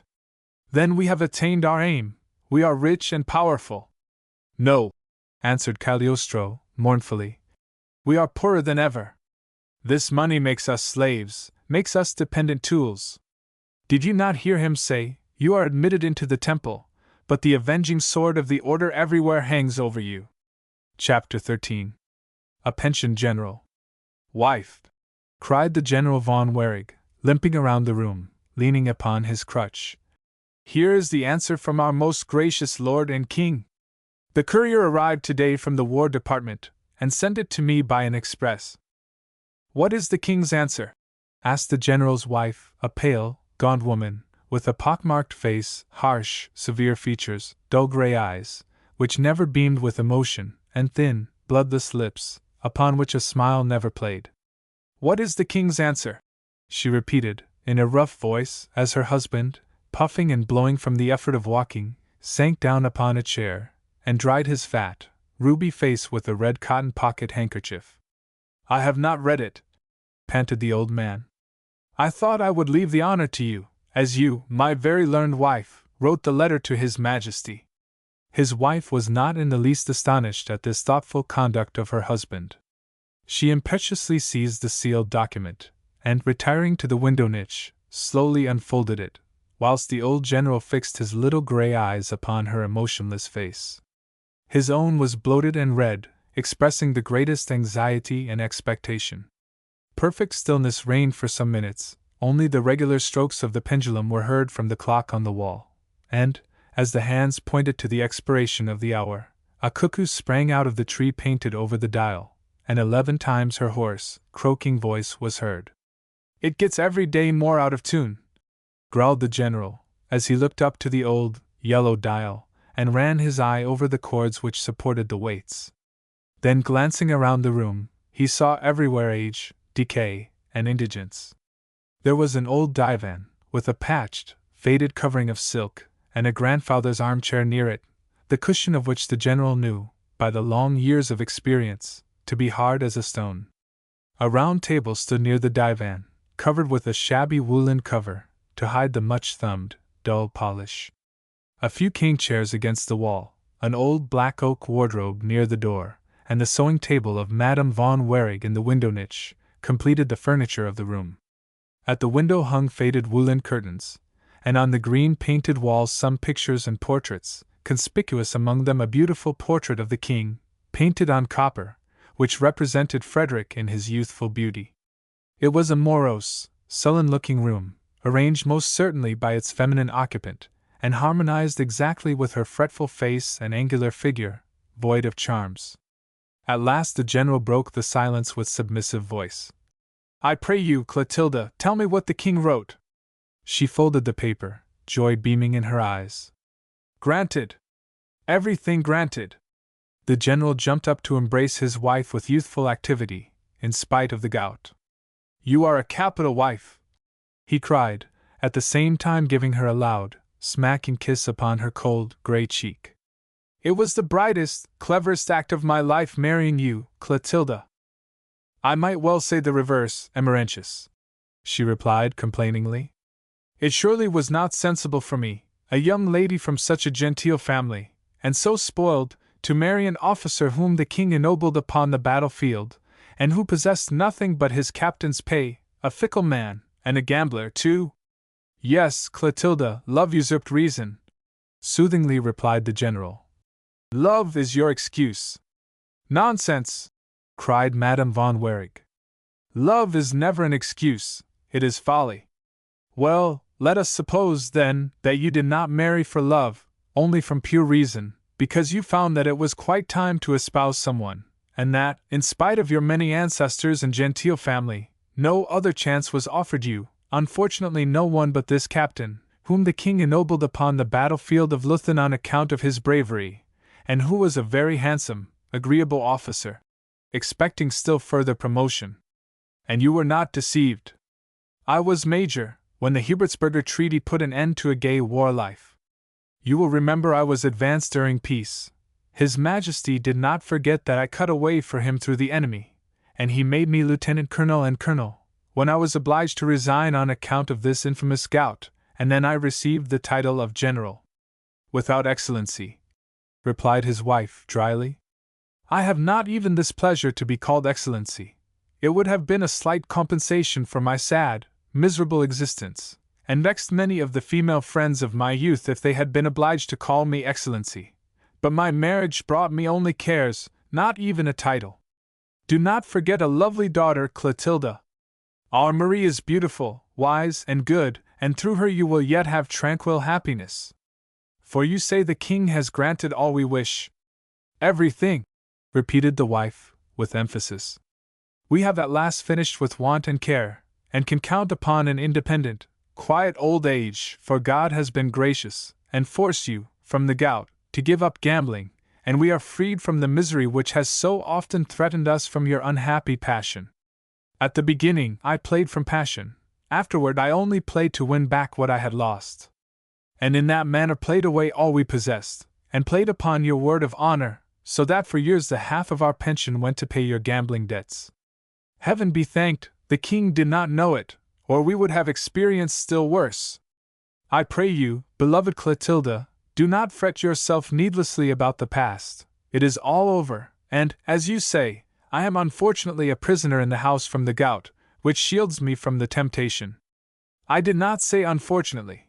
I said heaven be praised, the gout had put an end to your fickle life. Then, thank heaven, my dear, we will not quarrel about it.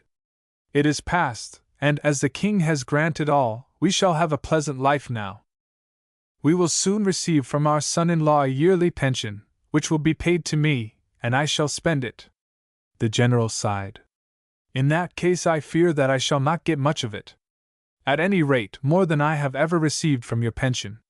There is but one thing wanting, replied the general, evasively. Marie's consent. Madame von Werig gave a short, gruff laugh, which did not in the least brighten her sullen face.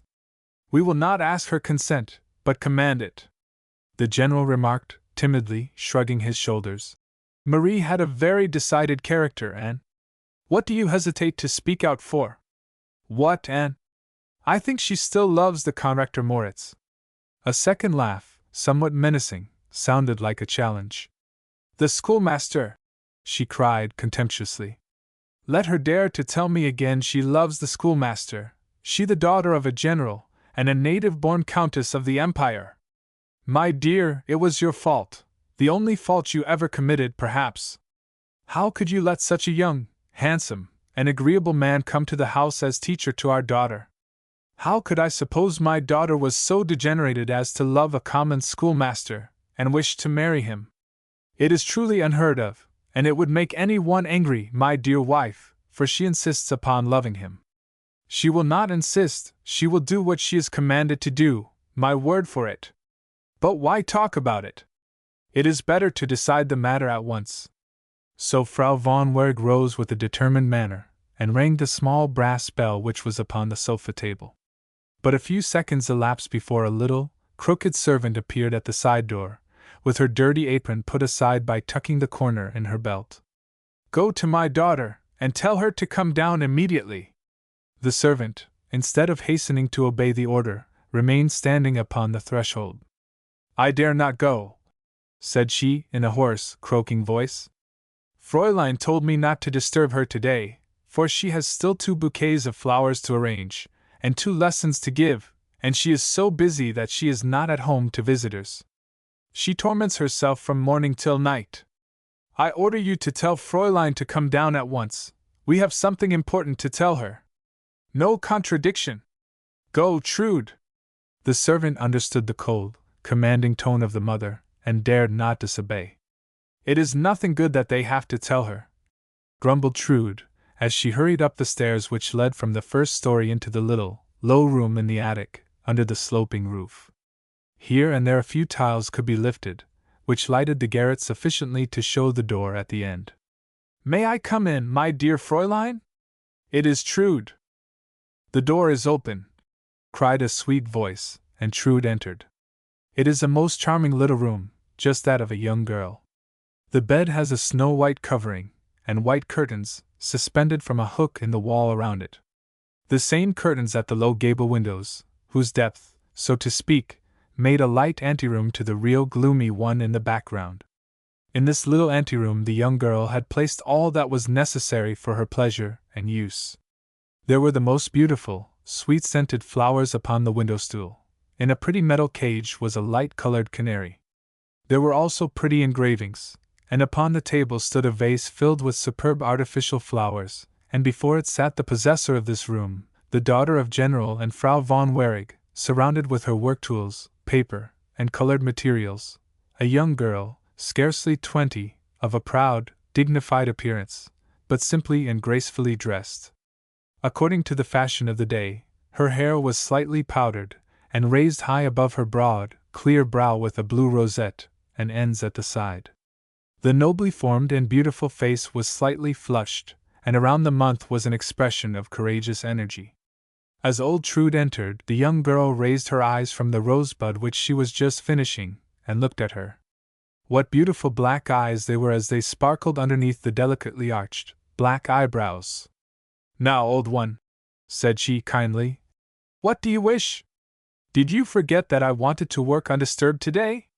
"Didn't forget it, my Fräulein, but you have forgotten that up here, in my attic room, I am not your Fräulein, but your Marie, whom you have taken care of and watched over when a child, and whose best and truest friend you have been. Come, give me your hand, and tell me what you have to say." Old Trude shuffled hurriedly along in her leather slippers. Her old, homely face looked almost attractive, with its expression of glowing tenderness, as she regarded the beautiful, smiling face before her, and laid her hard brown hand in the little white one extended to her. "Marie," she said softly and anxiously, "you must go down at once to your mother and father. They have something very important to tell you." "Something very important," repeated Marie, laying aside her work. "Do you know what it is?" "Nothing good, I fear," sighed the old woman. "A soldier has been here from the War Department and brought a letter for the general, and he told me that it was sent from the King's cabinet at Breslau." "Oh, heaven! What does it mean?" cried Marie, frightened, and springing up. "Something is going to happen, I know. I have noticed certain expressions which escaped my father, the proud, threatening manner of my mother, but above all the bold importunity of that man, whom I despise as one detests vice, stupidity, and ennui. They will not believe that I hate him, that I rather—" "Marie, are you not coming?" called the mother, with a commanding voice. "I must obey," she said, drawing a long breath, and hastening to the door, followed by Trude, who pulled her back and held her fast upon the very first step. "You have forbidden me to speak of him, but I must." Marie stood as if rooted to the spot, her face flushed, and in breathless expectation looking back to old Trude. "Speak, Trude," she softly murmured. "Marie, I saw him today, an hour ago." "Where, Trude, where did you see him?" "Over on the corner of Frederick Street by the baker's. He stood waiting for me, as he knows I always go there. He had been there 2 hours, and feared that I was not coming." "What did he say? Quick! What did he say?" "He said that he was coming to see you today at 12 o'clock, that he would rather die than live in this way." "Today? And you have just told me of it." "I did not mean to say anything at all about it. I thought it would be better, and then you would not have to dissemble. But now, if any harm comes to you, you know he is coming, and will stand by you. He will stand by me, yes, he will." "Marie!" cried her mother, and her dry, gaunt figure appeared at the foot of the stairs. Marie flew down to the sitting room of her parents, following her mother, who took her place in the niche at the open window without speaking to her. Chapter 14. The King's Letter.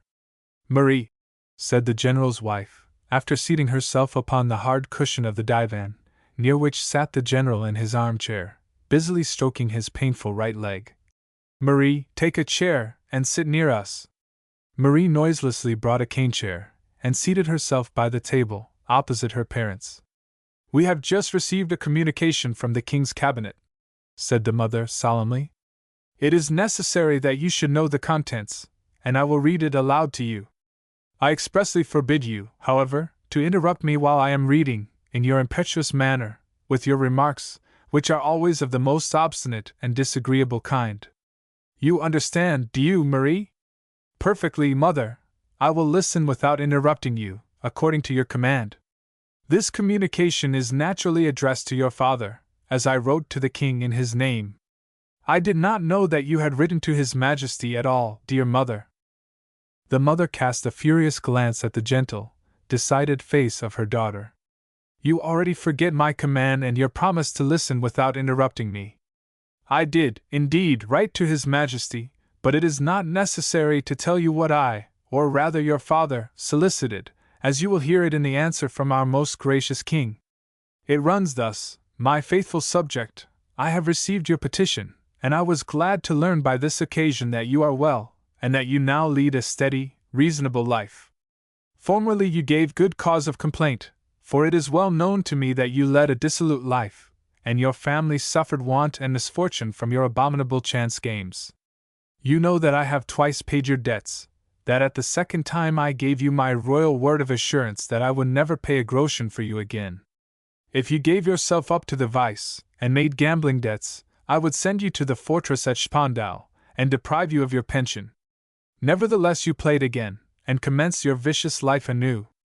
Notwithstanding which, I did not send you to prison as I threatened, and as you deserved, because I remembered that you had been a brave soldier, and did me a good service at the battle of Leuthen.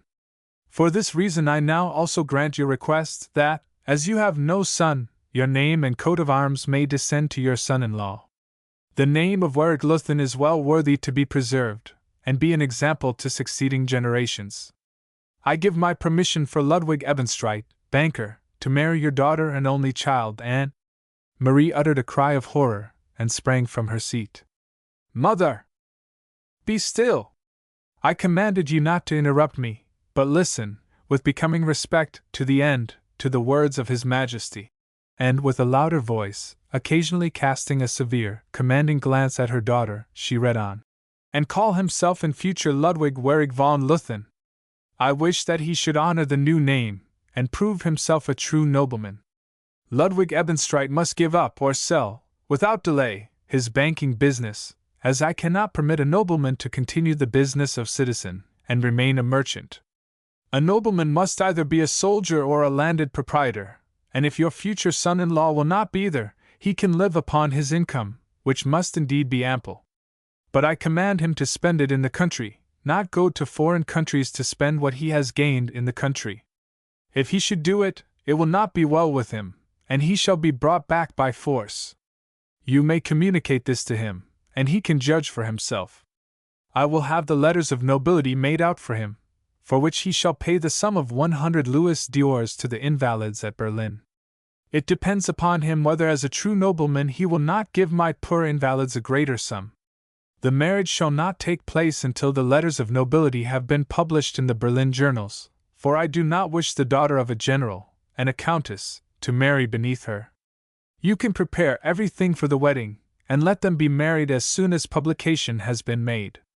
I will give the bride 1,000 thalers for a dowry, that she may not go to her rich husband penniless. The money will be paid to your daughter from the government treasury at her receipt. As ever I remain your well-disposed King, Frederick. And here on the margin," continued the general's wife, looking over to her husband with malicious pleasure, "the king has written a few lines in his own hand. I have given orders that the money shall be paid to your daughter in person, with her receipt for the same, for I know you, and know that you do not play, not because you have not the money, but the gout. If you had the cash and not the gout, you would play your daughter's dowry to the devil, and that I do not wish, for a noble maiden should not marry a rich husband as poor as a church mouse. Frederick." A profound stillness prevailed when the reading was finished. The general busied himself, as usual, rubbing his gouty leg with the palm of his hand. Marie sat with her hands pressed upon her bosom, as if she would force back the sighs and sobs which would break forth. Her great black eyes were turned to her mother with an expression of painful terror, and she searched with a deathly anxiety for a trace of sympathy and mercy upon her cold, immovable face. Her mother slowly folded the letter and laid it upon the table. You know all now, Marie, that, as it becomes parents, we have disposed of your future in your hand. You will submit to their wishes without murmuring or opposition, as it becomes an obedient, well-brought-up daughter, and receive the husband we have chosen for you. He will come today to hear your consent, and you from this day forth are the betrothed of the future Herr von Waring. Of course, from this very hour you will cease the highly improper and ungenteel business which you have pursued. You must not make any more flowers, or give any more lessons.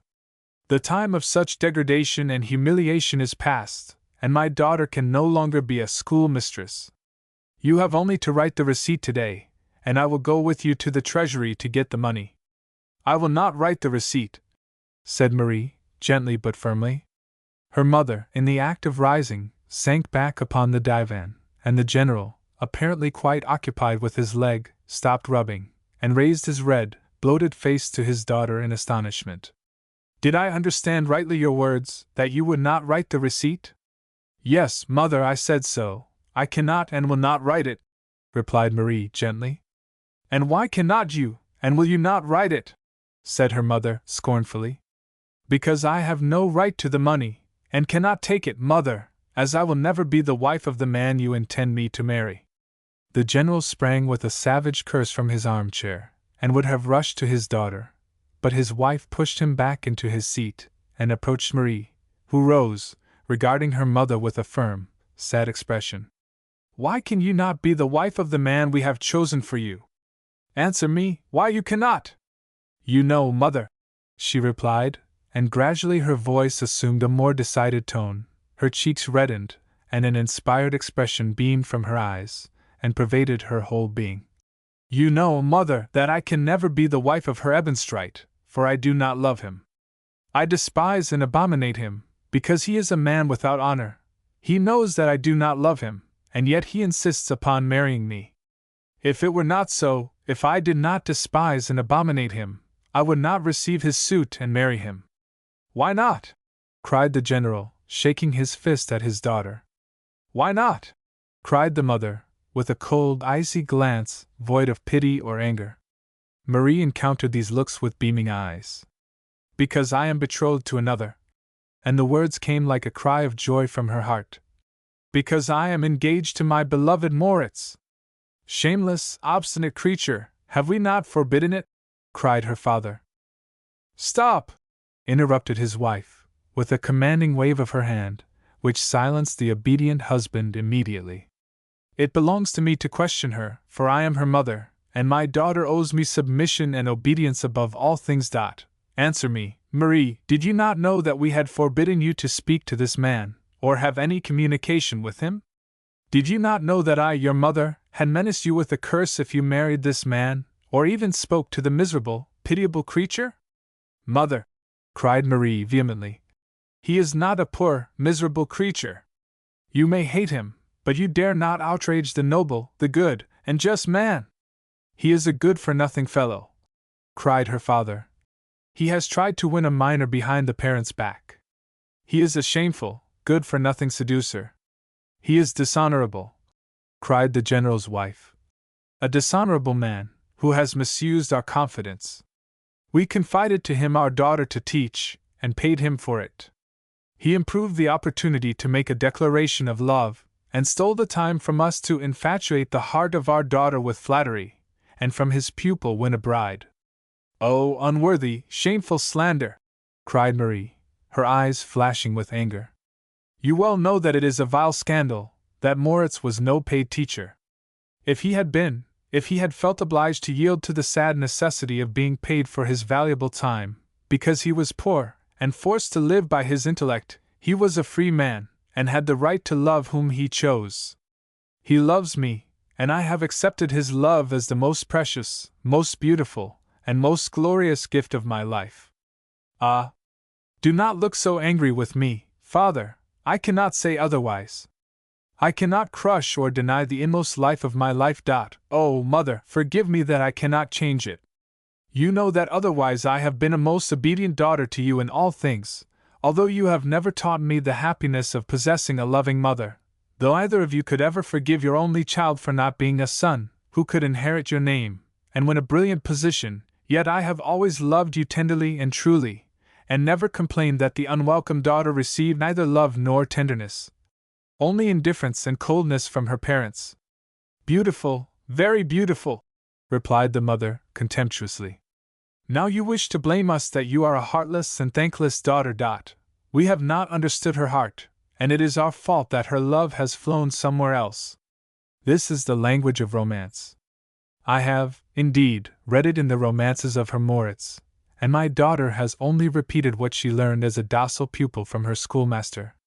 Very fine, to pay her Moritz to form our daughter into the heroine of a romance. She ought to have learned the languages, but has learned only the language of romances. You are very severe and very cruel, mother, said Marie sadly. I would not complain, only excuse myself, and implore pity and indulgence, and defend myself from the reproach of having been a cold, unloving daughter.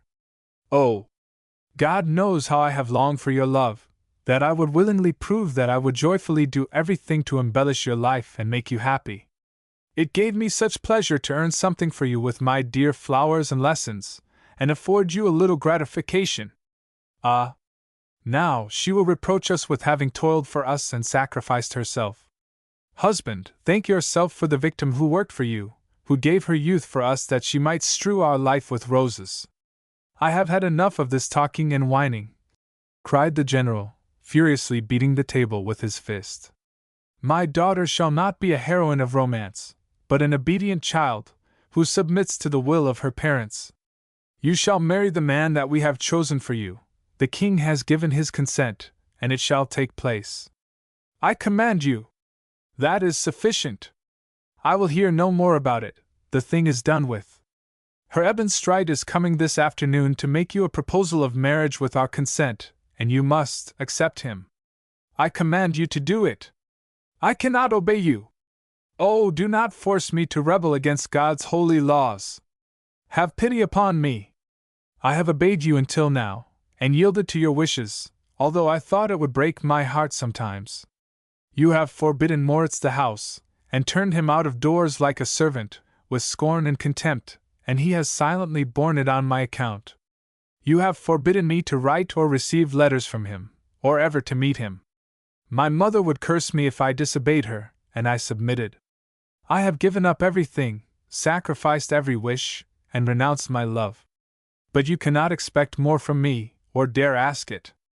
I can forego happiness, but you cannot ask me to consent to be buried alive.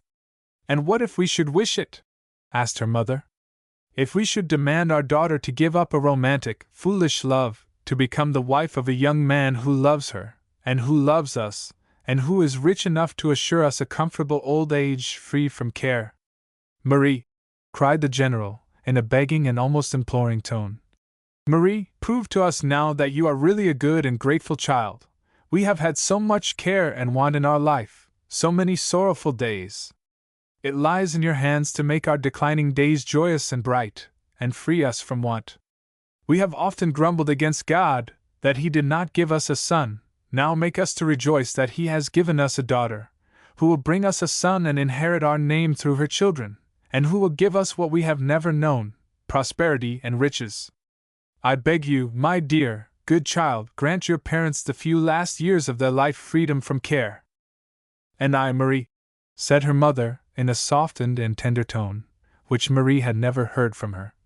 I beg you also, be a good daughter, pity your mother. I have always led a joyless, unhappy life.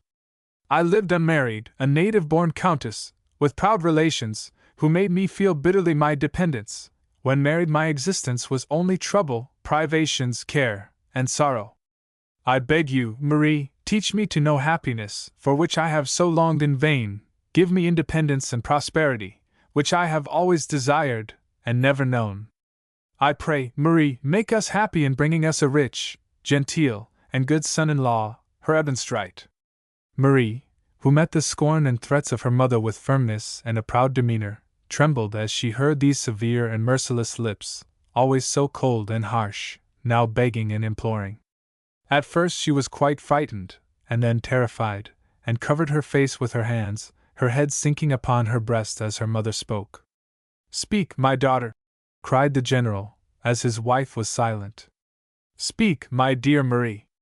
Say the word, and we shall be all happy, and there will be no happier family found in Berlin, or the world even. Say that you will marry Ebenstreit, and we will love and bless you so long as we live. Do say yes, dear Marie!" Her hands fell from her face, and stretching them out toward her parents, she looked at them in despair. There was a fearful pause. "I cannot, it is impossible!" she shrieked. "I cannot marry this man, for I do not love him. I love another, whom I can never forget, whom I shall love forever.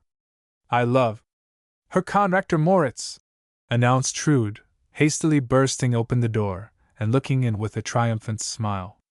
Chapter 15. Hate and Love. "Herr Konrektor Moritz wishes to pay his respects," called out Trude again. "We do not wish to receive him," cried Frau von Wehrig. "He dare not presume to enter," shrieked the general. Marie cried, "Moritz! Oh, my beloved Moritz!" rushing with outstretched arms toward her lover, who just appeared at the door. "God has sent you to sustain me in this fearful hour." Old Trude peeped through the half-closed door, well satisfied to see her dear young lady folded in Moritz's arms, and her head leaning upon his shoulder. "Yes," she murmured, closing softly the door. "Marie is right, God himself sent her lover in this hour, and I would not let her wicked, hard-hearted parents send him away." Quick as thought she turned the key, fastening the door, and betook herself to the farthest room, carefully closing every door between them. "Now we will see for once whether they will show him the door, and pitch him out. No, they will be obliged to listen to him. Old Trude wishes it, for it will make her dear Marie happy. It is all the same to me if the old German tries to scratch my eyes out for it. I will take good care to keep out of his way. I must go and listen once." She put her ear to the keyhole, and then her eye, to see how the querulous looked. At first the general and his wife were quite alarmed, and almost speechless as they witnessed the joyful meeting of the lovers. The father sprang up suddenly, with clenched fist, but instead of bitter invectives only a fearful shriek of pain was heard, as he sank groaning and whimpering into his armchair. The gout had again seized its victim. Anger had excited the general's blood, and had also brought on the pain in his leg again. His wife took no notice of his cries and groans, for it was quite as agreeable to her to be the only speaker, and have her moaning husband a kind of assenting chorus. "Leave each other!" she commanded, as she approached the lovers, flourishing her long shriveled arms about. "Leave each other, and leave my house!" Laying her hand on Marie's arm, which was thrown around her lover's neck, she endeavored to tear her away, and draw her daughter toward herself. But Marie clung only the more firmly, and Moritz pressed her more fervently to his heart. They heeded not and heard not the outburst of anger which the mother gave way to. They read in each other's eyes the bliss, the joy of meeting again, and the assurance of constant, imperishable love. "You are pale and thin, my beloved! Sorrow for you is consuming me, Marie, but, thank heaven, you are unchanged, and beautiful as ever. Hope and love have consoled and strengthened me, Philip. Enough! I forbid you to speak another word to each other." And with the power which rage lends, the mother tore Marie away. "Herr Moritz, will you tell me by what right you force yourself into our house, and surprise us like a street thief in our peaceful dwelling? But no! You need not tell me, I will not listen to you. Those who permit themselves to enter our room unasked and unwelcomed, I will have nothing to say to them. Leave! There is the door. Out with you, off the threshold." With calm demeanor, Moritz now approached Fran von Wehrig, demanding her pardon, saying, "You see, madam, that I am not so unwelcome here, therefore you will be obliged to let me remain." "Yes, that she will," sneered Trude, outside the door. "It will be difficult for her to send him off so long as I am unwilling. No, I will not permit it." We have nothing to do with each other. Out of my sight! Away! Away! Cried the general. Oh, the gout, the maddening pains! I cannot throw the bold fellow out of the house. I must lie here, and writhe like a worm. I cannot be master of my house. Oh, oh! What pain! Stay, Philip, whispered Marie, as she again leaned toward Moritz. They wish to sell me and force me to a hated marriage. Do not yield. Save me. You are mine, Marie, you have sworn to me eternal constancy, and no one can compel you to marry if you do not wish to. We are her parents, we can, and we will compel her, triumphantly cried Frau von Werig. The king has given his consent, and if it is necessary we will drag her to the altar by force. Do it, mother, and I will say no before all the world. We will take care that no one hears you but the priest, and he will not listen, as he knows that the king has commanded you to say yes. But God will hear her, Frau von Werig, and he will take vengeance on the cruel, heartless mother. I will await this vengeance, she sneered. It does not concern you, and you need not trouble yourself about it. Leave the house. I came here to speak with you, and I will not go away until you have listened to me. Then I will leave, for I will not hear you, and I command you to follow me, Marie. She seized Marie with irresistible force, and drew her toward the side door, which was fast. Then hurried toward the entrance, dragging her daughter after her, but shook it in vain. That door was fastened also. Oh! I could kiss myself, murmured Trude, as she patted her old, wrinkled cheeks. I was as cunning and wise as Solomon. There, shriek for Trude, order her to open it. Trude is not there, and she has no ears for you. This is a plot, a shameful plot, cried Frau von Werig, stamping her feet. That good-for-nothing creature, Trude, is in it.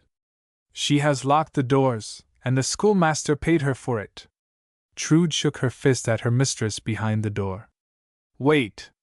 That good-for-nothing creature will punish you. You shall have something to be angry about with me every day. I swear to you that I do not know who locked the doors, replied Moritz calmly. But whoever did it, I thank them from the depths of my soul, for it forces you to listen to me, and may love give my words the power to soften your heart. General and Frau von Werig, I conjure you to have compassion upon us. Is it possible that you are deaf to the cry of grief of your own child? Suddenly assuming a contemptuous calm, Frau von Werig sank back upon the divan with great dignity. As I am obliged to listen to you, through a shameful deception, let it be so. Try to make ears in my heart, which you say is deaf. Let me listen to your wonderful eloquence. Oh, Philip, said Marie, clasping his arms. You see it will all be in vain. Let me hope to succeed in awakening a spark of loving mercy, as Moses caused the fountain to gush from the rock. A year since you turned me insultingly from your door, Frau von Werig, and you forbade me with scorn and contempt to ever cross your threshold. In the rebellious pride of my heart I swore never to do it again, never to speak to those who had so injured me. The holy, pure love which binds me to this dear girl has released me from my oath.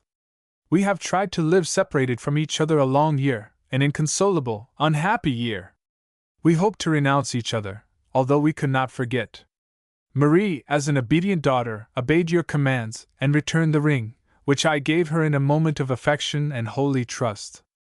I released her from the oath of constancy, and made her free. But it is in vain. During this year I have striven with sorrow as a man, helpless in a desert, who writhes in the folds of the poisonous serpent. I should have gone mad if a consoling word from a great and noble mind had not roused me from my desolation, and if love had not shed a ray of light into my benighted soul. I listened no longer to sickening pride and humbled sense of honor. Love commanded me to come here, and I came to ask you, Marie, in the presence of your parents, if you will be my wife, if you will accept my poor, insignificant name, and be contented by my side to lead a quiet, modest existence. I can only earn sufficient to assure us a peaceful life. I have no splendor, no treasures to offer you, but only my love, my heart, my life, my whole thought and being. Will you accept it, Marie? I do accept it, Moritz, as the greatest happiness of my life. I desire only your love, and I can return only my love to you. Here is my hand, Philip, it belongs to you alone. Let us kneel in humility before my parents, and implore their blessing. Oh, my father and mother, have pity upon us. See this dear man, to whom my whole heart belongs. I desire only to live and toil with him. There are no riches, no treasures, to compare with his love. General and Frau von Wehrig, grant me the wife of my heart, cried Philip Moritz, deeply moved. It is true, I am not worthy of her, I have no name, no position, to offer her, but I swear to strive to gain it for her. I will win by my talents and knowledge a distinguished name, and perhaps one day you will concede to my fame that I am a noble man, though not a nobleman. Will you separate two hearts which belong to each other? Take me for your son-in-law, and I swear to be devoted and faithful, to love and honor you for your daughter's sake. I can say no more, words cannot express all that I feel. Love causes me to kneel before you, love makes me humble as a child. I implore you to give me your daughter in marriage. I also implore you, cried Marie, sinking down beside Moritz. Give to me this man, whom I love and honor, for my husband. It was a beautiful and impressive scene, these two young beings pleading for happiness, their eyes flashing with the inspiration of feeling, conscious that they were one in affection, and ready to combat the whole world for each other. But Frau von Wehrig was immovable, and the general was too much occupied with his gouty, throbbing leg even to cast a look upon the beautiful group of youth, love, manly determination, and tender resignation. Outside the door, Trude knelt imploringly, with folded hands, while the tears ran down her old cheeks in big drops. O God, I well know that they have no pity. Have mercy thou, and cause my dear Marie to be happy.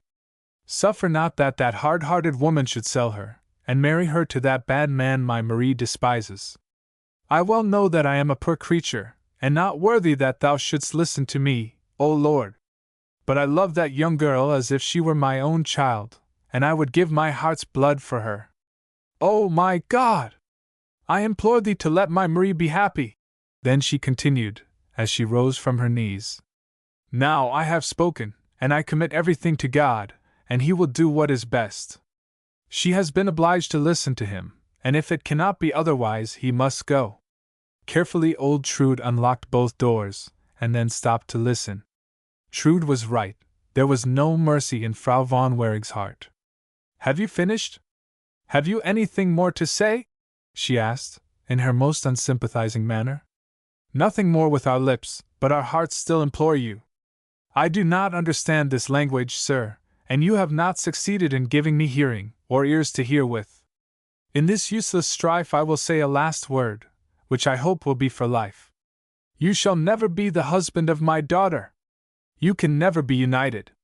Marie and Moritz sprang from their knees, laying their hands in each other's, and looked what words could not have better expressed. We are inseparable, nothing can disunite us but death. I desire you not to interrupt me, commanded Frau von Wehrig. I have listened to you, and now you shall listen to me. I promise you to speak with more brevity than you have. I will not trouble you with useless phrases and tedious lamentations. I will speak to the point. Marie is the daughter of General Wehrig von Luthen, whose name would become extinct if the grace and favor of the king had not prevented it, by permitting the husband whom we have chosen for our daughter to take our name, and therewith become our son. You may think, in your arrogance of commoner, and the pride you take in having won the love of the daughter of General von Luthen, that you could be this husband and son-in-law. But two things fail you: first, the necessary fortune, and secondly, the king's consent, and that of her father. If you were rich, it might be possible that we should be touched by the tender amorousness of our daughter, and conquer our aversion to you for her sake. You are of low birth, and take a subordinate position in society. It would be extremely laughable for the schoolmaster Moritz to change suddenly into a Herr von Wehrig Luthen. Our son-in-law must be a rich man, in order to be able to give his new title consideration, and fortunately, the wooer of my daughter's hand possesses this qualification, and therefore we have given our consent. The king has approved our choice, and permits the rich banker Ludwig Ebenstreit to become our son-in-law, and take our name. The king has in this communication, which lies upon the table, and which Marie has heard read, given his assurance to ennoble Ebenstreit upon two conditions: first, that the banker should give up his business, and live upon his income, and secondly, that the marriage should not take place until the papers of nobility are made out and published, so that the daughter of General von Warrig should not make a misalliance. You know all now, and you will at last understand that there is but one thing for you to do: conquer your foolish presumption, and beg to be excused for your unheard-of boldness in forcing yourself into our house, and then withdraw quickly. If my ear does not deceive me, your accomplice has opened the doors. I think I heard rightly: if my heart has no ears, my head possesses better. We have finished. I would again enjoin upon you the duty of begging for pardon, and then I close this unrefreshing scene with the same words with which it opened: there is the door, go out. Yes, there is the door, go out of it. I want to be quiet, go. My daughter is the betrothed of the rich banker Herr Ebenstreit. She will be his wife as soon as the papers are made out and published. Go, cried the general. The young couple still stood there, hand in hand, looking at the general, until now their eyes met, beaming with tenderest affection for each other. Is it true, Marie? Speak, my beloved, is it true? Will you be the wife of this rich man whom your parents have chosen for you? No, Philip, she calmly and firmly replied. No, I will not, for I do not love him, I love only you, and here, in the presence of God and my parents, I swear to you that I will be constant to death. They can prevent my becoming your wife, but they cannot force me to wed another. I swear, then, that if I cannot be yours, I will never marry. I receive your oath, and God has heard it also, said Moritz solemnly. I have also heard it, and I tell you, said Frau von Warrig, that this romantic heroine will become a perjure, for I will find means to make her break her silly oath. We will, perhaps, find means to delay the marriage, said Moritz proudly, or, much more, prevent the marriage ceremony. I am very curious to know the means, said Frau von Warrig. From this hour Marie is the betrothed of Herr Ebenstreit, and the wedding will take place so soon as the title of nobility is published. That is it, is the clause to be filled, and therefore I tell you, beloved, wait and hope.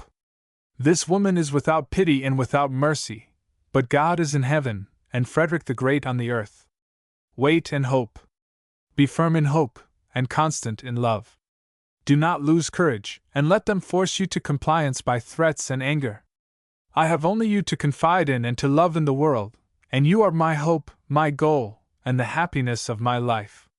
If you forsake me, I lose my good angel, and am a lost, miserable man, whom it would be better to hurl into the deepest abyss than let him suffer the torments of hated existence. The knowledge of your love gives me strength and courage. It will inspire me to fight like a hero, to win the dear, beloved wife, to whom I would yield my life in order to receive it anew from her purified and sanctified. The knowledge that I had lost you would ruin me. Laying both hands upon his shoulder, Marie looked at him with eyes beaming with affection, renewing her vow that she would never love or marry another. We will be courageous in hope, and brave in constancy. Listen to me, my beloved, listen, my mother, I betrothed myself to this dear man. You can prevent my becoming his wife now, but in 4 years I am of age, and then I shall be my own mistress. Then, my dear Philip, I will be your wife. Let us wait and hope. Yes, Marie, we will wait and hope. Farewell. Do not forget that there is a great God in heaven, and a great King upon earth. Farewell. He pressed the hand clasped in his own passionately to his tips, and felt from the pressure of her delicate fingers a renewed vow of constancy. Buoyed with this hope in the sad hour of parting, they were happy and joyful. Marie accompanied him to the door, still hand in hand. Presume not to go a step farther, commanded her mother, and Marie, obedient to her wishes, remained near the door, bowed to Moritz, and never ceased to regard him, with love beaming in her eyes, until the door closed. Outside stood old Trude, to tell him that she would be at the baker's at 7 o'clock every morning, and wait for his commissions. And maybe I shall have something to bring you, she said. So do come. I will, my good Trude, you are the only person who is friendly to us, Watch over my angel, console her with your affection, and when they are too hard upon her, come to me. I surely will, but listen, they are already quarreling with my good angel. I will go in, to serve as a lightning rod for dear Marie.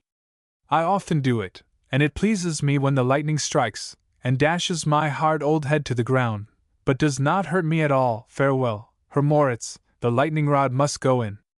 Trude entered suddenly and noiselessly the sitting-room, and interrupted the angry reproaches which Frau von Wareg hurled against Marie in a furious stream of words.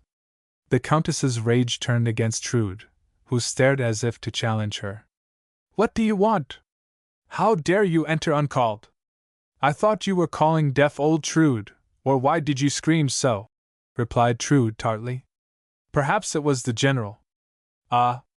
There lies the poor, dear old man, groaning and crying, and nobody has any pity for him. Ah! Trude, it is good luck that you are here, whined the general. No one troubles himself about me. Quick, bring warm covering for my leg, the pain is fearful. Poor dear father, I will take care of you, I will nurse you, said Marie, hastening to him. Her mother pushed her back violently. Not a step farther, you have no right to go near him, you are his murderess. On your head will fall the guilt, if these dreadful scenes should cause his death. No, no, the general will not die quite yet, said Trude, busying herself about his armchair. But, Fräulein, you have got something else to do than stay here. They have already sent for the flowers twice, and the French lady is waiting upstairs to parlez vous. Marie looked her friendly thanks, and quietly and quickly left the room. Now, bold woman, I have a last word to say to you. Who locked the door when that creature came? I, madam, answered Trude, who was just bringing a great cushion from the back room to cover the general's feet. You acknowledge that you locked the door intentionally? Now, my dear, good Frau von Wareg, one does not lock a door by mistake. I did not want Herr Moritz to run away with fright, before you had given him your mind, and set his head straight.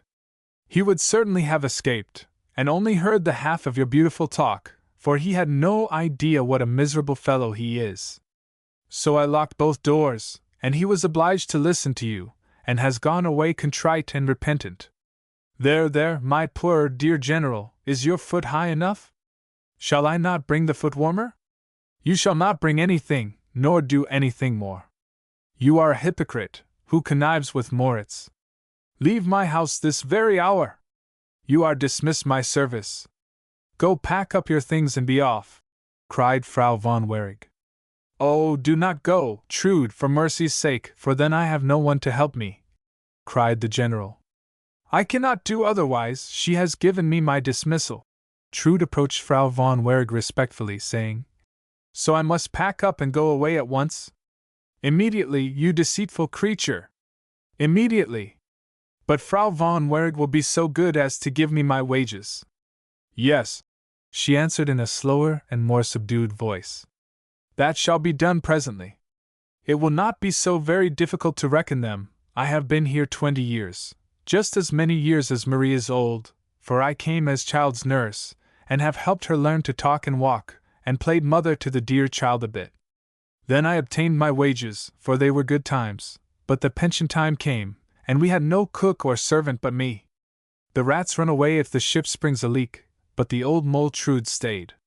Mankind is in the world to work, I said, and why should not I be the cook and waiting maid too, that my little Marie should not want anything? So I became maid of all work and have stayed here ever since. Then you told me you would double my wages, and give me 20 thalers a year, and 4 thalers at Christmas. Is it not so, Frau von Wareg? I believe that was the agreement. I am quite certain about it, cried the general, who began to understand the drift of Trude. Yes, Trude was to have 20 thalers a year, and we are owing her many years' wages. You know, wife, I have always kept an account book for the debts, and only a few days ago, oh, the pain! Trude, help me cover up the foot warmer, we reckoned it up a few days ago, and we owe Trude 130 thalers. 130 thalers, repeated Trude, clapping her hands, astonished. Is it true? Oh, that is splendid. I shall be rich, and get a husband yet. I pray you give it to me, Frau von Warrig, right away. Not so quickly, said she, proudly. We will reckon together how much you have saved, because— Oh, interrupted Trude. How good you are to make me keep so much. You are my savings bank, where I can deposit my money. Because, she continued with emphasis, without noticing the interruption, our future son-in-law will pay your wages, the rich banker, Herr Ebenstreit. Yes, the wealthy lover of our daughter. At the moment I have not so much cash in the house. Your Grace will allow me to stay until Herr Ebenstreit is married, and in your name, pays me my wages? Yes, Trude, I will allow you to stay, she replied very graciously. You will be cunning, Trude, if you try to persuade Marie to accept the rich suitor, for when she does I will give you 200 thalers. I will do all I can to get it. Can I remain here until Marie is married? Yes, you have my permission for that. I thank you, Frau von Warrig. Now, General, I will bring you some warm coverings right away. Chapter 16. Charles Augustus and Goethe. Now tell me, Wolf, asked Duke Charles Augustus, stretching himself comfortably on the sofa, puffing clouds of smoke from his pipe. Are you not weary of dawdling about in this infamously superb pile of stones, called Berlin? Shall we any longer elegantly scrape to the right and to the left, with abominable sweet speeches and mere flattering phraseology, in this monster of dust and stone, of sand and sun, parades and gaiters? Have you not enough of blustering generals, of affected women? And of running about the streets like one possessed to see here a miserable church, or there a magnificent palace? Are you not weary of crawling about as one of the many, while at home you stride about as the only one of the many? And weary also of seeing your friend and pupil Karl August put off with fair promises and hollow speeches like an insignificant, miserable mortal, without being able to answer with thundering invectives? Ah! Breath fails me. I feel as if I could load a pistol with myself, and with a loud report shoot over to dear Weimar. Wolf, do talk, I beg you, I am tired out, answer me. I reply, I shoot, my dear Karl, cried Goethe, laughing. I was out of breath myself from that long speech. Was it original with my dear prince, or did he memorize it from Klinger's great Sturmundy Drang tragedy? It reminded me of it. Do you mean to accuse me of plagiarism, wicked fellow? I grant that you are right, my cunning wolf, it was a lapsus. I did think of Klinger, and I sympathized with his youthful hero Wilde, who declared that, among the sweetest pleasures, he would like to be stretched over a drum, or exist in a pistol barrel, the hand ready to blow him into the air. Goethe shoved aside the breakfast table, straightened his delicate form, with his noble head proudly erect, and 1 foot in advance, extended his right arm, giving one loud hurrah. Now, for once, a tumult and noise that thought may turn about like a weathercock. This savage noise has already wrought its own benefit. I begin to feel a little better. Rage and expand, mad heart, quicken yourself and hurly-burly burly. Footnote, from Klinger's tragedy. Sturmundy Drang. Bravo! Bravo! Laughed the Duke. Is that Klinger, or who is it that refreshes himself in hurly-burly? It is I who am everything, replied Goethe, striding and swaggering up and down. I was an assistant, in order to be something, lived upon the Alps, tended the goats, lay under the vault of heaven day and night, refreshed by the cool pastures, and burned with the inward fire. No peace, no rest anywhere. See, I swell with power and health. I cannot waste myself away. I would take part in the campaign here, then can my soul expand, and if they do me the service to shoot me down, well and good. Footnote, from Klinger's tragedy. Sturmundy Drang. Bravo! Wild bravo! Cried the Duke. Hey! That thundered and rolled, and struck fire! It does me good to hear such vigorous words from an able rare genius in the midst of this miserable, starched elegance. The powerful Germans are healthy fellows. Something of the Promethean fire blazes forth in them. They were forced to come, those jolly, uproarious boys, after the affected Q period. They were the full, luxurious plants, and my Wolfgang, the favorite of my heart, my poet and teacher, is the divine blossom of this plant. Let them prevail, These sturmer und Dranger, for they are the fathers and brothers of my Wolfgang. Do me the sole pleasure not to refine yourself too much, but let this divine fire burst forth in volcanic flames, and leave the thundering crater uncovered. Sometimes when I see you so simpering, so modest and ceremonious, I ask myself, with anxiety, if it is the same Wolfgang Goethe, who used to drink smollus with me at merry bacchanals out of death's skulls, the same with whom I used to practice whip-cracking upon the marketplace hours long, to the terror of the good citizens, the same who used to dance so nimbly the two-steps, and was inexhaustible in mad pranks. Now tell me, Herr Wolfgang, are you yourself, or are you another? I am myself, and not myself, answered Goethe, smiling.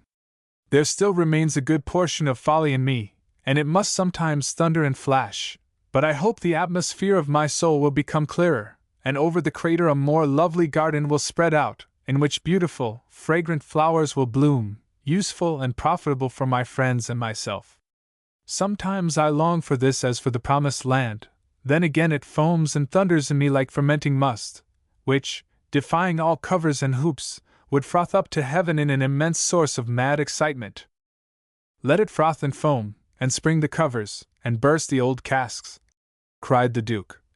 I delight in it, and every infernal noise you make, the prouder I am to recognize that from this foaming must will clear itself a marvelous wine, a delicious beverage for gods and men, with which the world will yet refresh itself, when we are long gone to the kingdom of shades, to the something or nothing. You know, Wolf, I love you, and I am proud that I have you.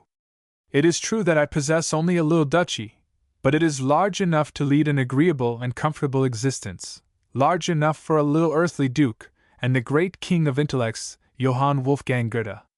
Let us return to our dear home, for I acknowledge to you I sigh for Weimar. I long for the dear little place, where every one knows me and greets me, and even for my dogs and horses. And I, said Goethe, I really mourn for my Tusculum, which I owe to the generous, kind Duke, for the balcony of my little cottage, where, canopied by the blue, starry vault of heaven, I dream away the lonely May nights. Is there nothing else you sigh for but the summer house at Weimar? No, cried Goethe, and an indescribable expression of rapture and delight was manifest in his whole manner. No, why should I deny it? How could I? It would be treason to the highest and most glorious. No, I long for my muse, my mistress, my beloved, interrupted the Duke. I pray you not to be so prudish, so reserved.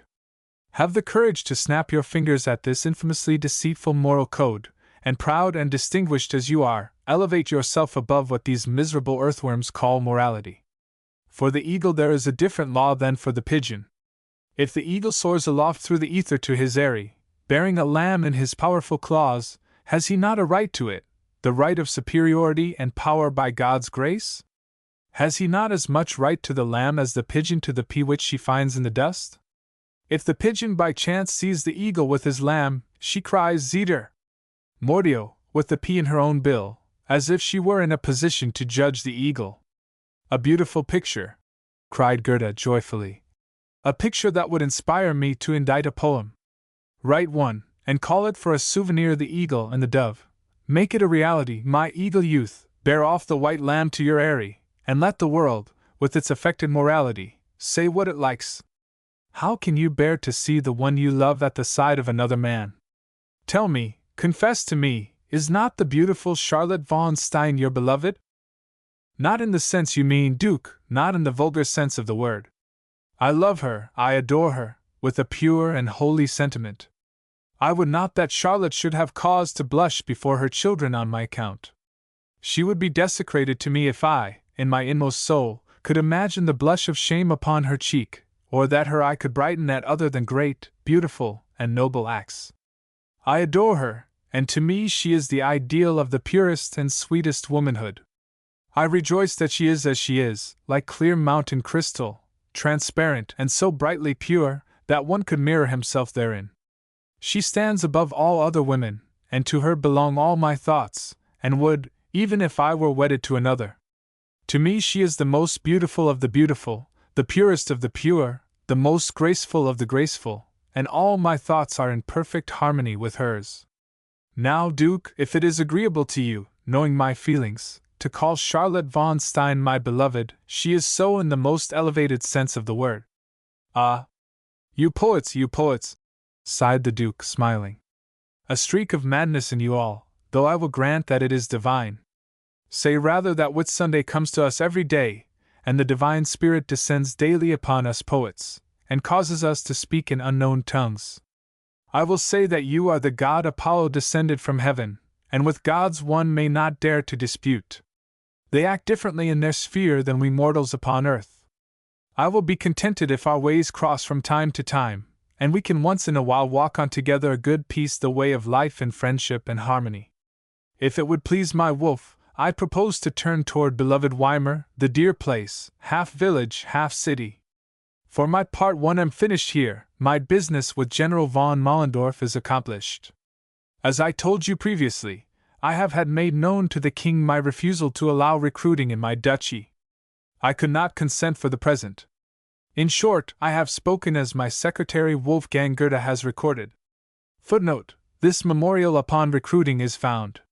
Correspondence of the Grand Duke Karl August and Goethe. Part I, page 4. General Mollendorf has waived his demand for the present, and today we have had the concluding conference, and if it is agreeable to my secretary, we might set off this afternoon and pass a day at Dessau, and then on to Weimar. Oh, gladly will I do it. It seems as if a star from heaven had twinkled to me to follow it, for at Weimar is centered all my happiness. I prefer a lowly cabin there to all the splendor and palaces of a city. Then you agree with me that this magnificently vile Berlin does not enchain you in her magic net? No, she holds me not, though it has been pleasant to take a peep into it, like a child into a curiosity box. I have seen old Fritz, his character, his gold, and his silver, his marbles, his apes and parrots, and even his town curtains please me. It is pleasant to be at the seat of war at the very moment that it threatens to break forth. It has gratified me to witness the splendor of the royal city, the life, order, and abundance that would be nothing if thousands of men were not ready to be sacrificed. The medley of men, carriages, horses, artillery, and all the arrangements. All are mere pins in the great clockwork, only puppets whose motion is received from the great cylinder, Fredericus Rex, who indicates to each one the melody they must play, according to one of the 1,000 pins in the rotary beam. Footnote: Goethe's own words. See Goethe's correspondence with Frau von Stein. Part 1, page 168, Reamer. Communications about Goethe. Part 2, page 60. You are right to compare the great man to the chief cylinder in the machine of state, nodded the Duke. He rules and sets all in motion, and cares not whether the rabble are suited or not. It has enraged me sometimes to hear the fellows curse him, and yet I acted as if I heard them not. Let us return to Weimar. Mankind seems better there, Wolf. At any rate, more regardful of us than they are here, Duke. The greater the world, the uglier the farce. No obscenities and fooleries of the buffoon are more disgusting than the characters of the great, mediocre, and insignificant, all mingled together. I prayed this morning for courage to hold out to the end, and to hasten the consummation. I am grateful for the benefit of the journey, but I pray the gods not to conduct themselves toward us as their image man, for I should swear to them eternal hatred. Footnote: Goethe's own words. See Goethe's correspondence with Frau von Stein. Part 1, page 169. Then you are ready to depart, Wolf? Almost, dear Karl, or, if you will it, quite ready. A few visits I would make, that the people shall not be too severe upon me and cry out against my pride and arrogance. Because they themselves are proud and supercilious, they are bold enough to suppose Wolfgang Goethe is like them. I hope you will not visit the very learned Herr Nicolai, the insipid prosaist, the puffed-up rationalist, who believes that his knowledge permits him to penetrate everything, and who is a veritable ass. No, I am not going to Nicolai, Ramler, or Engel, or, as they should be named, the wise authors of Berlin. I shall visit the artist Kadoyeki, good Karschen, occasional poetess, and the philosopher Mendelssohn. Then, if it pleases you, we will set out this afternoon, shaking the sand of Berlin from our feet. I shall prepare whilst you make your visits. Will you take my carriage? You know there is one from the royal stables always at my service, which stands at the door. Beware! They would shriek if I should drive to their doors in a royal carriage. They would accuse me of throwing aside the poet, and being only secretary of legation. I will go on foot. It amuses me to push my way through the crowd, and listen to the Berlin jargon. Chapter 17. Goethe's visits. Taking leave of his ducal friend, Goethe betook himself the street, to commence his visits. Going first to Kadoyeki, the renowned delineator and engraver, whose fame had already spread throughout Germany. When Goethe entered, the artist was busy in his atelier, working upon the figures of the characters in the Mimic, the latest work of Professor Engel. Master, said he, smilingly extending him his hand, I have come to thank you for many beautiful, happy hours which I owe to you. You paint with the chisel and poetize with the brush. An artist by God's grace. If the poet Goethe says that, there must be something in it, replied Kadoyeki, with a radiant face. I have to thank you for the most beautiful and best hours of my life, and I am proud and delighted to have been able in the least to return the pleasure. The only blissful tears among many bitter ones that I have wept were shed over the sorrows of Werther. Gotz von Berlichingen so inspired me that he appeared to me in my dreams, and left me no peace until I rose in the night to draw Gotz, as he sat talking with Brother Martin on the bench in the forest. Wait, I will show you the drawing, you must see it. Goethe examined it attentively, and expressed his pleasure at the correctness and dramatical conception of the design, and did not remark, or perhaps would not, that the artist was busily occupied with crayon and paper. How wonderfully you have reproduced my German knight! Cried Goethe, after a long observation of it. The Middle Ages entire, proud and full of strength, are mirrored in this figure, and if I had not written Gotz von Berlichingen, I would have been inspired to it, perhaps, from this drawing. Oh! You artists are to be envied. We need many thousand words to express what a few lines represent, and a stroke suffices to change a smiling face into a weeping one. How feeble is language, and how mighty the pencil! I wish I had the talent to be a painter. And I, cried Kadoyeki, would throw all my pencils, brushes, and chisels to the devil, or sell him my soul, if I could cope with the genius and intellect of the poet Wolfgang Goethe. What a man! What a profile the gods have given him! There! Look, have you ever seen a man with such a face? He handed Goethe the drawing, which proved to be a speaking profile portrait of himself, dashed off with a few strokes full of genius. Goethe looked at it with the air of a critic. It is true, said he, perfectly serious. There are not many such profiles, but I am not of your opinion that the gods fashioned it. Those sharp features look as if the joiner had cut them out of oak, and they lead me to infer a very disagreeable character. I naturally do not know who the picture represents, but I must tell you, master, that this man could never please me, although I could swear it is a speaking likeness. This sharp, bowed nose has something impudent, self-sufficient in it. The brow is indeed high, which betokens thought, but the retreating lines prove that the thoughts only commence, and then lose themselves in a maze. The mouth, with its pouting lips, has an insupportable expression of stupid good nature and sentimentality, and the well-defined, protruding chin might belong to the robber Captain Cartouche. The great wide-open eyes, with their affected passionate glances, prove what a puffed-up dandy the man must be, who perhaps imagines all the women in love with his face. No, I am still of the opinion that the original could never please me, and if the physiognomist Lavater should see it, he would say, that is the portrait of a puffed-up, quaint, powerful genius, who imagines himself something important, and who is nothing. The likeness of a bombastic fellow, with an empty head behind the pretentious brow, and meaningless phrases on the thick lips.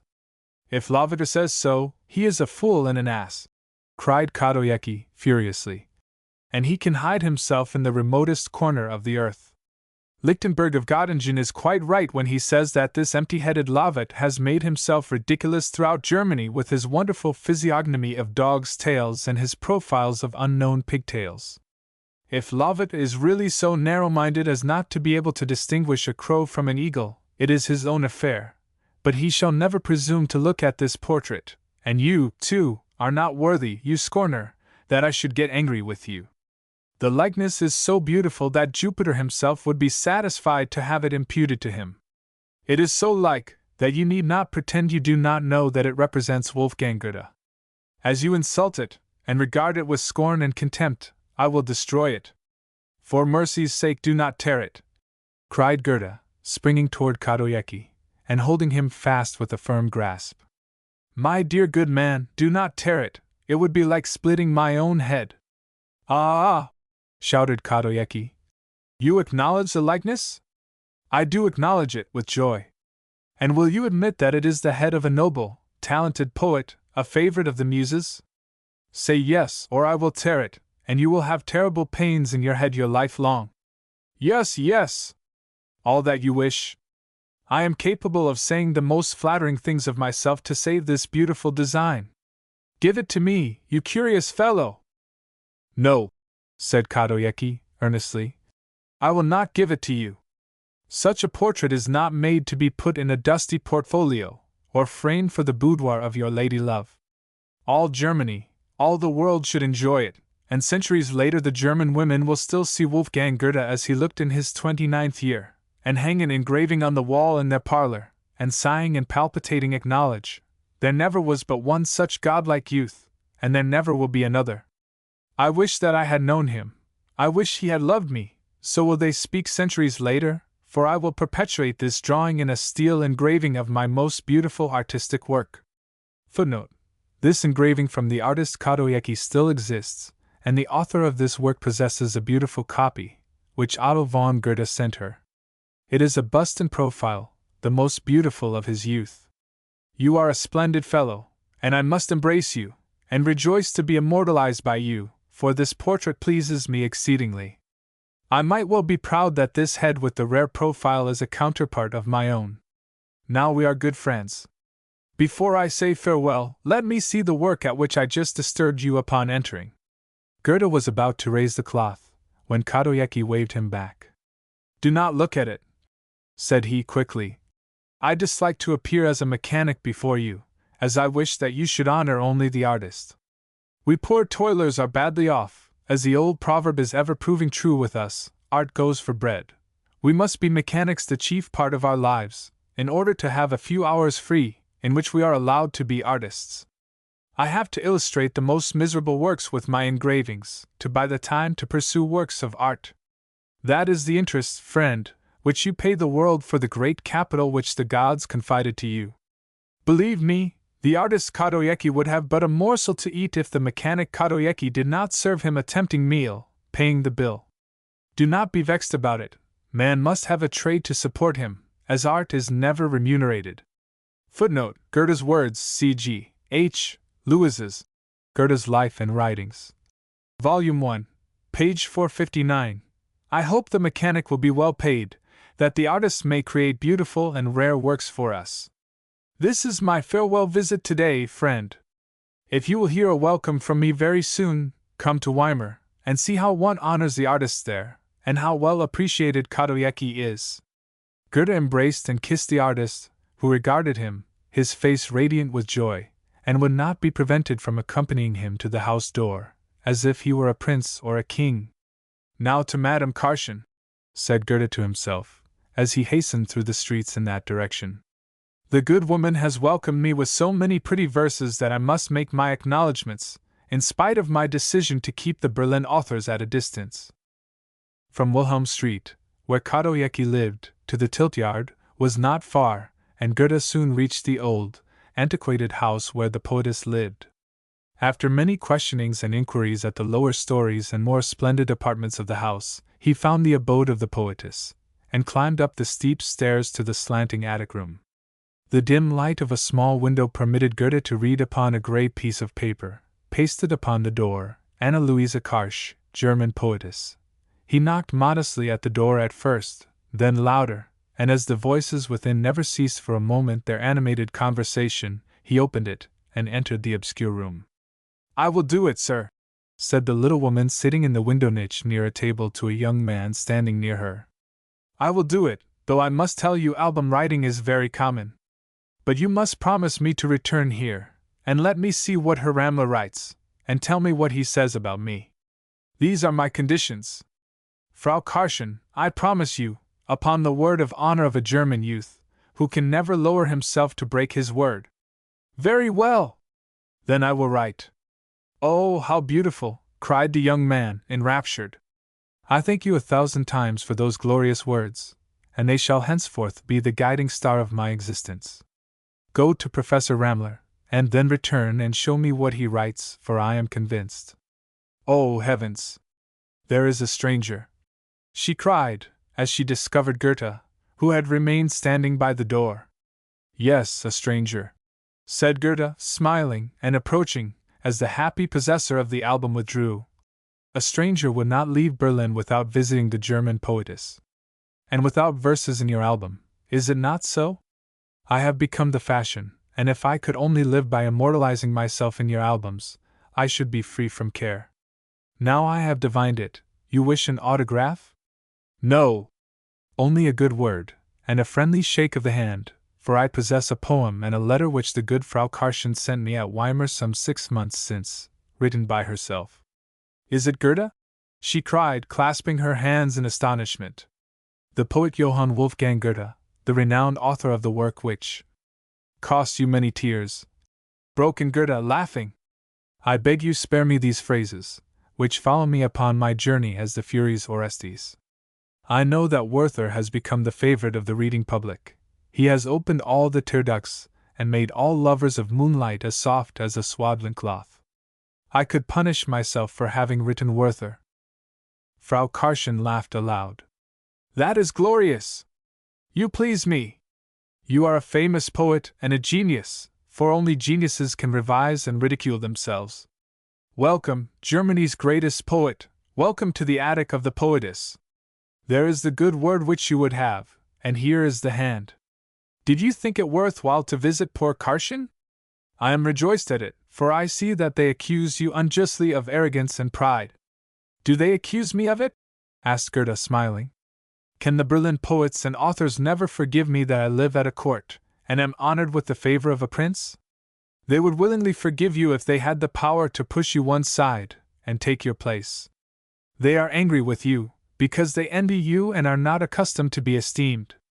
Our prince and ruler, as great a hero and king as he otherwise is, cares little for German poetry, and for all he would care, the Berlin authors might starve, one and all. He would trouble himself no more about them than the flies dancing in the sunlight. The great king is still the same, then? He will never know anything of German literature? No! He declares that it is the language of barbarians and bear-catchers, scolds about us, and despises us, and yet knows as little of us as the man in the moon. He adores his Voltaire. Old Fritz knows the French poet by heart, but Lessing he knows nothing of. He abuses Goethe von Berlichingen, and Werther's sorrows. Oh! I know it all. I know the king's adjutant-general, von Seydlitz. I often dine with him, and read aloud my poems to him, when he relates to me what the king says to enrage me. You must know when I am angry I speak in verse. I accustomed myself to it during my unhappy marriage with the tailor Karsch. When he scolded I answered in verse, and tried to turn my thoughts to other things, and to make the most difficult rhymes. As he was always scolding and quarreling, I always spoke in rhyme. And in this way you led a very poetical marriage? Smiled Goethe. Yes, indeed, poetical, she said, and her large, brilliant eyes were dimmed. If it is true that tears are the baptism of poets, then I was baptized daily for 12 years, and ought to be an extraordinary poetess. That you are, indeed, said Goethe. Who would dispute it? You have given evidence of great poetical talent, and I read your heroic poem upon the great Frederick with real delight. Do you know what he did? She asked bitterly. I turned to him begging for assistance, for who should a poet turn to, but his God and his king? Moreover, he had promised it to me personally. You have spoken with him, then, yourself? Asked Goethe. Yes, 8 years ago, General von Seydlitz procured me an audience. The king was very gracious, and among other things, asked me about my life, and as I explained to him my poverty and want, he most kindly promised to help me. Footnote: this interview which Frau Karschen had with the king is found in Anecdotes and Traits of Character of Frederick the Great. Volume 2, page 72. And did he not fulfill his promise? No, had it been given to the least of the French writers he would have kept it, but to a German poet it was not worth while. What is a native poet to the great German king? A phantom that he knows not, and believes not. As great as he is, the king showed himself very small to me. I sang him as a poetess, and he bestowed a pittance upon me as one would to a beggar in tatters by the wayside. Is it really true, upon your supplication? Send me 2 thalers. Yes, that is indeed true, and I see by your smile that you know it, and know also that I returned it to him. I had rather die with hunger than take a beggar's penny. But let me relate to you what happened 2 weeks since. I had borne patiently the affair of the 2 thalers, and forgotten it. I am more comfortable now. The booksellers pay me for my songs and poems very well, and a number of patrons and friends, at whose head is the Prince of Prussia, give me a small pension, from which I can at least live, though poorly. One of my patrons sent me a strip of land on the Spree not far from the Hercules Bridge, where I would gladly build me a little house, at last to have a sure abiding place where I could retire, that would be a refuge against all the troubles and sorrows of life. As I thought it over, the old confidence and imperishable love for the great king rose again within me, and as I esteemed him I always hoped for the fulfillment of his promise. I applied to him again, and begged him to do for me what he had granted to so many cobblers and tailors, as the king gives building money to help those who will build. All the houses of the Gensdarmen market are built by royal aid, and sometimes the king designs the facades, as he did for the butcher Kuhn's great house, and sent him a design to ornament the frieze of 99 sheep's heads, only 99, for he said the butcher himself was the 100th. The butcher remonstrated, but he was obliged to keep them, if he would have the building money. Really, cried Gerda, laughing, the king is an ingenious and extraordinary man in everything, and no one is like him. No one is like him, and no one would have treated me as he did. I addressed to him a poem, begging him with true inspiration and emotion to let a German poetess find favor in his sight, and that he would be for me a Maecenas, if I were not a Horace. My heart bled with sorrow, that I must so beg and pray, and my tears wet the paper upon which I indited my begging, rhyming petition. How much money do you think the great king sent me for my house? Think of the smallest sum. If it was small, yet for building money he would send you at least 200 thalers. The poetess burst into a scornful laugh. He sent me 3 thalers. The great Frederick sent me 3 thalers to build a house. What did you do? Did you take them? Yes, she answered proudly. And I will leave them as a legacy to my daughter, as an historical souvenir for succeeding generations, who will relate the benevolence of the German king for the German poetess. I sent the king a receipt. I will read it to you. His Majesty commanded, instead of building money, to send me 3 thalers. The order was exactly, promptly fulfilled. I am indebted for thanks, but for 3 thalers can no joiner in Berlin my coffin make. Otherwise tomorrow I would order such a house without horror where worms feast, and feasting, quarrel over the lean, careworn old woman's remains that the king let sigh away. Footnote C. Life and Poems of Louisa Karschen. Edited by her daughter. Why do you not laugh? Said Frau Karschen, raising her flashing eyes to Gerda, who sat looking down earnestly and quietly before her. I cannot, he gently answered. Your poem makes me sad. It recalls the keen sorrow of a poet's existence, the oft-repeated struggle between ideality and reality. The blessed of the gods must humble themselves.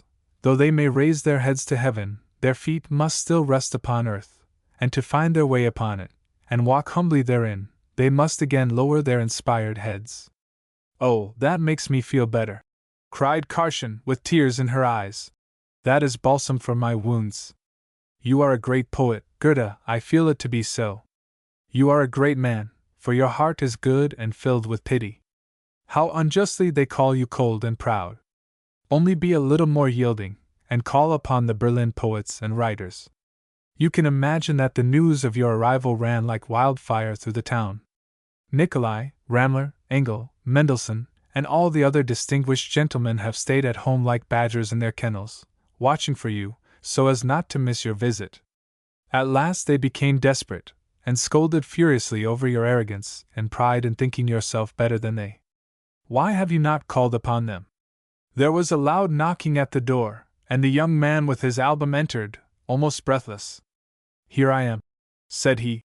"I came directly from Professor Ramley here, as I promised you." "You saw him, then?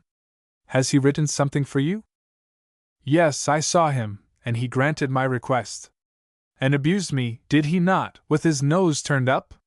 You must know, Goethe, that Professor Ramley despises my poems, because I am not so learned in Greek and Roman mythology as he is. Now tell me, my young friend, what did he say about me? I promise you, upon my word of honor, to tell you everything, but I hope you will release me from the promise," sighed the young man. "No, that I will not. Much more, upon the strength of your word of honor, I desire it. You promised, word for word, to relate it to me. If it must be, then let it be." I went at once to Professor Ramler's. He asked me immediately if I had not been here. "Just as I asked you," laughed Karschen. "I affirmed it, saying that you showed me his house." Upon which he asked, "Did she say anything against me?" "She is accustomed to do it before strangers, like all old women." He then turned over my album, and as he saw the lines you wrote he reddened, and striking the book, "I see it," she knew she had said something about me. She tells every stranger that I think she is censorious. What she has written is aimed at me. Upon that he wrote some lines opposite yours, shut the book, and handed it to me. I have not even had the time to read them. Read them now, quickly. He who slanders and listens to slander, let him be punished. She may be hung by the tongue, and he by the ears. Footnote: this scene took place literally, and may be found in Celebrated German Authors, Volume 2, page 340. "That is shameful, that is mean," said Frau Karschen, while Goethe reread the cutting epigram. "That is just like Ramler. His tongue is like a two-edged sword for every one but himself, and he fans his own glories, and does not know that he is a fool. Frederick the Great himself called him so. One of his generals called his attention to him, upon which Frederick turned his horse, riding directly up to him, asking, 'Is this the distinguished Ramler?' 'Yes, your Majesty, I am he,' the little professor proudly bowed. 'You are a fool,' called out Frederick, very loud, and rode away, as all around the great Ramler laughed and sneered. There are many such stories. Shall I tell you how Lessing teased him? No, dear woman, tell me nothing more. I perceive your Berlin writers and poets are a malicious, contentious set of people. I may well fear you, and shall be glad to escape unharmed. Think kindly of me, and have pity upon me. If the others are too severe, raise your dear hand and hold back the scourge that it may not fall upon poor Wolfgang Goethe. Adieu, dear Frau Karschen." Goethe bowed, and hastened down into the street. With the authors and poets of Berlin I wish nothing more to do, but with the philosophers I may be more fortunate, and with them find the wisdom and forbearance which failed the poets. Goethe bent his steps to Spandauer Street, in which the merchant and philosopher Moses Mendelssohn lived, hastened up the stairs, and knocked, which was answered by an old servant, to whom Goethe announced himself. The servant disappeared, and the poet stood in the little, narrow corridor, smilingly looking to the study door, and waiting for the gates of wisdom to open and let the worldling enter the temple of philosophy. The crooked little man, the great philosopher, Moses, son of Mendelssohn, stood behind the door, turning over in his mind whether he would receive Goethe or not. Why should I? The proud Secretary of Legation has already been in Berlin 8 days, and wishes to prove to me that he cares little for Berlin philosophers. My noble friend, the great Lessing, cannot abide Gotz von Berlichingen, and Nikolai, Ramler, and Engel are the bitter opponents, the very antipodes of the rare genius and Secretary of Legation from Weimar. If he wishes to see me, why did he come so late, so? Herr Goethe is waiting, shall he enter? Asked the servant. The philosopher raised his head. No, cried he loudly. No! Tell him you were mistaken. I am not at home. The old servant looked quite frightened at his master, the first time he had heard an untruth from him. What shall I say, sir? Say no, cried Moses, very excited and ill-humored. Say that I am not at home, that I am out. With a determined, defiant manner the philosopher seated himself to work upon his new book. Jerusalem, saying to himself, I am right to send him away. He waited too long, is too late. Footnote: from Ludwig Tieck I learned this anecdote, and he assured me that Moses Mendelssohn told it to him. See Goethe in Berlin, Leaves of Memory. Page 6. The authoress. Chapter 18. Farewell to Berlin. What is the matter, my dear Wolf? Cried the Duke, as Goethe returned from his visits. What mean those shadows upon your brow? Have the cursed beaux esprits in Berlin annoyed and tortured you? No, Duke, I. And suddenly stopping, he burst into a loud ringing laugh, and sprang about the room, bounding up and down, shouting, Hurrah! Hurrah! Long live the philosophers! Vivat the philosophers! They shall live, live, shouted the Duke. Vivat the philosophers! Hurrah! To the May sports upon the Blockberg they ride upon a little ass with golden horns, with pharisaical mien, praying with their eyes, I thank thee, O Lord, that I am a philosopher, that I am not as the world's children, vain, proud, and arrogant. Hey, good Carl Augustus, today a great revelation has been made known to me by a philosopher. Wisdom flowed from his mouth. All the spiders in their gray, self-woven nets, whispered and sang in his corridor, we weave at the fountain of life, we spin the web of time. The little mice crept out from the corners, whispering, Hallelujah! Here lives the great philosopher Moses, who has devoured wisdom, and is unknowing of earthly vanities. Oh! The mice and the spiders waltz together upon the threshold of the great philosopher. Hey ha! A waltz we will dance!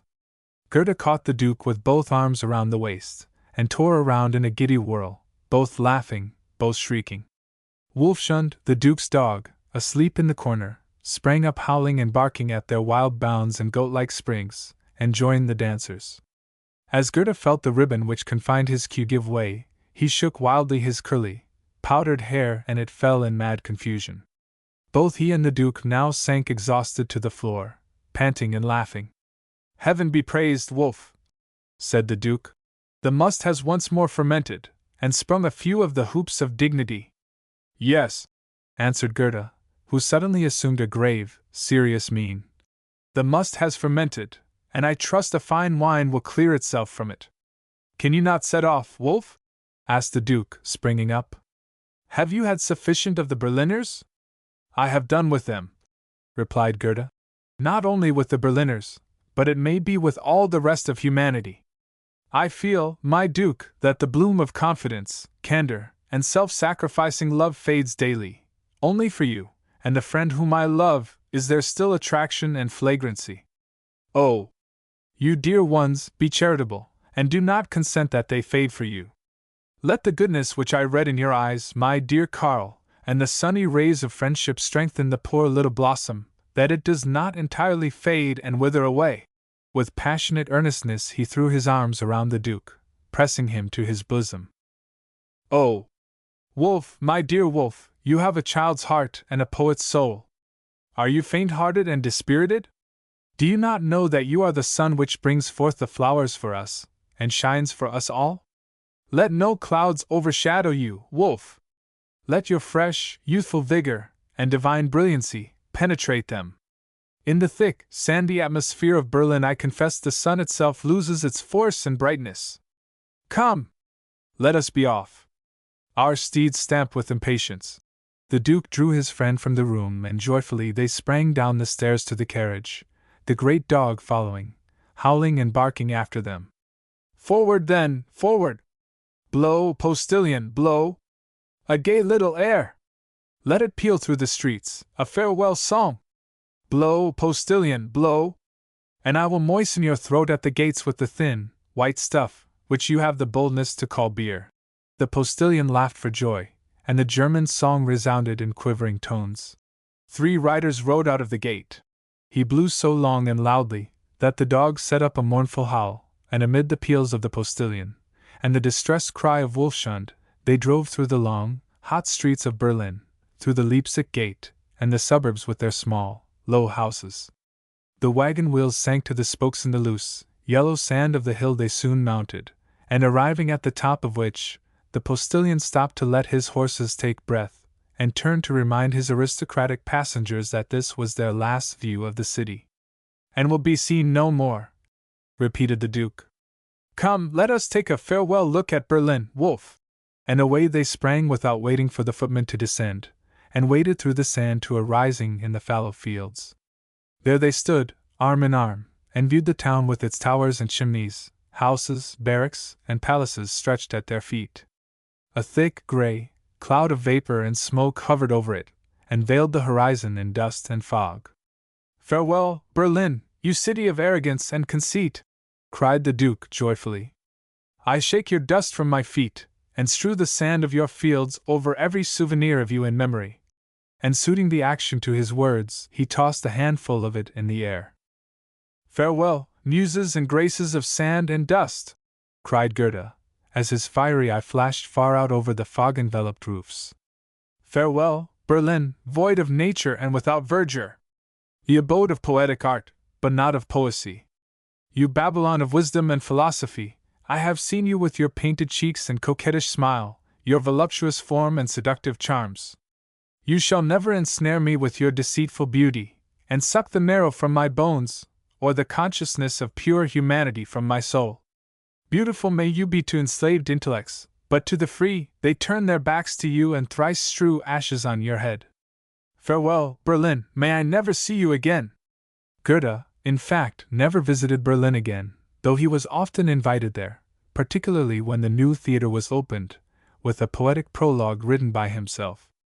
They inaugurated the festivity with Goethe's Iphigenia, the first representation, and Prince Radziwill urgently invited the poet, through Count Brahl, to visit Berlin at this time, and reside in his palace. But Goethe refused. He was 72 years old, 1826, and excused himself on account of his age. Goethe stooped and threw a handful of sand in the air. The postilion, tired of standing in the burning sun, blew loudly the air of the soldier's song. "Now adieu, Louisa, wipe your face, every ball does not hit." Mournfully the melody sounded in the stillness, like accusing spirits, who wept the insult of the prince and the poet. "Now on to our dear Weimar, Wolf!" The carriage rolled down the sandy hill, and Berlin disappeared to the travelers, lost in dreamy thought. Slowly they advanced, in spite of relays and fresh horses at every station. Night spread out her starry mantle over the world, and the sleepers who rested from the burdens and cares of the day.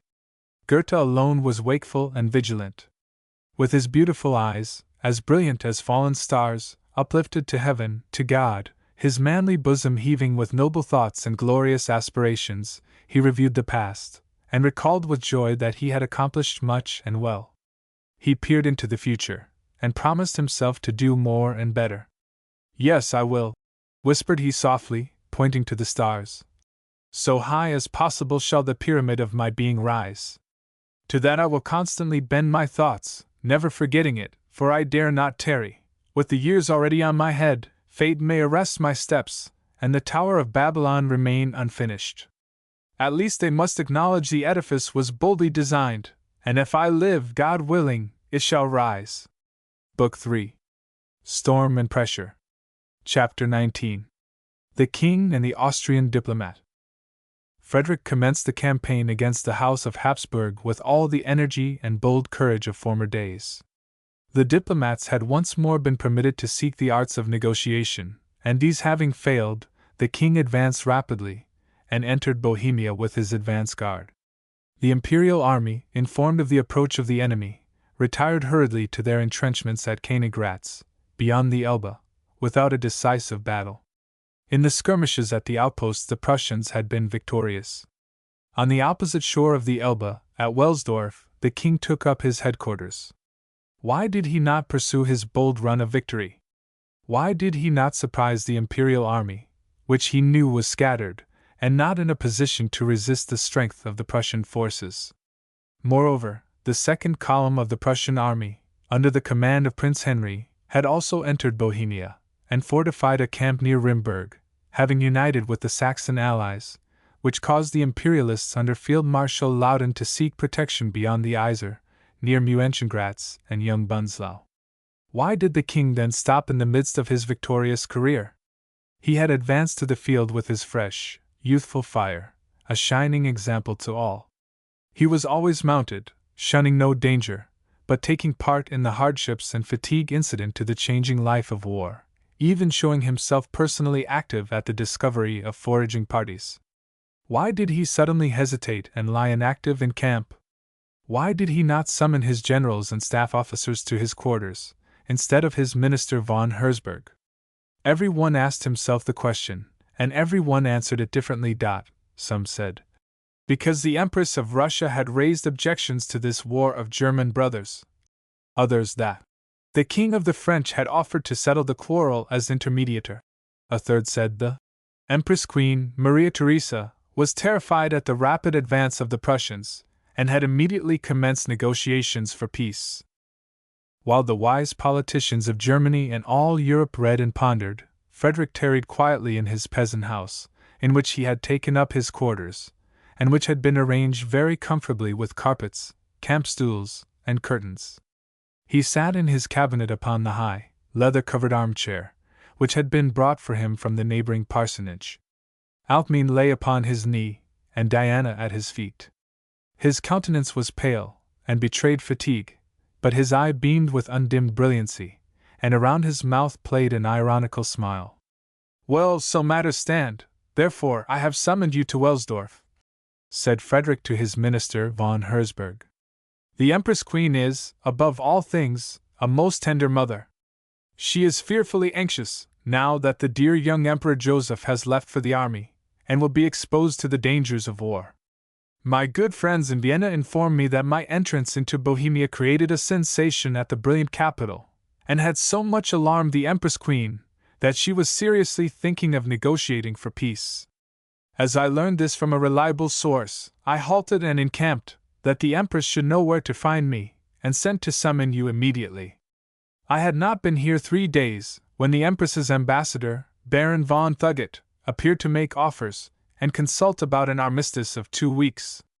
I made known my conditions, and promised the Empress through her negotiator that I would so calculate my movements that Her Majesty would have nothing to fear for her blood and her cherished Emperor. Footnote: the King's words. See Prussia, Frederick the Great. Volume 4, page 102. Voila, mon cher minister, you know all now. If the Austrian diplomat comes a second time, you can negotiate with him. Is your Majesty also inclined to peace? Asked Herzberg. The king shrugged his shoulders. When it can be arranged with honor, yes, said he. I will acknowledge, Herzberg, to you, the campaign is hard for me. The old fellow of 68 feels the burden of life, and would gladly rest quietly, and enjoy the last few years as philosopher and writer instead of soldier. Your Majesty has yet many years to live, God willing, cried Herzberg. It would be a great misfortune to Prussia if she could not yet owe to her great king a long and happy reign. Ham, replied the king.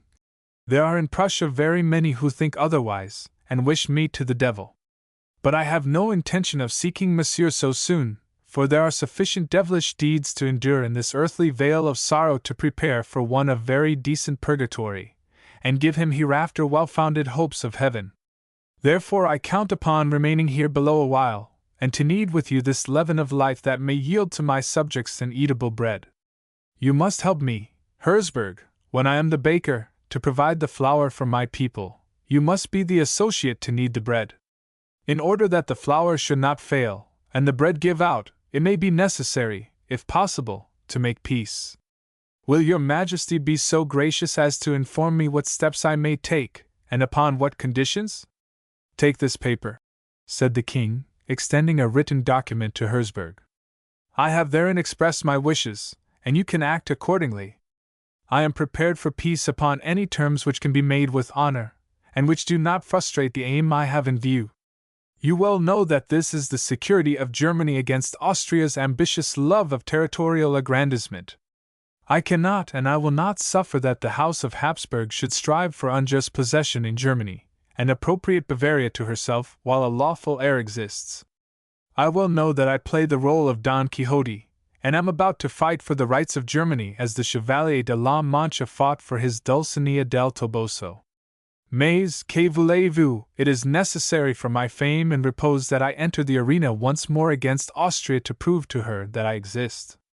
I take this step on account of the prestige I have gained in the German Empire, and which I should lose if I had not faced Austria in this Bavarian contest. And besides, it is agreeable to me to accustom my successor to the thunder of cannon, and witness his bearing on the field of battle. He will certainly do honor to the heroic race of Hohenzollern, answered Herzberg, bowing. A sudden flash from the king's fiery eyes met the calm pale face of Herzberg. Mere words and flattery, which prove that you are not satisfied, Herzberg. Nay, nay, do not deny it. You do not like that I should tarry and treat, and set the pen in motion instead of the sword. You are a man of deeds, and if you had had your way, I should have already won a decisive battle, and be on the road to Vienna to besiege the Empress in her citadel, and dictate an humiliating peace to her. Your Majesty, I can assure you. Well, well, do not quarrel, interrupted the king. Do you suppose I cannot read your honest and obstinate face? Do you suppose I did not mean what I said? Acknowledge that I am right. Confess it, I command you. If your Majesty commands it, then I will acknowledge it. Yes, I did wish that your Majesty had not empowered Baron von Thugget to return for further negotiations. It would have been well if your Majesty had marched victorious to Vienna, to let the proud Habsburgers see for once that Frederick of Prussia does not stand behind them, but at their side, that he has created a new order of things, that the old, moldy, rotten statutes of the imperial sovereignty have fallen in the dust before Frederick the Great, that Germany must be newly mapped out, in order to give room near the old man Austria for young Prussia. Yes, your Majesty, I could have wished that you had even been less generous, less noble toward the supercilious, insolent enemy, and have accepted no conditions but those of equality for Prussia with Austria in the German Empire. It is the misery of life that man will grow old, and that the body, when worn and weary, will even subdue the spirit, and force her to fold her wings and suffer. I did not realize that it had gone so far with me, and I imagined that the winged soul could raise the old, decayed body. Therefore I risked, in spite of my lazy old age, to undertake this war, for I recognized it as a holy duty to enter into it, for the honor and justice of our country, and prove to the Emperor of Germany that he could not manage and rule at his will in the German Empire. I long not for the honor of new laurels, but I should be satisfied, as father of my subjects, to gain a civil crown. There you have my creed. I have as sincerely confessed to you as my respectable cousin, the Empress Queen, to her confessor, only I did not fall upon my knees to you, and you do not, as the said confessor, betray me to the Holy Father at Rome. Your Majesty well knows that every word which you have the grace to confide to me is engraved upon my inmost soul, and that no power upon earth could force me to reveal it. I know that you are a true and zealous servant of your king and country, said Frederick.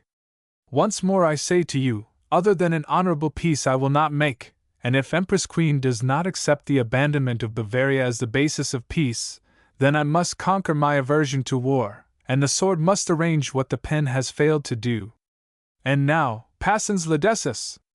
Until Thugget arrives, let us speak of other things. I have been tolerably industrious, and have improved the leisure of camp life as much as possible. I have written a panegyric upon Voltaire, and when it is revised and corrected you shall arrange an anniversary in memoriam, at the Berlin Academy, and read my eulogy. All Germany and all Europe will be surprised at the magnanimity of the royal mind which could occupy itself in the camp with the Muse, and erect an imperishable monument to the man who witnessed such ingratitude and baseness to his benefactor and protector. Vous allez trop vite, mon cher, vraiment trop vite, cried Frederick ardently. It is true Voltaire was a miserable fellow, but he was a great poet. He returned meanness and ingratitude to me for the many kindnesses I showed to him, for I treated him more like a friend than a king.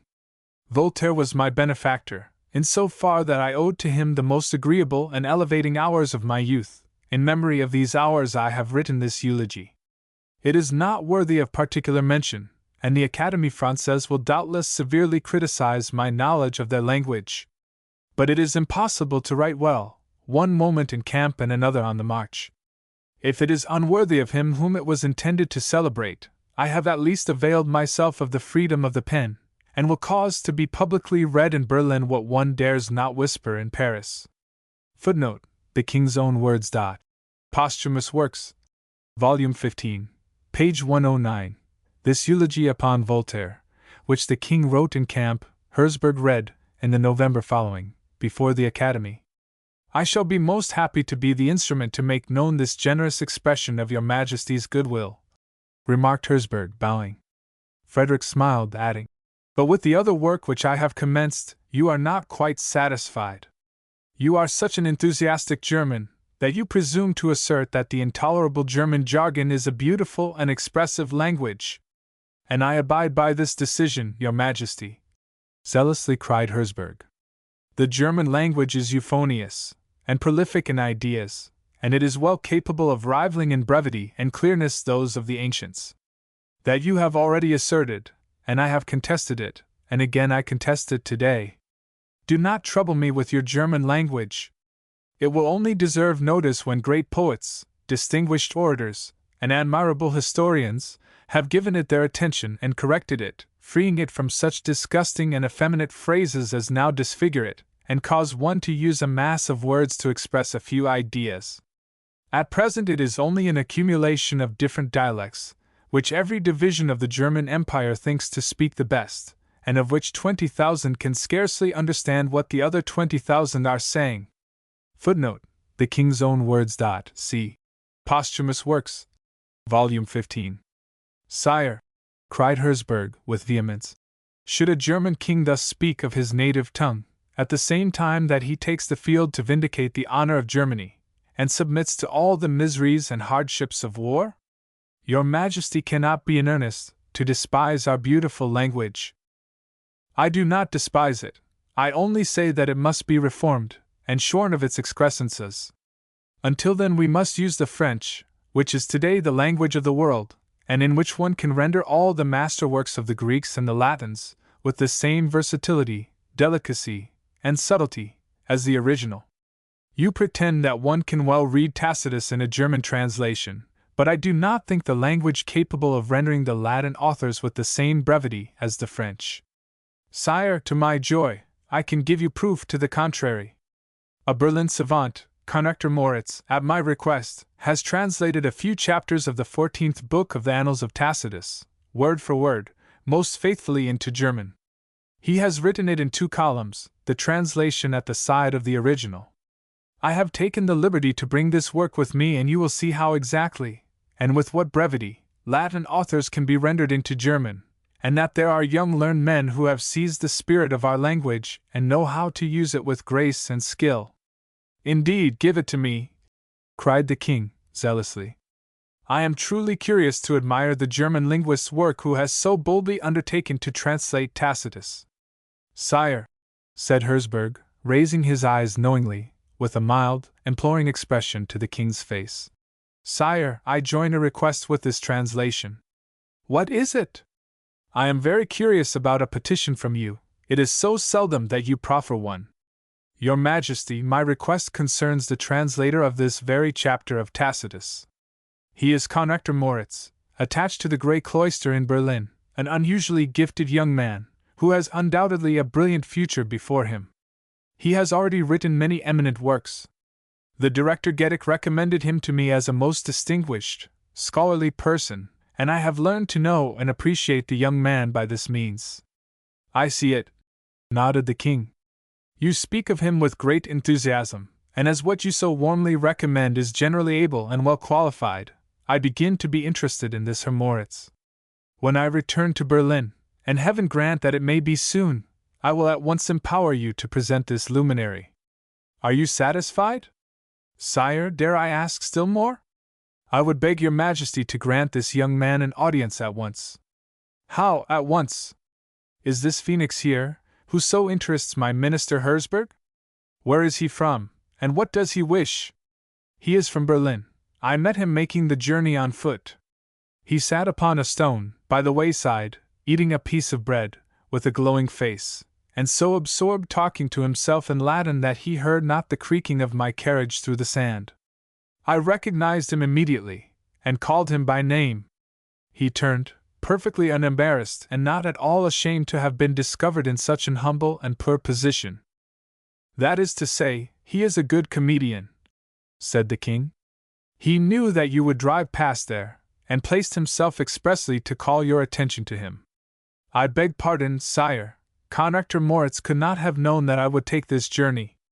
You will recollect that the courier arrived at midnight with your Majesty's commands, and 2 hours later I was on the road, and have since traveled day and night. As I met the young man only 5 miles from this place, he must have set out many days before I thought of leaving Berlin." "It is true," said the king. "It was a false suspicion. You invited him into your carriage, did you not?"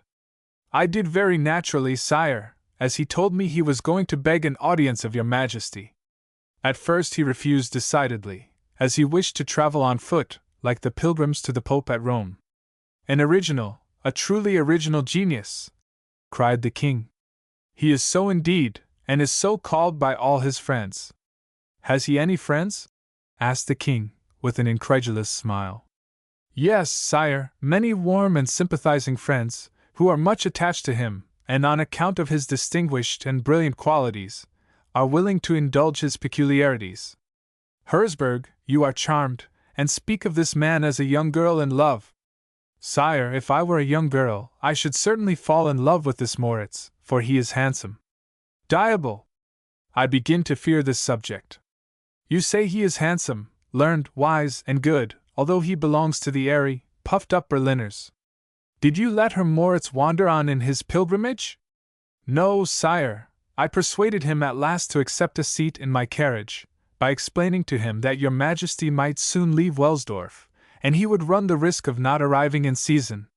Upon no condition would he get inside, but climbed up behind, for, said he, with a firm, decided manner, I go to the king as a beggar, not as a distinguished gentleman. Indeed it is an original." The king murmured to himself. "Do you know what the man wants?" he asked aloud. "No, your Majesty. He said that his business concerned the happiness of 2 human beings, and that he could only open his heart to his God and his king." "Where is your protégé?" "He stands outside, and it is my humble request that your Majesty will grant him an audience, and permit me to call him." "It is granted, and—" Just at that moment the door opened, and the footman announced that the private secretary of His Highness Prince von Galitzin had arrived, and most respectfully begged an audience. "It is he, it is the Baron," said the king. "Tell your protégé he must wait, and come again. Bid the Prince von Galitzin enter." As the minister von Herzberg withdrew, the Baron von Thugut appeared, the extraordinary and secret ambassador of the Empress Maria Theresa.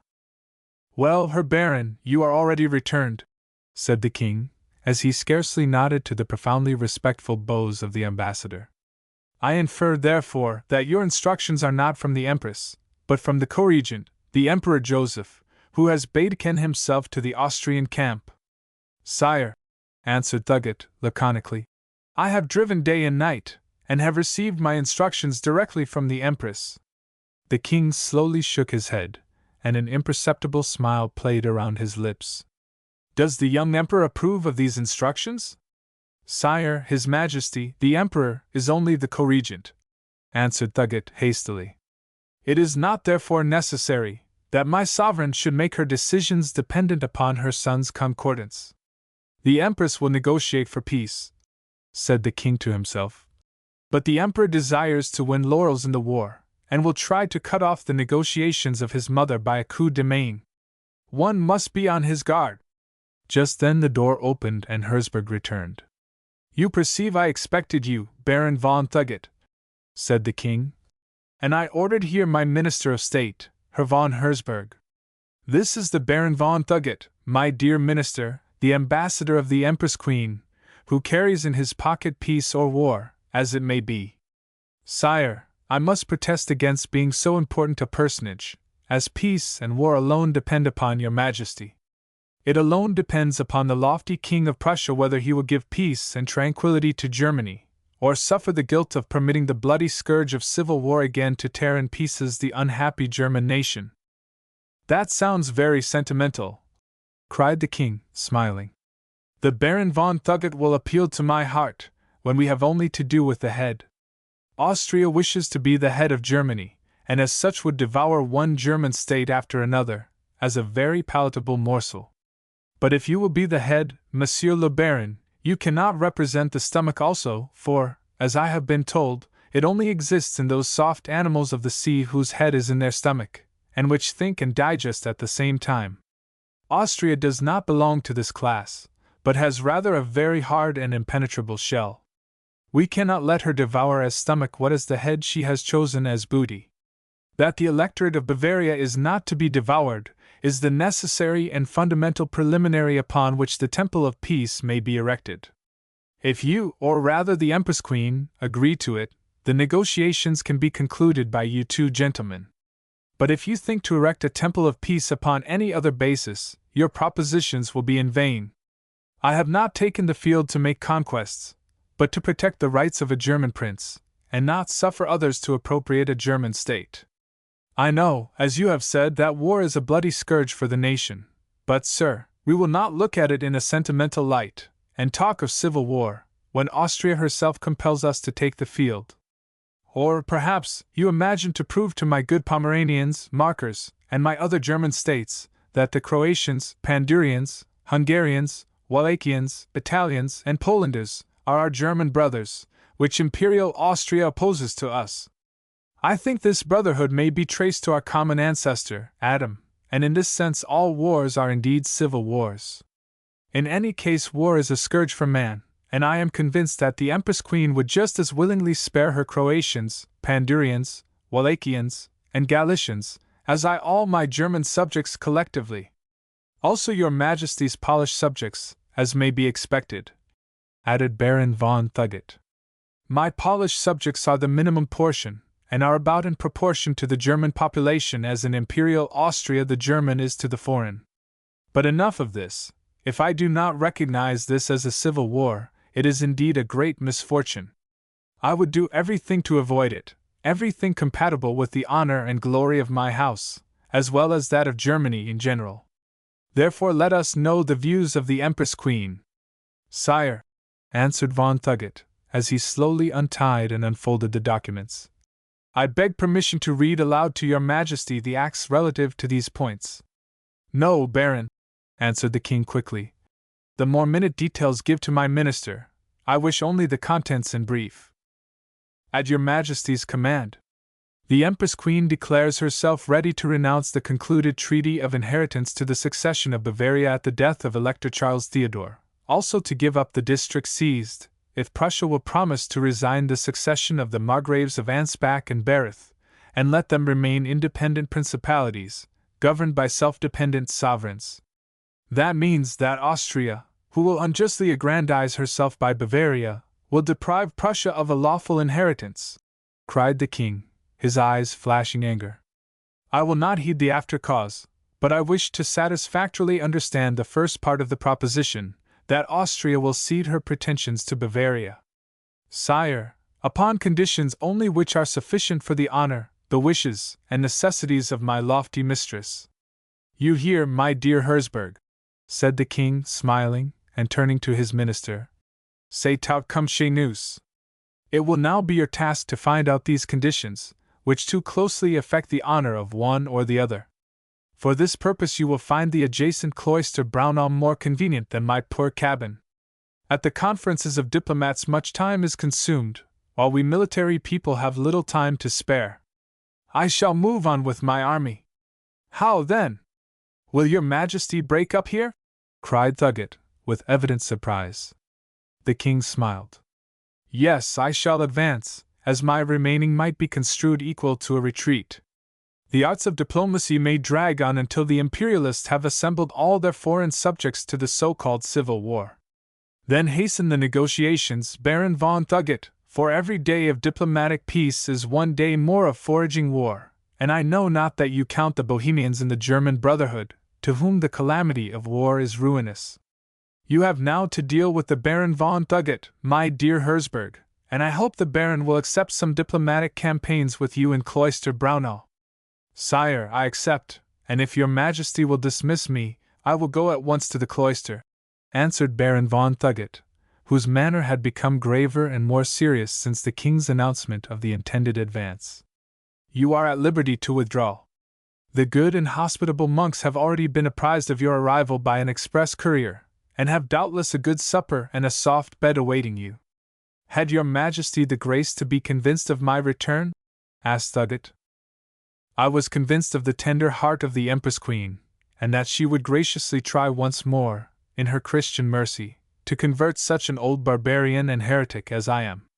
Go now to the cloister, and when I pass by in the morning, with my army, I will not fail to have them play a pious air for the edification of the diplomats, such as, my soul, like the young deer, cries unto thee, or, O master, I am thy old dog, or some such heavenly song to excite the diplomats to pious thoughts, and therewith I commend you to God's care, Baron von Thugut.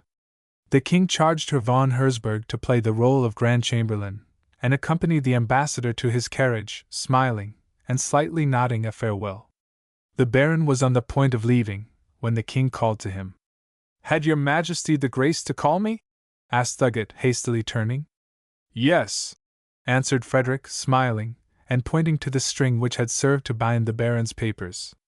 You have forgotten something, my lord, and I do not like to enrich myself with others' property. Footnote: Historical. The king's words. See Hormer. Baron von Thugut took this last well-aimed stab of his royal opponent somewhat embarrassed, and hastened to pick up the string, and withdraw. Chapter 20. The King and the Lover. The king smiled, glancing at the retreating figure of the Baron, and approached the window to peep through the little green glass panes to see him as he passed by. A sly fox, said he, smiling. But I will prove to him that we understand fox hunting, and are not deceived by cunning feints. Will your Majesty really break up today? Asked von Herzberg, upon returning. Yes, my dear minister. That is to say, I do not wish to, but I must, in order to give the negotiations for peace a warlike character. The enemy asked for delay to finish their preparations for war, not peace. The negotiations for the latter emanate from the Empress, but the conditions concerning Ansbach come from the Emperor. It is the Aristotle, which he casts upon the table, by which his imperial mother and I would gladly smoke the pipe of peace. It is incumbent upon you, Herzberg, to negotiate for peace, while I pick up the apple and balance it a little upon the point of my sword. I shall leave early tomorrow, but I would speak with you before I set out. You must be weary with the journey, so rest a while now, then dine with me, and afterward go to the conference. Sire, will you not receive my protégé, Conrector Moritz? Did you not say that he begged for a secret audience? Yes, sire, he has for this purpose traveled the long distance from Berlin, and I assure your Majesty, upon my word of honor, that I have not the least suspicion what his petition may be. Eh bien, say to your protégé that I grant him the sought-for interview on your account, Herzberg. You are such a curious fellow, you are always petitioning for others instead of yourself, and the benefits which you ought to receive go to them. Let Moritz enter, and then try to sleep a little, that you may be wide awake to confer with Baron von Thugut. Minister von Herzberg withdrew, and immediately the pale, earnest face of Conrector Philip Moritz appeared in the royal presence. The king regarded him with a prolonged and searching glance, the noble, resolute face of whom was pallid with deep grief, but from whose eyes there beamed courageous energy. Are you the translator of the chapters from Tacitus, which my minister Herzberg handed me? Asked the king, after a pause. Yes, sire, gently answered Moritz. I am told that it is ably done, continued his Majesty, still attentively observing him. You will acknowledge that it is exceedingly difficult to render the concise style of Tacitus into the prolix, long-winded German? Pardon me, sire, replied Moritz, whose youthful impetuosity could with difficulty be diverted from the real object of his pilgrimage. Our language is by no means long-winded, and there is no difficulty in translating Latin authors into German, which equals any living tongue in beauty and sonorousness, and surpasses them all in depth of thought, power, and poesy. Diable! Cried the king, smiling. You speak like an incarnate German philologist, who confounds the sound of words with profound thought. You will acknowledge that until now our language has not been much known. Sire, answered Moritz, Martin Luther, in his translation of the Bible 300 years since, employed hundreds of beautiful, expressive formations. He is not only a learned man, said the king to himself, but he seems an honorable one, and now, as I have proved his scholarly attainments, I must indulge his impatience. The king's penetrating glance softened, and his features changed their severe expression. The minister von Herzberg informed me that he found you by the roadside, and that you would journey hither on foot. It is true, sire. Why did you travel in that manner? Sire, I desired, as the poor, heavily laden pilgrims of the Middle Ages, to make the pilgrimage to the Holy Father at Rome, who was the King of Kings. Every step in advance seemed to them to lighten their burden and enhance their happiness. Your Majesty is in our day what the Pope was held to be in the Middle Ages, therefore I have wandered as a pilgrim to my King, who has the power to bind and to loose, and from whom I must not only implore personal happiness, but that also of a good and amiable young girl. Ah! It concerns a love affair. As I now look at you, I can understand that. You are young and passionate, and the maidens have eyes. How can I help you in such an adventure? Sire, by not granting a title to a certain person, or if it must be granted, annul the conditions attendant upon it. I do not understand you, answered the king, harshly. Speak not in riddles. What do you mean? General Werrig von Luthen has addressed himself to you, sire, praying for the consent of your Majesty to the marriage of his daughter with the banker Ebenstreit. Your Majesty has consented, and added that her Ebenstreit shall take the name of his future father-in-law, and the marriage shall take place as soon as the title of nobility has been made out. The king nodded. For which the new-made nobleman has to pay 100 Louis d'ors to the invalids at Berlin. But what is that to you? And what connection has her Ebenstreit's title to do with Konrektor Moritz? Moritz's face brightened, and deeply moved, he answered, Sire, I love the daughter of General von Luthen, and she returns my love. By not ennobling Ebenstreit, it lies in your power, most gracious Majesty, to make two persons the most blessed of God's creatures, who desire nothing more than to wander hand in hand through life, loving and trusting each other. Is that all? Asked the king, with a searching glance. Moritz quailed beneath it, and cast down his eyes. No, he replied. As I now stand in the presence of your Majesty, I am sensible of the boldness of my undertaking, and words fail me to express what is burning in my soul. Oh, sire, I only know that we love each other, and that this love is the first sunbeam which has fallen upon my gloomy and thorny path of life, and awakened in my lonely heart all the bloom of feeling. You smile, and your great spirit may well mock the poor human being who thinks of personal happiness, when for an idea merely thousands are killed upon the field of battle. My life, sire, has been a great combat, in which I have striven with all the demons escaped from Pandora's box. I have grown up amid privations and need. I have lived and suffered, until God recompensed my joyless, toiling, hungered existence by this reciprocated love, which is a beautiful ornament to my life, and is life itself, and to renounce it would be to renounce life. I am young, sire, and I long for the unknown paradise of earthly happiness, which I have never entered until now, and which I can only attain led by the hand of my beloved. I yearn just once, as other privileged men, to bask in the sunshine of happiness a long, beautiful summer day, and then at the golden sunset to sink upon my knees and cry, I thank thee, O God, that in thy goodness I have recognized thy sublimity, and that thou hast revealed thy glory to me. All this appears of little importance to your Majesty, for the heart of a king is not like that of other men, and the personal happiness of individuals appears a matter of little account to him who thinks and works for the good of an entire nation. But the fly, sire, which is sunning itself upon the plumes of the helmet of a victorious king, has its right to happiness, for God created it with the same care and love that he created the noblest of his creatures, man. And it would be cruel to kill it without necessity. Sire, I do not extol myself. I know that in your eyes I am no more than the fly upon your helmet, But I only implore you to grant me my life, for God has given it to me. You mean by this that I shall forbid General von Luthen to marry his daughter to the rich man who seeks her, and to which marriage, understand me well, I have already given my consent. Sire, I only know that this union drives not only me to despair, but one of the noblest and best of God's creatures.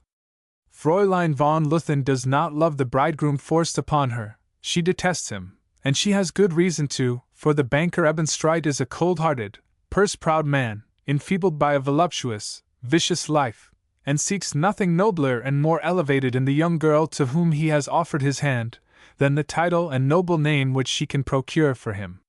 Your Majesty, I implore not for myself, but for the daughter of a man who once had the good fortune to save your life in battle. Have pity upon her, and do not sacrifice her to an inconsolably hopeless life by the side of an unloved and detested husband. The king slowly shook his head. You forget that the general to whom I am indebted for this favor has begged my consent to this marriage, and that I have granted it. Sire, I conjure you to recall it.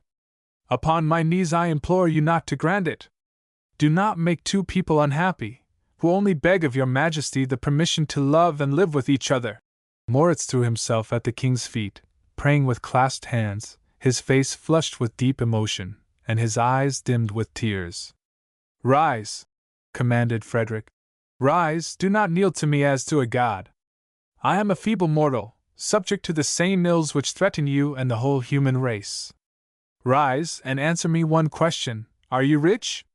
No, answered Moritz, proudly raising his head. No, I am poor. Do you know that Fräulein von Luthen is poor? Her father is worse off than Job, for he is in debt.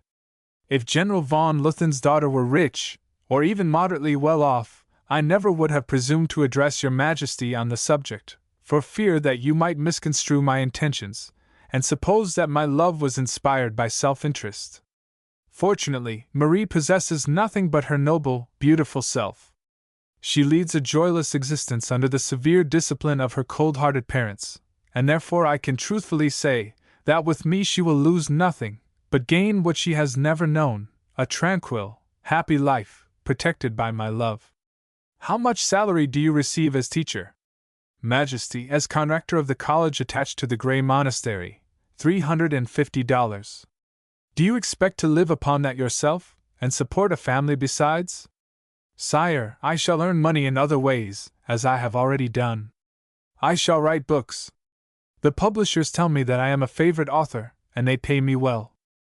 If on the morrow you should fall ill, your income would vanish, and your family and you would starve together. No! No! You are an idealist, you dream how life should be, and not as it is in truth. I have listened to you, thinking that you would present some forcible argument upon which to found your pretensions, but I hear only the ravings of a lover, who believes the world turns upon the axis of his happiness. Let me tell you that love is an ephemera, which merrily sports in the sunlight a few short hours, and dies at sunset. Should a king forfeit his word for such a short-lived bliss? Should he reward a man to whom he is indebted by depriving him of a rich son-in-law, who is agreeable to him, and substituting a poor one, from whom he can never hope to receive a comfortable maintenance? You young people are all alike. You think only of yourselves, and it is a matter of little consequence to you if the aged pine away and die, provided you build up happiness on their graves. I ask you, who have talked so much about your own wishes, and those of your beloved, where is it written that man must be happy, that there is a necessity to make him so? Do you suppose that I have ever been happy, who have a long, active life in retrospection? Mankind have taken good care that I should not sip this nectar of the gods, and have taught me early to renounce it. Life is not consumed in pleasure, but in toil, and I believe its only happiness consists in the fact that at last, when weary and worn, we will sink into the grave, to an eternal rest. Every human being must work according to his abilities, and in the position which fate has assigned to him. To maintain this position, his honor is at stake, the best and most sacred gift confided to man. You will not desert it, not despair in life because your dream of bliss is not realized. Sire, answered Moritz, with a cry of anguish, it is no dream, but a reality. Happiness is only ideal, said the king, slowly shaking his head.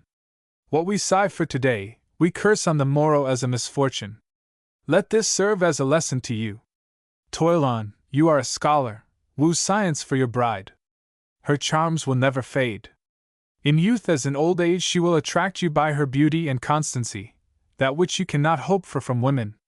Sire, asked Moritz, in deep dejection, will you not grant the petition of my heart? Will you condemn this poor, innocent young girl who prays your majesty through me, to a long, joyless existence, to a daily renewing sorrow? The king shrugged his shoulders. I have already said that happiness is imaginary. I might have added unhappiness also. General von Luthen's daughter will accustom herself to the misfortune of being a rich man's wife, and finally will drive with a smiling face in her four-in-hand gilded carriage. Sire, I swear to you that you mistake this dear, noble-hearted young girl, you. Enough, interrupted the king. I have given my consent to General von Luthen, and I cannot recall it. Moreover, the marriage of the daughter of my general with you would be a misalliance, ridiculous. In the Republic of Intellect and Science, you may have a very high position, but in my earthly kingdom you hold too modest a one to presume to raise your eyes to a noble young lady. I regret that I can offer you no other consolation than to listen to reason, and be resigned. As we cannot bring down the moon to earth, we must content ourselves with a lamp to light up our small earthly abode. If this ever should fail you, then come to me and I will assist you. I cannot, to be sure, give you the moon, for that belongs as little to me as the bride of the rich Herr Ebenstreit von Luthen. One cannot give away that which one does not possess. Farewell! Return to Berlin, and resign yourself bravely to your fate. Accustom yourself to the thought that in 14 days Fräulein von Luthen will become the wife of your wealthy rival. The wedding ceremony awaits only the papers of nobility, for which my order has already been forwarded to Berlin. I moreover propose to you not to return to the college at once, but travel for 2 weeks. I will be responsible for your absence, and provide you with the necessary means. Now tell me whether you accept my proposal? Thanks to your majesty, I cannot, answered Moritz, with calm dignity. There is but one balm which my king could grant me. Money is not a plaster to soothe and heal a wounded heart. Sire, I beg you to dismiss me, for I will return at once to Berlin. I hope that you have not the foolish idea to return on foot, said the king. My courier will leave in an hour, and there are 2 places in the coupe, accept one of them. Sire, said Moritz, gloomily, Suddenly the words died on his lips, and his eyes beamed with an unnatural fire, which paled under the observing glance of the king. I thank you, said Moritz, gasping. I will accept it. The king nodded. Au revoir, in Berlin. When I return after the campaign I will send for you. You will then have learned to forget your so-called misfortune, and smile at your pilgrimage. I cannot think so, sire. I am convinced of it. Farewell. Moritz answered the royal salutation with a mute bow, and withdrew with drooping head and sorrowful heart. The king continued to regard him with an expression of deep sadness. Ah, he sighed. How enviable are those who can still believe in love's illusion, and who have not awakened from their dream of bliss by sad experience or age! How long since I have banished these dreams, how long I— The king ceased, his head sank back upon his chair, his large, fiery eyes peering into the distance, as if he would repeople it with the memories of youth, with the delusions from which he had so long awakened. Those lovely, charming forms flitted before him one by one which had then captivated him, the beautiful Frau von Rechem, his first love, and to whom he had vowed eternal constancy, another sweet, innocent face that suffered shame and degradation for him. Oh! Doris, Doris, dream of my youth, fly past! And now the face with the large eyes and energetic features, which turned so tenderly to him, that of his sister Frederica, who from affection to the crown prince had sacrificed herself to an unloved husband in order to reconcile the son with the father, and preserve for him the inheritance to the throne. Still another calm and gentle face, with the expression of sorrowful resignation in the deep blue eyes, that of his wife, who had so passionately loved him, and had faded away at his side. Unloved? All past, past. A new face arose, the pretty Leontine von Maurian, the tourbillon of the princely court at Rainsburg, who pined away in sighs. Now passed the sweetest and loveliest of all. The king's eyes, which stared into empty space, now beamed with glad recognition. The heart which had grown old and sobered beat with feverish rapidity, and the compressed lips whispered, sighing, "Barbarina!"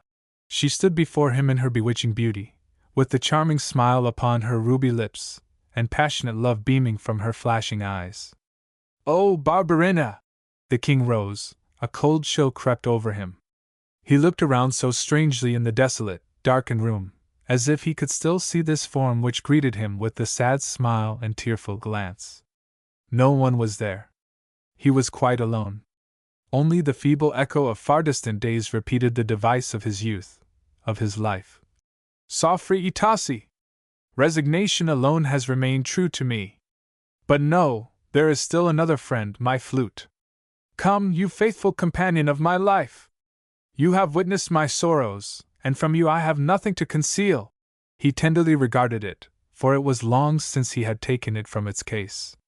The sorrows and cares of life, the suffering from the gout which raged in his teeth, and sad, sobering old age, had caused him to lay it aside, but with the habit of affection he carried it everywhere. Frederick felt himself grow young again with the souvenirs of former days, and essayed to recall the echo of tenderer feelings upon his flute. The music of his heart was hushed, the melodious tones of former days would not return. The king laid it aside with an impatient movement. "Nothing is lasting in life," he murmured. A flourish of trumpets, a peal of drums announced that the regiment was passing which would parade before the king. What are they playing, which rouses the lonely king with bright memories and shouts of victory? It is the march which His Majesty composed after the brilliant victory of Hohenfriedberg.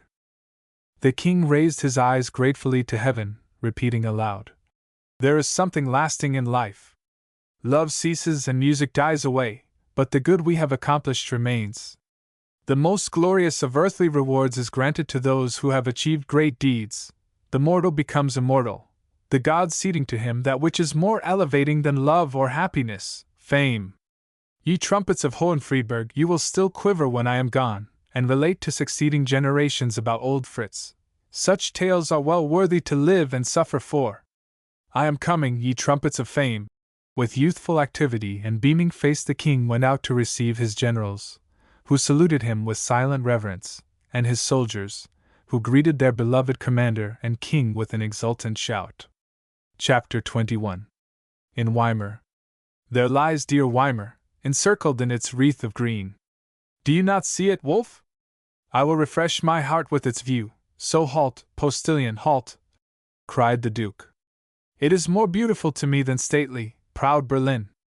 Though a poor, grey nest, I could press it to my heart, with all its untidy little houses, and tedious old pedants.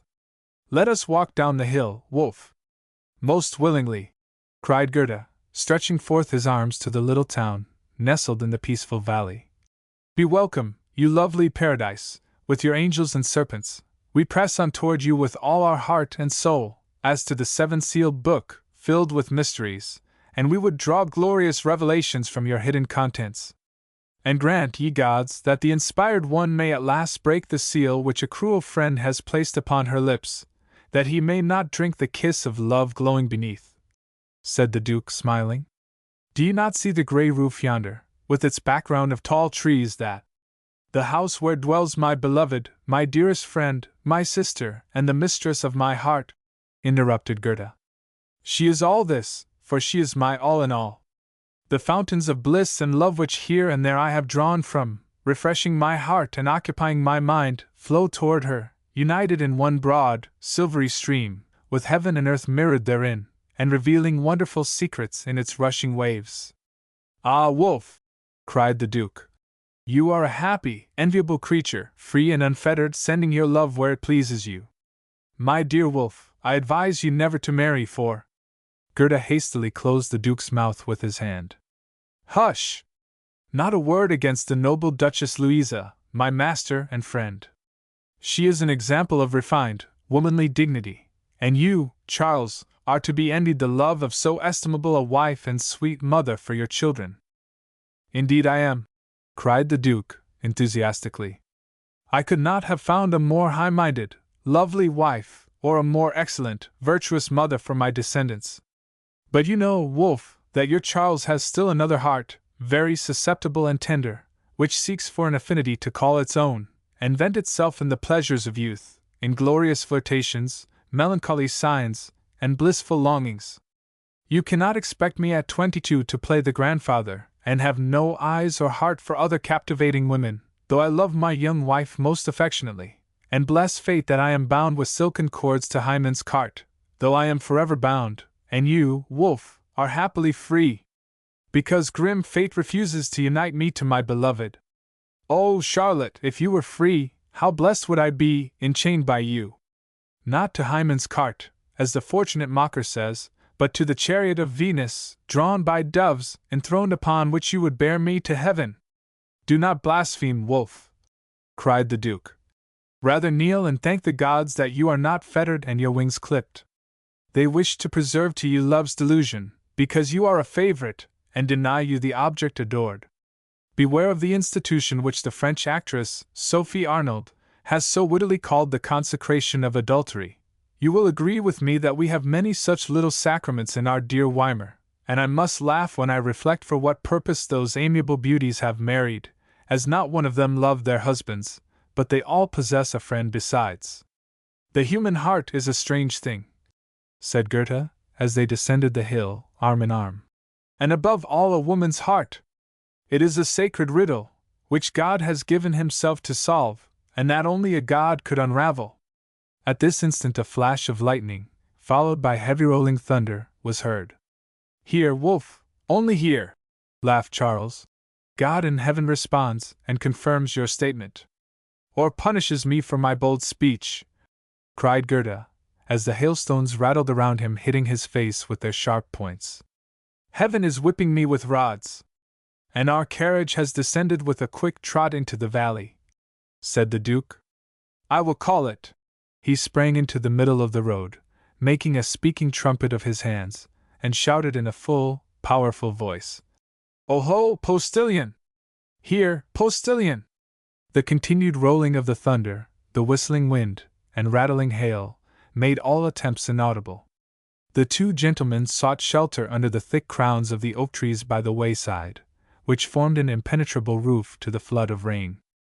I know nothing more sublime than a thunderstorm, said Goethe, looking up as if inspired.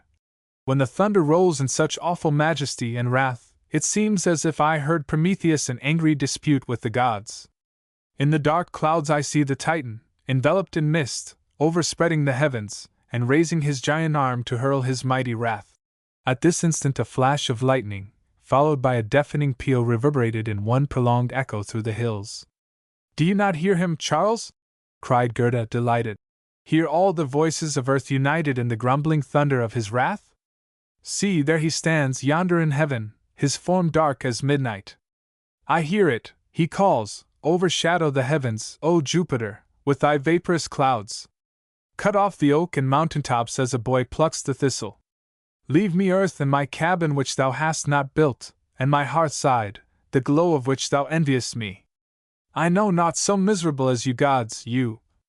Again the mighty peal silenced Goethe, who looked to heaven with defiance flashing from his eyes and his clenched hand upraised, as if he were Prometheus himself menacing the gods. Proceed, Wolf, cried the Duke, as the echo died away. How can you, yourself a god, be so excited with the anger of like beings? Proceed!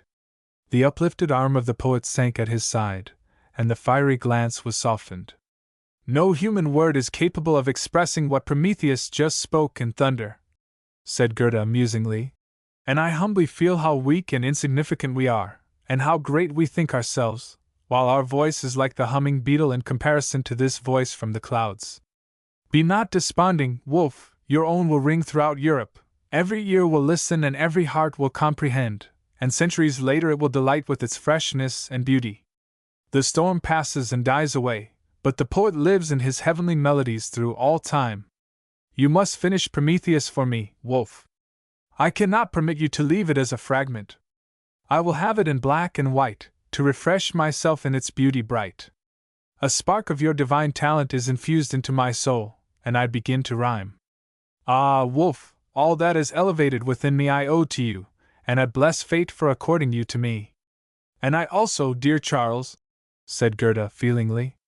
For, fostered and protected by your noble mind and nature, my inmost thoughts develop and blossom. We give and receive daily from each other, and so mingle the roots of our being that, God willing, we will become two beautiful trees, like the oak which now arches over us. But see, the rain is fast ceasing, and the sun looks out by the clenched hand of Prometheus. We can now travel on to the loved spot. Oh, Wolf, are you in love? None but a lover could say the rain has ceased, when it pours down so that we should be drenched before we could arrive at Weimar. But hark!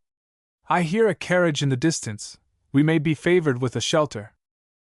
The Duke stepped out from under the trees, and looked along the highway with his sharp hunter's eye.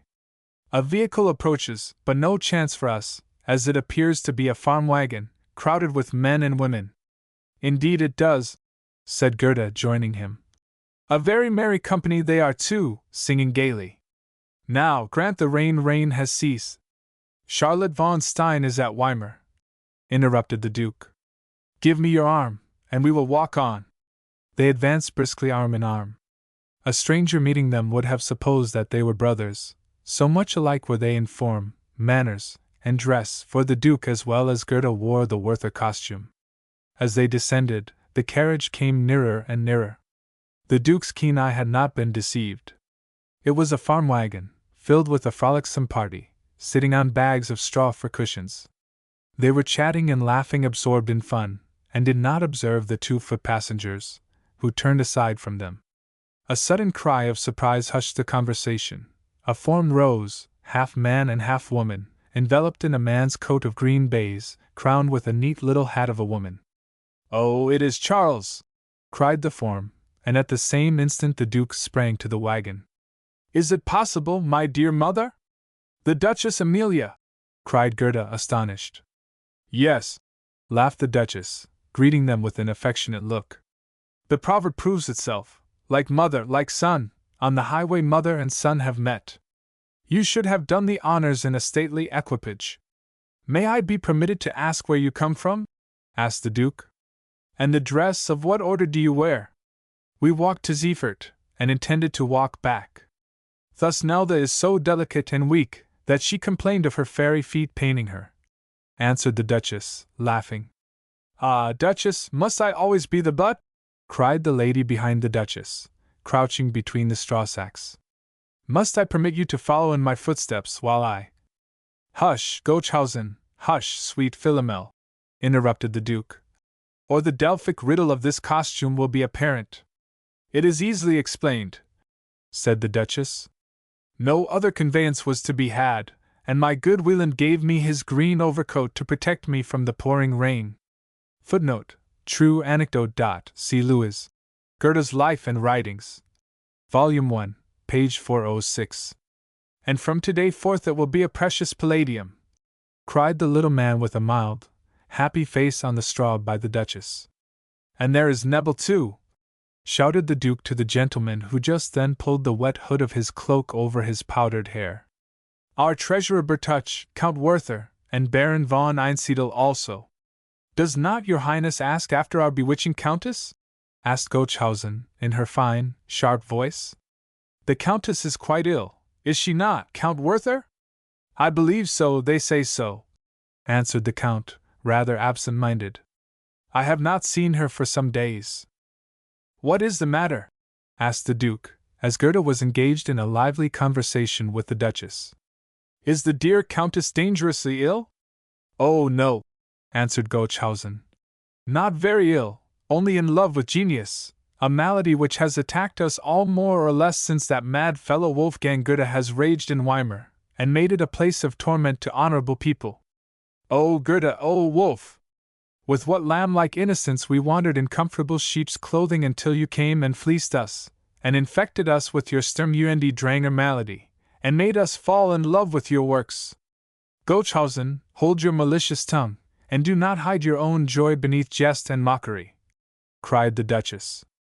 Acknowledge that you are rejoiced to see your favorite, and that you will hasten to write to Madame Aya, our dear Duke has returned, and my angel, my idol, Wolfgang, also. I assure you, Gerda, Thusnelda loves you, and was exceedingly melancholy during your absence. If asked the cause of her sadness, she wept like a crocodile, said the Duke. Oh, I know those tears of Fräulein Gochhausen. I could relate stories of her crocodile nature. Mother, how can you have such a monster in your society? Why not make the corns, that the little devils may fly away? Very good, cried the little, crooked lady. I see your Highness has not changed by this journey. Where have you been, dear Duke? Oh, I remember. You flew over the Rhine, and have flown home again quite unchanged. All laughed, the Duke louder than anyone. Gochhausen, you are a glorious creature, and the Arminius is to be envied who appropriates this Thusnelda. Oh, I see the charming youth before me, who has the courage to make this German wife his own. I will scratch his eyes out, cried Gochhausen. And then the Countess Werther can play Antigone, and lead him around as Oedipus. Why shut your eyes, Einsiedel? I do not scratch quite yet. I was not thinking of that, said the Baron, astonished. You never think that everyone knows, but did you not do it so soon as you understood the Countess Werther should lead blind Oedipus as Antigone? Before the Count could answer, the court lady turned again to the Duke. What did your Highness bring me? I hope you have not forgotten that you promised me a handsome present. No, I have not forgotten it. I have brought my Thusnelda a souvenir, such a gift. What is it, your Highness? A surprise which, if Thusnelda is clever, she must think about all night. But Gerda, is it not time to leave the ladies? Wait, I command you both, said the Duchess Amelia, extending her hand to her son, who pressed it to his lips most affectionately. I have given out invitations for a soirée, for this evening. My daughter-in-law, the Duchess Louisa, has accepted, Duke, and Frau von Stein also, Gerda. I hope to see you at Belvedere, gentlemen. The poet Gleam is in town, and will read his late Muse Almanac. May I not expect both of you? They joyfully consented, gazing after the merry society as it drove away. This is a good bite for the poisonous tongues of the honorable, cried the Duke. My mother in a farm wagon, with Wieland's green overcoat on, and the reigning Duke, with his Gerda, entering his capital on foot like a journeyman mechanic, after a long journey. I wish we were there, my dearest friend, sighed Gerda. Oh, love makes you impatient. Come on, then. But listen, we must play Gochhausen a trick. I have promised her a surprise. Will you help me, Wolf? With pleasure, Duke. I have thought of something very droll, and your servant Philip must help us. He is a clever fellow, and can keep his own counsel. He is silent as the grave, Duke. That is necessary for such a gentleman as the women all run after. Let us skip down the mountain, and then forward where our hearts incline us. This afternoon I will go for you and bring you to Belvedere, and then we can talk over the surprise. They ran down the declivity into the suburb, to the terror of the good people, who looked after them, saying that the young Duke had returned with his mad protégé. The mad favorite seemed more crazy than ever today, for after a brief farewell to the Duke, he bounded through the streets across the English Park, to the loved house, the roof of which he had so longingly greeted from the hillside. The door stood open, as is customary in small towns, and the servant in the vestibule came to meet him, and respectfully announced that her master had gone to his estate at Hochberg, but that Frau von Stein was most probably in the pavilion, in the garden, as she had gone thither with her guitar. Is she alone? asked Gerda. The servant answered in the affirmative, and through the court hastened the lover, not through the principal entrance, as he would surprise her, and read in her sweet face whether she thought of him. Softly he opened the little garden gate, and approached the pavilion by a side alley. Do his feet touch the ground, or float over it? He knew not. He heard music, accompanied by a sweet, melodious voice. It was Charlotte's. Gerda's face beamed with delight and happiness. He gazed at her unseen, not alone with his eyes, but heart and soul went forth to her. She sat sideways to the door, upon a table lay her notes, and the guitar rested upon her arm. She sang in a rich, sweet voice, Reinhardt's beautiful melody. I'd rather fight my way through sorrows than bear so many joys in life. All this affinity of heart to heart, how strangely it causes us to suffer. She ceased, as if overpowered with her own thoughts. The guitar sank upon her lap, and her fingers glided over the chords, so that the tones died away imperceptibly. Her deep blue eyes gazed pensively in the distance, and the sweet lips repeated softly, "How strangely it causes us to suffer!" Near the garden entrance, through which the odor of sweet flowers and the song of birds was wafted with every gentle zephyr, stood Gerda, looking at the woman whom he had so passionately loved for 3 years, so absorbingly, that to her were consecrated all his thoughts. He could contain himself no longer. He rushed forward and threw himself at her feet. "Oh, Charlotte, I love you, only you, and once more I am by your side." A shriek. Was it a cry of surprise or delight? Who let the guitar fall to the floor, he or she? Who embraced the other in affectionate haste, he or she? Who pressed the lips so lovingly to the other lips, he or she? And who said, "I love you"? What bliss to again repose in your affection! I would fain die now. In this moment a whole life has been consecrated, for love has revealed to us our other self. She sat upon the tabouret, and Gerda still knelt before her, clasping her feet and pressing them to his bosom. His eyes beamed with inexpressible delight as he regarded the face, usually so calm and indifferent, today glowing as sunrise. "Oh, tell me, Charlotte, have you thought of me? But rather speak to me with your eyes, and may they be more than the cruel lips which refuse to confess.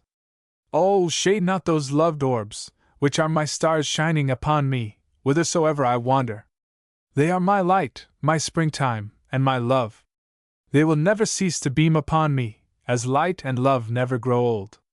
Let me read eternal youth in those eyes, and the secrets which rest as pearls in the depths of your heart.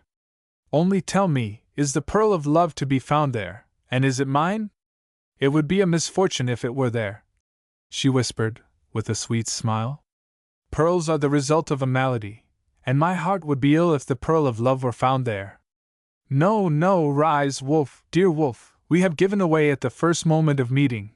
Let us now be reasonable, and speak in a dignified manner with each other, as it becomes a married woman and her friend." "Friend?" repeated Gerda impetuously. "Forever must I listen to this hated, hypocritical word, which, like a priest's robe, shall cover the sacred glow in my heart? I have told you, Charlotte, that I am not your friend, and I never shall be. There is not the least spark of this still, calm fire of the earthly moderation in me, by which one could cook his potatoes, or his daily vegetables, but by which one could never prepare food for the gods, or that which could refresh a poet's heart or quicken his soul. No, in me burns the fire which Prometheus stole from the gods, originating in heaven and glowing upon earth. This heavenly and earthly love unites in one flame. Again, I say, Charlotte, banish this hypocritical word friendship.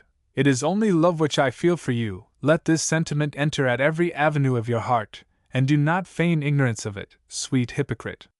Surprise has torn away the mask. The passionate kiss, which still burns upon my lips, was not given by a friend or sister, but overcome by joy. The truth has been acknowledged. Do you wish that the kiss of meeting should be that of parting also?" said Charlotte, sadly, as she raised her blue eyes with a languishing look to the handsome, ardent face of the man who stood before her. "Do you wish to separate forever? I must recall to you our last conversation. Only when you are resolved to moderate this impetuous manner, and curb this overflow of feeling, which reason and custom imposes upon us, shall I be able to receive you and enjoy your society. Yes, with these unmeaning phrases you banished me. Cruel and hard-hearted were you to the last. Oh, Charlotte! You know what I suffered at our last walk, with your reasoning remonstrances and cold-hearted reproaches. They pierced my heart like poisoned arrows. If the Duke and Duchess had not been walking before us, I should have wept myself weary. My whole being cried within me, oh, cruel and inexorable woman, to beg of me, who so unutterably loves her, to call her friend and sister. I repeated the words daily during my absence, and sought to clothe your beloved image with meaning. They disfigured you, and the angel whom I adore was no longer recognizable. I cannot call you friend or sister. Then I can be nothing to you, dear Wolfgang, sighed Charlotte. In this hour of meeting we will part, and to avoid a chance encounter even, I will go to my husband at Kochberg, and remain there the whole summer. Goethe seized her, holding her fast in his strong arms, staring her in the face with a fierce, angry look. Are you in earnest? Would you really do it? Goethe, I beg you to loosen your hold, you hurt my arms. Do you not also hurt me? With your cold indifference do you not pierce my heart with red-hot daggers, and then smile and rejoice at my torture, which is a proof to you of my unbounded love? While you only play with me, and attach me to your triumphal car, to display to the world that you have succeeded in taming the lion, and have changed him into a good-natured domestic animal. Go! You do not deserve that I should love you, cold-hearted, cruel woman! He threw her arms from him, with tears in his eyes. Charlotte von Stein regarded him with anger and indifference. Farewell, Secretary of Legation. It seems to please you to insult and offend a poor woman, who has no other protection than her honor and virtue. Farewell! I will not expose myself to such offenses, therefore I will retire. She turned slowly toward the door, but Goethe bounded forward like a tiger, interrupted her path, falling upon his knees, imploring pity and begging for pardon. Oh, Charlotte, I will be gentle as a child, I will be reserved, I know that I am a sinner. It is warring against one's own heart to seek comfort in offending what is dearest to it in a moment of ill humor. But I have again become a child, with all my thoughts, scarcely recognizable for the moment, quite lost to myself, as I consent to the conditions of others with this fire raging within me. Oh, beloved Charlotte, forgive me! I submit to all that you wish. Footnote, Goethe's words. See Letters to Charlotte von Stein. Roll, page 358.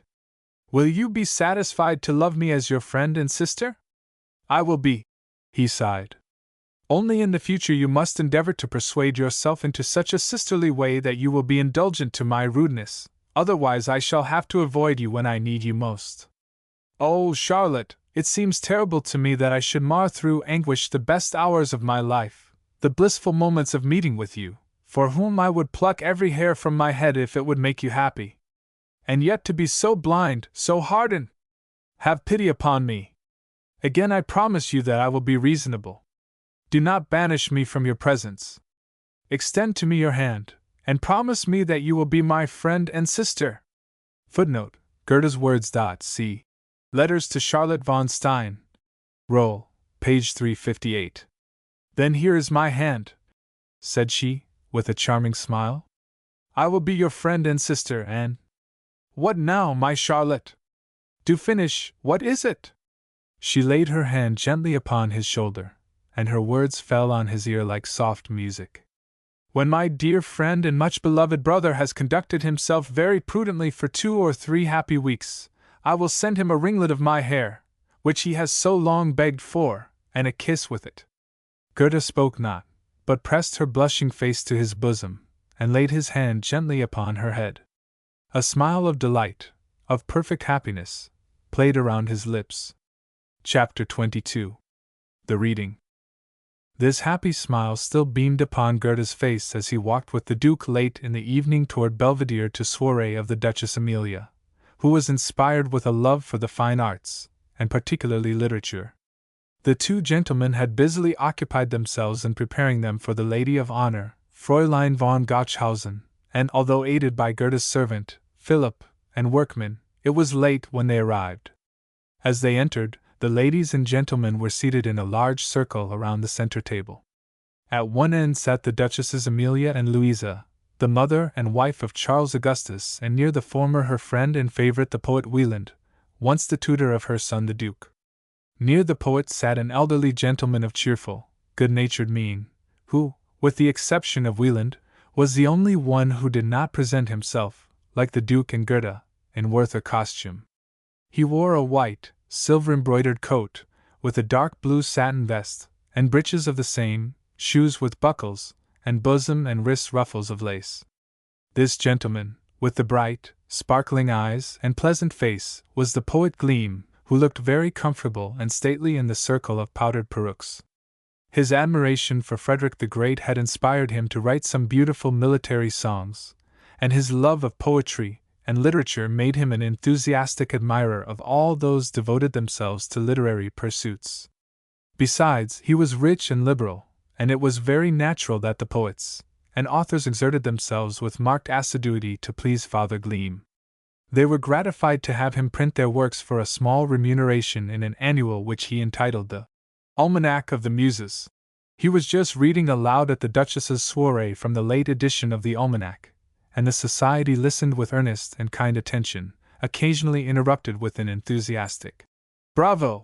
or "Excellent!" from the Duchess, followed by a murmur of assent around the table, which caused the poet's face to brighten with joy and satisfaction, and him to read on with increased energy. The entrance of the Duke and Goethe was unobserved, as it was understood that the former wished no notice to be taken of his going or coming, and the Duchess had also waved her hand, not to interrupt Father Gleam. The poet has just finished the new poem of melodious rhythm of imprisoned Schubart. As he paused to wipe the perspiration from his brow and sip a little raspberry water, a tall, slender young man, in the Werther costume, approached, bowing, and regarding the poet so kindly that the glance of his fine black eyes fell like a sunbeam on the heart of the old man. "You appear somewhat fatigued, my good sir," said the unknown, in a sweet, sonorous voice. "Will you not permit me to relieve you, and read in your stead from this glorious book of yours?" "Do so, my dear Gleam," said the Duchess Amelia, smiling. "You seem really exhausted. Let the young man continue the agreeable and welcome entertainment." Father Gleam was very well pleased. He handed the book to the young stranger with a graceful bow, as the latter seated himself opposite to him, and next to Fräulein Gotschhausen. He commenced in a clear, distinct voice. The verses flowed from his lips gracefully, and in a cultivated style. The company listened with devoted attention, and Father Gleam, the protector of all the young poets, sat delighted, nodding consent, with a pleasant smile. It must all be charming. It had come into existence under his fostering care. What beautiful verses to listen to! Die Zephyr Lauschen, die Balche Rauschen, die Sonus verbreitet Licht mit 1. And how charmingly the young man read them! Suddenly Father Gleam startled, and the smile died upon his lips. What was it? What was the young man reading? Verse which were not in the collection, and which were more remarkable than he had ever heard from his young poets. "Those are not in the annual," cried Gleam, quite forgetting decorum. "That—" One glance from the fine black eyes of the young man so confounded Father Gleam, that he ceased in the midst of a sentence, and staring in breathless astonishment, listened. Glorious thoughts were expressed therein, and the poets of the Muse Almanac might have thanked God if the like had occurred to them. Love was not the burden of the song, either hearts, griefs, nor bliss, but satire, lashing right and left with graceful dexterity, and dealing a harmless thrust to every one. All were forced to laugh, the happy faces animated and inspired everything. The brilliant satirical verses rushed like rockets from the lips of the reader, a real illumination of wit and humor, of good-natured jokes and biting sarcasm, and it delighted the old man that every one had received hits and thrusts but himself. He had been spared until now. Every one regarded him, smiling and amused, as the reader exalted the merits of the Maecenas, and praised him highly for the interest he took in the poet's heart, soul, and purse, and shouted victory when one excelled. But suddenly the good father also changed, and instead of the patron on the right throne, there was a turkey cock on the round nest, which zealously sought to hatch out the many eggs that he had to take care of for others besides his own. He sat brooding untiringly, and shed many a tear of joy over the fine number of eggs, yet it happened that a poetical viper had put but under him one of chalk, which he cared for with the others. Her Gleam could no longer contain himself, and striking the table, he cried, "That is either Goethe or the devil!" The entire company burst into uncontrollable laughter, and the old man shouted the second time, though inwardly angry, "It is either Goethe or the devil!" "Both, dear Father Gleam," said Wieland, who was drying his tears from laughter. "It is Goethe, and he has the devil in him today. He is like a wild colt, which kicks out behind and before, and it would be well not to approach him too near. Footnote: Wieland's own words. See Lewis. Life of Goethe. Volume 1, page 432. Goethe alone retained his composure, and continued reading in a louder voice, which hushed all conversation. He lashed with bitter sarcasm him who assumed to be a god, a wise man, and who counted for nothing better than a pretentious, saucy fellow, who made himself the scorn of the poets by his sweet, Werther-like sighs, and other worthless lamentations, heeding neither God nor the devil. And so he stormed and thundered, ridiculed and slandered his own flesh and blood, until Gochhausen, red with anger, rose and snatched the book from his hand, and closed his lips with her hand, crying, "If you do not cease, Goethe, I will write to your beloved mother, Frau Aya, that a satirist, a calumniator has had the impudence to defame and slur her beloved son in a most sinful and shameful manner. I will write to her, indeed, if you do not stop." Goethe rose, and bowing offered his hand to Father Gleam in such a friendly, affectionate manner, that the old man, quite delighted, thanked him heartily for the pleasure and surprise which he had afforded him. The Duke, however, seated himself by the little lady of honor.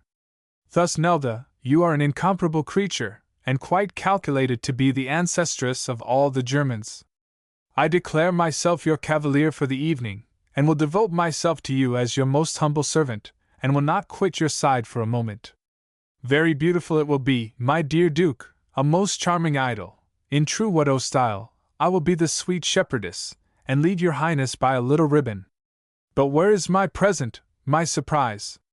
You must not be impatient, thus Nelda, but wait what time will produce. You will have it, if not today, tomorrow. Every day brings its own care and sorrow. Ah, Duke, instead of giving me my surprise, you beat me with doggerels. That comes from having a Goethe for companion and friend.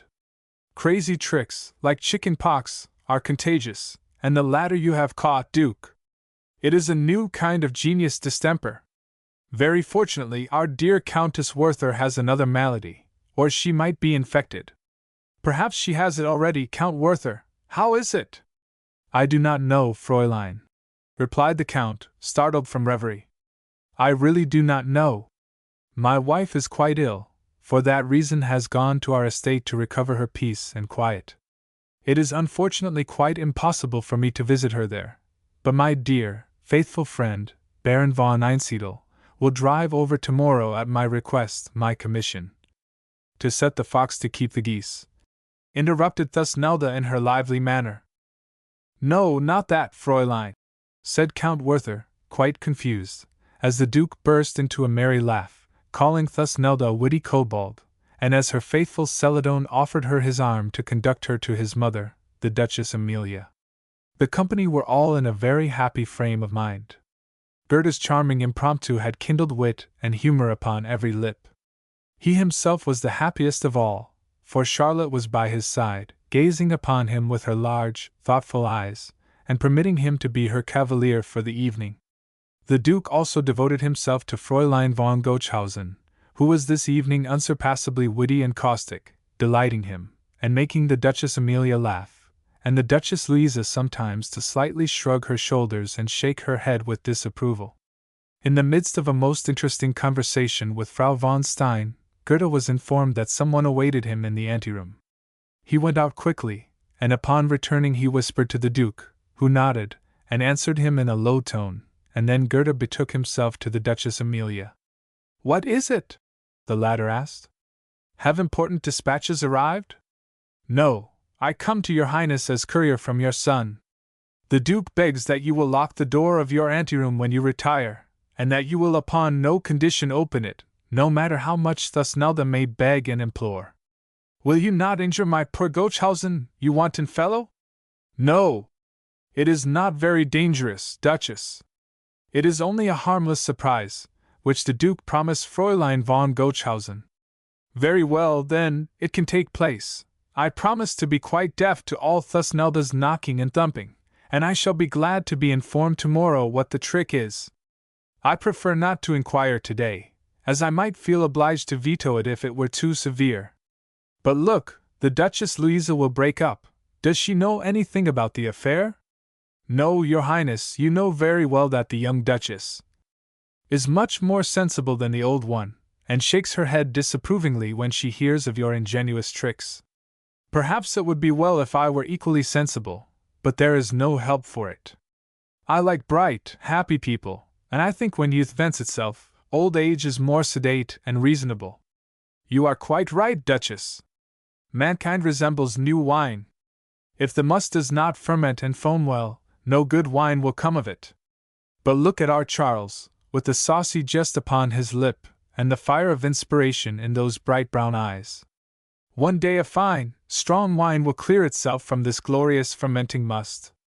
I hope so, Goethe, and if the gods grant it, the great merit will belong to you, who have proved yourself a good vintager, and we will rejoice together in your glorious success.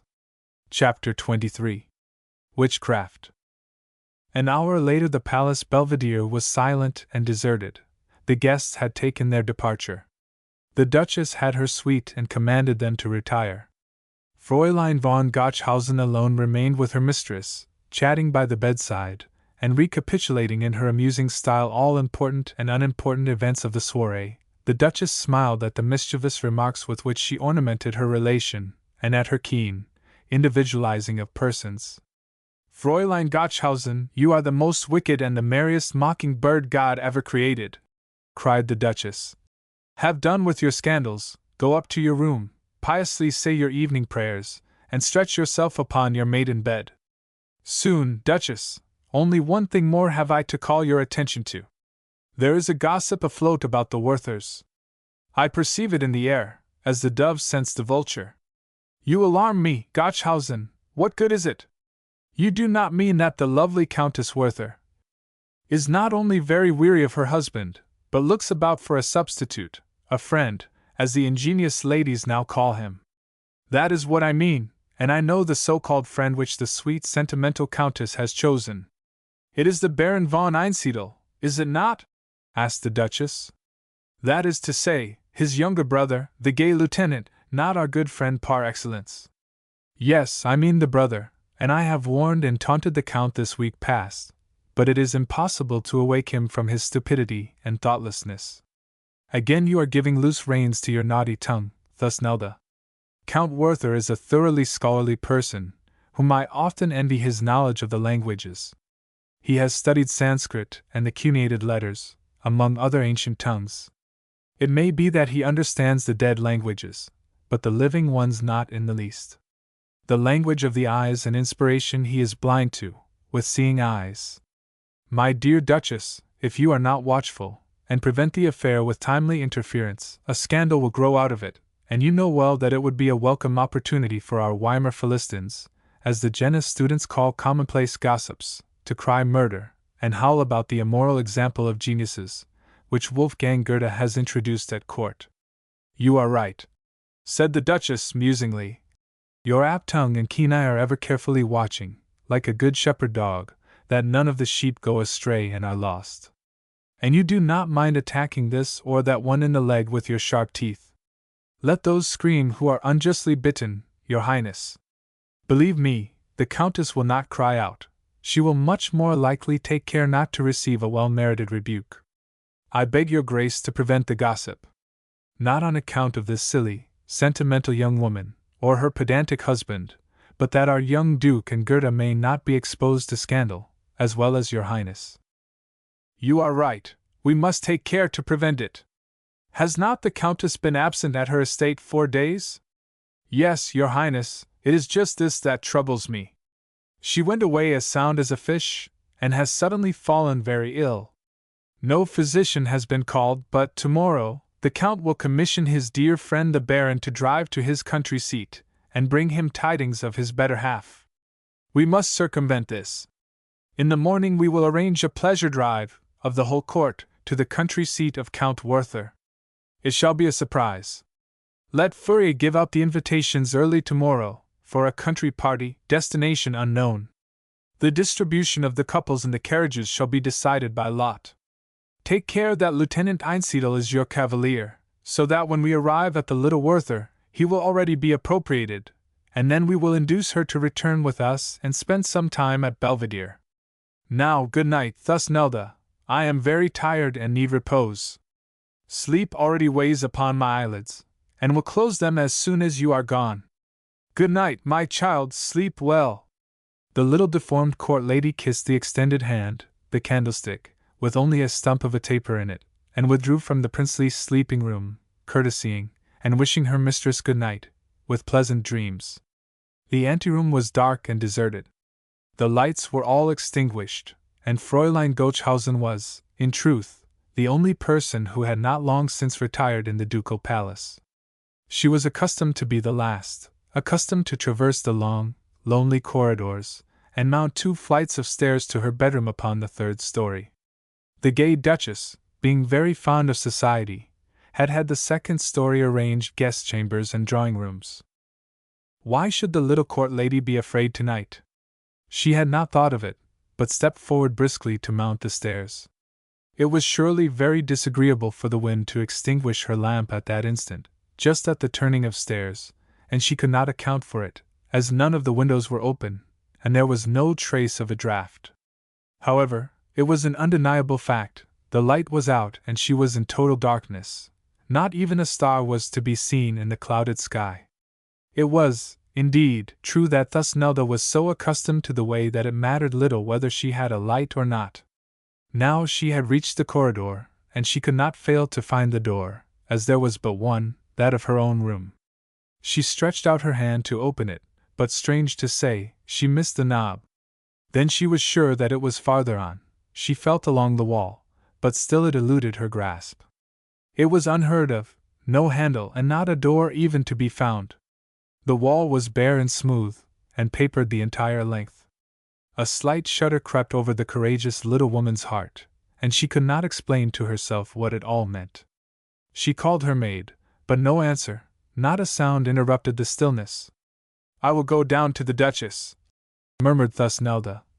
"Perhaps she is awake, and then I can relight my taper." The door was fastened.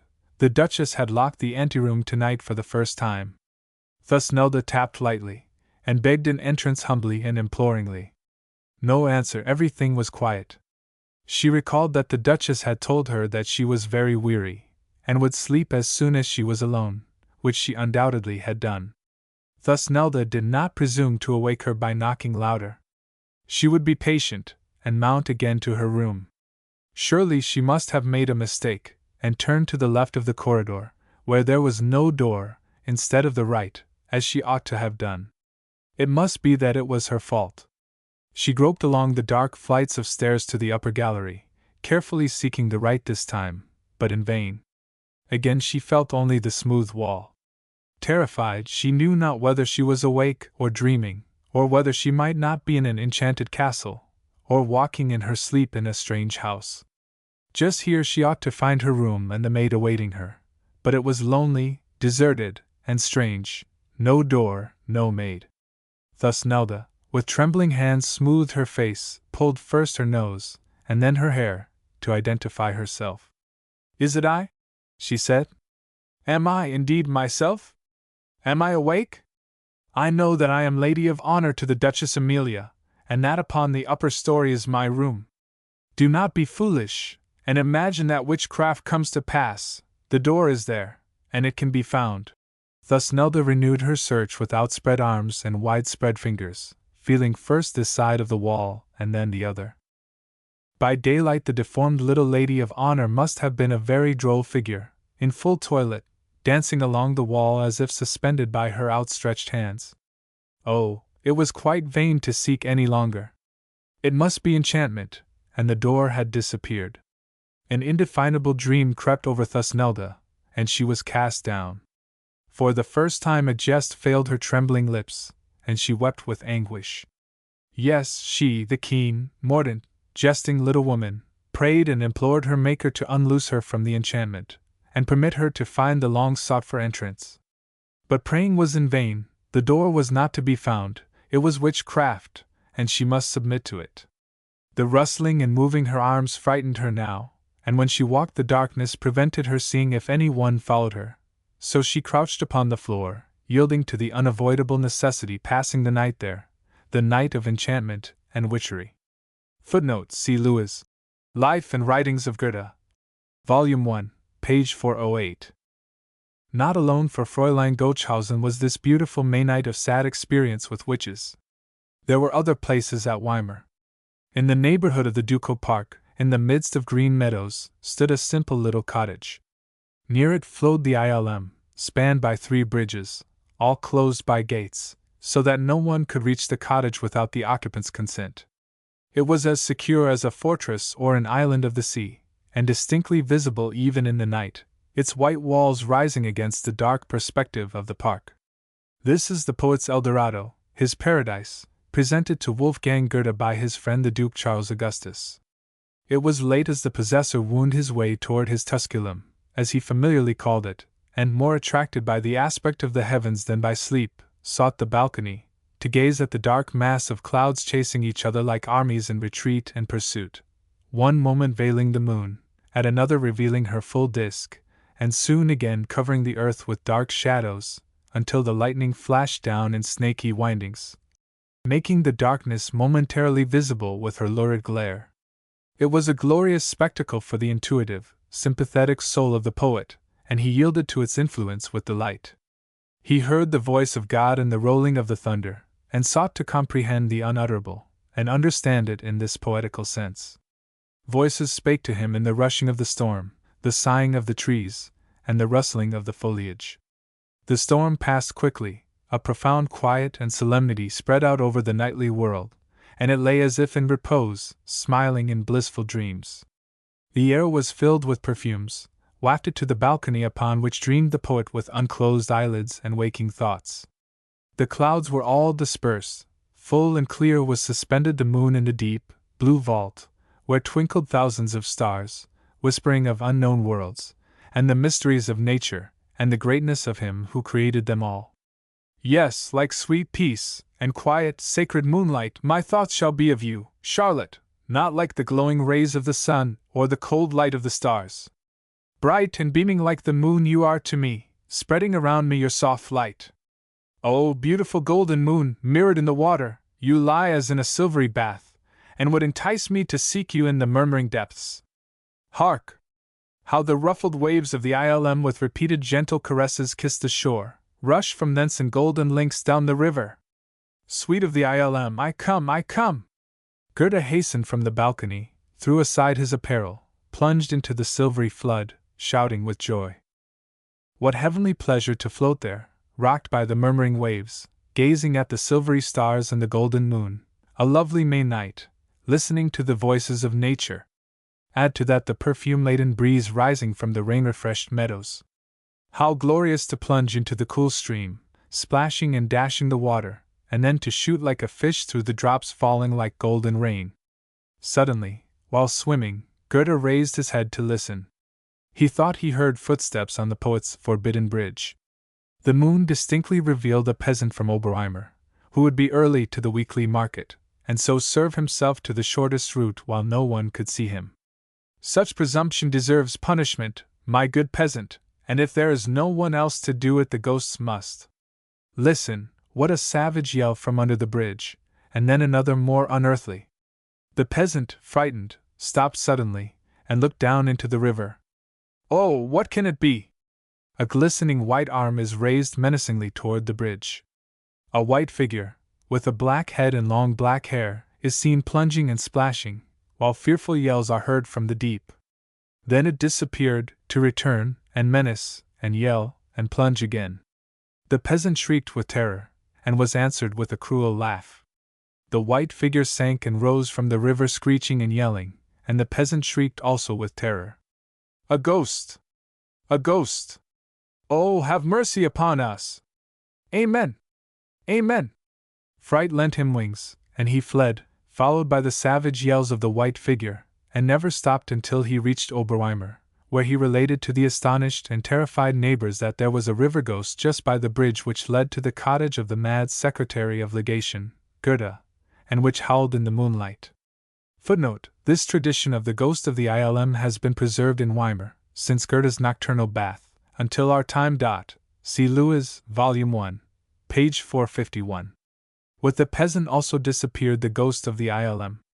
Like a happy child of nature, refreshed, Goethe went to his room and then again sought the balcony, to throw himself upon the carpet and gaze at the blue starry vault, and enjoy the glories of heaven with thoughtful devotion, and think of Charlotte, only of her, not once of the poor Thusnelda von Gochhausen, who passed the night upon the stairs of the Palace Belvedere, and who, at last weary with fright and exhaustion, fell asleep, and was awakened by the Duchess Amelia in the morning, laughingly demanding why she preferred the landing of the stairs for a place of repose.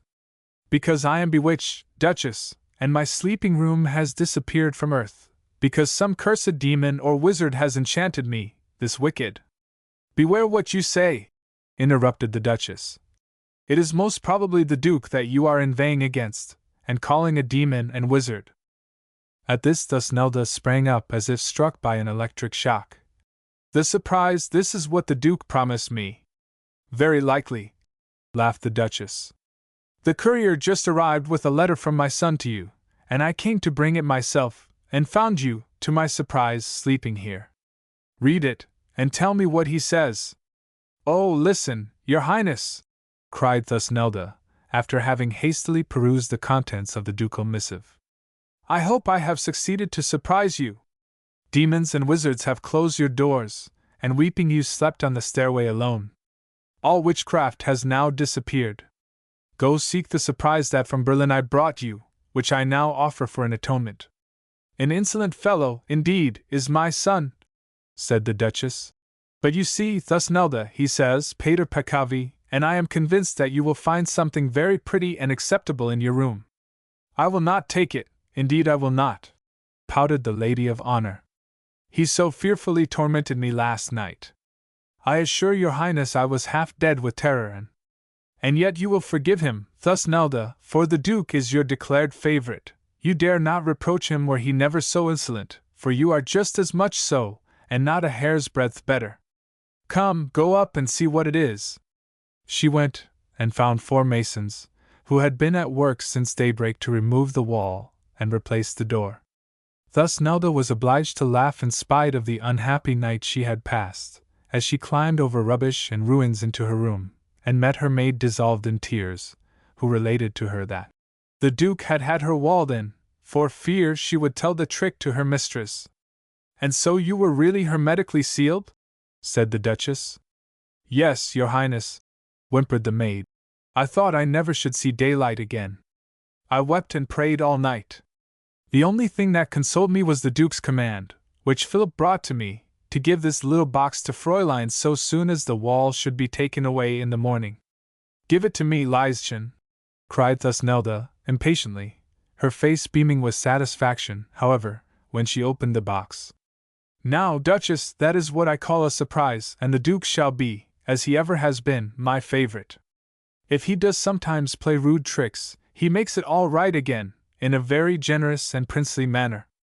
See what a beautiful watch His Highness has brought me, ornamented with diamonds. Yes, it is very pretty. Give it to me that I may return it to the Duke, and not mortify him too much, as you will not wear it." "I will accept it, Duchess," cried Thusnelda, laughing. "And all is forgiven and forgotten." Chapter 24. The Purse-Proud Man. "Trude, is there no news from him yet? Have you never seen him since? Did he not tell you about it?" "No, my dearest Marie," sighed old Trude. "There is no word, no message from him.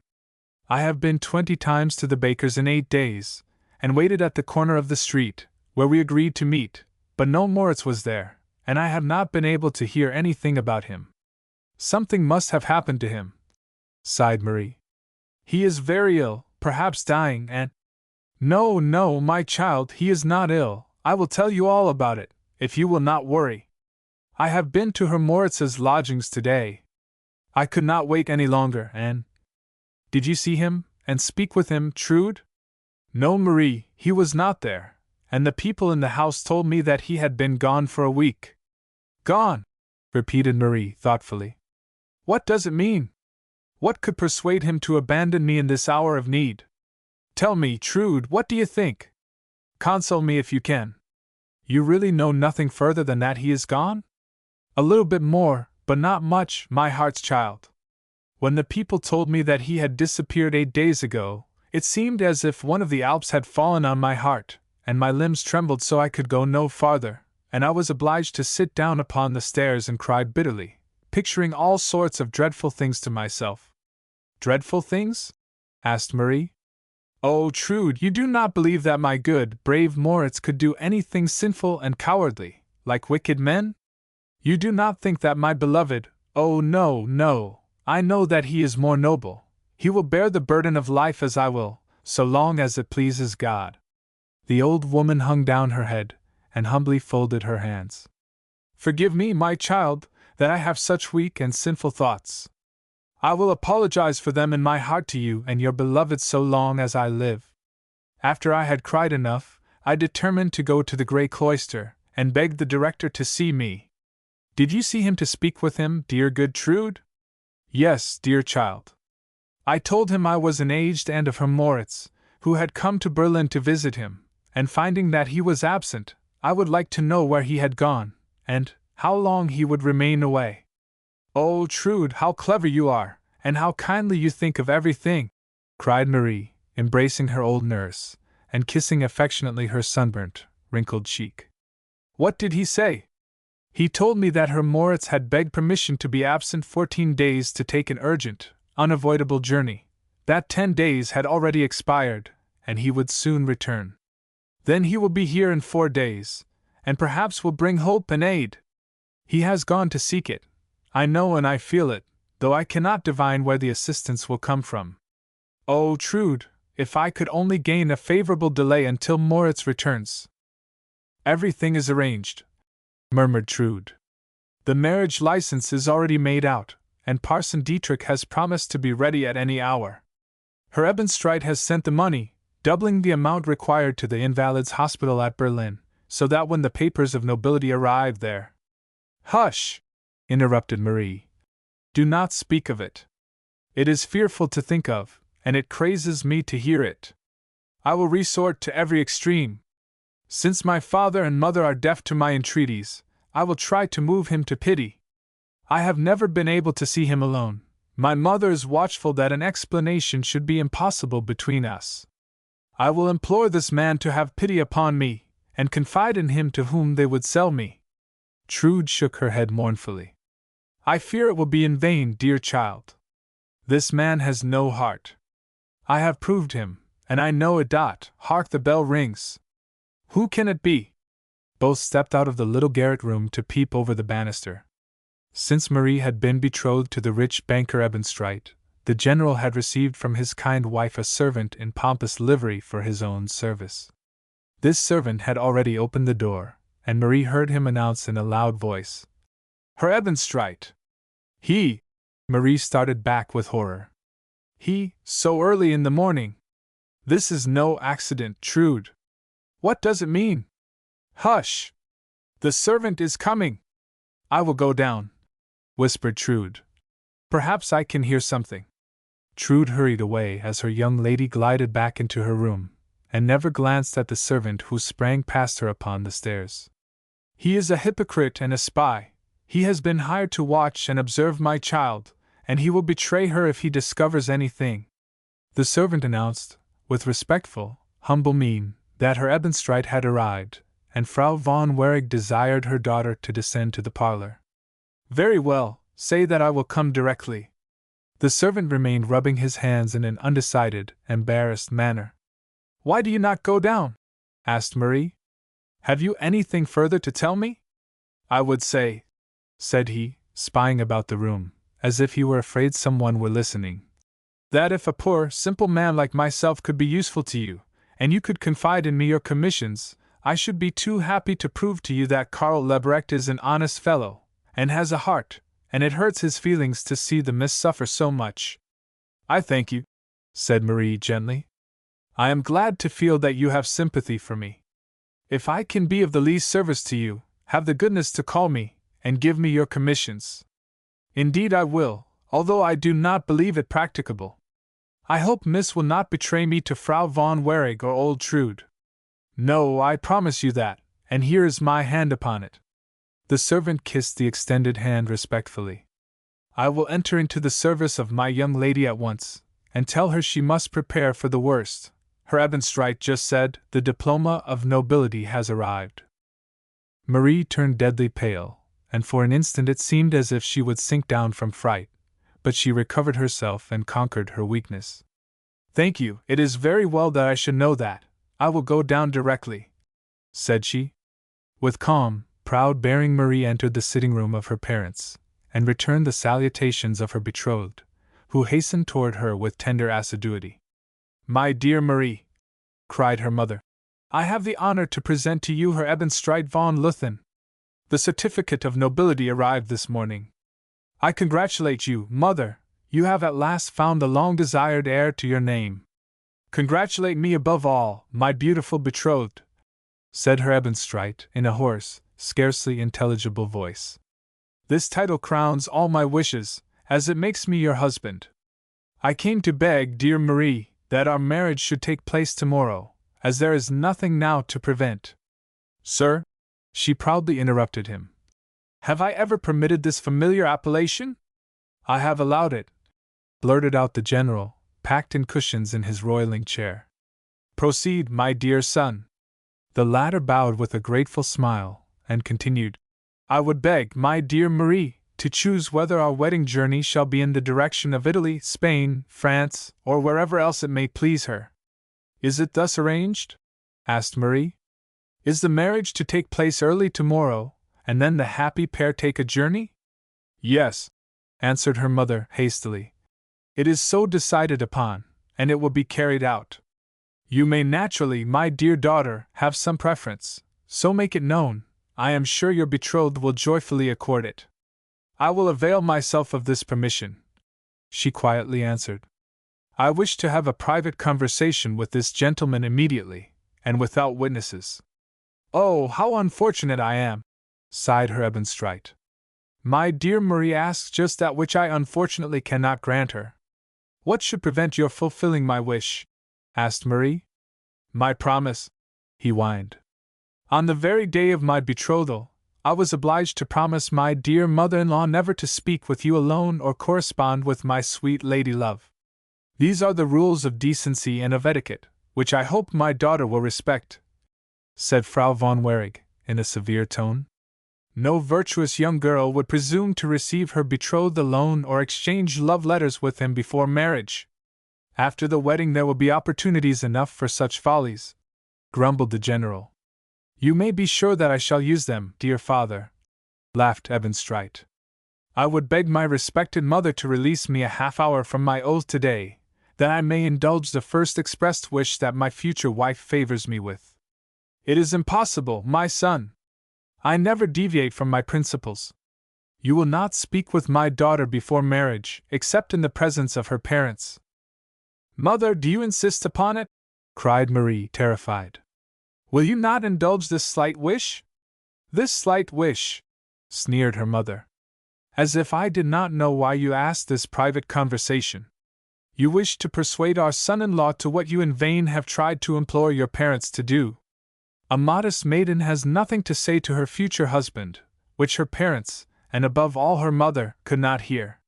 So tell your betrothed what you desire. Well, mother, you must then take the consequences. Her Ebenstreit, they will force me to become your wife, they will sell me as merchandise to you, and you have accepted the bargain in good faith, believing that I agree to sacrifice my freedom and human rights for riches. They have deceived you, sir. I am not ready to give myself up to the highest bidder. I am a woman, with a heart to love and hate, who esteems affection superior to wealth. I cannot marry you, and I beg you not to teach me to hate you. A savage curse broke forth from the general, who, forgetting his gout, rose furious, shaking his clenched fist at his daughter. His wife was immediately by his side, and pushed him into his armchair, commanding him, in her harsh, cold, to remain quiet and take care of his health, and listen to what his son-in-law had to say to his unfeeling and unnatural daughter. He alone has to decide. Speak, my dear son, said she, turning to the young man, who, with a malicious smile, had listened to the Baroness, fixing his dull blue eyes upon the young girl, who never seemed so desirable to him, as she now stood before him with glowing cheeks. Again I say, speak, my dear son, and tell my daughter the truth. Do you hear, the truth? If you will permit me, my dearest mother, I will, answered Ebenstreit, with submissive kindness, again regarding the daughter. You have made me a sad confession, Marie, said he, sighing. But I will acknowledge that I am not surprised, for your mother told me when I asked for your hand, that she feared I should never gain your consent, for you did not love me, although she herself, and the general, would grant theirs. Was that all that I told you? Asked the mother coldly. No, not all, continued Ebenstreit, slightly inclining. You added, my daughter loves a beggar, a poor schoolmaster, and she entertains the romantic idea of marrying him. And what did you reply? Asked Marie, almost breathless. My dear Marie, I laughed, repeating my proposal of marriage to your mother, saying that I was ready to take up the combat with the poor pedagogue, and that you seemed all the more interesting and amiable for this romantic love. Life is so tedious and wretched that one is glad to have some change and distraction. I assure you, I have not been so entertained for long years, as in the last 14 days in this silent war with you. It amuses me infinitely to see you so stubborn and prudish, and increases my love for you. How could it be otherwise? The rich banker, Ebenstreit, has never seen a woman who is not ready to accept his hand, and why should he not love the first one who resists it? You have excited my self-love and vanity. You have made the marriage a matter of ambition, and you will comprehend that my answer is, Fräulein von Luthen must and shall be my wife, no matter what it costs me.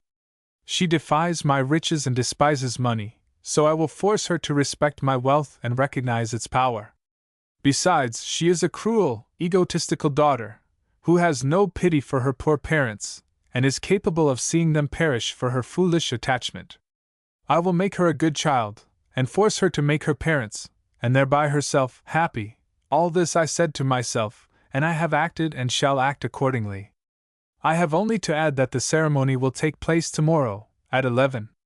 We will leave immediately after. Have the goodness therefore to choose in which direction, that I may at once make the necessary arrangements. Lost, lost without hope, cried Marie, in anguish, covering her face with her hands. Rather say rescued from misfortune, answered Ebenstreit quietly. Believe me, there is but one sorrow that may not be borne, may not be conquered, and that is poverty, which is a corroding, consuming malady, annihilating body and soul, swifter and surer than the most subtle poison. It stifles all noble feelings, all poetical thoughts and great deeds, and believe me, love even cannot resist its terrible power. One day you will understand this.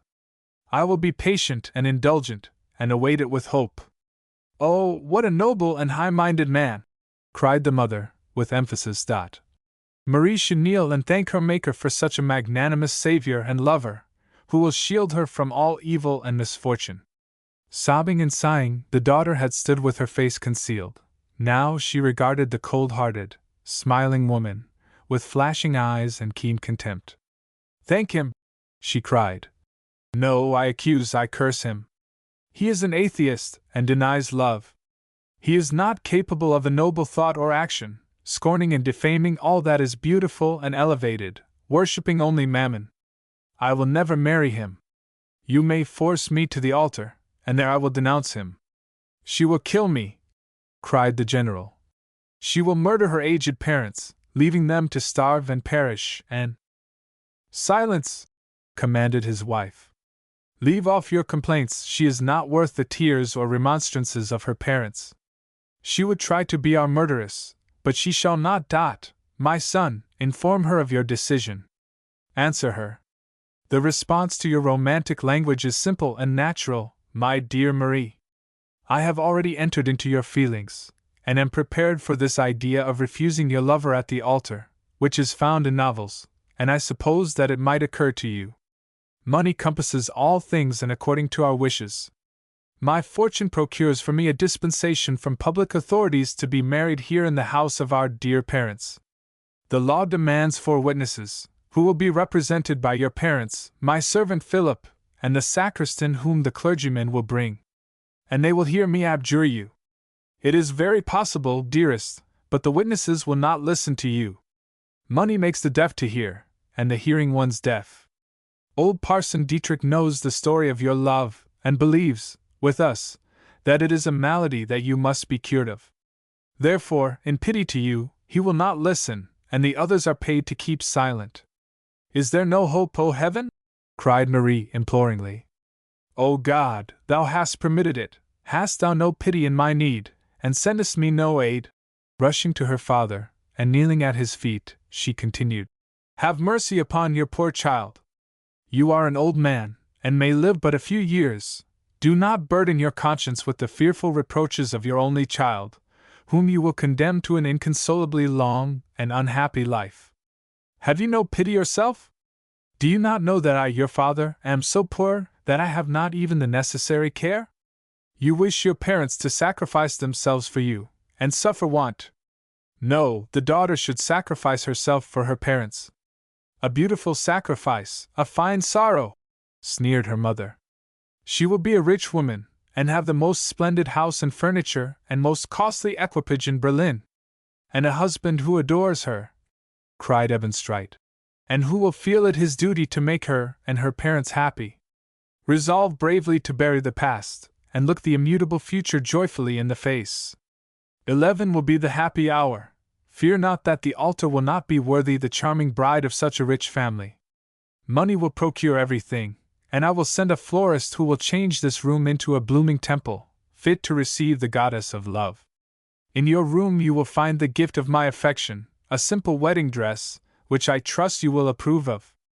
Oh, do not shake your head, do not say that you will never wear it, you must believe that all resistance is in vain. You will become my wife, I and my money will it. And I, cried Marie, standing before him pale and defiant, regarding him with unspeakable contempt. I and my love will it not. May God judge between us. May He forgive those who have brought this misfortune upon me. I can only say, woe to them! Woe to you! Cried her mother. Woe to the seducer who has persuaded our child to sin and crime, and— Hush, mother! I will not permit you to slander him whom I love, and ever shall, so long. Until you forget him, and love me, Marie, said Ebenstreit. Approaching her, he seized her hand, and pressed a kiss upon it. She drew it away with disgust, and turned slowly to the door, tossing back her head proudly. Where are you going? Demanded her mother. With her hand upon the knob, she replied, turning her pale, wan face to her mother. To my own room, which I suppose is permitted to me, as there is nothing more to be said.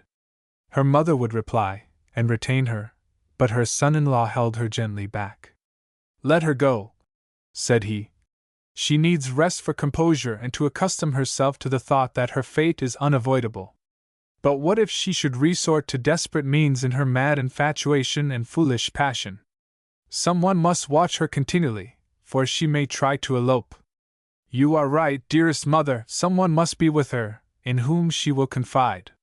Would it not be possible to win old Trude? No, nothing would gain her. She is a silly fool, who thinks only Marie is of consequence. Ebenstreit shrugged his shoulders. That means that she would sell herself at a high price. I beg that you will send for her. You will see, said she, calling the old woman, who entered from the opposite door. Trude looked about, scowling and grumbling. Leberek told me my mistress called me. Why do you then look so furious, and what are you seeking on the table? Asked Frau von Werig. My money, cried Trude vehemently. I thought that you called me to pay me, and that my wages were all counted out on the table. But I see there is nothing there, and I fear I shall get none, and be poor as a church mouse all my life long.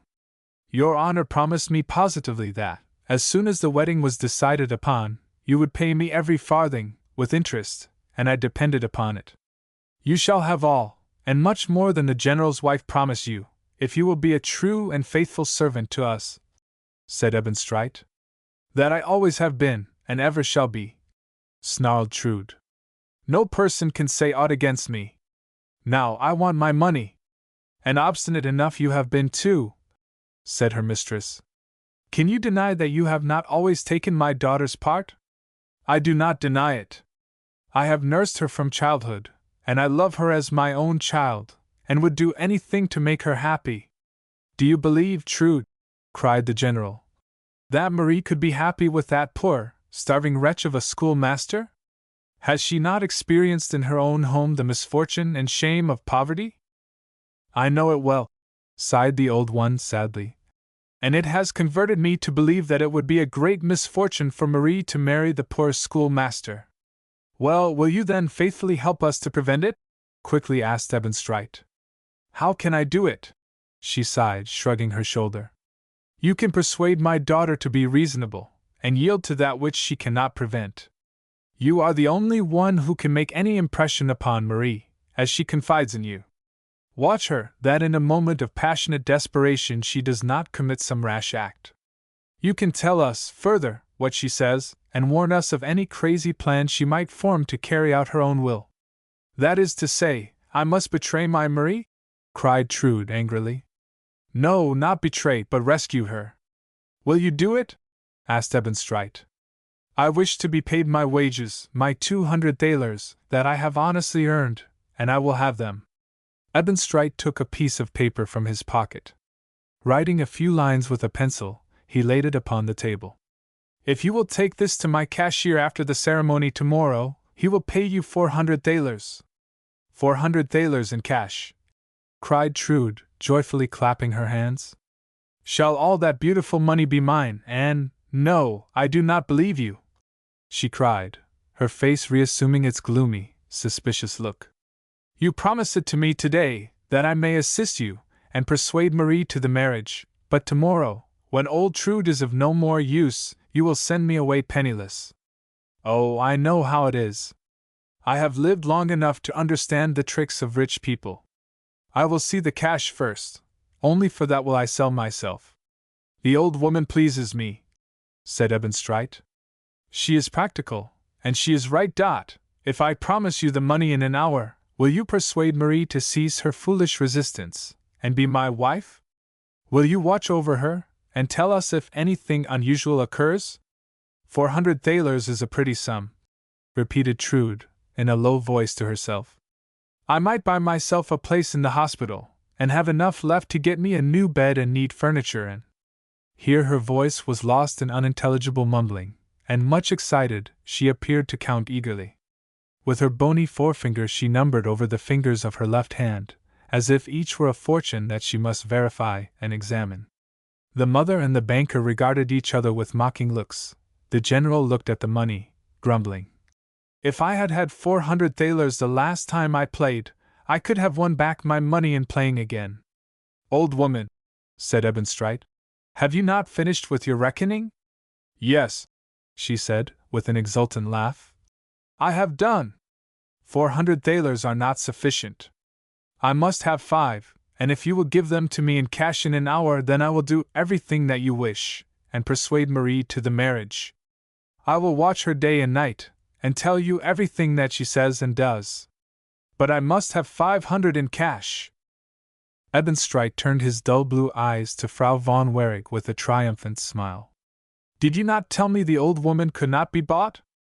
I knew that I was right.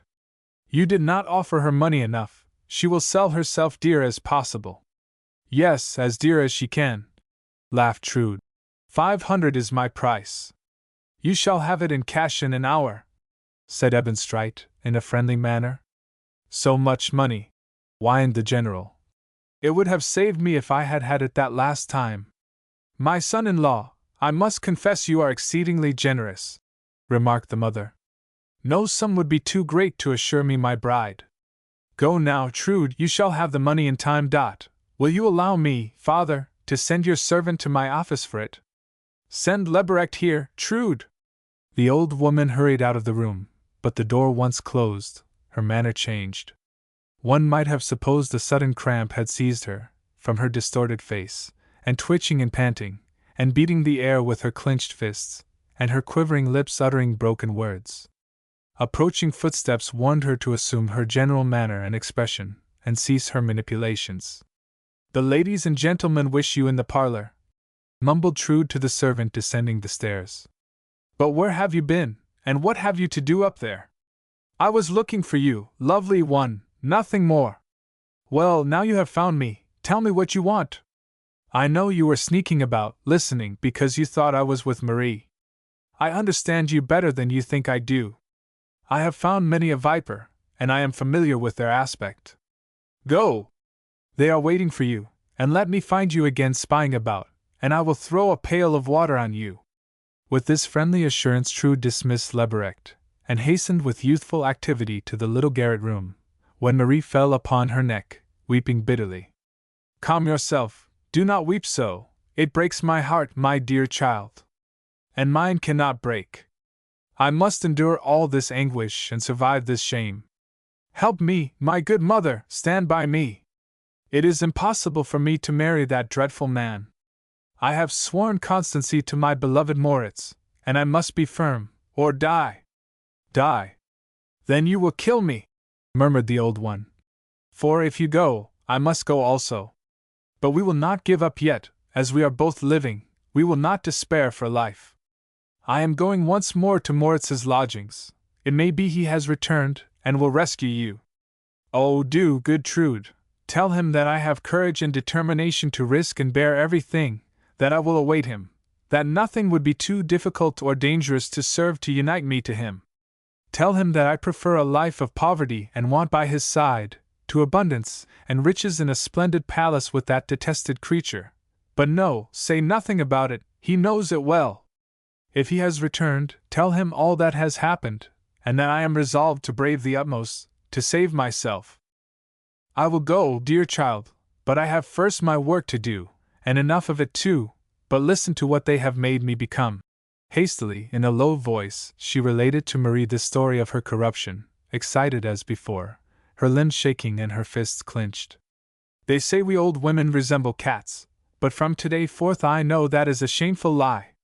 If I had possessed their nature and claws, I should have sprung at the throat of this rascal, and torn out his windpipe, but instead of that, I stood as if delighted with his degrading proposal.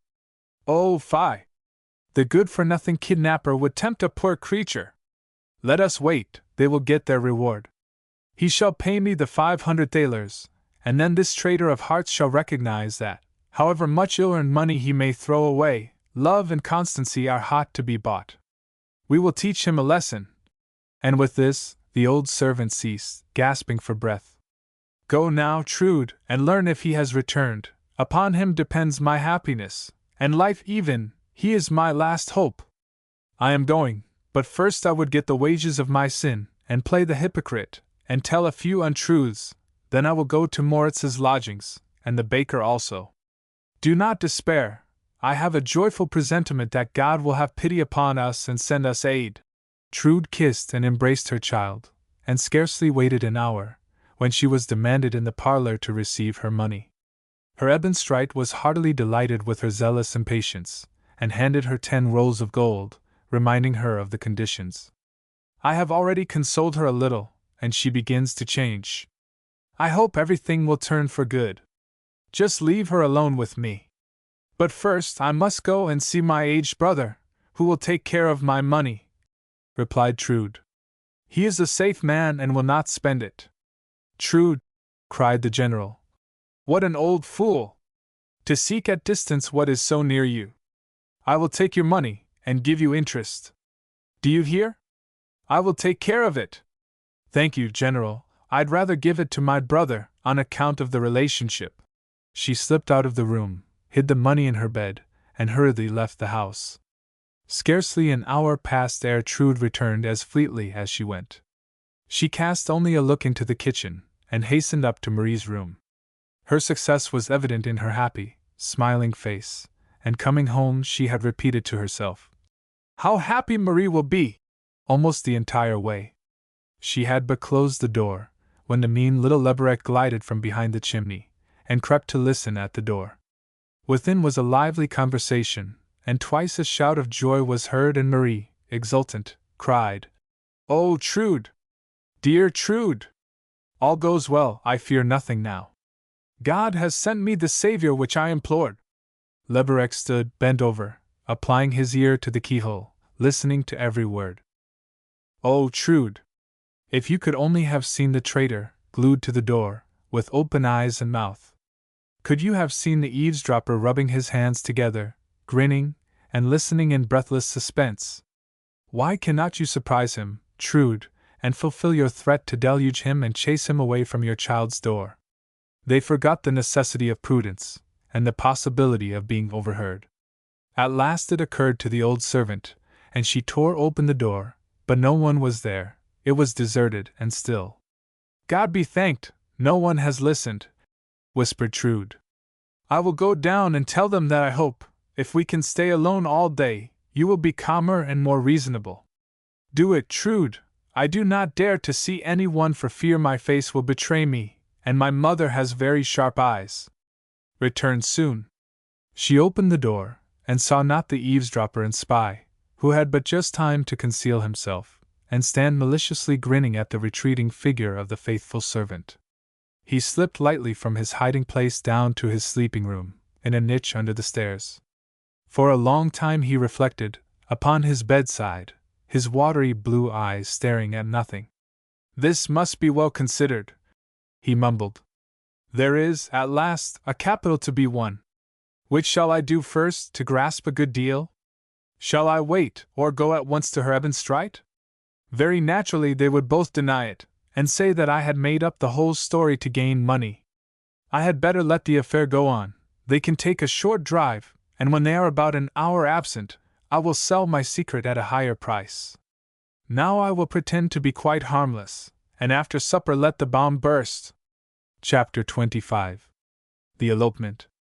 Evening had set in. The card table had been arranged, and Leberecht had rolled his master to it, taking his place behind his chair. The hour of whist the general impatiently awaited the entire day, and it was regularly observed. Even in the contract with his adopted son it had been expressly mentioned as a duty, that he should not only secure to them yearly income, but also devote an hour to cards every evening. Her Ebenstreit regarded it as a tax, which he must observe until married. The general was much his superior at cards, and moreover, played the dummy, and the stake being high, it was quite an income for the future father-in-law, and regarded by him as the one bright spot in his daily life. The cards had been dealt, and Leberecht had assorted the generals, and placed them in his gouty hand, when Trude entered, exultingly. What has happened? What makes you interrupt us? Cried the general. Did you not remember that I have told you always not to disturb us at this hour? Yes, General, but I thought good news was never amiss. What have you pleasant to tell us? Harshly demanded Frau von Wehrig. My young lady's compliments, cried Trude triumphantly. She begins to see that she must yield to her fate, and that it will do no good to resist any longer. She will be ready for the ceremony at 11 o'clock tomorrow morning. The general uttered a cry of joy, and struck the table so violently, with his hand, that the cards were thrown together. His wife bowed dignifiedly, and the happy bridegroom gave old Trude some gold pieces upon the favorable news. Has she, then, been converted by your persuasion? He asked. Through my persuasion and her own good sense. She understands that, if she cannot marry her dear Moritz, her Ebenstreit is the most fit husband, because he loves her, and is so generous to her old parents. One thing she would like an answer to: can I accompany her to her new home? Yes, old woman, it will be very agreeable to have so sensible a person, said Ebenstreit. Tell Marie that it gives me pleasure to fulfill her wish. In that case I would repeat that Fräulein begs for indulgence and forbearance until tomorrow, and would like to remain alone to compose herself. I do not wish, in the least, to see her, said her mother. She can do what she likes until then. I will tell Marie, and she will rejoice, cried Trude. Tell her, from her father, that it is very agreeable to him not to see her pale, wretched-looking face again till morning. Now, my son, pay attention, and you, Trude, do not presume to interrupt us again. Leberecht, play out my ace of hearts. The latter, with his eyes cast down, and with a perfectly indifferent manner, played the card indicated, and Trude left the room quietly and unobserved. Everything is arranged, my child, said Trude, as she re-entered Marie's room. They are playing cards, which always last 2 hours, then her Ebenstreit goes away, and the family will go to bed. You have 18 hours before you will be discovered. Hark! It strikes 7, and it is already quite dark. When the post horn sounds, then it is time. Oh, Trude! My dear mother, my heart almost ceases to beat with anxiety, and I quake with fear, sighed Marie. I am conscious that I have commenced a fearful undertaking. They have driven you to it. It is not your fault, said Trude consolingly. Every human being is free to work out his own good or bad fortune, and, as our dear old Fritz says, to be happy in the future world in his own way. They have sold you for money, and you only prove to them that you are no slave. And I prove also that I am a disobedient daughter, added Marie, trembling. At this hour, it weighs like a heavy burden upon my heart, and the words of Holy Writ burn into my very soul, honor thy father and thy mother, that it may be well with thee. You have honored them all your life, said Trude solemnly. I can witness it before God and man. You have worked for them without thanks or love, receiving only contempt. It is also written, Thou shalt leave father and mother, and cleave unto thy husband. You still follow the commands of God, and may it bring you happiness and blessing. My prayers and thoughts go with you, my child. A mother could not love her offspring more tenderly than I do you. No mother could more tenderly and faithfully care for her than you have for me, Trude, cried Marie, pressing her lovingly to her breast. Through you alone is my rescue possible, for you give us the money to undertake the long journey. Not I, she laughed. It is her Ebenstreit, and that makes it the more amusing. The wicked always set the traps into which they fall themselves. Suddenly the loud, quivering tones of the post horn were heard. Es written Dre Reiter zum Thor Hinaus. He has come, cried Marie, and her face beamed with delight. He calls me. I am coming. Farewell, dear, peaceful room, where I have so toiled, wept, and suffered. I shall never see thee again. My beloved calls me, and I go to follow him even unto death. Pardon me, O God! Thou sayest that I cannot do otherwise. They would force me to perjury, and I dare not break my oath. I cannot forsake him whom I love. When they curse me, Trude, kneel, and implore God to bless me, who is the Father of love. My conscience does not reproach me. I have worked for them when they needed it. Now their adopted son, to whom they have sold their name, allows them a yearly rent, and I can work for myself. Hark! There is the post horn again. You must go, murmured Trude, struggling to force back her tears. Bless me, mother, implored Marie, kneeling. God's blessing go with you, she said, laying her hands upon her head. And may it render of no avail the curses of men, but permit you to walk in love and happiness. Amen, amen, sighed Marie. Now farewell, dear mother, farewell. Marie rose, and kissing Trude again, flitted down the stairs, and out of the house, Trude following, holding her breath and listening in fearful excitement. Again resounded the post horn. They are gone, murmured Trude, bowing her head and praying long and fervently. The general was particularly fortunate this evening, which caused him to be unusually cheerful and satisfied. After every rubber he gathered up the thalers, until he had amassed a most satisfactory pile. As the clock struck 10, Frau von Wehrig declared that they must finish and go to bed. The general yielded, with a sigh, to her decision, for he knew, by long years of experience, that it would be in vain to defy her will.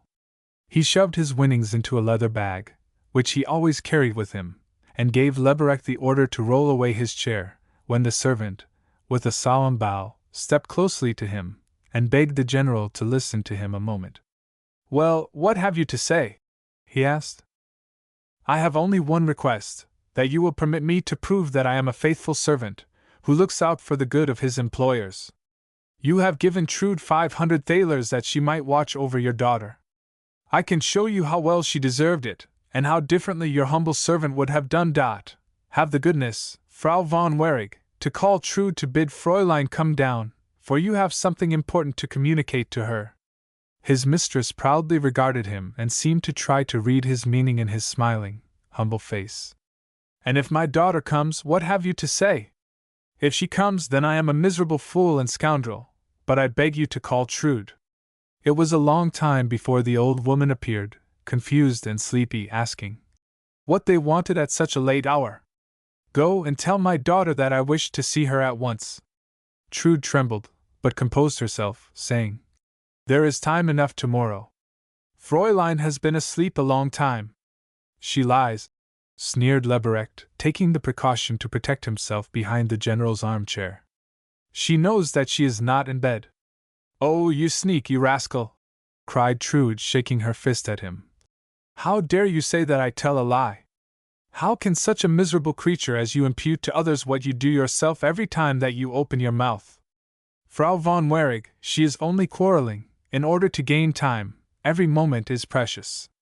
I beg you to go upstairs, and see for yourself if your daughter is there.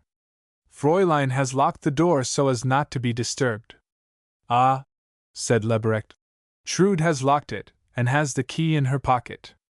Give up the key, shrieked the general, who in vain tried to rise. Or I will call the police, and send you to prison. Do it, but I will not give it to you. Do you not see she has it? Cried Lebrecht. Oh, you wretch, I will pay you. I will scratch your eyes out, you miserable creature. Trude, be quiet, commanded Ebenstreit. The general orders to give up the key. Do it. Yes, do it at once, shrieked Frau von Wehrig.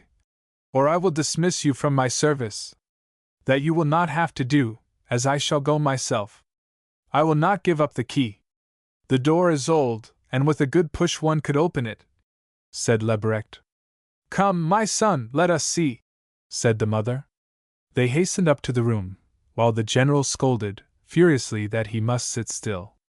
Lebrecht and Trude cast furious, menacing glances at each other. Suddenly a loud crash was heard. They have broken open the door, cried the general. I said that it was old and frail. What do you say now, beautiful Trude?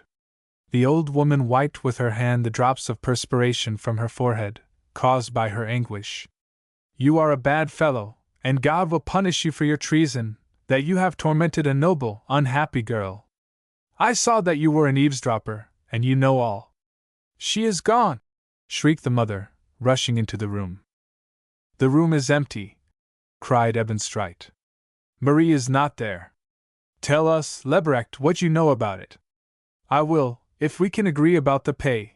The old woman bothers me, and beg the young gentleman to go into the next room with me. O Almighty God, have compassion upon my poor little Marie, murmured Trude, kneeling and covering her face. Ebenstreit in the meantime withdrew to the other room, followed by the servant. Speak, commanded his master, and tell me what you have to say. Lebrecht shrugged his shoulders. We are two men who have urgent business with each other. I am not at present a servant, and you the master. I am a man who has an important secret to sell, and you are the man who would buy it. What strange, unheard of language is this? Said Ebenstreit, astonished. The language of a man who can not only deprive the rich banker Ebenstreit of a lovely wife, but of his title also. You said yourself, sir, this morning, that it was only valid if you succeeded in marrying the daughter of General von Luthen. No none knows where you can find your bride but me.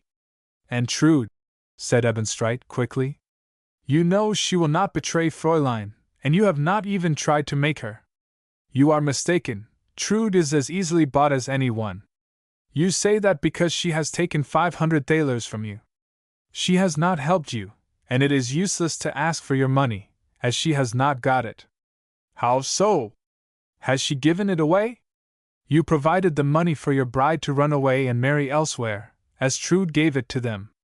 Ebenstreit stamped his foot with rage, striding backward and forward in furious excitement, while Lebrecht watched him, sardonically smiling.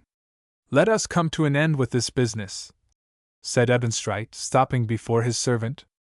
You know where Fräulein can be found, and you wish to sell the secret. Tell me your price. 3,000 thalers, and a clerkship in your bank, which you intend to continue under another name. You are beside yourself. I am not so foolish as to grant such senseless demands. Every hour that you wait I demand 1,000 thalers more, and if you stop to reflect long your betrothed and your title both are lost. You are a miserable scamp, cried Ebenstreit, enraged. I will inform the police. There are means enough to force you to give the information. I do not believe it. Trude will not tell you, and I should like to know what can force me if I will not. The king has done away with torture, and I have informed you how to make me speak. 3,000 thalers and a clerkship in your office. Take care! It is almost 11 o'clock. At midnight I shall demand 4,000. Chapter 26. Under the Starry Heavens. It was a beautiful, clear, moonlight night. The world reposed in silence. Mankind with their cares and sorrows, their joys and hopes, had gone to rest. Over town and village, over highway and forest had flitted the sweet, consoling angel, sleep. The sad were soothed, the heavy laden were lightened of their burdens, to the despairing were brought golden dreams, to the weary rest. Sighing and sorrowful, he turned from those with a sad face whose conscience banished repose, and their number was legion. To the wakeful and blissful he smilingly glanced, breathing a prayer and a blessing, but these were few and far between, for happiness is a rare guest, and tarries with mortals but fitfully. As he glided past the joyful couple who, with watchful love and grateful hearts, sat in the carriage rolling over the silent, deserted highway, 2 tears fell from his eyes, and his starry wings were wider outspread to rush more quickly past. Look, my dear Marie, 2 stars just fell from heaven. They are a greeting to you, loved one, and they would say they guide us on our way. Oh, Philip, it is a sign of ill luck. Falling stars betoken misfortune. She clung closer to his side, and laid her head upon his shoulder. He pressed her more lovingly to his heart. Do not fear, dear Marie, separation only could cause us unhappiness. We have long borne it, and now it is forever past. You have given yourself to me for my own, and I am yours, heart and soul. We speed on through the night to the morning of the bright, sunny future, never more to be parted. Never! She fervently murmured. Oh, may God hear our prayer. Never, never to part! Yet, while the word falls from my lips, a shudder creeps through my soul. Wherefore this despair, dearest? Reflect, no one will be apprised of our flight till early morning, and then they will not know whither we have fled. Meanwhile we rush on to Hamburg, where a packet ship sails every Wednesday for England. Arriving there, we will first go to Suffolk, to my old friend the Vicar of Tunningham. I was his guest many weeks last year, and he often related to me the privilege which had been conferred on the parish church for a long time to perform valid marriages for those to whose union there were obstacles interposed elsewhere. He will bless the union of our love, and will accord me the lawful right to call you my own before God and man. We will not return at once to Germany. I have many connections and literary friends in London, who will assist me to worthy occupation. Besides, I closed an agreement some weeks since with the publisher Nicolai in Berlin for a new work. I will write it in London. It will be none the less favored coming from a distance.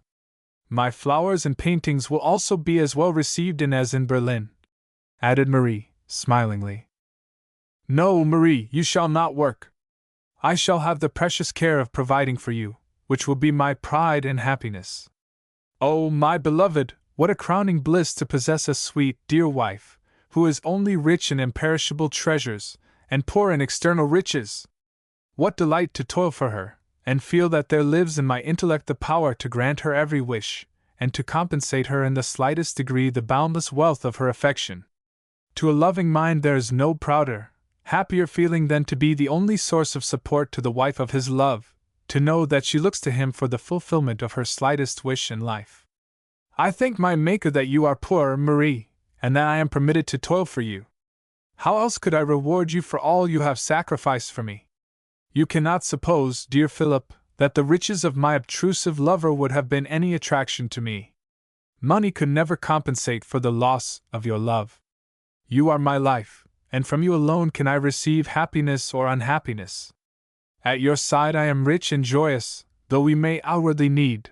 Without you I should be poor with superfluity. I am proud that we in spirit have freed ourselves from those fictitious externals with which the foolish burden themselves. Oh, my beloved Philip, my whole soul is exultant that we are never more to part, no, not even in eternity, for I believe that love is an undying sentiment, and the soul can never be darkened by death which is beaming with affection. You are right, Marie, love is the immortality of the soul. Through it man is regenerated and soars to the regions of eternal light. When I recall how desolate and gloomy was my life, how joyless the days dragged on before I loved you, I almost menaced heaven that it created me to wander alone through this desert.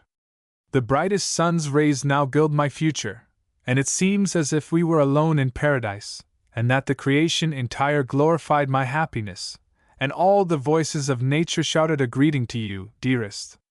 Oh, Marie, if I lived 1,000 years, my heart would retain its youthful love and adoration for you, who have saved me from myself, have freed my soul from the constraining fetters of a sad, joyless existence.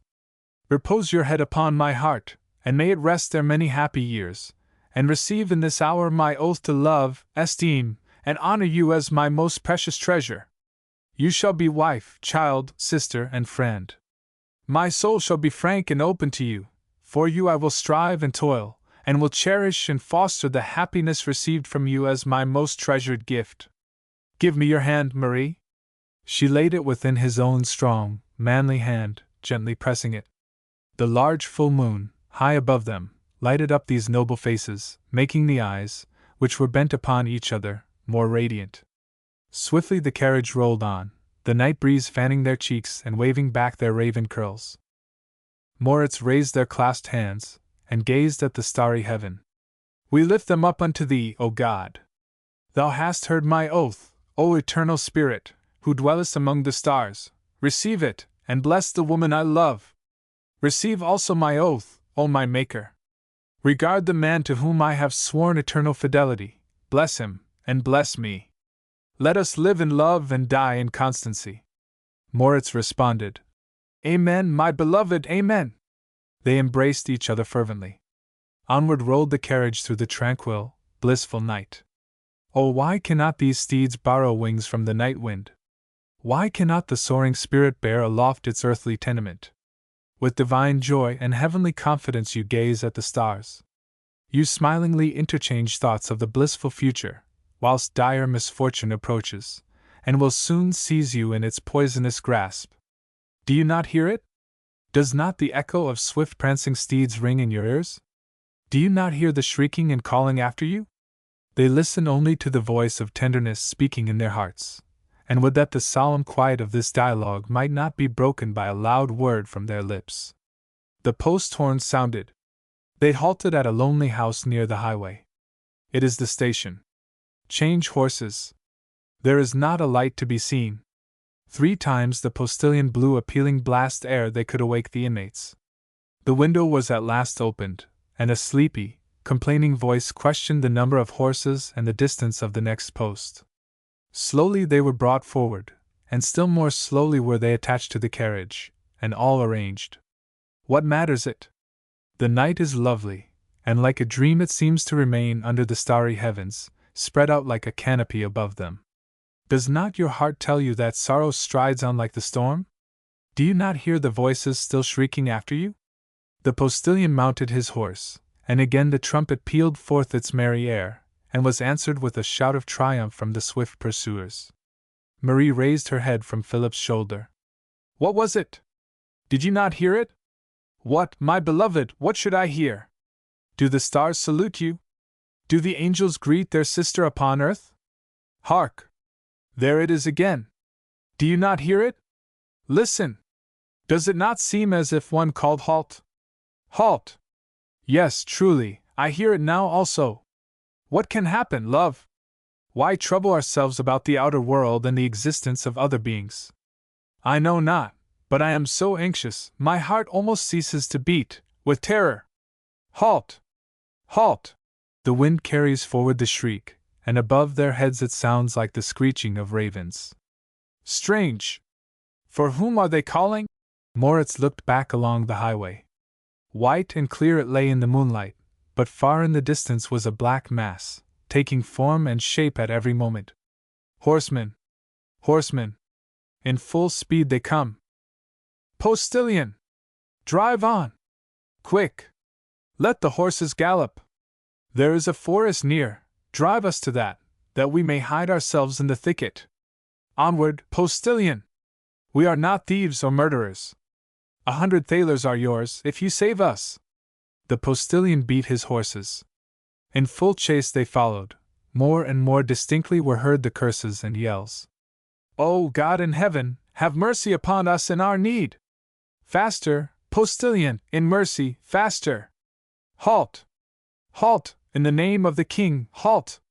This startled the postilion, and he turned to listen, and again a furious voice yelled, "In the name of the king, halt!" The postilion drew up. "Forgive me, sir, but I must respect the name of the king."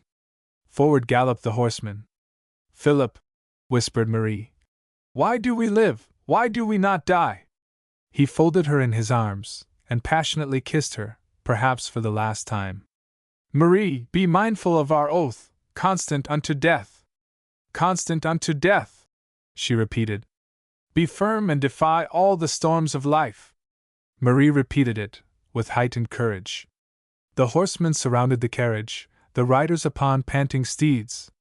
2 officers in uniform sprang to the side, laying their hands upon Moritz's shoulder. "Conrector Philip Moritz, we arrest you in the name of the king! You are accused of eloping with a minor, and we are commanded to transport you to Spandau until further orders."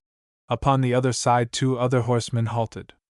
The foremost was Herr Ebenstreit, who laid his hand upon Marie, and saw not or cared not that she shudderingly shrank away. "My dear Marie, I come as the ambassador of your parents, and am fully empowered to lead you back to your father's house."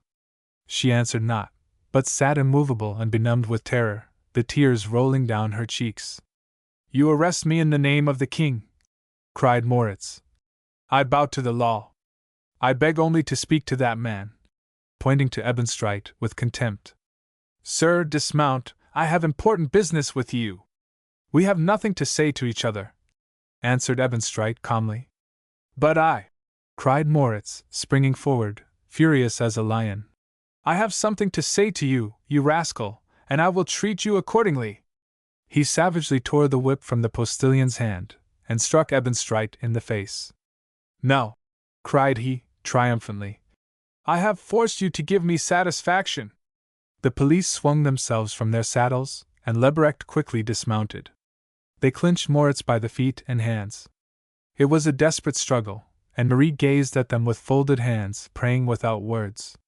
They seized him and held him fast with manacles. A shriek, and Marie sank fainting. Moritz's head sank upon his breast, almost in the agony of death. "Take him to the next station, my friends," commanded Ebenstreit. "The carriage is already ordered to remove him to Spandau." He dismounted, and now took the place by Marie, who still lay in a dead faint. "Postilion, mount and turn your carriage. I retain you until the next station.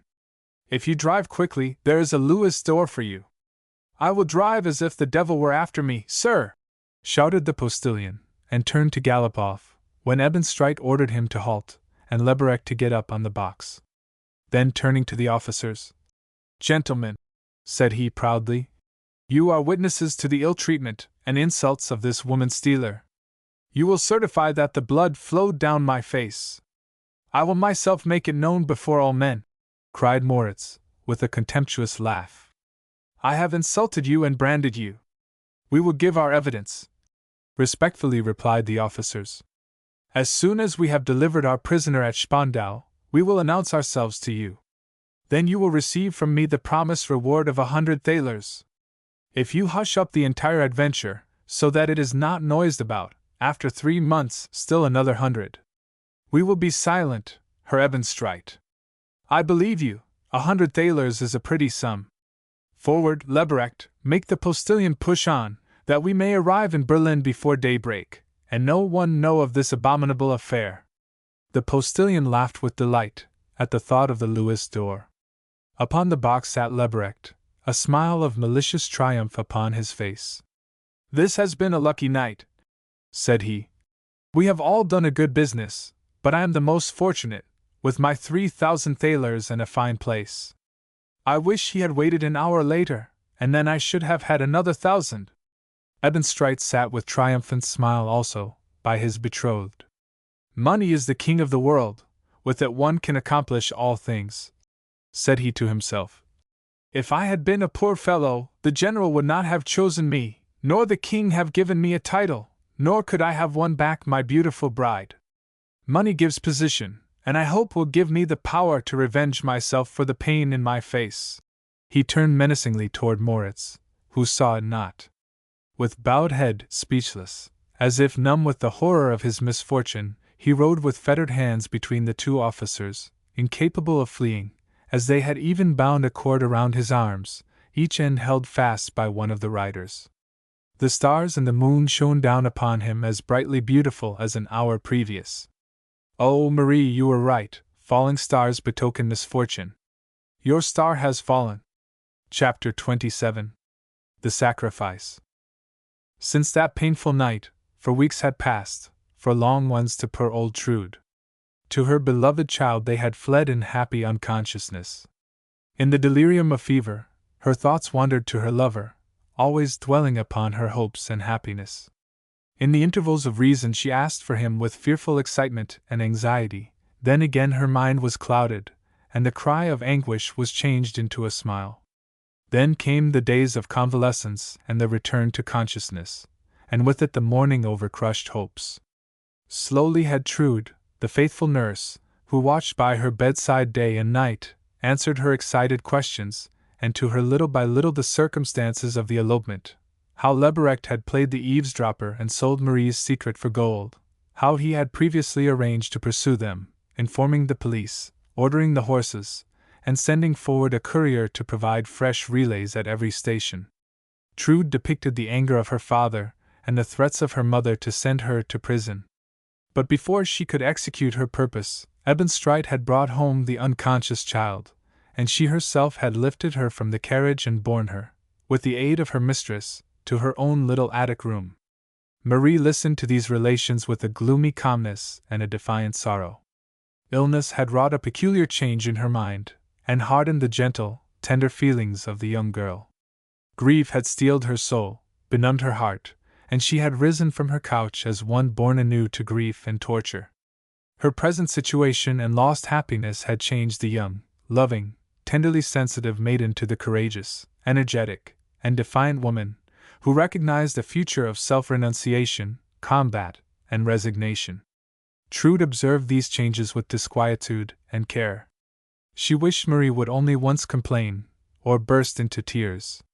After the first storm of despair had passed, the tears refused to flow, and her eyes were bright and undimmed. Only once had profound emotion been awakened, as Trude asked her if she had forgotten her unhappy lover, and cared no more to learn his fate. It had the desired effect. A deathly paleness overspread her delicate, transparent cheek. "I know how he is," she said, turning away her face. "I realize his sufferings by my own. We are miserable, lost, and no hope but in death. Ere this comes, there is a desert to traverse in heat, and dust, and storm, and frost, alone, without consolation or support. Hush, Trude! Do not seek to revive miserable hopes.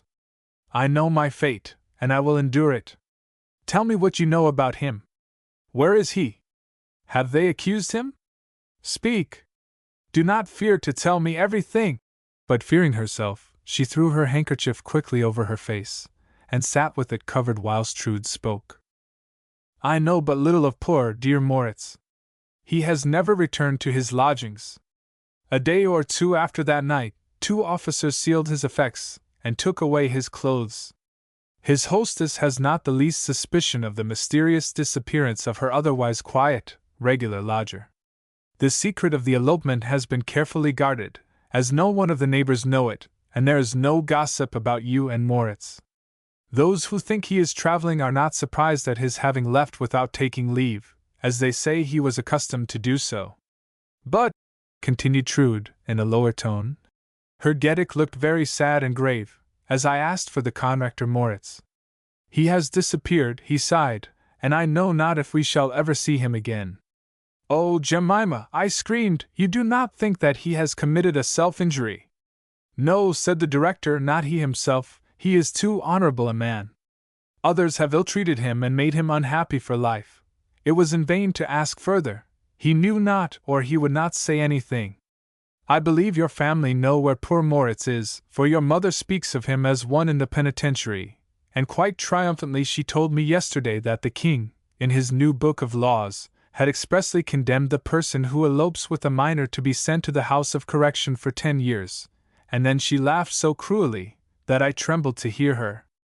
As Trude related this, she searchingly glanced at Marie to observe the effect of her words, hoping to see her weep or complain and that, at last, grief would melt the icy crust around her heart. But Marie sat motionless and without uttering a sound, not a sigh or a moan escaped her. After a long silence, when her grief was too deep for tears, she drew the handkerchief from her face, the pallor and rigidity of which startled Trude. She sprang forward, folding her in her arms. Marie, child of my heart, do weep, do complain. I know that he loved you dearly, and deserves that you should mourn for him. Have you no more confidence, though, in your old Trude?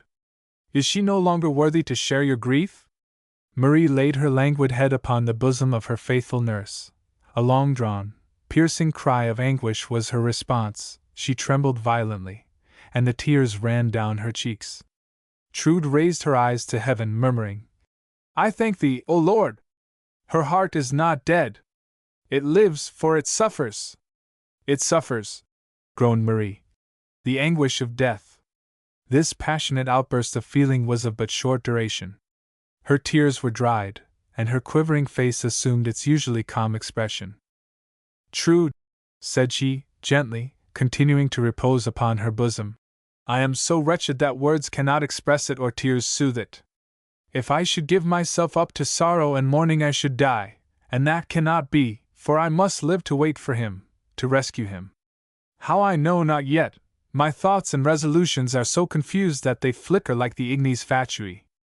I will force my mind to be calm, and these wandering lights shall unite in one glowing flame to destroy the walls and obstructions which confine him. He is a prisoner, I feel it in my heart, and I must live to free him. This is my task, and I will accomplish it, therefore I would be composed, and strong in myself. Wonder not that I weep or complain no more, and do not refer to my misfortune. I should die if I did not suppress this anguish, and I would become strong and active. Seek not to enfeeble me, but aid me to harden myself. Refrain from complaint, that I may be silent. I think only of him, and I ask nothing further than to yield my life to free him. Let us never speak of it again, for I feel that all the firmness which I had gained has been swept from me in this giving way, and that I must begin anew. From this hour she commenced to build, and rose upon her grief as on a column which projects toward heaven, leaned upon it, and received, as Briseis from the earth, the power of life and action. She had already so conquered herself as to be able to leave her own quiet room, and descend to that of her parents. There she would sit calmly for hours, listening attentively to the conversation, hoping to catch some word that might give her a clue. They avoided every exciting topic, and were milder and more thoughtful for her. Even her mother made no reproaches, and never alluded to the past, because she feared to delay her recovery, and remove the longed-for goal in hindering the marriage with Ebenstreit. The latter carefully avoided troubling her by his presence. When he heard Marie's step in the anteroom, who descended at a certain hour every day, he withdrew by the other entrance. Who goes out every time I come in? Asked Marie, one day as she appeared in the sitting-room. The general coughed with embarrassment, and glanced anxiously at his wife, whose eyes rested upon her daughter with a cold, searching expression. Their eyes met, and were riveted upon each other. A cold, cruel smile played around the thin, bloodless lips of the mother, as she recognized the defiance and firmness in her child, and felt that she had recovered.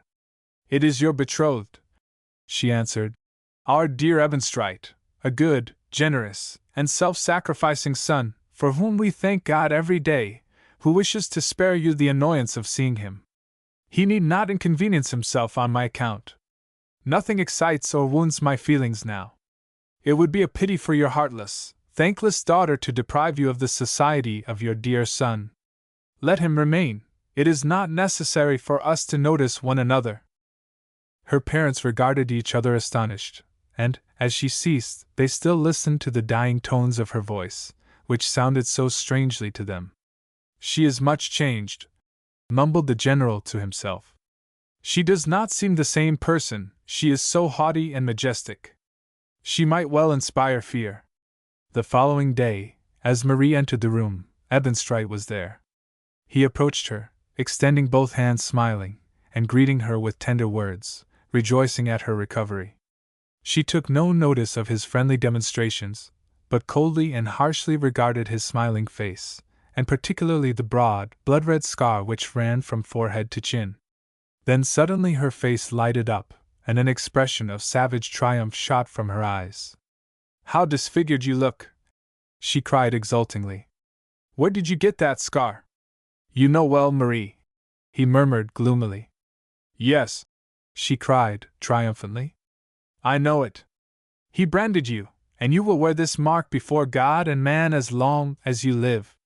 You are very cruel to remind me of it, Marie," he softly whispered. She laughed aloud so wild and savagely that even her mother was startled. "Cruel, cruel!" she cried. "Ah, sir, it becomes you indeed to accuse me of it." Trude entered at this instant, pale and excited. "What is the matter?" "There is someone here who wishes to speak with you, Marie. He has something very important to tell you." "How dare you announce anyone without my permission?" cried Frau von Wehrig. "Silence, mother! If I may be allowed, let us hear who it is.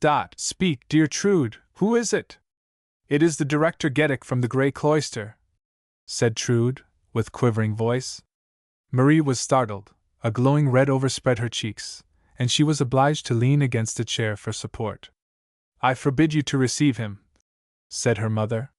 She suddenly ceased, and stared at the door, which opened at that moment, the tall, dignified form of a venerable old man appearing.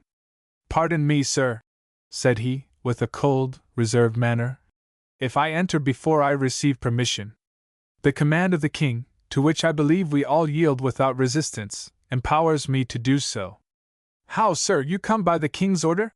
asked the general, who rose with difficulty. "Has His Majesty given you a message for General von Luthen?" "No, General, I come with a communication from His Majesty to Fräulein von Luthen, the betrothed of Herr Ebenstreit, and the order runs to deliver the same personally and without witnesses." "Professor," cried the mother, shrugging her shoulders, "you mistake us for very innocent people, if you suppose we believe this silly invention, and that you can gain a secret conversation by a ruse with our daughter. You are the director of the gymnasium, and naturally the friend of Conrector Moritz. In his name you will speak, and bring a secret message. Very sly, indeed, very sly, but it will not succeed." For response, the director drew 2 large folded documents from his pocket, approaching the general. "Do you recognize this seal?" he asked. "Yes," solemnly answered the general. "It is the royal seal from the king's private cabinet. Read the address upon this, and the unopened letter. Truly, the latter is directed to my daughter, and the other to Professor Gedik."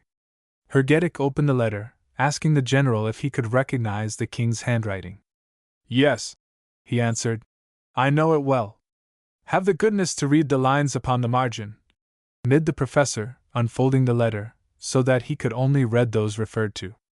The general read, "Professor Gedik shall go himself to Fräulein von Luthen, and bring her to reason, reading the document to her without witnesses.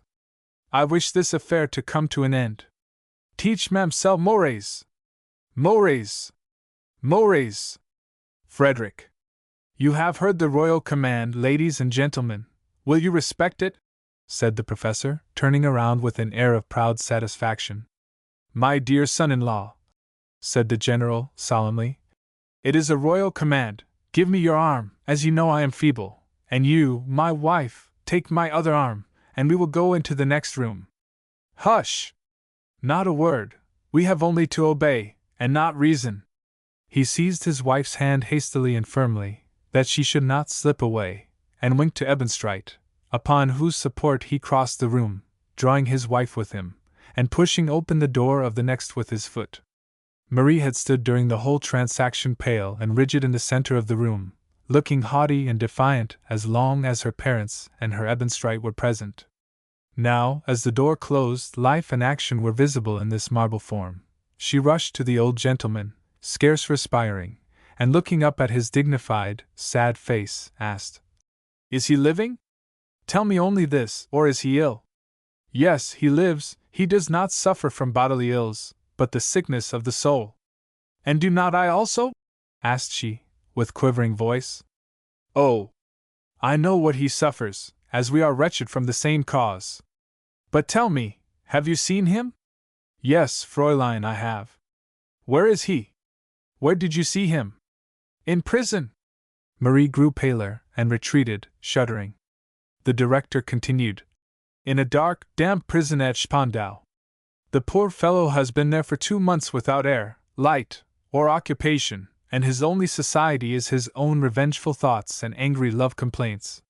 Marie gave one hollow moan, covering her corpse-like face with her hands. "In this abode of torture, in this dwelling of the damned, he must remain 10 long years, if death does not release him?" "What did you say?" she groaned. 10 long years?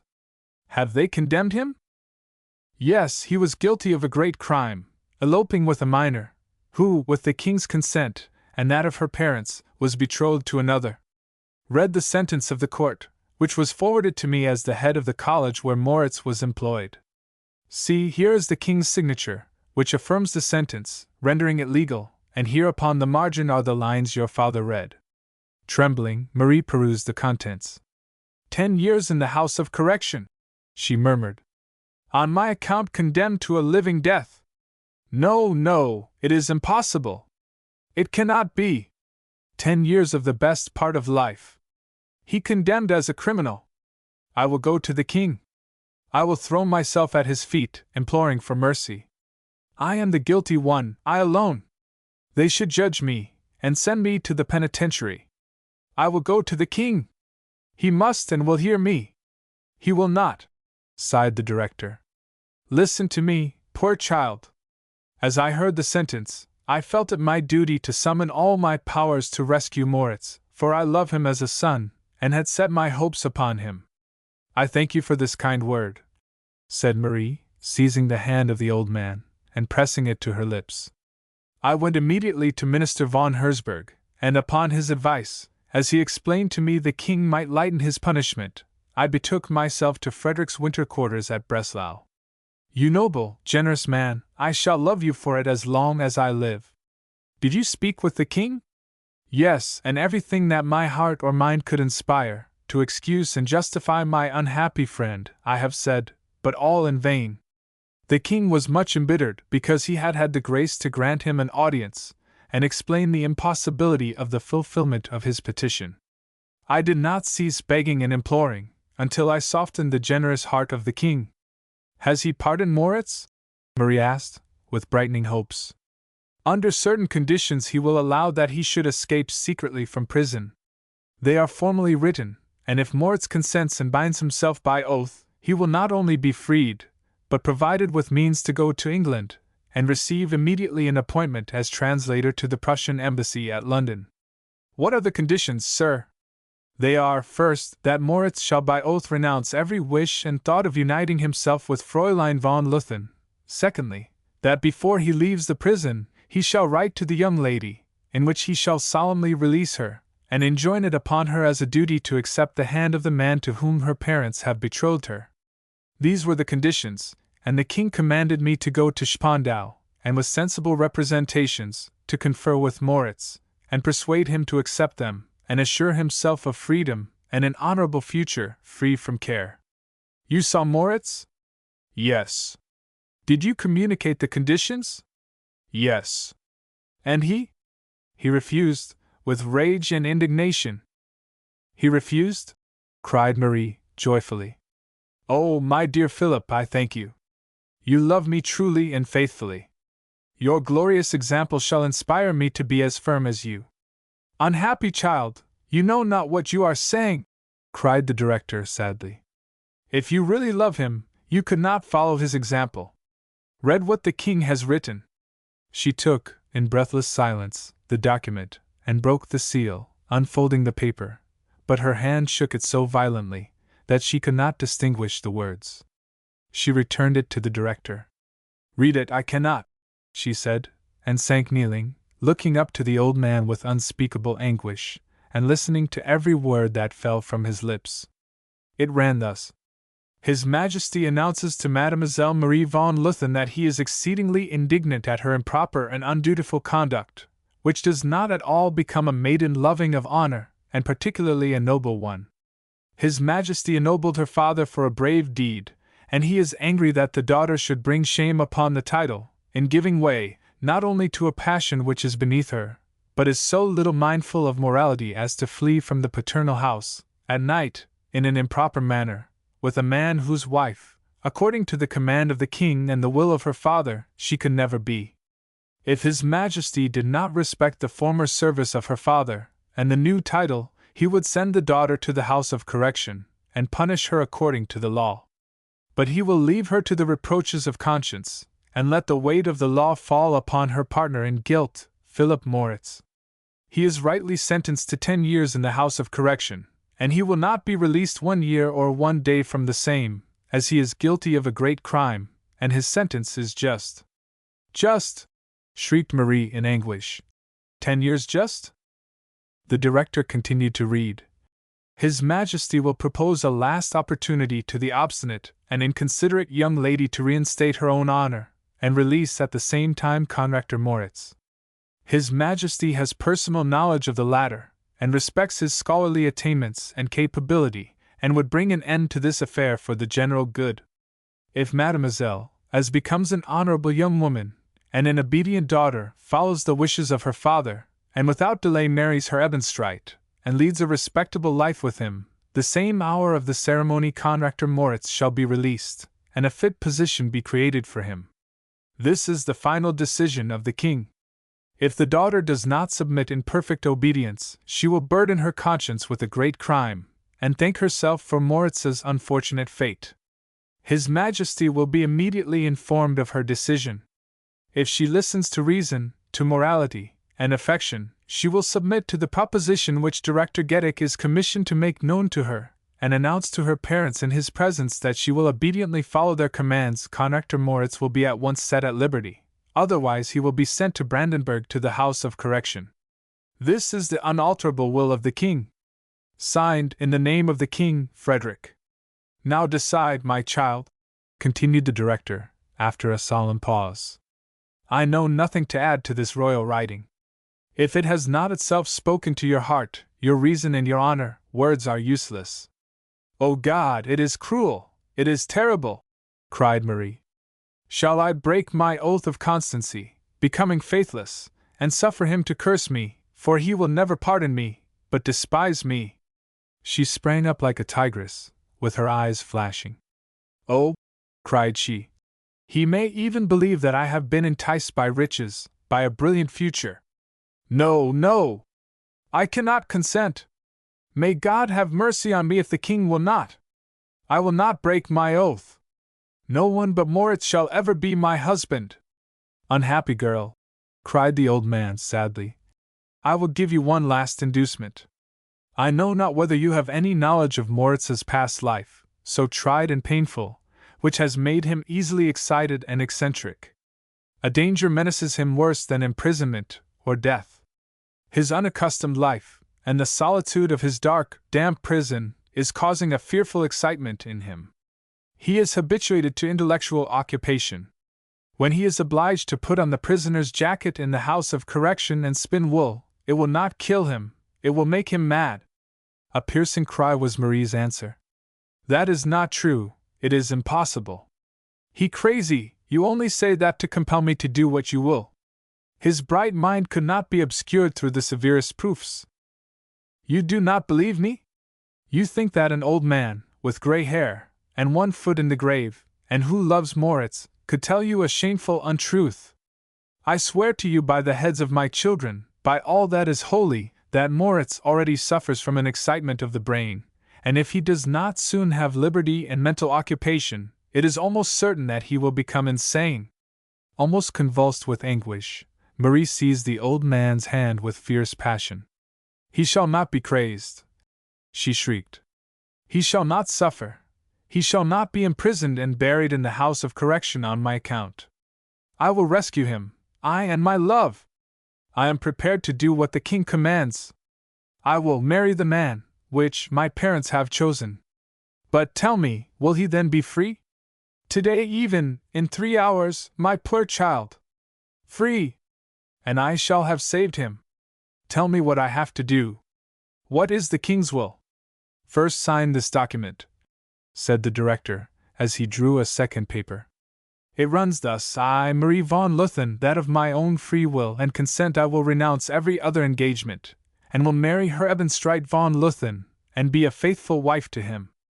I witness with my signature the same. Give it to me quickly, she gasped. I will sign it. He must be free. He shall not go mad. She rapidly signed the paper.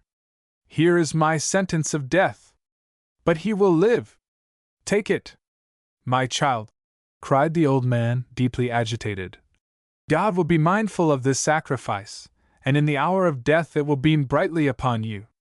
You have by this act rescued a noble and excellent being, and when he wins fame from science and art he will owe to you alone the gratitude. He shall not thank me, she whispered. He shall live, and, if he can be happy, this is all that I ask for. What is there further to be done? To announce to your parents in my presence that you will marry Herr Ebenstreit, and let the ceremony take place as soon as possible. You swear that he shall then be released? You are an old man, reflect well. You swear to me that as soon as the marriage takes place, Philip Moritz will be free this very day and that he will be reinstated in an honorable, active occupation? I swear it to you upon my word of honor, by my hope of reward from above. I believe you. Call my parents. But first, you are a father, and love your children well. I have never had a father who loved me, or ever laid his hand upon my head to bless me. You say that you love Moritz as a son. Oh, love me for a moment as your daughter, and bless me. The old man folded her in his arms, tears streaming down his cheeks. God bless you, my daughter, as I bless you. I dare not tarry. She shuddered. Let my parents enter. Slowly the venerable man traversed the room. Marie pressed her hands to her heart, looking to heaven. As the door opened, and the general entered, leaning upon Ebenstreit's arm, followed by his wife, Marie approached them with a haughty, determined manner, who regarded her with astonishment. Father, she said slowly and calmly, I am ready to follow your wishes. Send for the clergyman. I consent to marry this man today, upon one condition. Make it known, my dear Marie. Name your condition. I will joyfully fulfill it, said Ebenstreit. I demand that we leave today for the East, to go to Egypt, Palestine, and remain away from this place for years. Are you agreed to it? To all that which my dear Marie wishes. You can now weave the bridal wreath in my hair, mother. I consent to the marriage. 3 hours later the preparations were completed. Everything had awaited this for 3 months. In the sitting room, the decorators had quickly built a marriage altar, and ornamented the walls with garlands of flowers, with festoons of gauze and silk, with flags and standards. The mother wore the costly silk which her rich son-in-law had honored her with for the occasion, and also adorned herself with the gold ornaments which were equally his gift. The father wore his gold-embroidered uniform, and imagined himself a stately figure, as the gout left him the use of his limbs this day. The invited witnesses began to assemble. Just then Ebenstreit von Luthen drove up in the handsome traveling carriage, which was a wedding gift to his wife, and excited the admiration of the numerous street public. Old Trude, in her simple dark Sunday dress, had awaited the appearance of the bridegroom, and went to announce his arrival to the bride. Marie was in her little garret room, so unlike in its present appearance to its former simplicity and comfort, as unlike as the occupant to the rosy, smiling young girl, who yonder by the little brown table in the window niche, taught her pupils, or with busy, skillful hands made the loveliest flowers, the income of which she gave to her parents, joyfully, and although she never received thanks or recognition for the same. Now the same little table was covered with morocco cases, whose half-opened covers revealed brilliant ornaments, laces, and sweet perfumes, superb silk dresses, cloaks, and shawls, ornamented with lace, lay about upon the bed and chairs. Her Ebenstreit von Luthen had truly given his bride a princely dowry, and her mother had spread the things around room. Since Marie gave her consent to the marriage, she had followed out their wishes without opposition. She wore a white satin dress, covered with gold lace, her arms, neck, and ears adorned with diamonds. The coiffeur had powdered and arranged her hair, without her ever casting a glance into the Psyche mirror which her betrothed had had the gallantry to send to her room.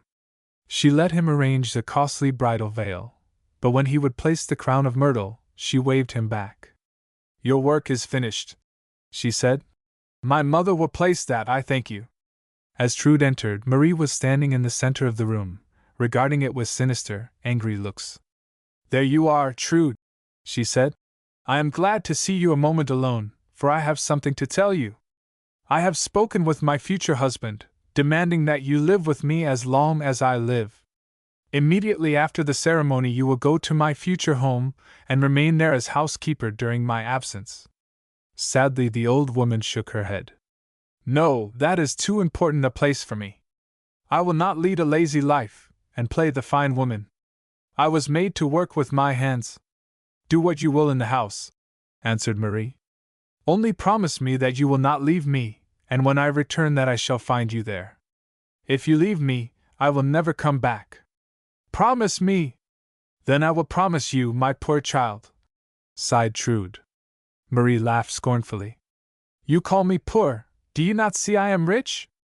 I carry a fortune about my neck. Go, do not bewail me, I am rich." "Marie, do not laugh so, it makes me feel badly," whispered the old woman.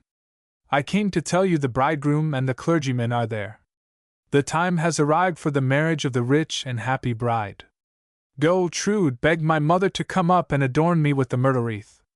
"Dear Marie, can I not do it?" asked Trude, with quivering voice. "No, not you, touch not the fatal wreath. You have no part in that. Call my mother, it is time." Trude turned sadly toward the door, Marie glancing after her, and calling her back with gentle tone. "Trude, my dear, faithful mother, kiss me once more." She threw her arms around Marie's neck and imprinted a loving kiss upon her forehead, weeping. "Now go, Trude, we must not give way. You know me, you well understand my feelings, and see into my heart." The old woman went out, drying her eyes. Marie uttered her last farewell. "With you the past goes forth, with you my youth and hope.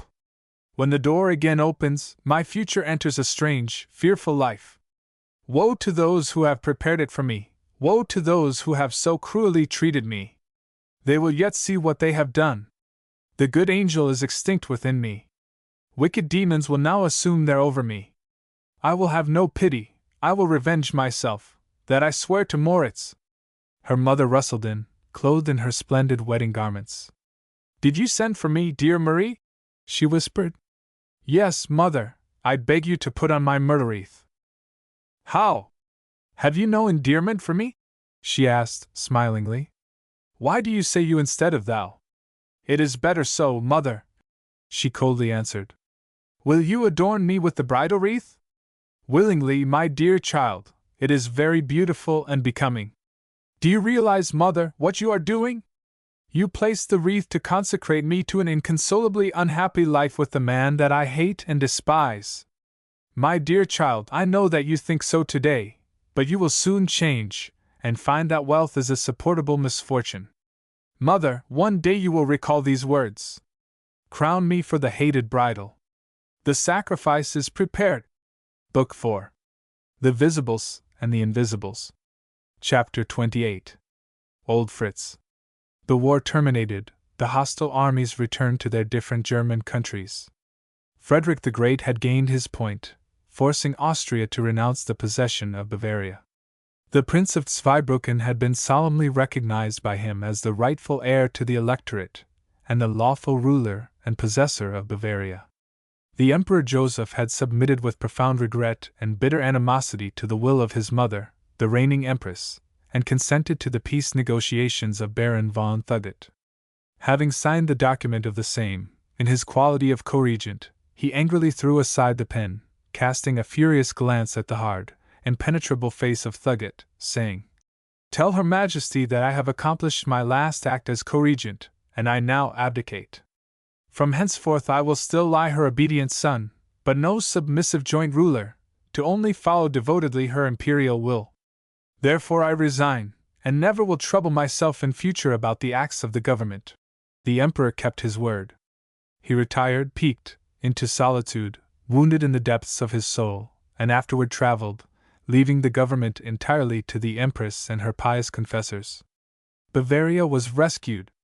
It owed its existence to the watchfulness, sagacity, and disinterested aid of Prussia's great king.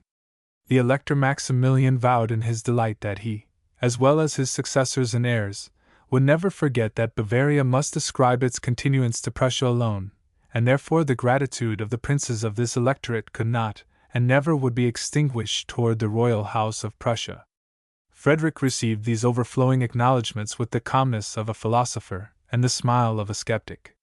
He understood mankind sufficiently to know what to expect from their oaths, to know that in the course of time there is nothing more oppressive and intolerable than gratitude, that it soon becomes a burden which they would gladly throw off their bent shoulders at any price, and become the enemy of him to whom they had sworn eternal thankfulness.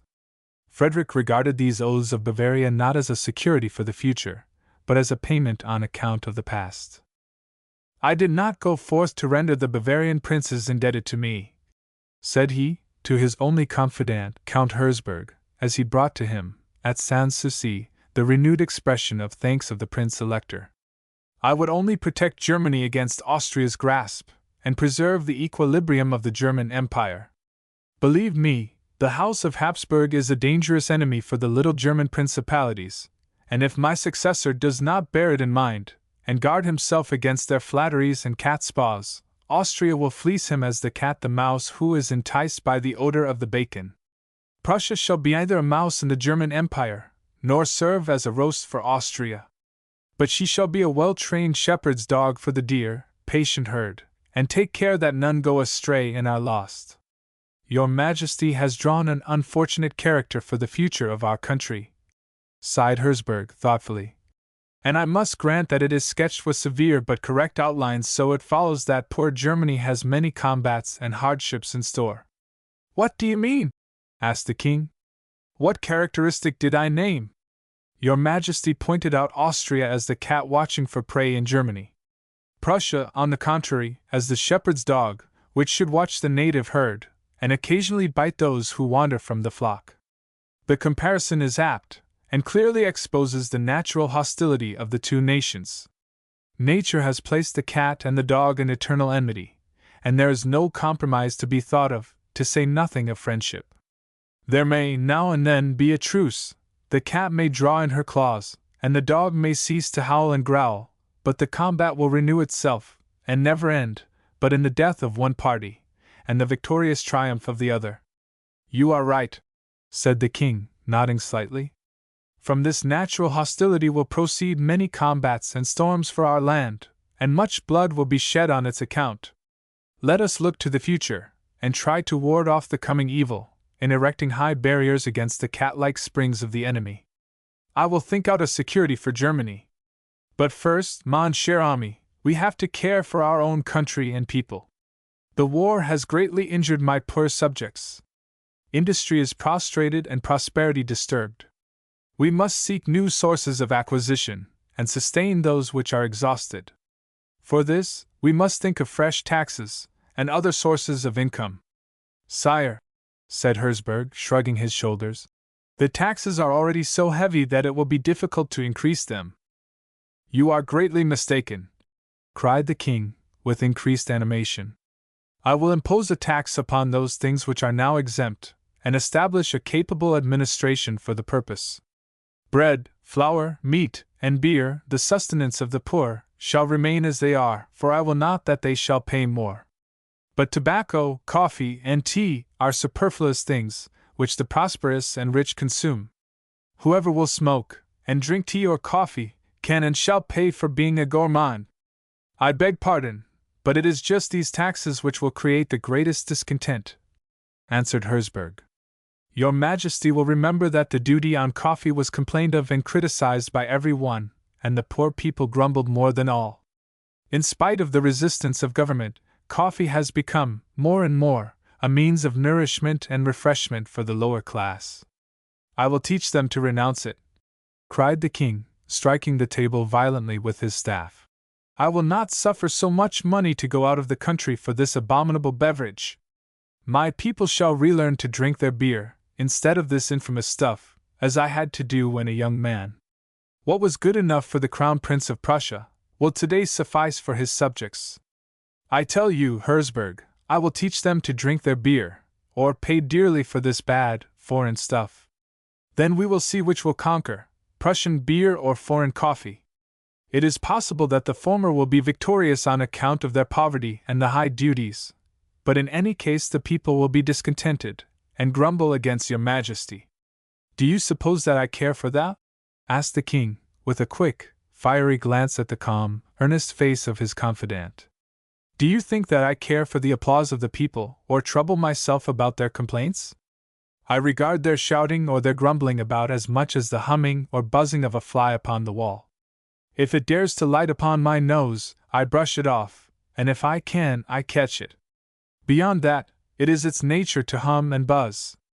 Herzberg, you understand that if a ruler should listen to the praises or discontent of his subjects, he would soon be a lost man, and would not know his own mind. The people are changeable as the weather.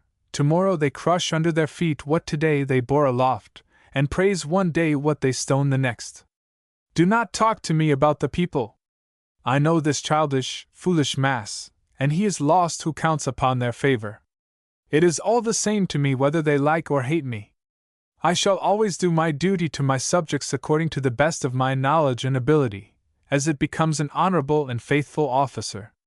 As the chief and most responsible servant of my kingdom, I should be mindful to increase her income and diminish her expenses, to lay taxes upon the rich, and lighten them for the poor. This is my task, and I will fulfill it so long as I live. Oh, cried Herzberg, with enthusiasm. Would that the entire nation might hear these words, and engrave them upon their hearts. Why that, mon cher? Asked Frederick, shrugging his shoulders. I do not ask to be deified. My subjects are perfectly welcome to discuss my acts, so long as they pay me punctually, and order and quiet are respected and preserved. All that is done, said Herzberg joyfully. The machine of state is so well arranged that she has fulfilled her duty during the war, and will soon re-establish prosperity. Particularly, cried the king, if we rightly understand the art of agriculture. In the end everything depends upon him who best cultivates his field. This is the highest art, for without it there would be no merchants, courtiers, kings, poets, or philosophers. The productions of the earth are the truest riches. He who improves his ground, brings waste land under the plough, drains the swamps, makes the most glorious conquests over barbarism. And those are also conquerors, sire, said Herzberg, smiling, who drain the mental swamps, and improve the waste mental ground. Such are those who increase the schools and instruct the people. I have caused the school authorities to report to me, according to your Majesty's command. A happy progress has been noticed everywhere. Cultivation and education are advancing, and since our teachers have adopted the principles of Rousseau, a more humane spirit is perceptible throughout our schools. What principle do we owe to Jean-Jacques? Asked the king. Sire, the principle that man is good by nature. Ah, mon cher, who says that knows but little of the abominable race to which we belong. Footnote, the king's words. See Prussia. Volume 4, page 221. Do you not believe in this doctrine? Asked Herzberg. The king raised his large blue eyes musingly to the busts placed upon the bookcases, and around the walls. They lingered long upon those of Homer, Plato, and D'Alembert, then turned to that of Voltaire, with its satyr-like face. No, I do not believe it, he sadly responded. Mankind is an ignoble race, still one must love them, for among the wicked are always some worthy ones, whose light beams so brightly clear that they change night into day. During my life I have learned to know many base, miserable creatures, but I have become reconciled to them, as I have also found some who were virtuous and excellent, some who were noble and beautiful, as the grains of wheat among the chaff. You belong to the latter, my Herzberg, and as in heaven many unjust will be forgiven for one just person, so will I upon earth forgive on your account the Trenks, Schafgotches, Gurns, Voltaires, Walraves, Glassows, Dawsons, and all the traitors, poisoners, and perfidious ones, as they may be called. Remain by my side and sustain me, to prevent many a wicked thing and bring to pass much that is good. I shall always be grateful to you in my heart for it, that you can depend upon even if my weather-beaten face looks ill-humored, and my voice is peevish. Remember that I am a fretful old man, who is daily wasting away, approaching that bourne from which no traveler has ever returned. God grant that your majesty may be far removed from this bourne, said Herzberg with emotion. And he may grant it on account of your subjects, who are so much in need of your care and government. There is no one upon earth who could not be replaced, said the king, shaking his head. When I am gone, they will shout to my successor. I trust my subjects will exchange a good ruler for their fretful old king. I have been very well satisfied with him during the campaign, and he has shown ability in the diplomatic mission to St. Petersburg. He has proved himself a soldier and a diplomat, and I hope he will become a great king. Herzberg, why do you not answer me, but cast down your eyes? What does your silence mean? Nothing at all, truly nothing. The Crown Prince has a noble, generous heart, a good understanding, only. Why hesitate, Herzberg? Go on, what is your only? I would only say that the Crown Prince must beware and not be governed by others. Oh, you mean that he will be ruled by mistresses and favorites? I do fear it, your majesty. You well know that the crown princes are generally the antipodes of those ascendant to the throne.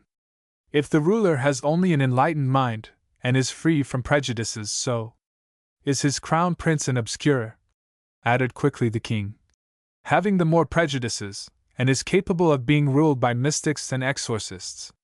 Is not that your meaning? Count Herzberg nodded. The king continued with animation. Someone has told me of a new friend who returned from the war with the prince, and who belongs to the Rosicrucians and exhorters, and hopes to find many adherents here for such deceptions. Is it true? Yes, sire. It is Colonel Bischofswerder, a Rosicrucian and necromancer, and of course of very pleasant address. He has indeed already gained much power over the impressible mind of Frederick William, and his importance is greatly on the increase. What does the Crown Prince's mistress say to it?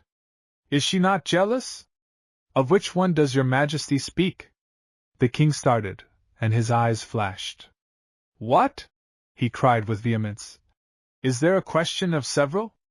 Has the Crown Prince others besides Wilhelmine Anka, whom I have tolerated? Sire, unfortunately, the prince has not a very faithful heart. Besides, it is Bischofswerder's plan, as I suppose, to separate him from Wilhelmine, who will not subordinate herself to him, and who even dares to mock the necromancers and visionaries, and oppose them to the Crown Prince. Does Anka do that? Asked the king. Yes, sire, answered Herzberg, as the king rose and slowly paced the room. And one must acknowledge that in that she does well and nobly. Otherwise one cannot reproach her. She leads a quiet, retired life, very seldom leaving her beautiful villa at Charlottenburg, but devotes herself to the education of her children.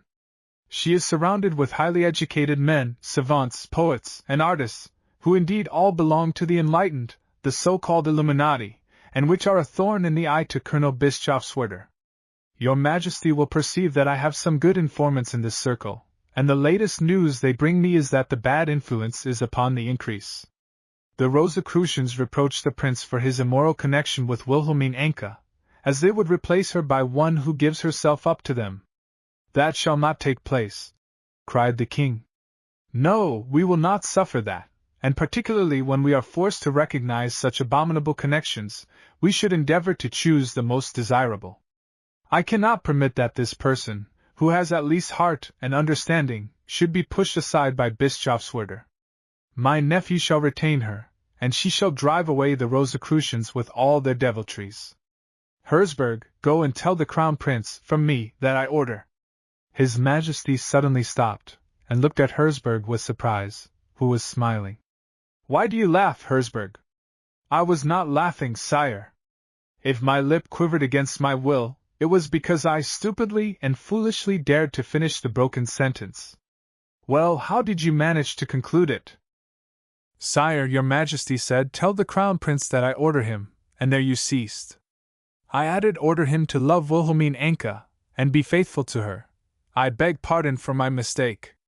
I should have known that your Majesty could never command the execution of that which is not to be forced, that my great king recognizes, as well as I, that love is not compulsory, or fidelity either. Pardon me for my impertinence, and tell me the order which I shall take to the Crown Prince from my beloved king and master. The king stepped close up to the minister, and gazed with a half-sad, half-tender expression in the noble and gentle face of Herzberg, and in the sensible brown eyes, which sank not beneath the fiery glance of Frederick. Then, slowly raising his hand from the staff, he menaced him with his long, bony forefinger. Herzberg, you are a rogue, and will teach me morals. Indeed, you are right. Love is not compulsory, but one can sometimes aid it. Say nothing to the prince. The interior of his house must, indeed, be left to himself, but we will keep our eyes open and be watchful. Do so also, Herzberg, and if you discover anything, tell me, and if Wilhelmine Anka needs assistance against the infamous Rosicrucians, and with her aid this mystic rabble can be suppressed, inform me, and I am ready to send her succor. Ah! Herzberg, is it not a melancholy fact that one must fight his way through so much wickedness to obtain so little that is good? My whole life has passed in toil and trouble. I have grown old before my time, and would rest from my labors, and harvest in the last few years what I have sown in a lifetime. Is it not sad that I hope for no fruit, and that the seed that I have scattered will be trodden underfoot by my successor? I must gaze at the future without joy, without consolation. The king turned to the window, perhaps to hide the tears which stood in his eyes. Herzberg did not presume to interrupt the sad silence, but gazed with an expression of the deepest sympathy at the little bent form, in the threadbare coat. Grief filled his heart at the thought that this head was not only bowed down by the weight of years and well-deserved laurels, but also from its many cares and griefs, and hopeless peering into the future. The king turned again, and his eyes were bright and undimmed. We must never lose courage, said he, and we must have a reserve corps in life as well as upon the field of battle. For the world resembles the latter, and the former is a continual war, in which we must not be discouraged nor cast down, if there is not hope in our souls. I will cling to as you have said, and I have also found it true, that Crown Prince is a good and brave man, and possesses a keen understanding. We may succeed in bringing him from the erroneous ways in which his youth, levity, and the counsels of wicked friends have led him.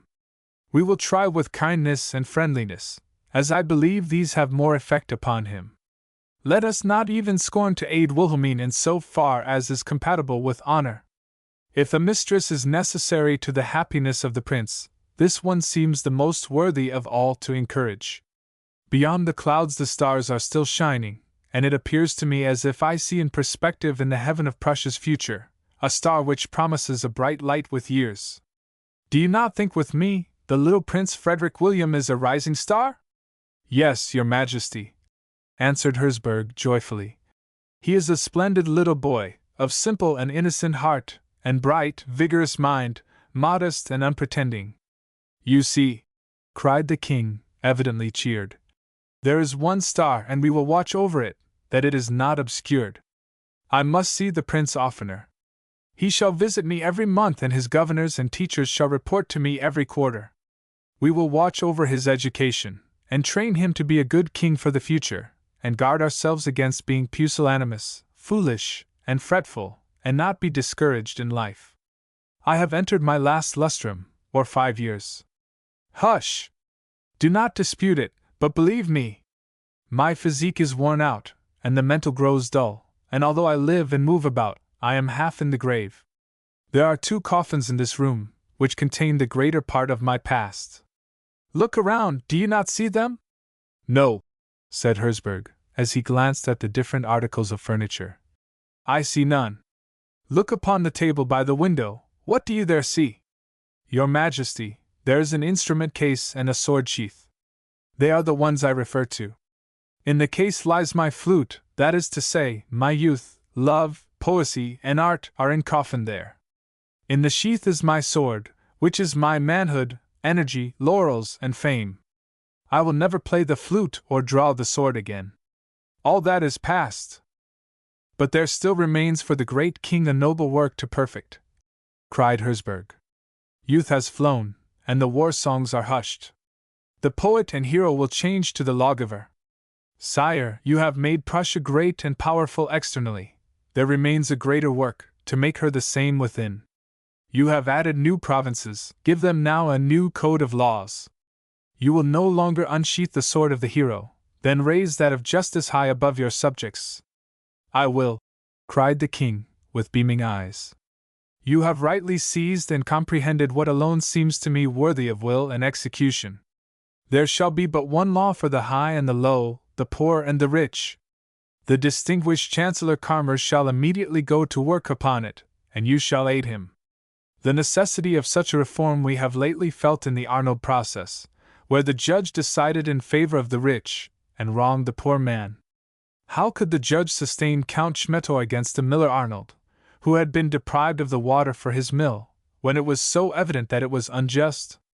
I beg pardon, Majesty, but I believe the judge obeyed the very letter of the law, and— Then this law must be annulled, interrupted the king. This is why I revoked the judge's sentence, and sent the obstinate fellows to the fortress, sustaining the miller in his right, deposing the arrogant chancellor first. I had long resolved upon it, for I knew that he was a haughty fellow, who let the poor crowd his anteroom, and listened to the flattery of the high-born rabble who courted him. I only waited an occasion to bow his haughty head. This offered, and I availed myself of it, voila tout. It is to be hoped that it will be good example for all courts of justice. They will remember that the least peasant and beggar is a human being as much as the king, and that justice should be accorded to. If they do not, they will have to deal with me.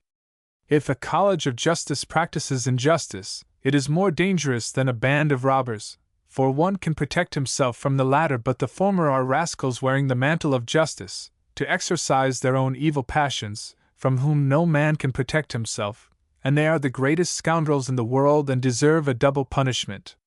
I therefore deposed the unjust judge, and sent him to the fortress at Spandau, that all might take warning by his fate. Footnote: the king's own words. Sco. Prussia, Frederick the Great. Volume 4. This Arnold trial belongs to history, said Herzberg.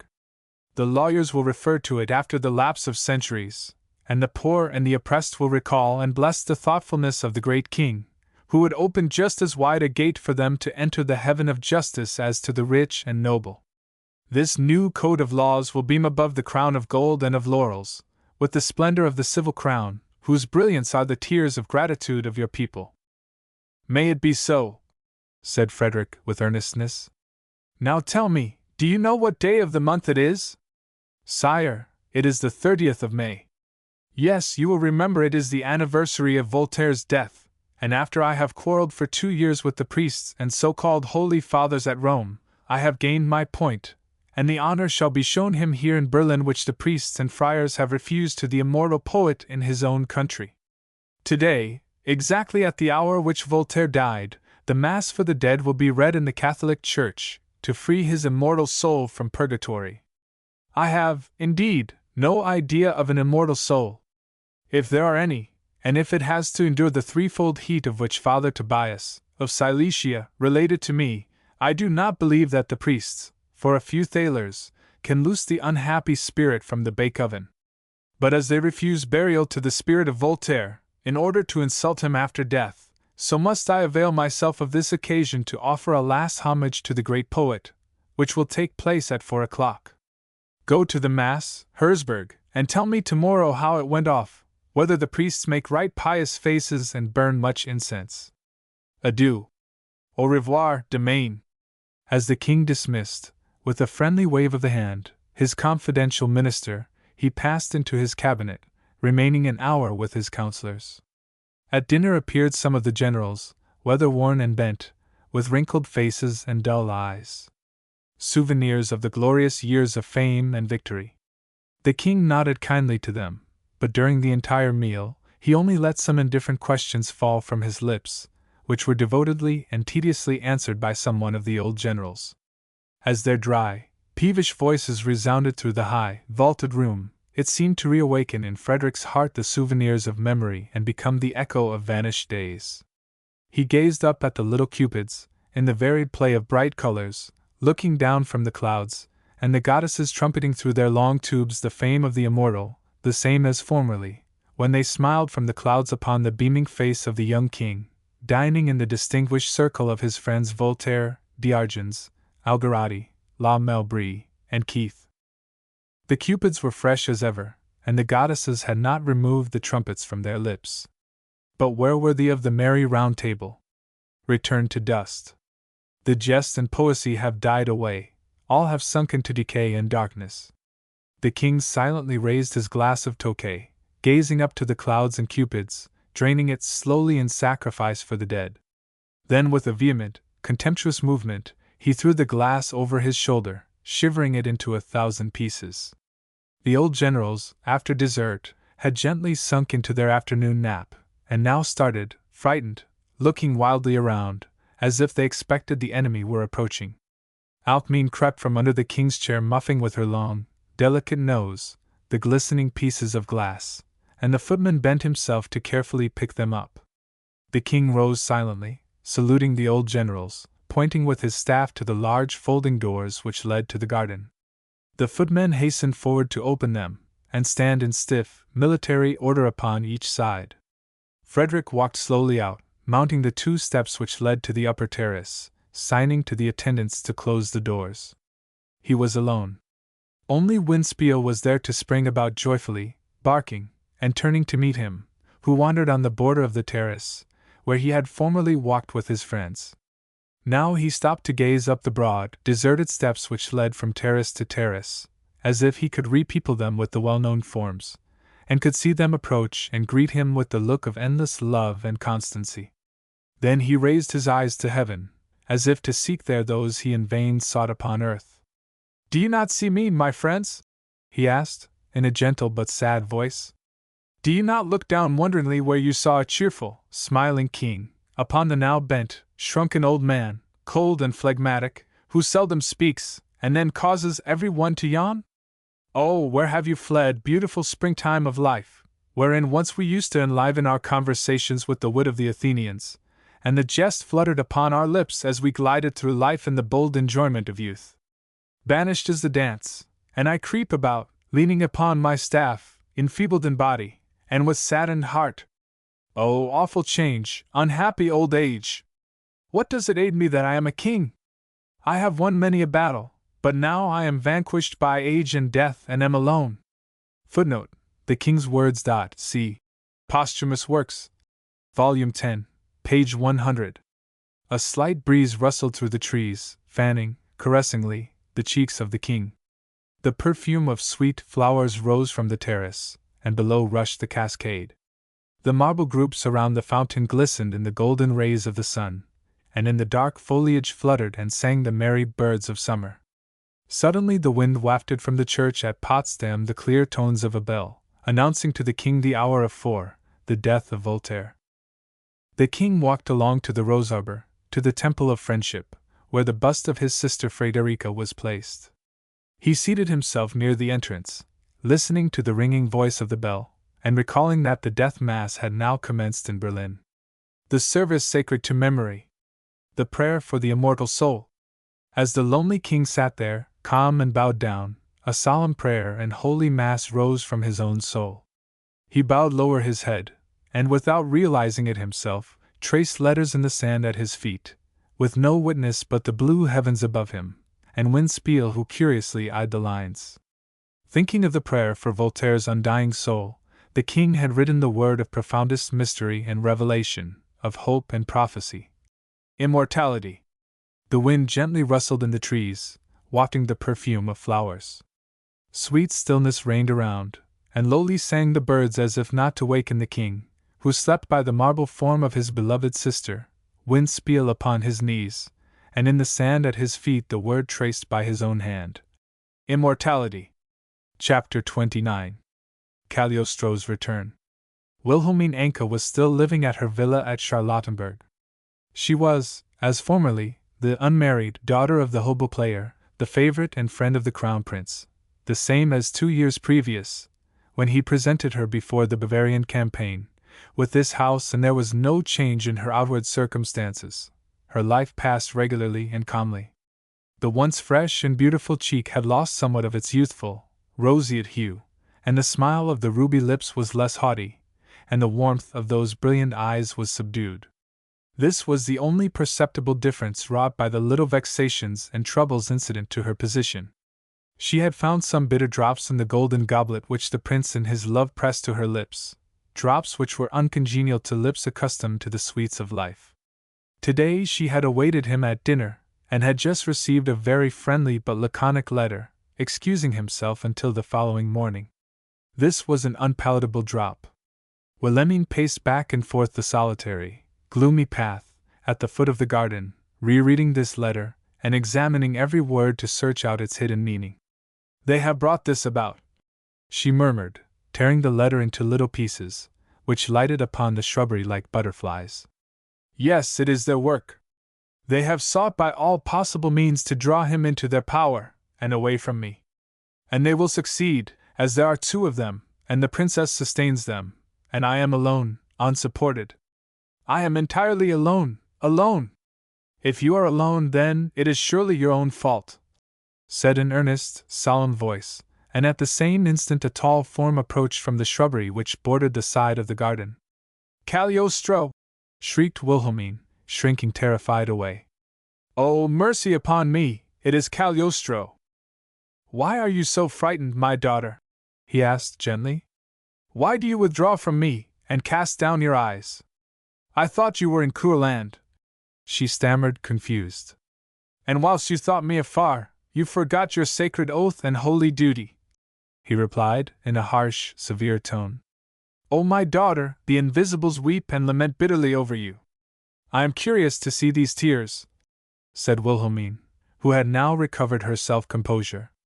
"Do you think, Herr Magus, any of them could be found in the eyes of Colonel Bischofswerder and his intimate friend Wollner? Do you pretend that they also weep over me?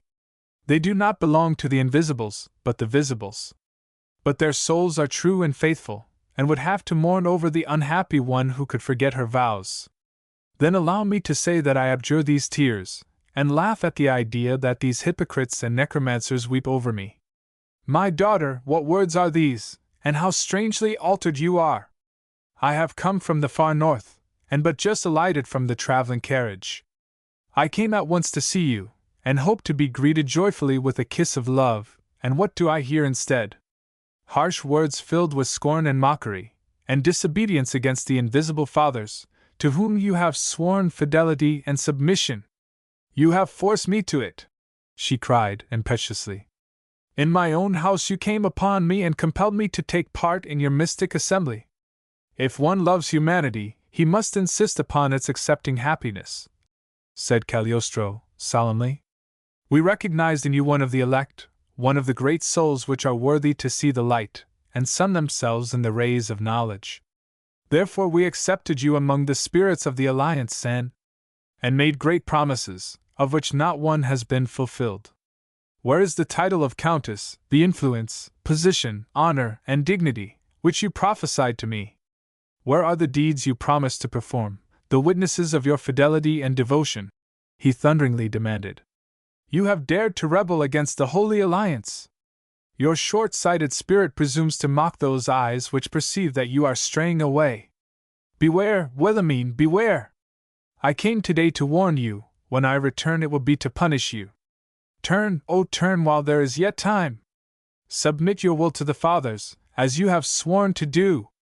The promised reward will not fail, and Wilhelmine Anke will become a countess, a princess, and the most distinguished and powerful will bow before her. The fathers demand of you repentance, and renunciation of the worst enemies of the Rosicrucians. Members, and even chiefs and pioneers of the Illuminati and Freemasons are welcomed at your house." "Why should they not be?" asked she, smiling. "They are happy, cheerful spirits, void of mysteries, and do not torture people with mysticisms. They have but one aim, a great and glorious one, to free the mind from superstition and hypocrisy. They encounter with open countenance the false devotees who would force men into spiritual servitude, that they may become the slaves of their will. You call them Illuminati, while they have undertaken to illuminate the minds with the beams of knowledge which the Rosicrucians obscure in a mystical fog. Unhappy one, do you dare to say that to me? Cried Cagliostro, menacingly. Yes, she responded, keeping her large, brown eyes firmly fixed upon Cagliostro's angry face. That I dare to repeat to you, and I would also remark that we are not in the mystical assembly of the Rosicrucians, and your familiar due is out of place. I belong to the Illuminati, and mingle with the freethinkers. They have not, indeed, promised me titles, honors, or dignities, but they have amused me, have driven ennui from the house, and instead of mysticisms, brought me poesy, and instead of the invisible Holy Church, the Greek temple. It is possible my life may not be a godly one, but it is as happy as the gods, and that is something in this tedious world. I regard you with astonishment, said Cagliostro, for I recognize in your countenance that the devil has won you over to his power, and in you he speaks with the bold insolence of the sinful. Subdue, unhappy child, your rash speech, that the fathers may not hear of it, and crush you in their wrath. I do not fear their thunderbolts, permit me to tell you. We are in Prussia. The great king watches over all his subjects. Neither the Romish Church nor the Rosicrucians can obscure the light of knowledge. He will not suffer a ghost, sneaking in the dark, to exercise power here, and he will not refuse the protection to me which is accorded to the least of his subjects. I do not fear you, and I will tell you the truth entire. I believe you to be a hypocrite and a charlatan who— Miserable one! Interrupted Cagliostro, as he furiously rushed to her, seizing her by the arm. Cease, unhappy one, or your life is forfeited to the invisible avengers. Wilhelmine shook her head, and encountered his flaming eyes with a proud glance. I repeat your own words, cease, or your life will be forfeited. Perhaps you think I do not know what happened to you in Mittal, where you were recognized as a charlatan, who fooled the poor creatures into the belief of his miraculous acts, which consisted in lightening their purses to the benefit of his own. You were obliged to flee from Mitlau in the night, to save yourself, your treasures, and wonderful man-traps, and the beautiful Lorenza Feliciana. Beware! The Empress of Russia had a certain Joseph Balsamo pursued, who had practiced great deception, and people pretend that he resembles Count Cagliostro. The Empress Catherine is a good friend and ally of the King of Prussia, and if the happy idea should occur to me to propose seeking the necromancer here, the great Kafta might come a miserable end. On the contrary, it would only be a welcome occasion for the great Kafta to reveal himself, and hurl his despicable, malicious enemy into the dust at his feet, replied Cagliostro calmly. Try it, you faithless, fallen daughter of the Invisibles, try to unloose the pack of my enemies, to recognize that all their yelling and barking does not trouble the noble stag to whom God has given the whole world for his forest sword that he should rule therein. I have listened to you unto the end, and I regard your invectives and accusations as not worthy of a reply or justification, and I laugh at your menaces. But I warn you, Wilhelmine Anka, defy not the Invisibles, and offend not the Holy Fathers, by your continued resistance. Turn, misguided child of sin, turn while there is yet time.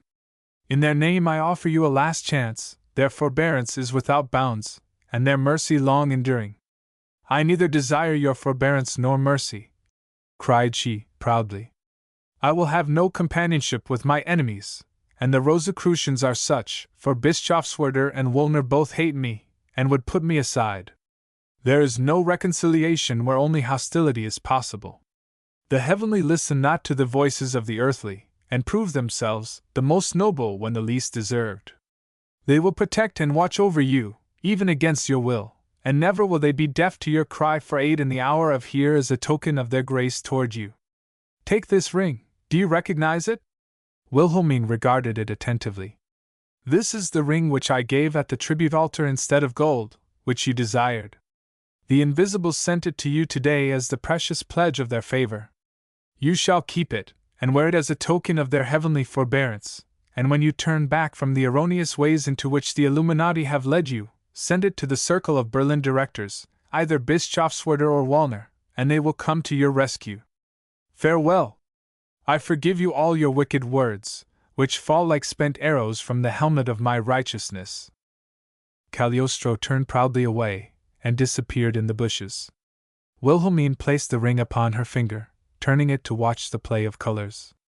I do not know why, said she, but it has not the same brilliancy as formerly. I will take it to the jeweler Wagner, and ask him if it is the same stone. Perhaps the great Kafta has tried some of his miracles upon it. I will at once send the servant to Minister von Herzberg, and inform him that Cagliostro is here. He has promised me protection in the name of the king, and I feel that I shall now have need of it. She hurried to the house, and devoted herself to the writing of the said letter, a task she was but little accustomed to. She had learned to speak French very prettily, and to express herself skillfully and wittily in German, and under her royal master, the Crown Prince Frederick William, gained much valuable scientific knowledge. But to write fluently was quite another thing, and it was a long time before the epistle was finished. However, happily accomplished, she commanded the servant to take it to Berlin. He bowed with silent submission, but once having quitted the house, a cunning smile was visible upon his face, and he availed himself of a stagecoach which was going in the same direction. I can afford this expense, said he, arranging himself comfortably. When I have money in my pocket, why should I walk the long distance? I was very clever to tell Bischofswerder that the minister von Herzberg had secretly visited my mistress, and it was equally clever of him to give me a louis d'or, and promise me the same every time that I should bring him important news. Indeed, I think today he may well thank me, and I believe, if I often inform him, he will advance me a degree, and at last I shall be admitted to the circle of the elect, while I now belong to the outside circle, who know nothing and hope everything. Chapter 30. The Triumvirate. While Wilhelmine's servant gave himself up to his hopes, slowly down the broad avenue, an elegant four-in-hand carriage rolled past him, and stopped at the house where lived Colonel Bischofswerder, long before he had reached the Brandenburg Gate. A gentleman sprang out, hastening past the footman into the house, where a servant evidently awaited his arrival, and preceded him with devout mien, throwing open the wide folding doors and announcing, in a solemn voice, His Excellency, Count Cagliostro. He then respectfully withdrew, bowing profoundly as the Count passed, and closed quickly and noiselessly the doors behind him. The two gentlemen within hastened to meet the Count, who nodded smilingly, and extended to them with a gracious condescension his white hand sparkling with diamonds. My dear brothers, said he, you have unfortunately announced me the truth. Wilhelmine Anke is faithless, is an apostate. A courtesan, ensnared by the devil of unchastity, murmured the elder of the two, a man of long, lank figure, pale, pock-marked face, the broad high forehead shaded with but little hair, the watery blue eyes turned upward, as if in pious ecstasy, and the large, bony hands either folded as if in prayer, or as if in quiet contemplation, twirling his thumbs around each other.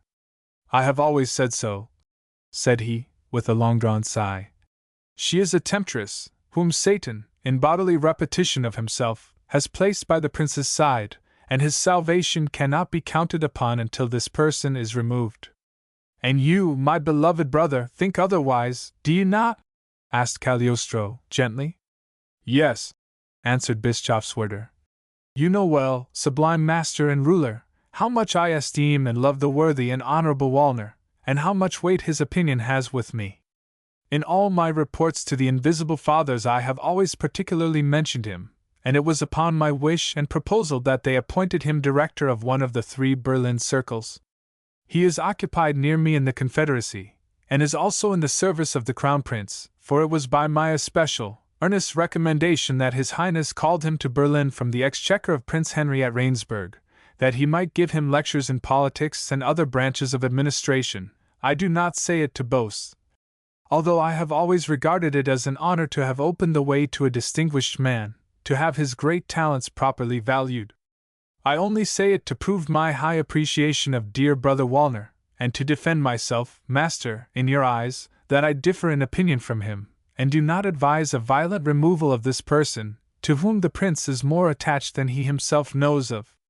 It is not necessary to excuse yourself to me, my son, said Cagliostro pompously. The eyes which the invisibles have lighted up with a beam of revelation see into the depths of things, and reveal the most hidden. I have glanced into your hearts, and I will tell you that which I have therein read. You, Hans Rudolf von Bischofswerder, belong to the world, its joys and sorrows agitate you. You have a longing for science and the knowledge of the invisibles, and you would also enjoy the visibles, and take part in the pleasures of life.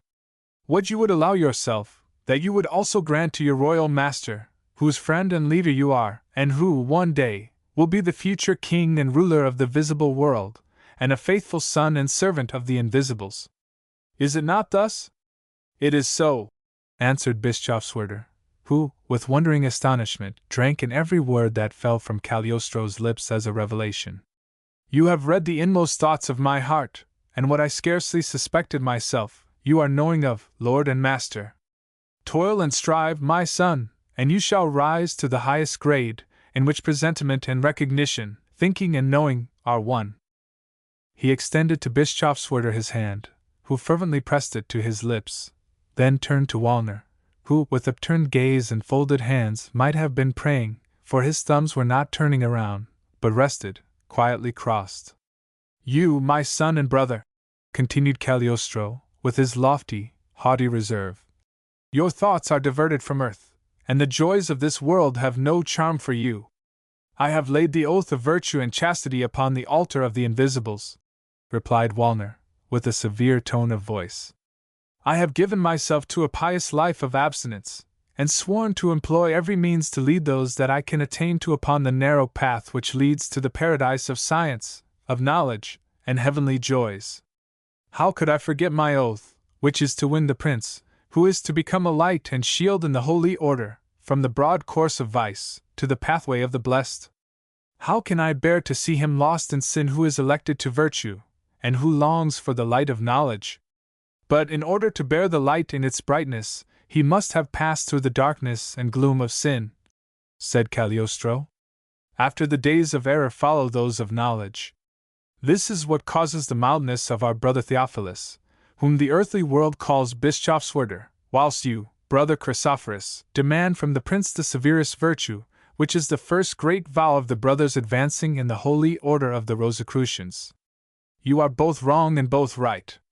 It is well to be lenient as brother Theophilus, but that must have its limit, and the night wanderer who stands upon the brink of a precipice must be awakened, but not with violent words, or calling loudly his name, because a sudden awakening would only hasten his fall.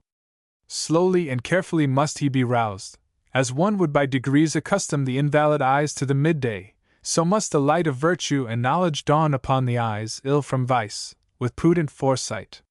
Hear my proposal. Summon the 3 circles of the brothers of the highest degree to a sitting tonight. You have told me that the prince desires to belong to the seeing ones, and be in communion with the spiritual world. This night his wish shall be fulfilled, to see the spirits, and a new future shall rise before him. My time is limited. Let us arrange everything, for the voices of the invisibles already call me home. At this instant a modest knocking was heard at the door, which was repeated at different intervals. It is my servant, said Bischofswerder, and he has undoubtedly an important communication for me. He opened the door, speaking with the person outside in a low tone, and returned with a sealed note.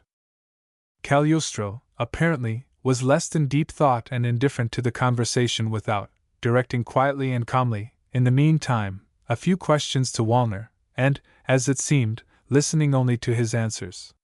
Yet as Bischofswerder approached him, saying, "It is, indeed, important news, I have proof in hand that," he interrupted him with a commanding motion, and finished the broken sentence. "That Wilhelmine Anka is a powerful adversary, having connection with the court, as this letter from her is directed to Minister Herzberg. Is it not this that you would say, Theophilus?" Astonished, he replied in the affirmative, begging his master to read it. "It is unnecessary," replied Cagliostro, waving back the letter. "To the seeing eyes everything is revealed. This person announces to Minister von Herzberg that the deceiver and necromancer, Cagliostro, in his flight from Mittal, has visited her to menace her. She begs protection for herself and an arrest for me, that I am known as Count Julian, at the Hotel King of Portugal, at Berlin, and that haste is necessary." Both gentlemen glanced astonished and enraptured, first at the sealed epistle and then at the great Magus. "Open the letter and convince yourselves of the contents," commanded Cagliostro. "It is unnecessary," cried Bischofswerder, with enthusiasm. "We recognize in you truth and knowledge. You have revealed to us the contents."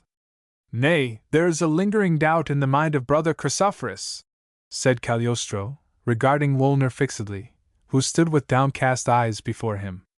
"My ruler and master," stammered Woolner, in confusion.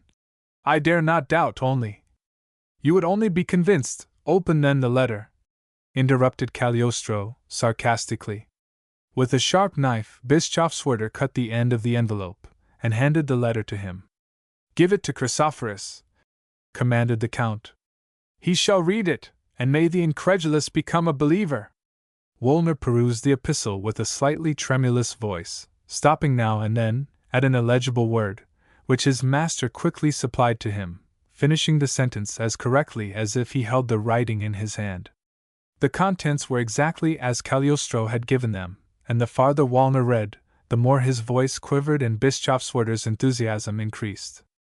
As the reading was finished, the former sank, with uplifted hands, before his master, as if imploring mercy from a mighty, crushing power.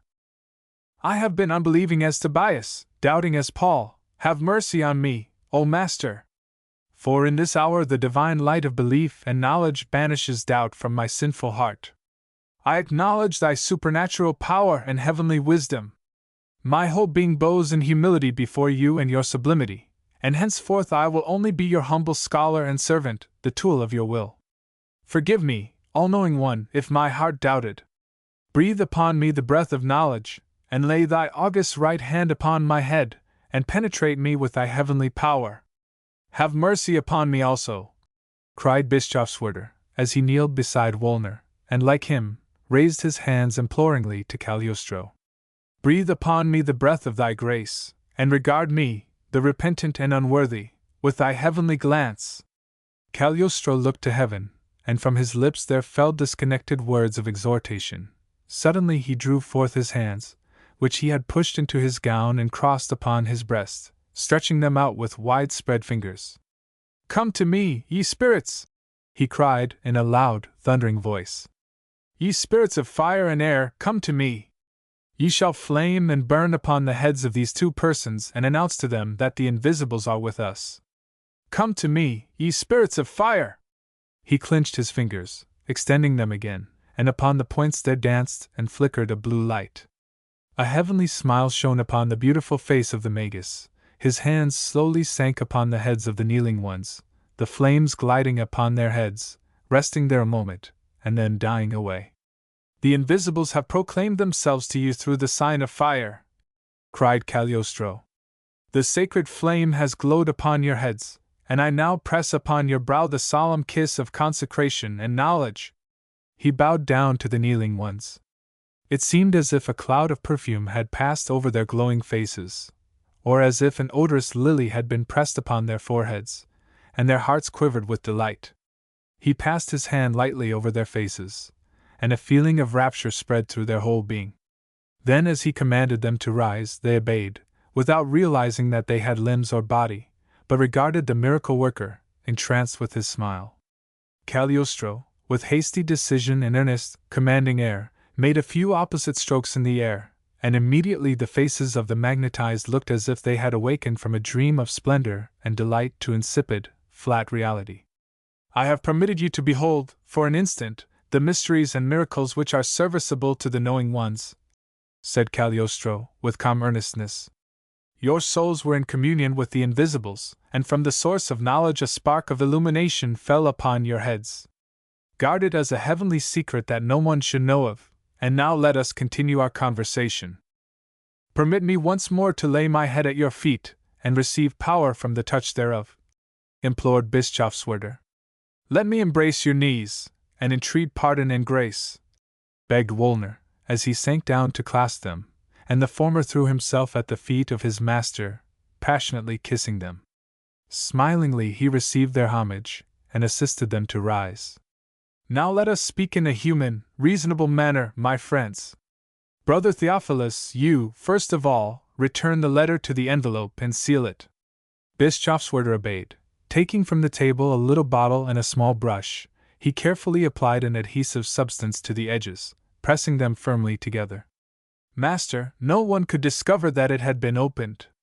Command what shall be done with it. Give it to your servant, that he may return it to him who brought it, and the latter can now deliver it at its address. To the minister Herzberg, they both cried, amazed. It is impossible. He is a sworn enemy of the Holy Order and your own heavenly person. He could take the most violent measures, and cause your excellency to be arrested. I believe it, smiled Cagliostro.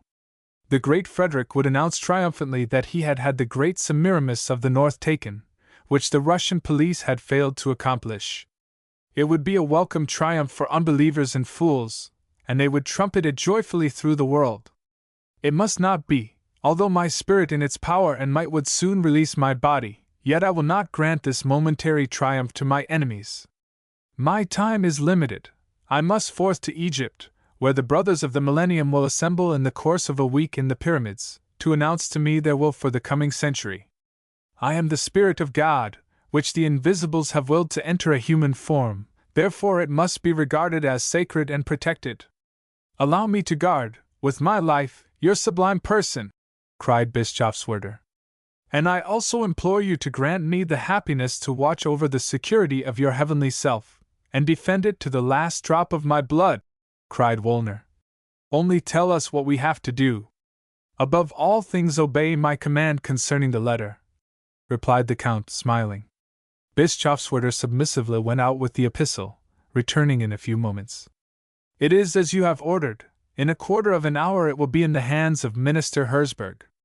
No, replied the Count, fixing his eyes upon empty space. It will not be there, for Herzberg is not at home. I now see him driving in a carriage with 4 black steeds to the country. At this instant he is crossing a bridge, now he enters a town, turning down one of the streets, where the noise of the wheels is lost. Again I hear him, leading by the gate, ascending a broad avenue. It is the route to Sans-Souci, murmured Bischofswerder, in a low voice, but the Count must have understood him, as he repeated aloud. Yes, that is the route to Sans-Souci, and the lonely, fretful old king will keep his minister the entire day, and will not receive the missive from his secret female accomplice until his return in the evening, and then he will dispatch his bailiffs in all haste to the hotel to arrest Count St. Julien, and forward an order to every gate to forbid his departure. It will be too late, however, he will have already departed. Departed! Cried the 2 gentlemen, frightened. Will you, then, forsake us? Hush, my brothers, be quiet, answered Cagliostro. I shall have departed for the profane, but I will remain here for the consecrated until tomorrow morning.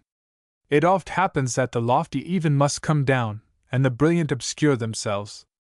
Today I must descend from my spiritual height, and humble myself in the dust of lowliness. When the unholy and unconsecrated essay to behold that which they should not with their earthly eyes, they must be blinded with earthly dust, and for those which are not worthy of miracles, we must sometimes condescend to jugglers' tricks. By the latter I will mislead my enemies today. How many gates are there to the city of Berlin? There are 9, master. Send immediately messengers around in your circles to order 8 traveling carriages and 16 large black trunks. Further, send me 8 confidential discreet men of my height and size, with 8 perukes, exactly the cut of mine. Command 4 post horses, with 2 postilions for 8 different addresses. This is all that is necessary for the moment. All shall be faithfully and quickly accomplished, said Bischofswerder, humbly. We will divide the execution of your orders, and there only remains to appoint the time and place when and where to direct the postilions. All this will follow. Forget not, in trifling, earthly things, the great heavenly circumstances. Summon the consecrated of the highest degree of your circle to go tonight to the palace of Prince Frederick William at Potsdam, and under the very eyes of the old free-thinking king we will open to the Crown Prince the doors of the spiritual world, and consecrate him to the highest degree. But first the invisible shall speak with him, and announce the heavenly region of the unapproachable. Finish the preparations, my brothers, fulfill exactly and punctually my orders, and then come to the hotel to receive my last commands. Chapter 31. Future Plans. Cagliostro quitted the two confidants, entered his carriage awaiting him before the door, and drove to the hotel. The host and chief waiter received him with extreme deference, both accompanying him up the stairs, the latter throwing wide open the large doors of his room. The Count turned, and in addressing some indifferent question to the host, opened his gold-embroidered blue satin vest. The host turned pale, and shrank back, as if seized with a sudden fright. Cagliostro passed on, motioning him to follow, which he humbly obeyed, sinking upon his knees as the door closed. "Have you recognized the sign which I wear upon my breast?" "Yes, master," he stammered, bowing down with the greatest reverence. "Then you belong to the elect of the inner temple, for the sign of knowledge is only made known to them." "I do, indeed, understand its mysteries, master, and I know that one of the invisibles, in infinite condescension, appears in a visible form before me. Immeasurable as the happiness, is my obedience. Command me, master. My life and riches belong to the Holy Alliance." "Rise and receive my orders," replied Cagliostro, with great dignity. In a brief, dictatorial manner he communicated the necessary arrangements, then dismissed him with a haughty nod, and entered the adjoining room of his wife, Lorenza Feliciana. She had thrown herself upon the divan, in charming negligee. Her head was encircled with black ringlets, which she wore unpowdered despite the fashion. Her eyes were closed, and her beautiful shoulders were but half concealed by a black lace veil. She slept so quietly and soundly that the Count did not awaken her upon entering. He approached her lightly upon the soft carpet, and stood regarding her attentively. A pleasant smile spread over his face, softening its expression, and his eyes beamed with passionate tenderness. "She is indeed beautiful," he murmured softly. "No one could withstand the charm of this wonderful woman.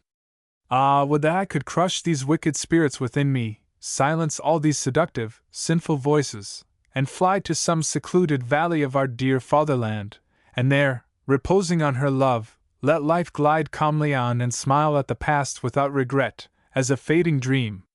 Would that I could forget, and become again pure and innocent, blessed in my affection, simple in my tastes, and without wants. But no, it is too late. I cannot retreat, the demons will not be driven out, to them my soul belongs, and I must fulfill my destiny. Awake, Lorenza, awake!" Her beautiful form shook with fright. She started, opened her eyes, demanding, "What is the matter? Who is here?"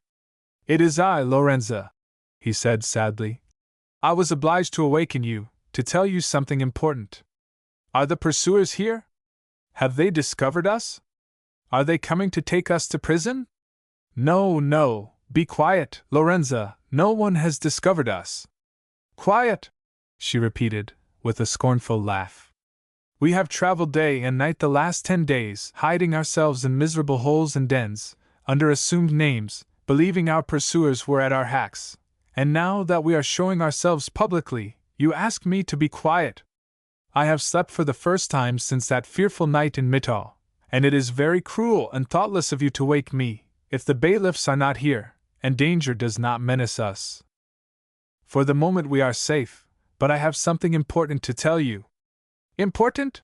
she cried, shrugging her shoulders. "What is of consequence to me, since that night? Oh, when I think of it, I could shriek with rage, I could annihilate myself in despair. It was indeed a dreadful experience, and my heart quakes when I think of it," said Cagliostro, gloomily.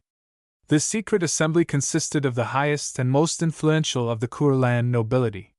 Suspecting no wrong, not even that there could be traitors among the believers who would falsify my spirit apparatus, I gave myself up to conjuring the departed.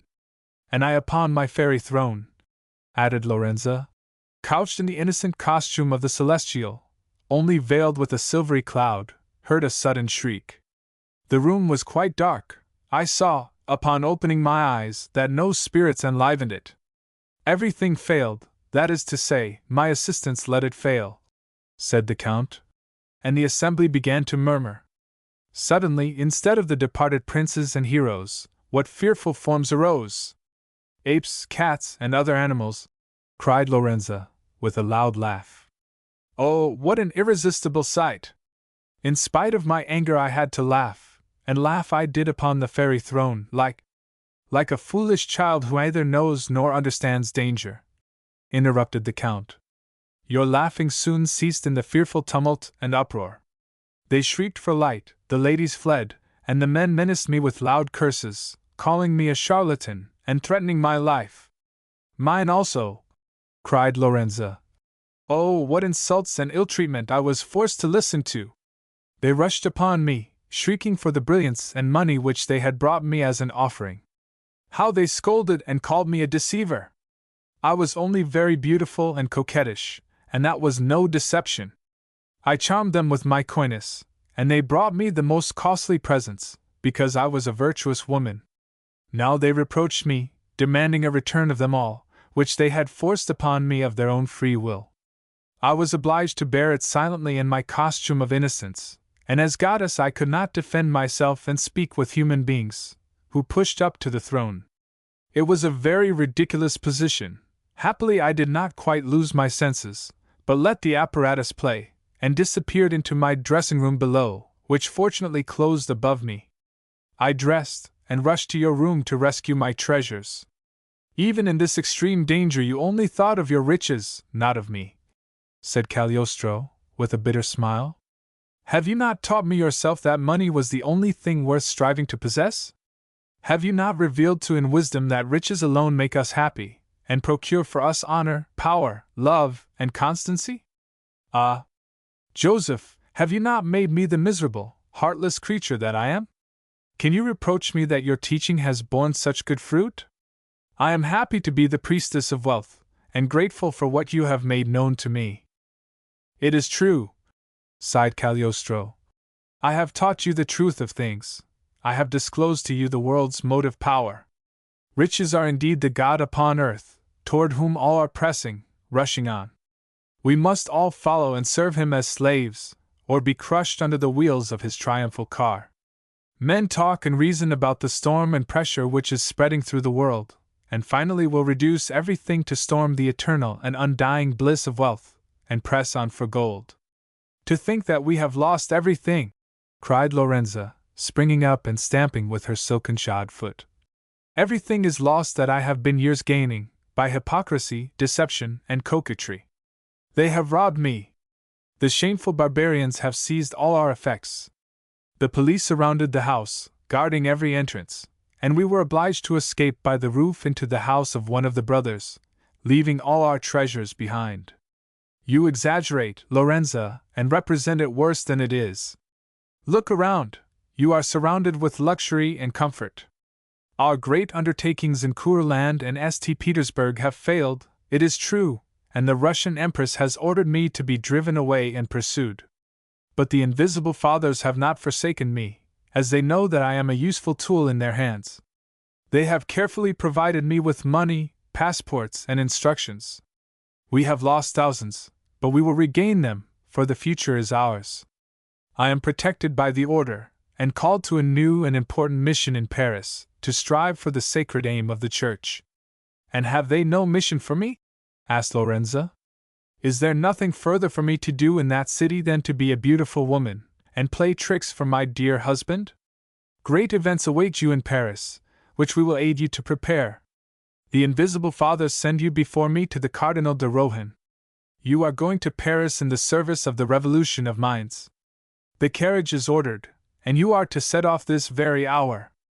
And when are you going, Joseph? Lorenza asked, with a touch of melancholy. I shall officially depart in an hour, but in reality at the same time that the Baroness von Balmore leaves the hotel in her traveling carriage. Near the waiting maid will a servant sit upon the box. I shall be he. Officially you depart in an hour. What does that mean? Cagliostro smiled.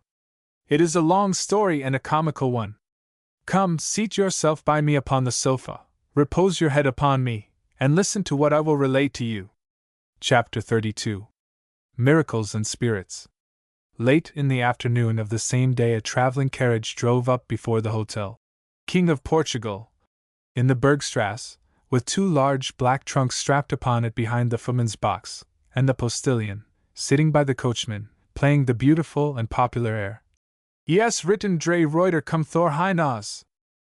Count St. Julian descended the stairs, followed by the host, and nodded in a lofty manner to the two waiters and hostler awaiting him at the entrance, who returned it by a profound bow, at the same time not failing to see the white hand extended with the trinkgeld.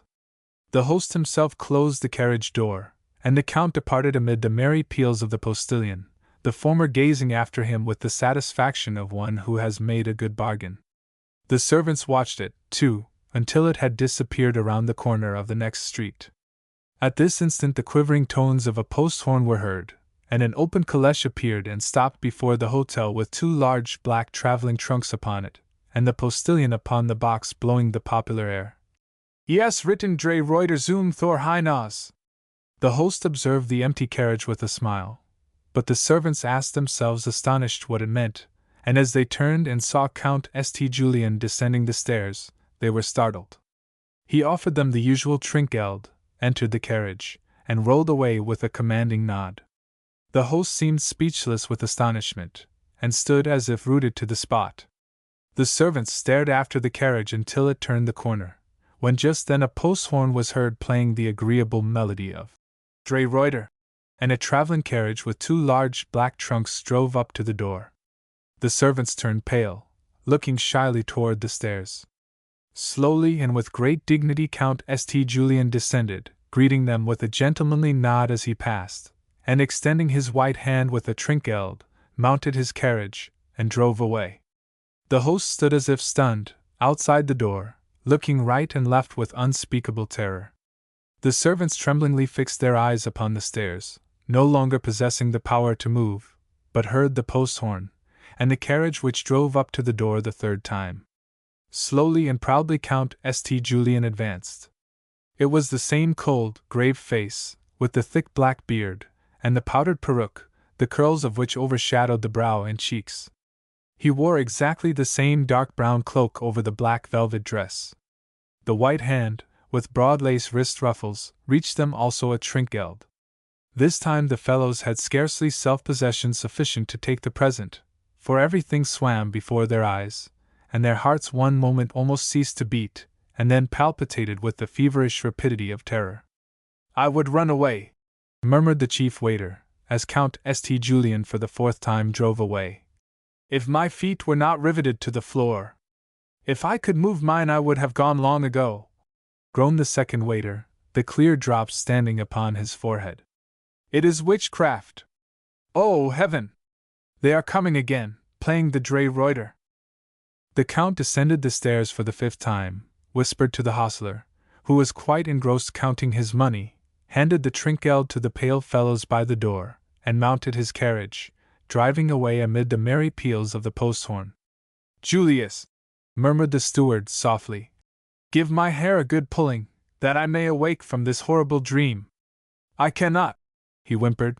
"My hands and feet are lame. I cannot move." "I will," said the hostler, courageously stretching forth his hand, and pulling it so vigorously that the steward was fully convinced of the reality of things. Again the post horn sounded the Drei Reuter.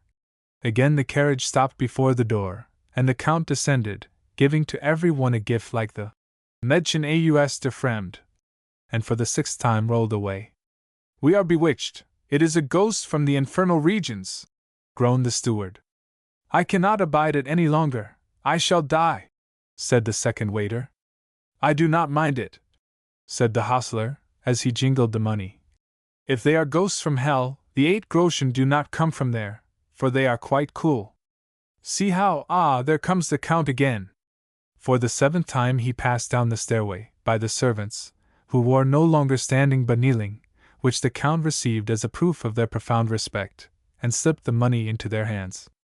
"Praise God, all good spirits," murmured the head waiter, but neither the Count nor the money seemed to be moved by the pious exhortation, for he quietly entered his carriage, and the 8 groschen lay in the servant's hand, at which the hostler remarked that he would stand there all night if the Count would only continually pass by with groschen. It pleased the Count to descend the stairs yet twice more, divide the Trinkgeld, and mount his carriage. As he drove away the 9th time, it appeared as if the Drey Reuter were determined to drive out of the gate and forsake the hotel. King of Portugal. The host waited a while, and talked with the neighbors, who, roused by the continual blast of the post horn, were curious to know how it happened that so many guests were departing by extra posts. Whereupon the host, in a hollow, sepulchral voice, his eyes glaring, and shrugging his shoulders, declared that there had been but one gentleman at the hotel, but 9 times he had seen him drive away, and the devil must have a hand in the matter. Shaking his head, he returned to the hotel, and found the servants busily counting their money, occasionally casting covetous looks toward the stairs, as if they hoped the Count would again descend. Exactly as Cagliostro had foretold, Minister Herzberg did not return from Sans-Souci until late in the evening, and then found Wilhelmine's letter in his cabinet. Immediately the police were instructed to arrest Count St. Julian at the hotel. King of Portugal. An hour later the chief of the police came to say that the Count had already been gone 2 hours. He repeated the account of the host, corroborated by the servants, of 9 different Counts having driven away from the hotel. Herzberg smiled. "We have to deal with a very clever scoundrel," said he, "and it is no other than the so-called Count Cagliostro, who was lately exposed as a bold trickster in Mittau and St. Petersburg, and about whose arrest the Empress Catherine is very much exercised. It would be very agreeable to the king to show this little attention to Her Imperial Highness, and trap the adroit pickpocket. We might succeed in catching him in his flight," remarked the chief. "For the last 6 months the king has given orders that every passport should be examined at the gates, and the route of the travelers noted down, which is all registered and sent to the king. It would be very easy to discover by which gate he departed, and his route, and then have him pursued. That is well thought of, Director. Hasten to put it into execution, and inform us of the result." He returned in an hour to the minister's cabinet, shaking his head gravely. "Your Excellency, it is very strange, but he is a wizard. This man has driven out of the 9 gates at the same hour and minute." Herzberg laughed. "This is one of his tricks, and by it I recognize the great necromancer. Your Excellency, this is no trickery, but witchery. It is impossible for any one man to drive out of the 9 gates at the same hour, in the same carriage, with 2 large black trunks and a postilion blowing the same melody, and provided with a correct passport, which he shows and is recognized as Count St. Julian, who is going to Paris by Hamburg. Here are the 9 registers from the different gates, all the same, if I am not bewitched and do not read straight. This trick does honor to the Count," said Herzberg, smiling. "Tomorrow you shall accompany me to Sans-Souci and read aloud the registers to the king. Do you think it will be impossible to pursue the Count now? I should be very happy to follow your Excellency's judgment in this matter, and arrest the rascal in any way that you could point out," said the director. "I am convinced that he is in the city, and driving put of the 9 gates at the same time was the best manner to escape being discovered," said Herzberg. "He is concealed in some one of the houses of the brothers, and we shall be obliged to let him escape this time." In order the more securely to carry out the initiation of Prince Frederick William, in company with Bischofswerder and Wollner, Cagliostro had arranged his pretended departure. For a long time the prince had expressed an extreme desire to be received into the mysteries of the miraculous and holy order, of which he had heard his friends speak with so much reverence. But he had been put off from time to time with regrets and shrugs of the shoulders, and expressions of the impossibility of granting the request. "The spirits do not always appear even to the consecrated," said Bischofswerder.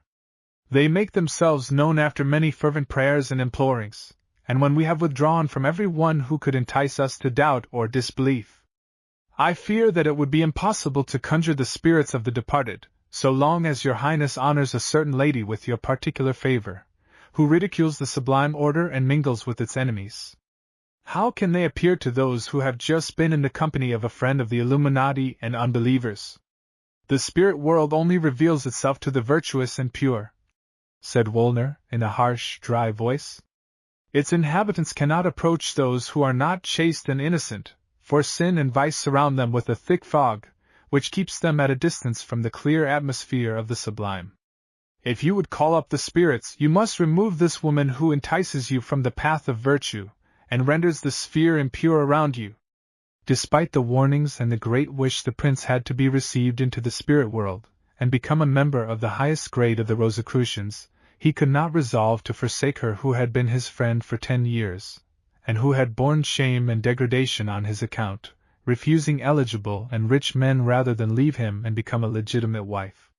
Wilhelmine was the beloved of his youth, the mother of his 2 dear children, and she alone knew how to drive away the ennui which pursued the prince, with her amiable, subtle wit. Nay, he could not be so ungrateful, so heartless, as to reject her who had so tenderly loved him when young and beautiful, now that the first bloom of youth and beauty had faded. Bischofswerder and Wollner recognized this difficulty, and applied themselves the more energetically for its removal. They supposed that the unexpected arrival of Cagliostro would very naturally appear to the prince as a special messenger, sent, without doubt, from the fathers, to accomplish his conversion. They announced to the prince that the Invisibles had taken pity upon his desire for knowledge, and had consented to permit him to gaze into the regions of the blessed, although he wandered in the path of vice, and that he must hold himself in readiness to accompany the messenger whenever he should be sent to call him. For this reason the Crown Prince had written to Wilhelmine that she should not expect him until the following morning, and he did not quit his room the entire day, with excited expectation awaiting the summons. As evening set in, the prince was cast down, and quite of the opinion that the Invisibles did not deem him worthy to enter their pure presence, and thought that Wilhelmine must be the hindrance. Whilst he was reflecting whether to sacrifice his beloved to the salvation of his soul, the secret door gently opened, and 2 men, masked and wrapped in black cloaks, entered and placed themselves near the door. The prince did not remark their entrance, and was quite frightened as he chanced to turn, and saw these 2 immovable figures.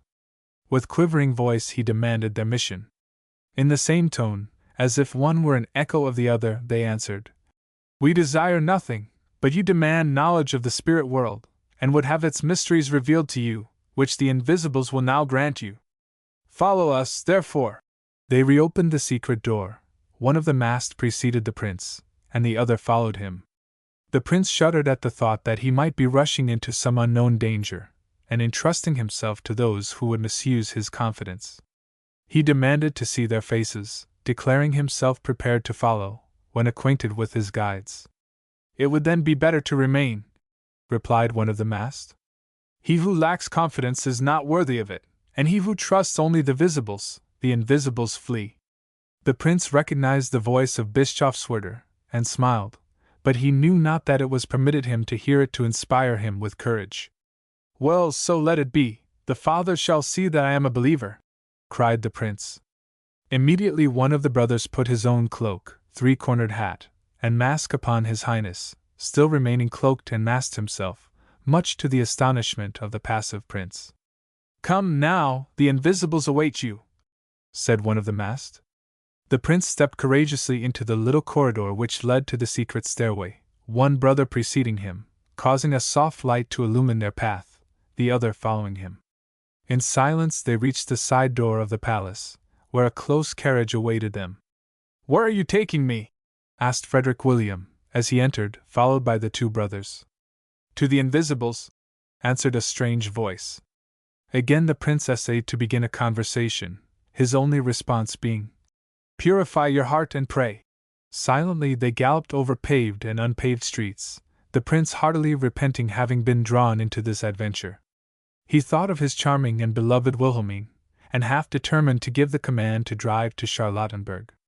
The fact of Bischofswerder being with him, and fearful of appearing weak and wanting in courage in the eyes of his friend and favorite, prevented him. After several hours' drive, they stopped at the marble palace of Potsdam, near the one which the prince was accustomed to occupy.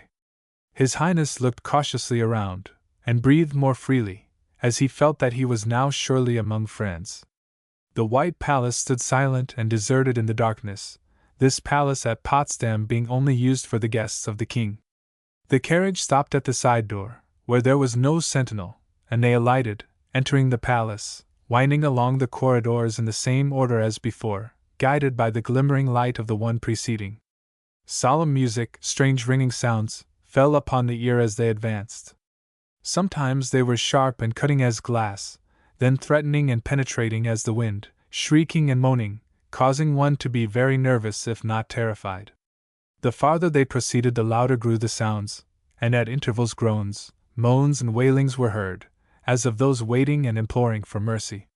One of the brothers now opened a door, and then placing themselves upon each side, the unknown voice announced to the prince that they had arrived at the long-sought-for goal. "What have we come here for?" asked the prince.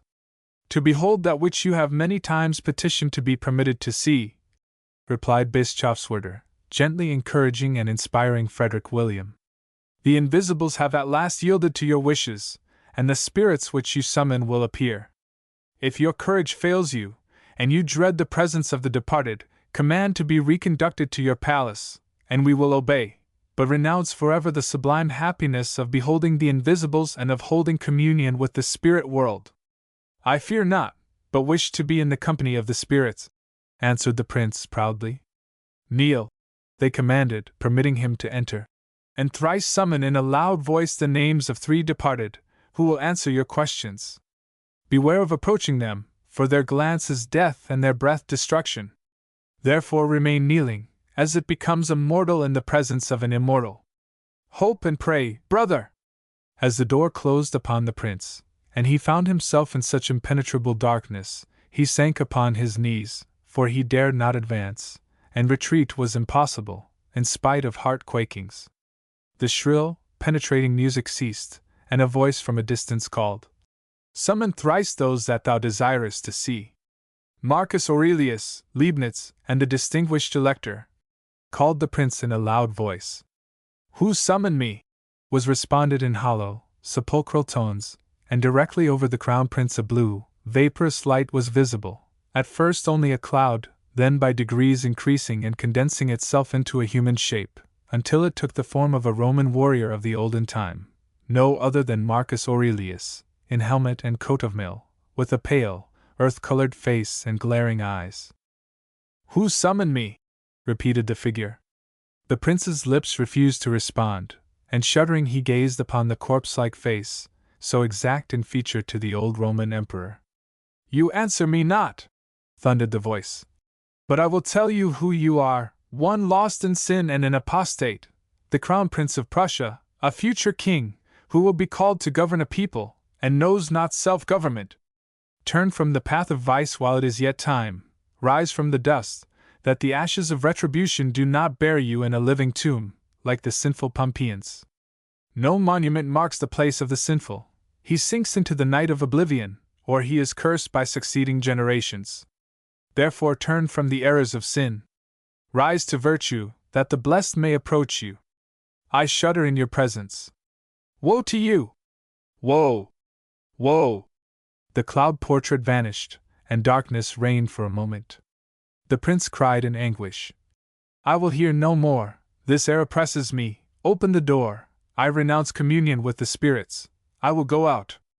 The light reappeared in the dark room, and another form hovered over the prince, of grave, obscure face, with a great peruke, staring at him. He recognized the distinguished philosopher Leibniz, whom he had desired to see, but who now filled him with unspeakable terror. Like the former spirit, he also, when unanswered, reproached the erring prince, conjuring him to return to virtue. As the menacing ghost disappeared, the prince felt for the door, and shook it with the power which terror lends, crying, "Open! Open!" It opened not, and the third summoned, the great elector, Frederick William, appeared, with high, uplifted arm, glittering eyes, advancing with angry mien, shaking his lion's mane against the erring son of his house, whom he menaced with curses and revenge, if he did not renounce the courtesan who had seduced him to vice and unchastity. "I will become better," groaned the prince. "I will perform the wish of the spirits. Only have mercy on me, free me. Help! Help! Open the door, Bischofswerder, I will do better. Open the door!" This time it really opened, and a long train of dark, masked forms entered the dusky room surrounding the prince, wringing their hands, imploring him to turn from sin, and forsake the unholy woman. They whimpered, they implored, sinking upon their knees, beating their clenched hands, and weeping. Turn, beloved elect! Renounce Wilhelmine Anka, renounce vice! Repulse the seductress, and turn your countenance to virtue which you have seen in all her beauty. I will perform that which you demand, wept the prince, as the deathly terror and nervous excitement made him yielding. Swear! Cried the chorus of masks. I swear that Wilhelmine Anka shall no longer be my mistress. I swear by all that is holy that I will renounce her. Voice failed him. There was a ringing and buzzing in his ears, everything swam before his eyes, and he sank fainting. The prince awoke after long unconsciousness, and found himself upon his bed in the new palace at Potsdam, Bischofswerder at his side, watching him with the tenderest sympathy. He bent over him and pressed his hand to his lips with a cry of delight. Heaven be praised! My dear prince, you have awaked to commence a new life. You now belong to the virtuous and honorable, whom the invisible fathers bless. Is it true, Bischofswerder, said the prince languidly, that I have sworn to renounce Wilhelmine Anka, and never to love her more? You have sworn it by all that is holy, and all in heaven and on earth have heard your oath, and there is joy thereat. The prince turned his head, that Bischofswerder might not see the tears streaming down his cheeks. Chapter 33. The Return Home. The beautiful house which Herr Ebenstreit von Luthen possessed upon the finest street in Berlin, Unter den Linden, had been newly arranged and splendidly ornamented since his marriage and elevation to a title, and now awaited his arrival. For many weeks mechanics and artists had been busily employed, and the good housekeeper, old Trude, saw with bewildering astonishment the daily increasing splendor of gilded furniture, costly mirrors and chandeliers, soft carpets, tapestries, and gold-embroidered curtains, exquisite paintings and statuary, which the possessor had forwarded from Italy, and many other objects of art standing upon gilt and marble tables. Everything was completed.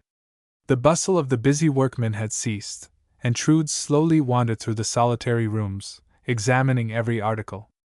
Her face bespoke dissatisfaction, and a smile of contempt was visible there. Miserable trash, for which they have sold my poor child, murmured the old woman.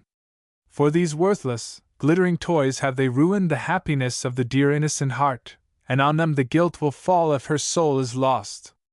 I remark how she is changed in her letters since her shameful, mercenary marriage. She writes of nothing but the arrangement of her house, and speaks as if the beauty and costliness of things were only to be thought of, and there is not even a confidential, heartfelt word for her old Trude. It would seem as if she had forgotten all former objects of interest. Oh, what trouble and sorrows the rich have! That good-for-nothing money hardens their hearts and makes them evil and selfish. The loud ringing of a bell sounded through the solitary drawing-rooms. That is, undoubtedly, the general's wife, said Trude, shaking her head. She rings as if she would announce the king, with her nose turned up so high, or as if she were the money sacks of her son-in-law. Trude was right. Her shrill voice was heard ordering the steward, who had but just arrived. It is abominable, it is unheard of, she cried, as with a heavy push she burst open the door. This man presumes to contradict me, and there you are, Trude. Here I am, she answered. Were you looking for me? Yes, and I would ask you if my orders are not the same as if given by Herr Ebenstreit von Luthen or his wife, or have you instructed the new steward otherwise, which, it is laughable to say, you have engaged? No, I have not instructed him thus. Dear Marie has not ordered it in her letter. Dear Marie, repeated Frau von Warrig. How can you permit yourself to speak so intimately of the rich Baroness von Ebenstreit? Very true, it is not right, sighed Trude. I beg pardon.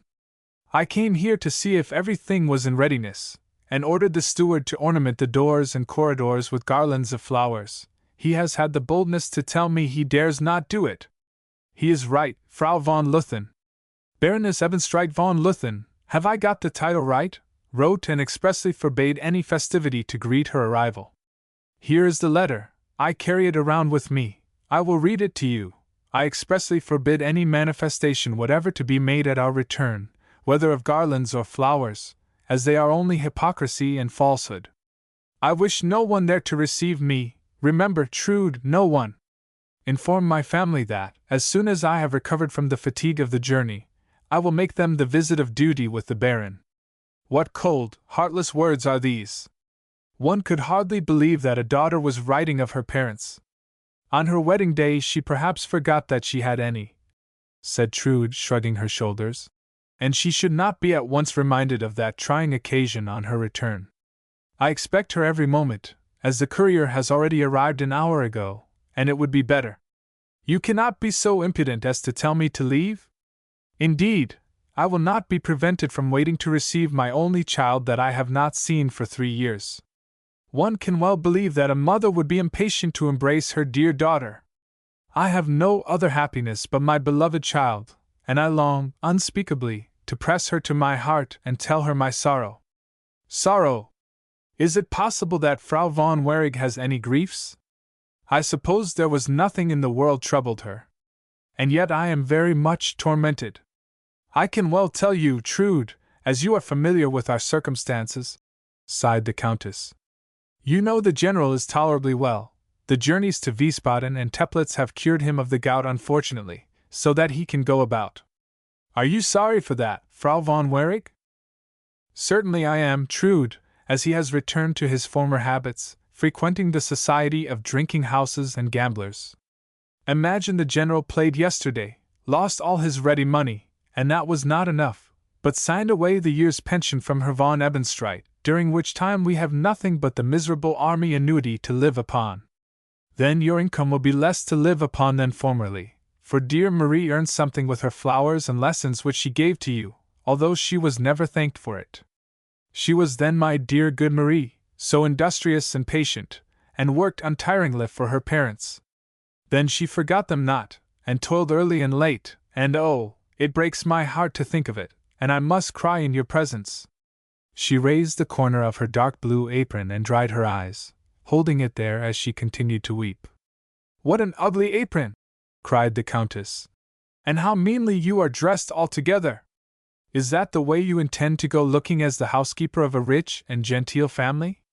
Go, Trude, quickly, and put something better on, that you may receive your master and mistress in a suitable dress. I shall remain as I am, for I am very properly dressed. It may not be suitable for a housekeeper, but it becomes old Trude, and it is my Sunday frock, which I always wore when I was maid of all work to you. You may not remember it, but dear Marie, I should say Baroness von Ebenstreit, will, perhaps, and it may recall her little room in the garret, and then she will at last think, Trude, how we took care of her, and how thankful she ought to be to her parents that they married her to a rich man. If Marie sees it at last— You forget with whom you speak, Frau von Wehrig. Trude interrupted her, scornfully. And that it does not become you to speak of Marie to old Trude, but you should remember her title.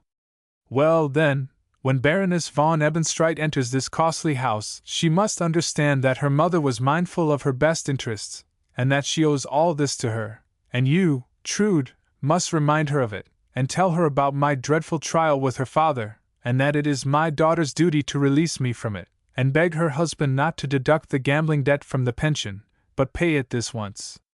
For it would be a dreadful injustice to make me suffer for the General's rage for play, and show but little gratitude for the riches which I brought her. You will tell my daughter all this, Trude, and— I will not tell her anything at all, Frau von Wehrig, interrupted Trude warmly. May my good genius keep me from that, and burdening my conscience with such falsehoods. Hark! A carriage is coming, and a post horn sounded. They have arrived! Old Trude hurried out just as they drove up to the door. The steward and 2 servants in livery rushed down the steps to assist them to alight, and Trude also to greet her favorite, who was now so pale, grave, and chilling in her appearance. The large eyes of the lady rested with cold indifference upon the old woman, whose eyes were turned to her with the tenderest expression. I thank you, she said coldly. Husband, I beg you to give me your arm. Proudly she passed the statuary, and over the soft carpets without comment, or even a word for old Trude. The steward and housekeeper followed the silent couple. "Shall I take you to your room first?" asked Ebenstreit. "Or will you do me the pleasure to look at the newly arranged drawing rooms?" "Certainly," she replied, with indifference. "We will first look at the drawing rooms, as we shall probably receive much company this winter, and they are of the first importance. You know that I dislike solitude." "Indeed, I recall that we are very seldom alone," sighed her husband. "It would be fearful if we were," replied his wife, with marked indifference. The steward just now opened the little door of the anteroom, sparkling with chandeliers and mirrors. "Ah! This is really beautiful, and well chosen," cried Ebenstreit, looking about with an air of great pride and satisfaction. "Tell me, Marie, is it not worthy of you?" Glancing coldly around, she replied. "It does not please at all. The furniture is very costly, and reminds one of the parvenu. Everything recalls the riches of the newly titled banker." Her husband's brow contracted, but he did not trust himself to contest his dissatisfaction with his cold, proud wife, but sought another vent for it. "You are very unkind, Marie.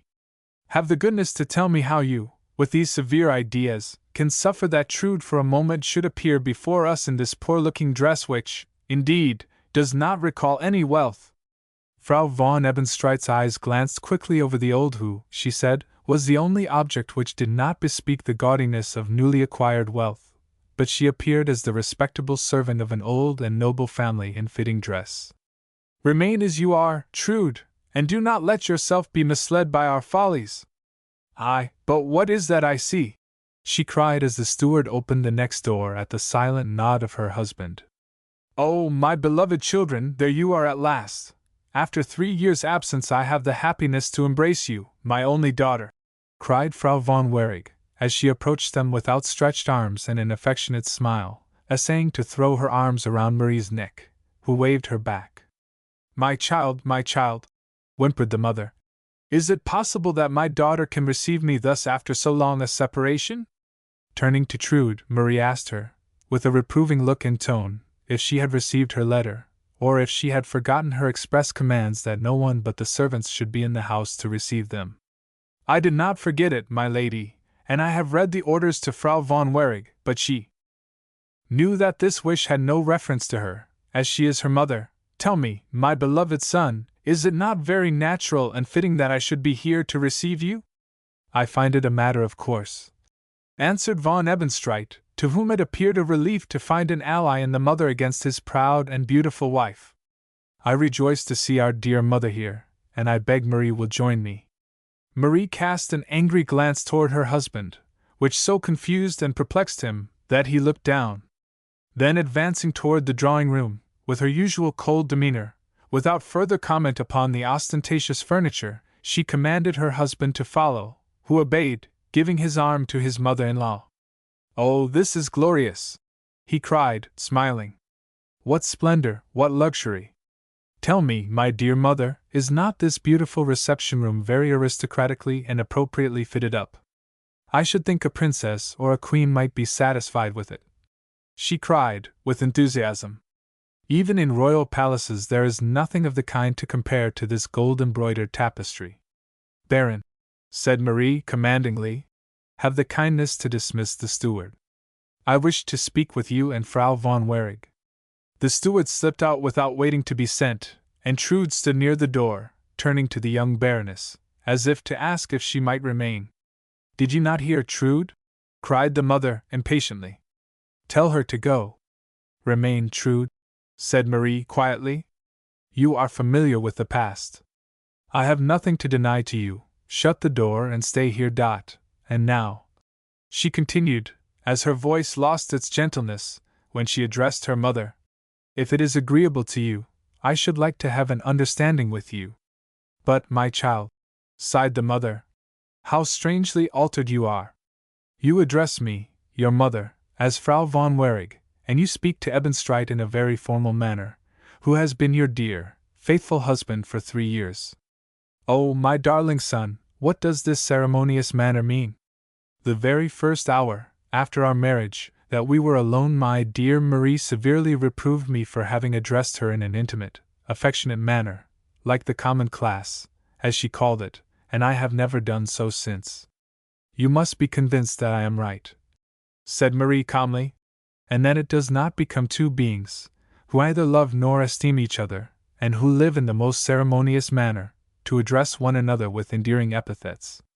At any rate, we are not accountable to anyone, and Frau von Luthen must know the relations we bear to each other in the so-called marriage, as it is her arrangement for the most part. And I pride myself upon it, she cried with animation. I have brought about this marriage, which is good fortune to us, and I hope my daughter will prove her gratitude, and my son will show me the affection he has so often sworn to me. I do not know what my husband may have sworn to you, but permit me to say, I do not understand whom you, Frau von Wehrig, address as daughter here. If you accidentally refer to me, you are in error. I have never possessed a mother to love me, although formerly, during long years, I endeavored with tender assiduity to win a parent's heart. That is long past, however. The very day that I married Herr von Ebenstreit, I renounced all family ties, and resolved to be self-reliant. My husband will witness that he has never known me to yield, and that I have always been firm and resolute in my decision. No one would doubt it, replied Ebenstreit timidly. We had a very strange marriage, which scarce deserves the name. We resemble more two companions who have joined in business, the one side reluctantly, and the other joyfully. I long for a happy married life, which has been quite impossible thus far, and will be to the end, which you will yet learn, and Fran von Wehrig should understand it, as she brought about the union, and should not be in doubt as to the conclusion. I acknowledge that I am almost speechless and quite paralyzed with that which I see and hear. I should doubt that this cold, proud woman before me were my daughter, if it were not for the name she bears, and her features. That which you and my husband have caused me to become. He knew that I neither loved nor esteemed him, and that a union with him seemed so unendurable that I would have sought refuge in death, if I had not vowed to support life to attain the aim which I imposed upon myself. That is all past, it is the future which we must arrange. I am glad that you are here, Frau von Wehrig, that we may understand each other once for all, but you came against my wishes. You must excuse it, dear Marie. It was the longing of mother's heart which led me hither, the love. A cold, contemptuous glance of the large eyes caused the mother to cease, and quail before her daughter. After a short pause, Marie continued, I wish to exercise alone and unhindered the executive rights of a lady in her own house. Do you acknowledge the justice of this, my husband? Perfectly and unconditionally, dear Marie.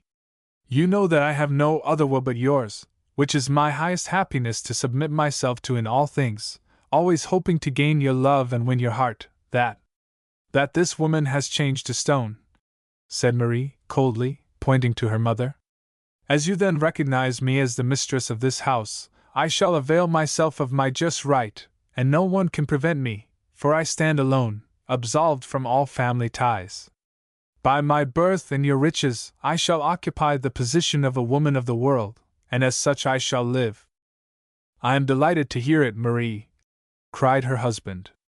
For this reason I have had the drawing-rooms furnished in the most costly manner, and I shall be proud to receive the aristocratic society who will come to render homage to my wife, as they have done everywhere in Paris, London, Rome, Madrid, and St. Petersburg.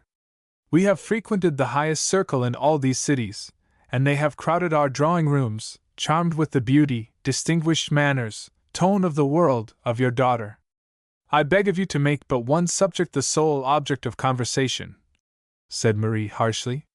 I have said that I will avail myself of the privilege, as mistress of this house, of receiving no one whom I do not wish to see, and no one can enter without consent.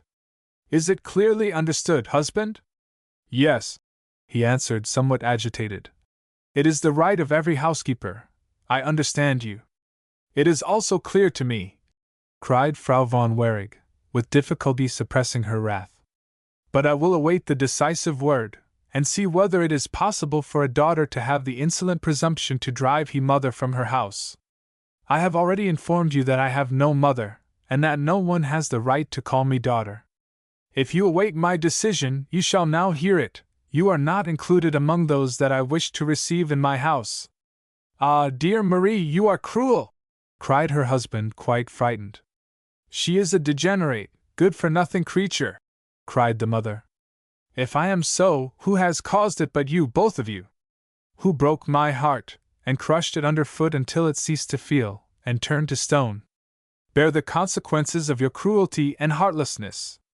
I cannot change it, and I repeat, Frau von Warrig has not the right to enter this house, or to remain here any longer." Scalding tears fell from the mother's eyes as she shrieked. "She drives me from her house. I am only treating you as you behaved to one of the noblest and best of men," replied Marie, voice and look betraying her deep feeling. "You thrust from your door, with scorn and contempt, a man worthy of your esteem and recognition, although you knew that my heart was breaking. I am only following your example and exercising my just rights, and am less guilty than you are, as neither of us has need of the respect or esteem of the other. Can you suffer this, my son? Do you allow anyone in your presence to treat me so shamefully? After all, it is your house. Do speak and exercise your right as master here. Tell your wife that I am her mother, and you, my adopted son, who bears my name, and that I have the just right to come here as often as it pleases me. Speak your mind to Frau von Warrig," said Marie, as Ebenstreit remained silent. "Decide which shall remain, as one or the other of us must leave. You are perfectly free to choose." "Then, naturally, there is no choice left me," replied Ebenstreit despondingly.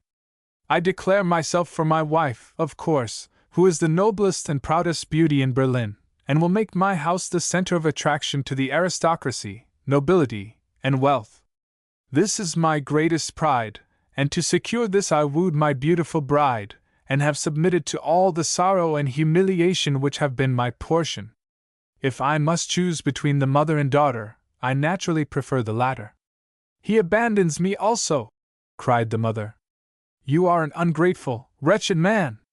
You forget that you owe everything to me, and that without me you were a miserable mercenary, whose stupidity and tediousness were the ridicule of every one, and you had never gained the entrance to a genteel house. What have you now become? A high-born man, whose house every one will crowd, and who could even appear at court, as he bears our noble and distinguished name. To whom do you owe all this, but to me alone? God in heaven, thou hearest it!" cried Marie solemnly, with uplifted arms. "She acknowledges that she alone has brought this misfortune upon me, and in this hour I stand justified." "Pardon, Frau von Warrig," said Ebenstreit haughtily. "You are going too far. After my fortune, I thank you for my position. I am certainly of insignificant birth, but I am ambitious and rich. I said to myself, money can bring about all that I wish, and you see it has accomplished it. My wealth procured me a title, a splendid house, a beautiful wife, and a position in society. I acknowledge that you aided me in the carrying out of my plans, but you would not have done it if I had not been in a position to pay you. You receive a very considerable annuity from me, therefore you cannot accuse me of ingratitude, but must confess that you have driven a very good bargain.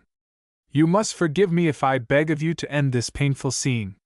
"That means that I must leave," said Frau von Warrig mildly, remembering the gambling debt and the annuity. "Very well, I will go, and promise you never to return, upon 2 conditions. "Have the goodness to communicate them," said Ebenstreit. "The first is, pay the gambling debt of my husband, who has played away the entire sum you allow us yearly, and do not deduct it from our income. The second is, increase your allowance 500 thalers, without letting the general know it, and pay it to me." "It is impossible," cried Ebenstreit, terrified. "You mistake me for a Croesus, whose wealth is inexhaustible. If this expenditure and demand increase, my colossal fortune will be entirely wasted, and—" "You exaggerate," interrupted Marie, with a peculiar brilliancy in her eyes. "Such wealth as yours is never-ending, and the banking business, which you are still engaged in under another name, is an inexhaustible source of wealth. I beg you to accept these conditions, that we may at last be at peace." "Very well," said Ebenstreit, to whom the words of Marie sounded as the sweetest music. I will then accord your wishes, and you shall have the 500 thalers for yourself. For me alone? Yes, for yourself alone, Frau von Wehrig. Who vouches for the fulfillment of your promise? My word, Frau von Wehrig. I have no confidence but in a written promise. Then I will have it made out, and bring you the document tomorrow morning. Then our business is finished, and I can go. Farewell, Baroness. This is my last word to you. I curse you from the moment you came into being. If you had been a son, the rich estate in trust of my family would have passed to you, of which I was the natural heir. As it was, it went to a distant relative, and we received nothing. Therefore your parents could not rejoice at your birth, and we only pardoned you when you married a rich man, who could free us from want, and now the separation is no grief to us.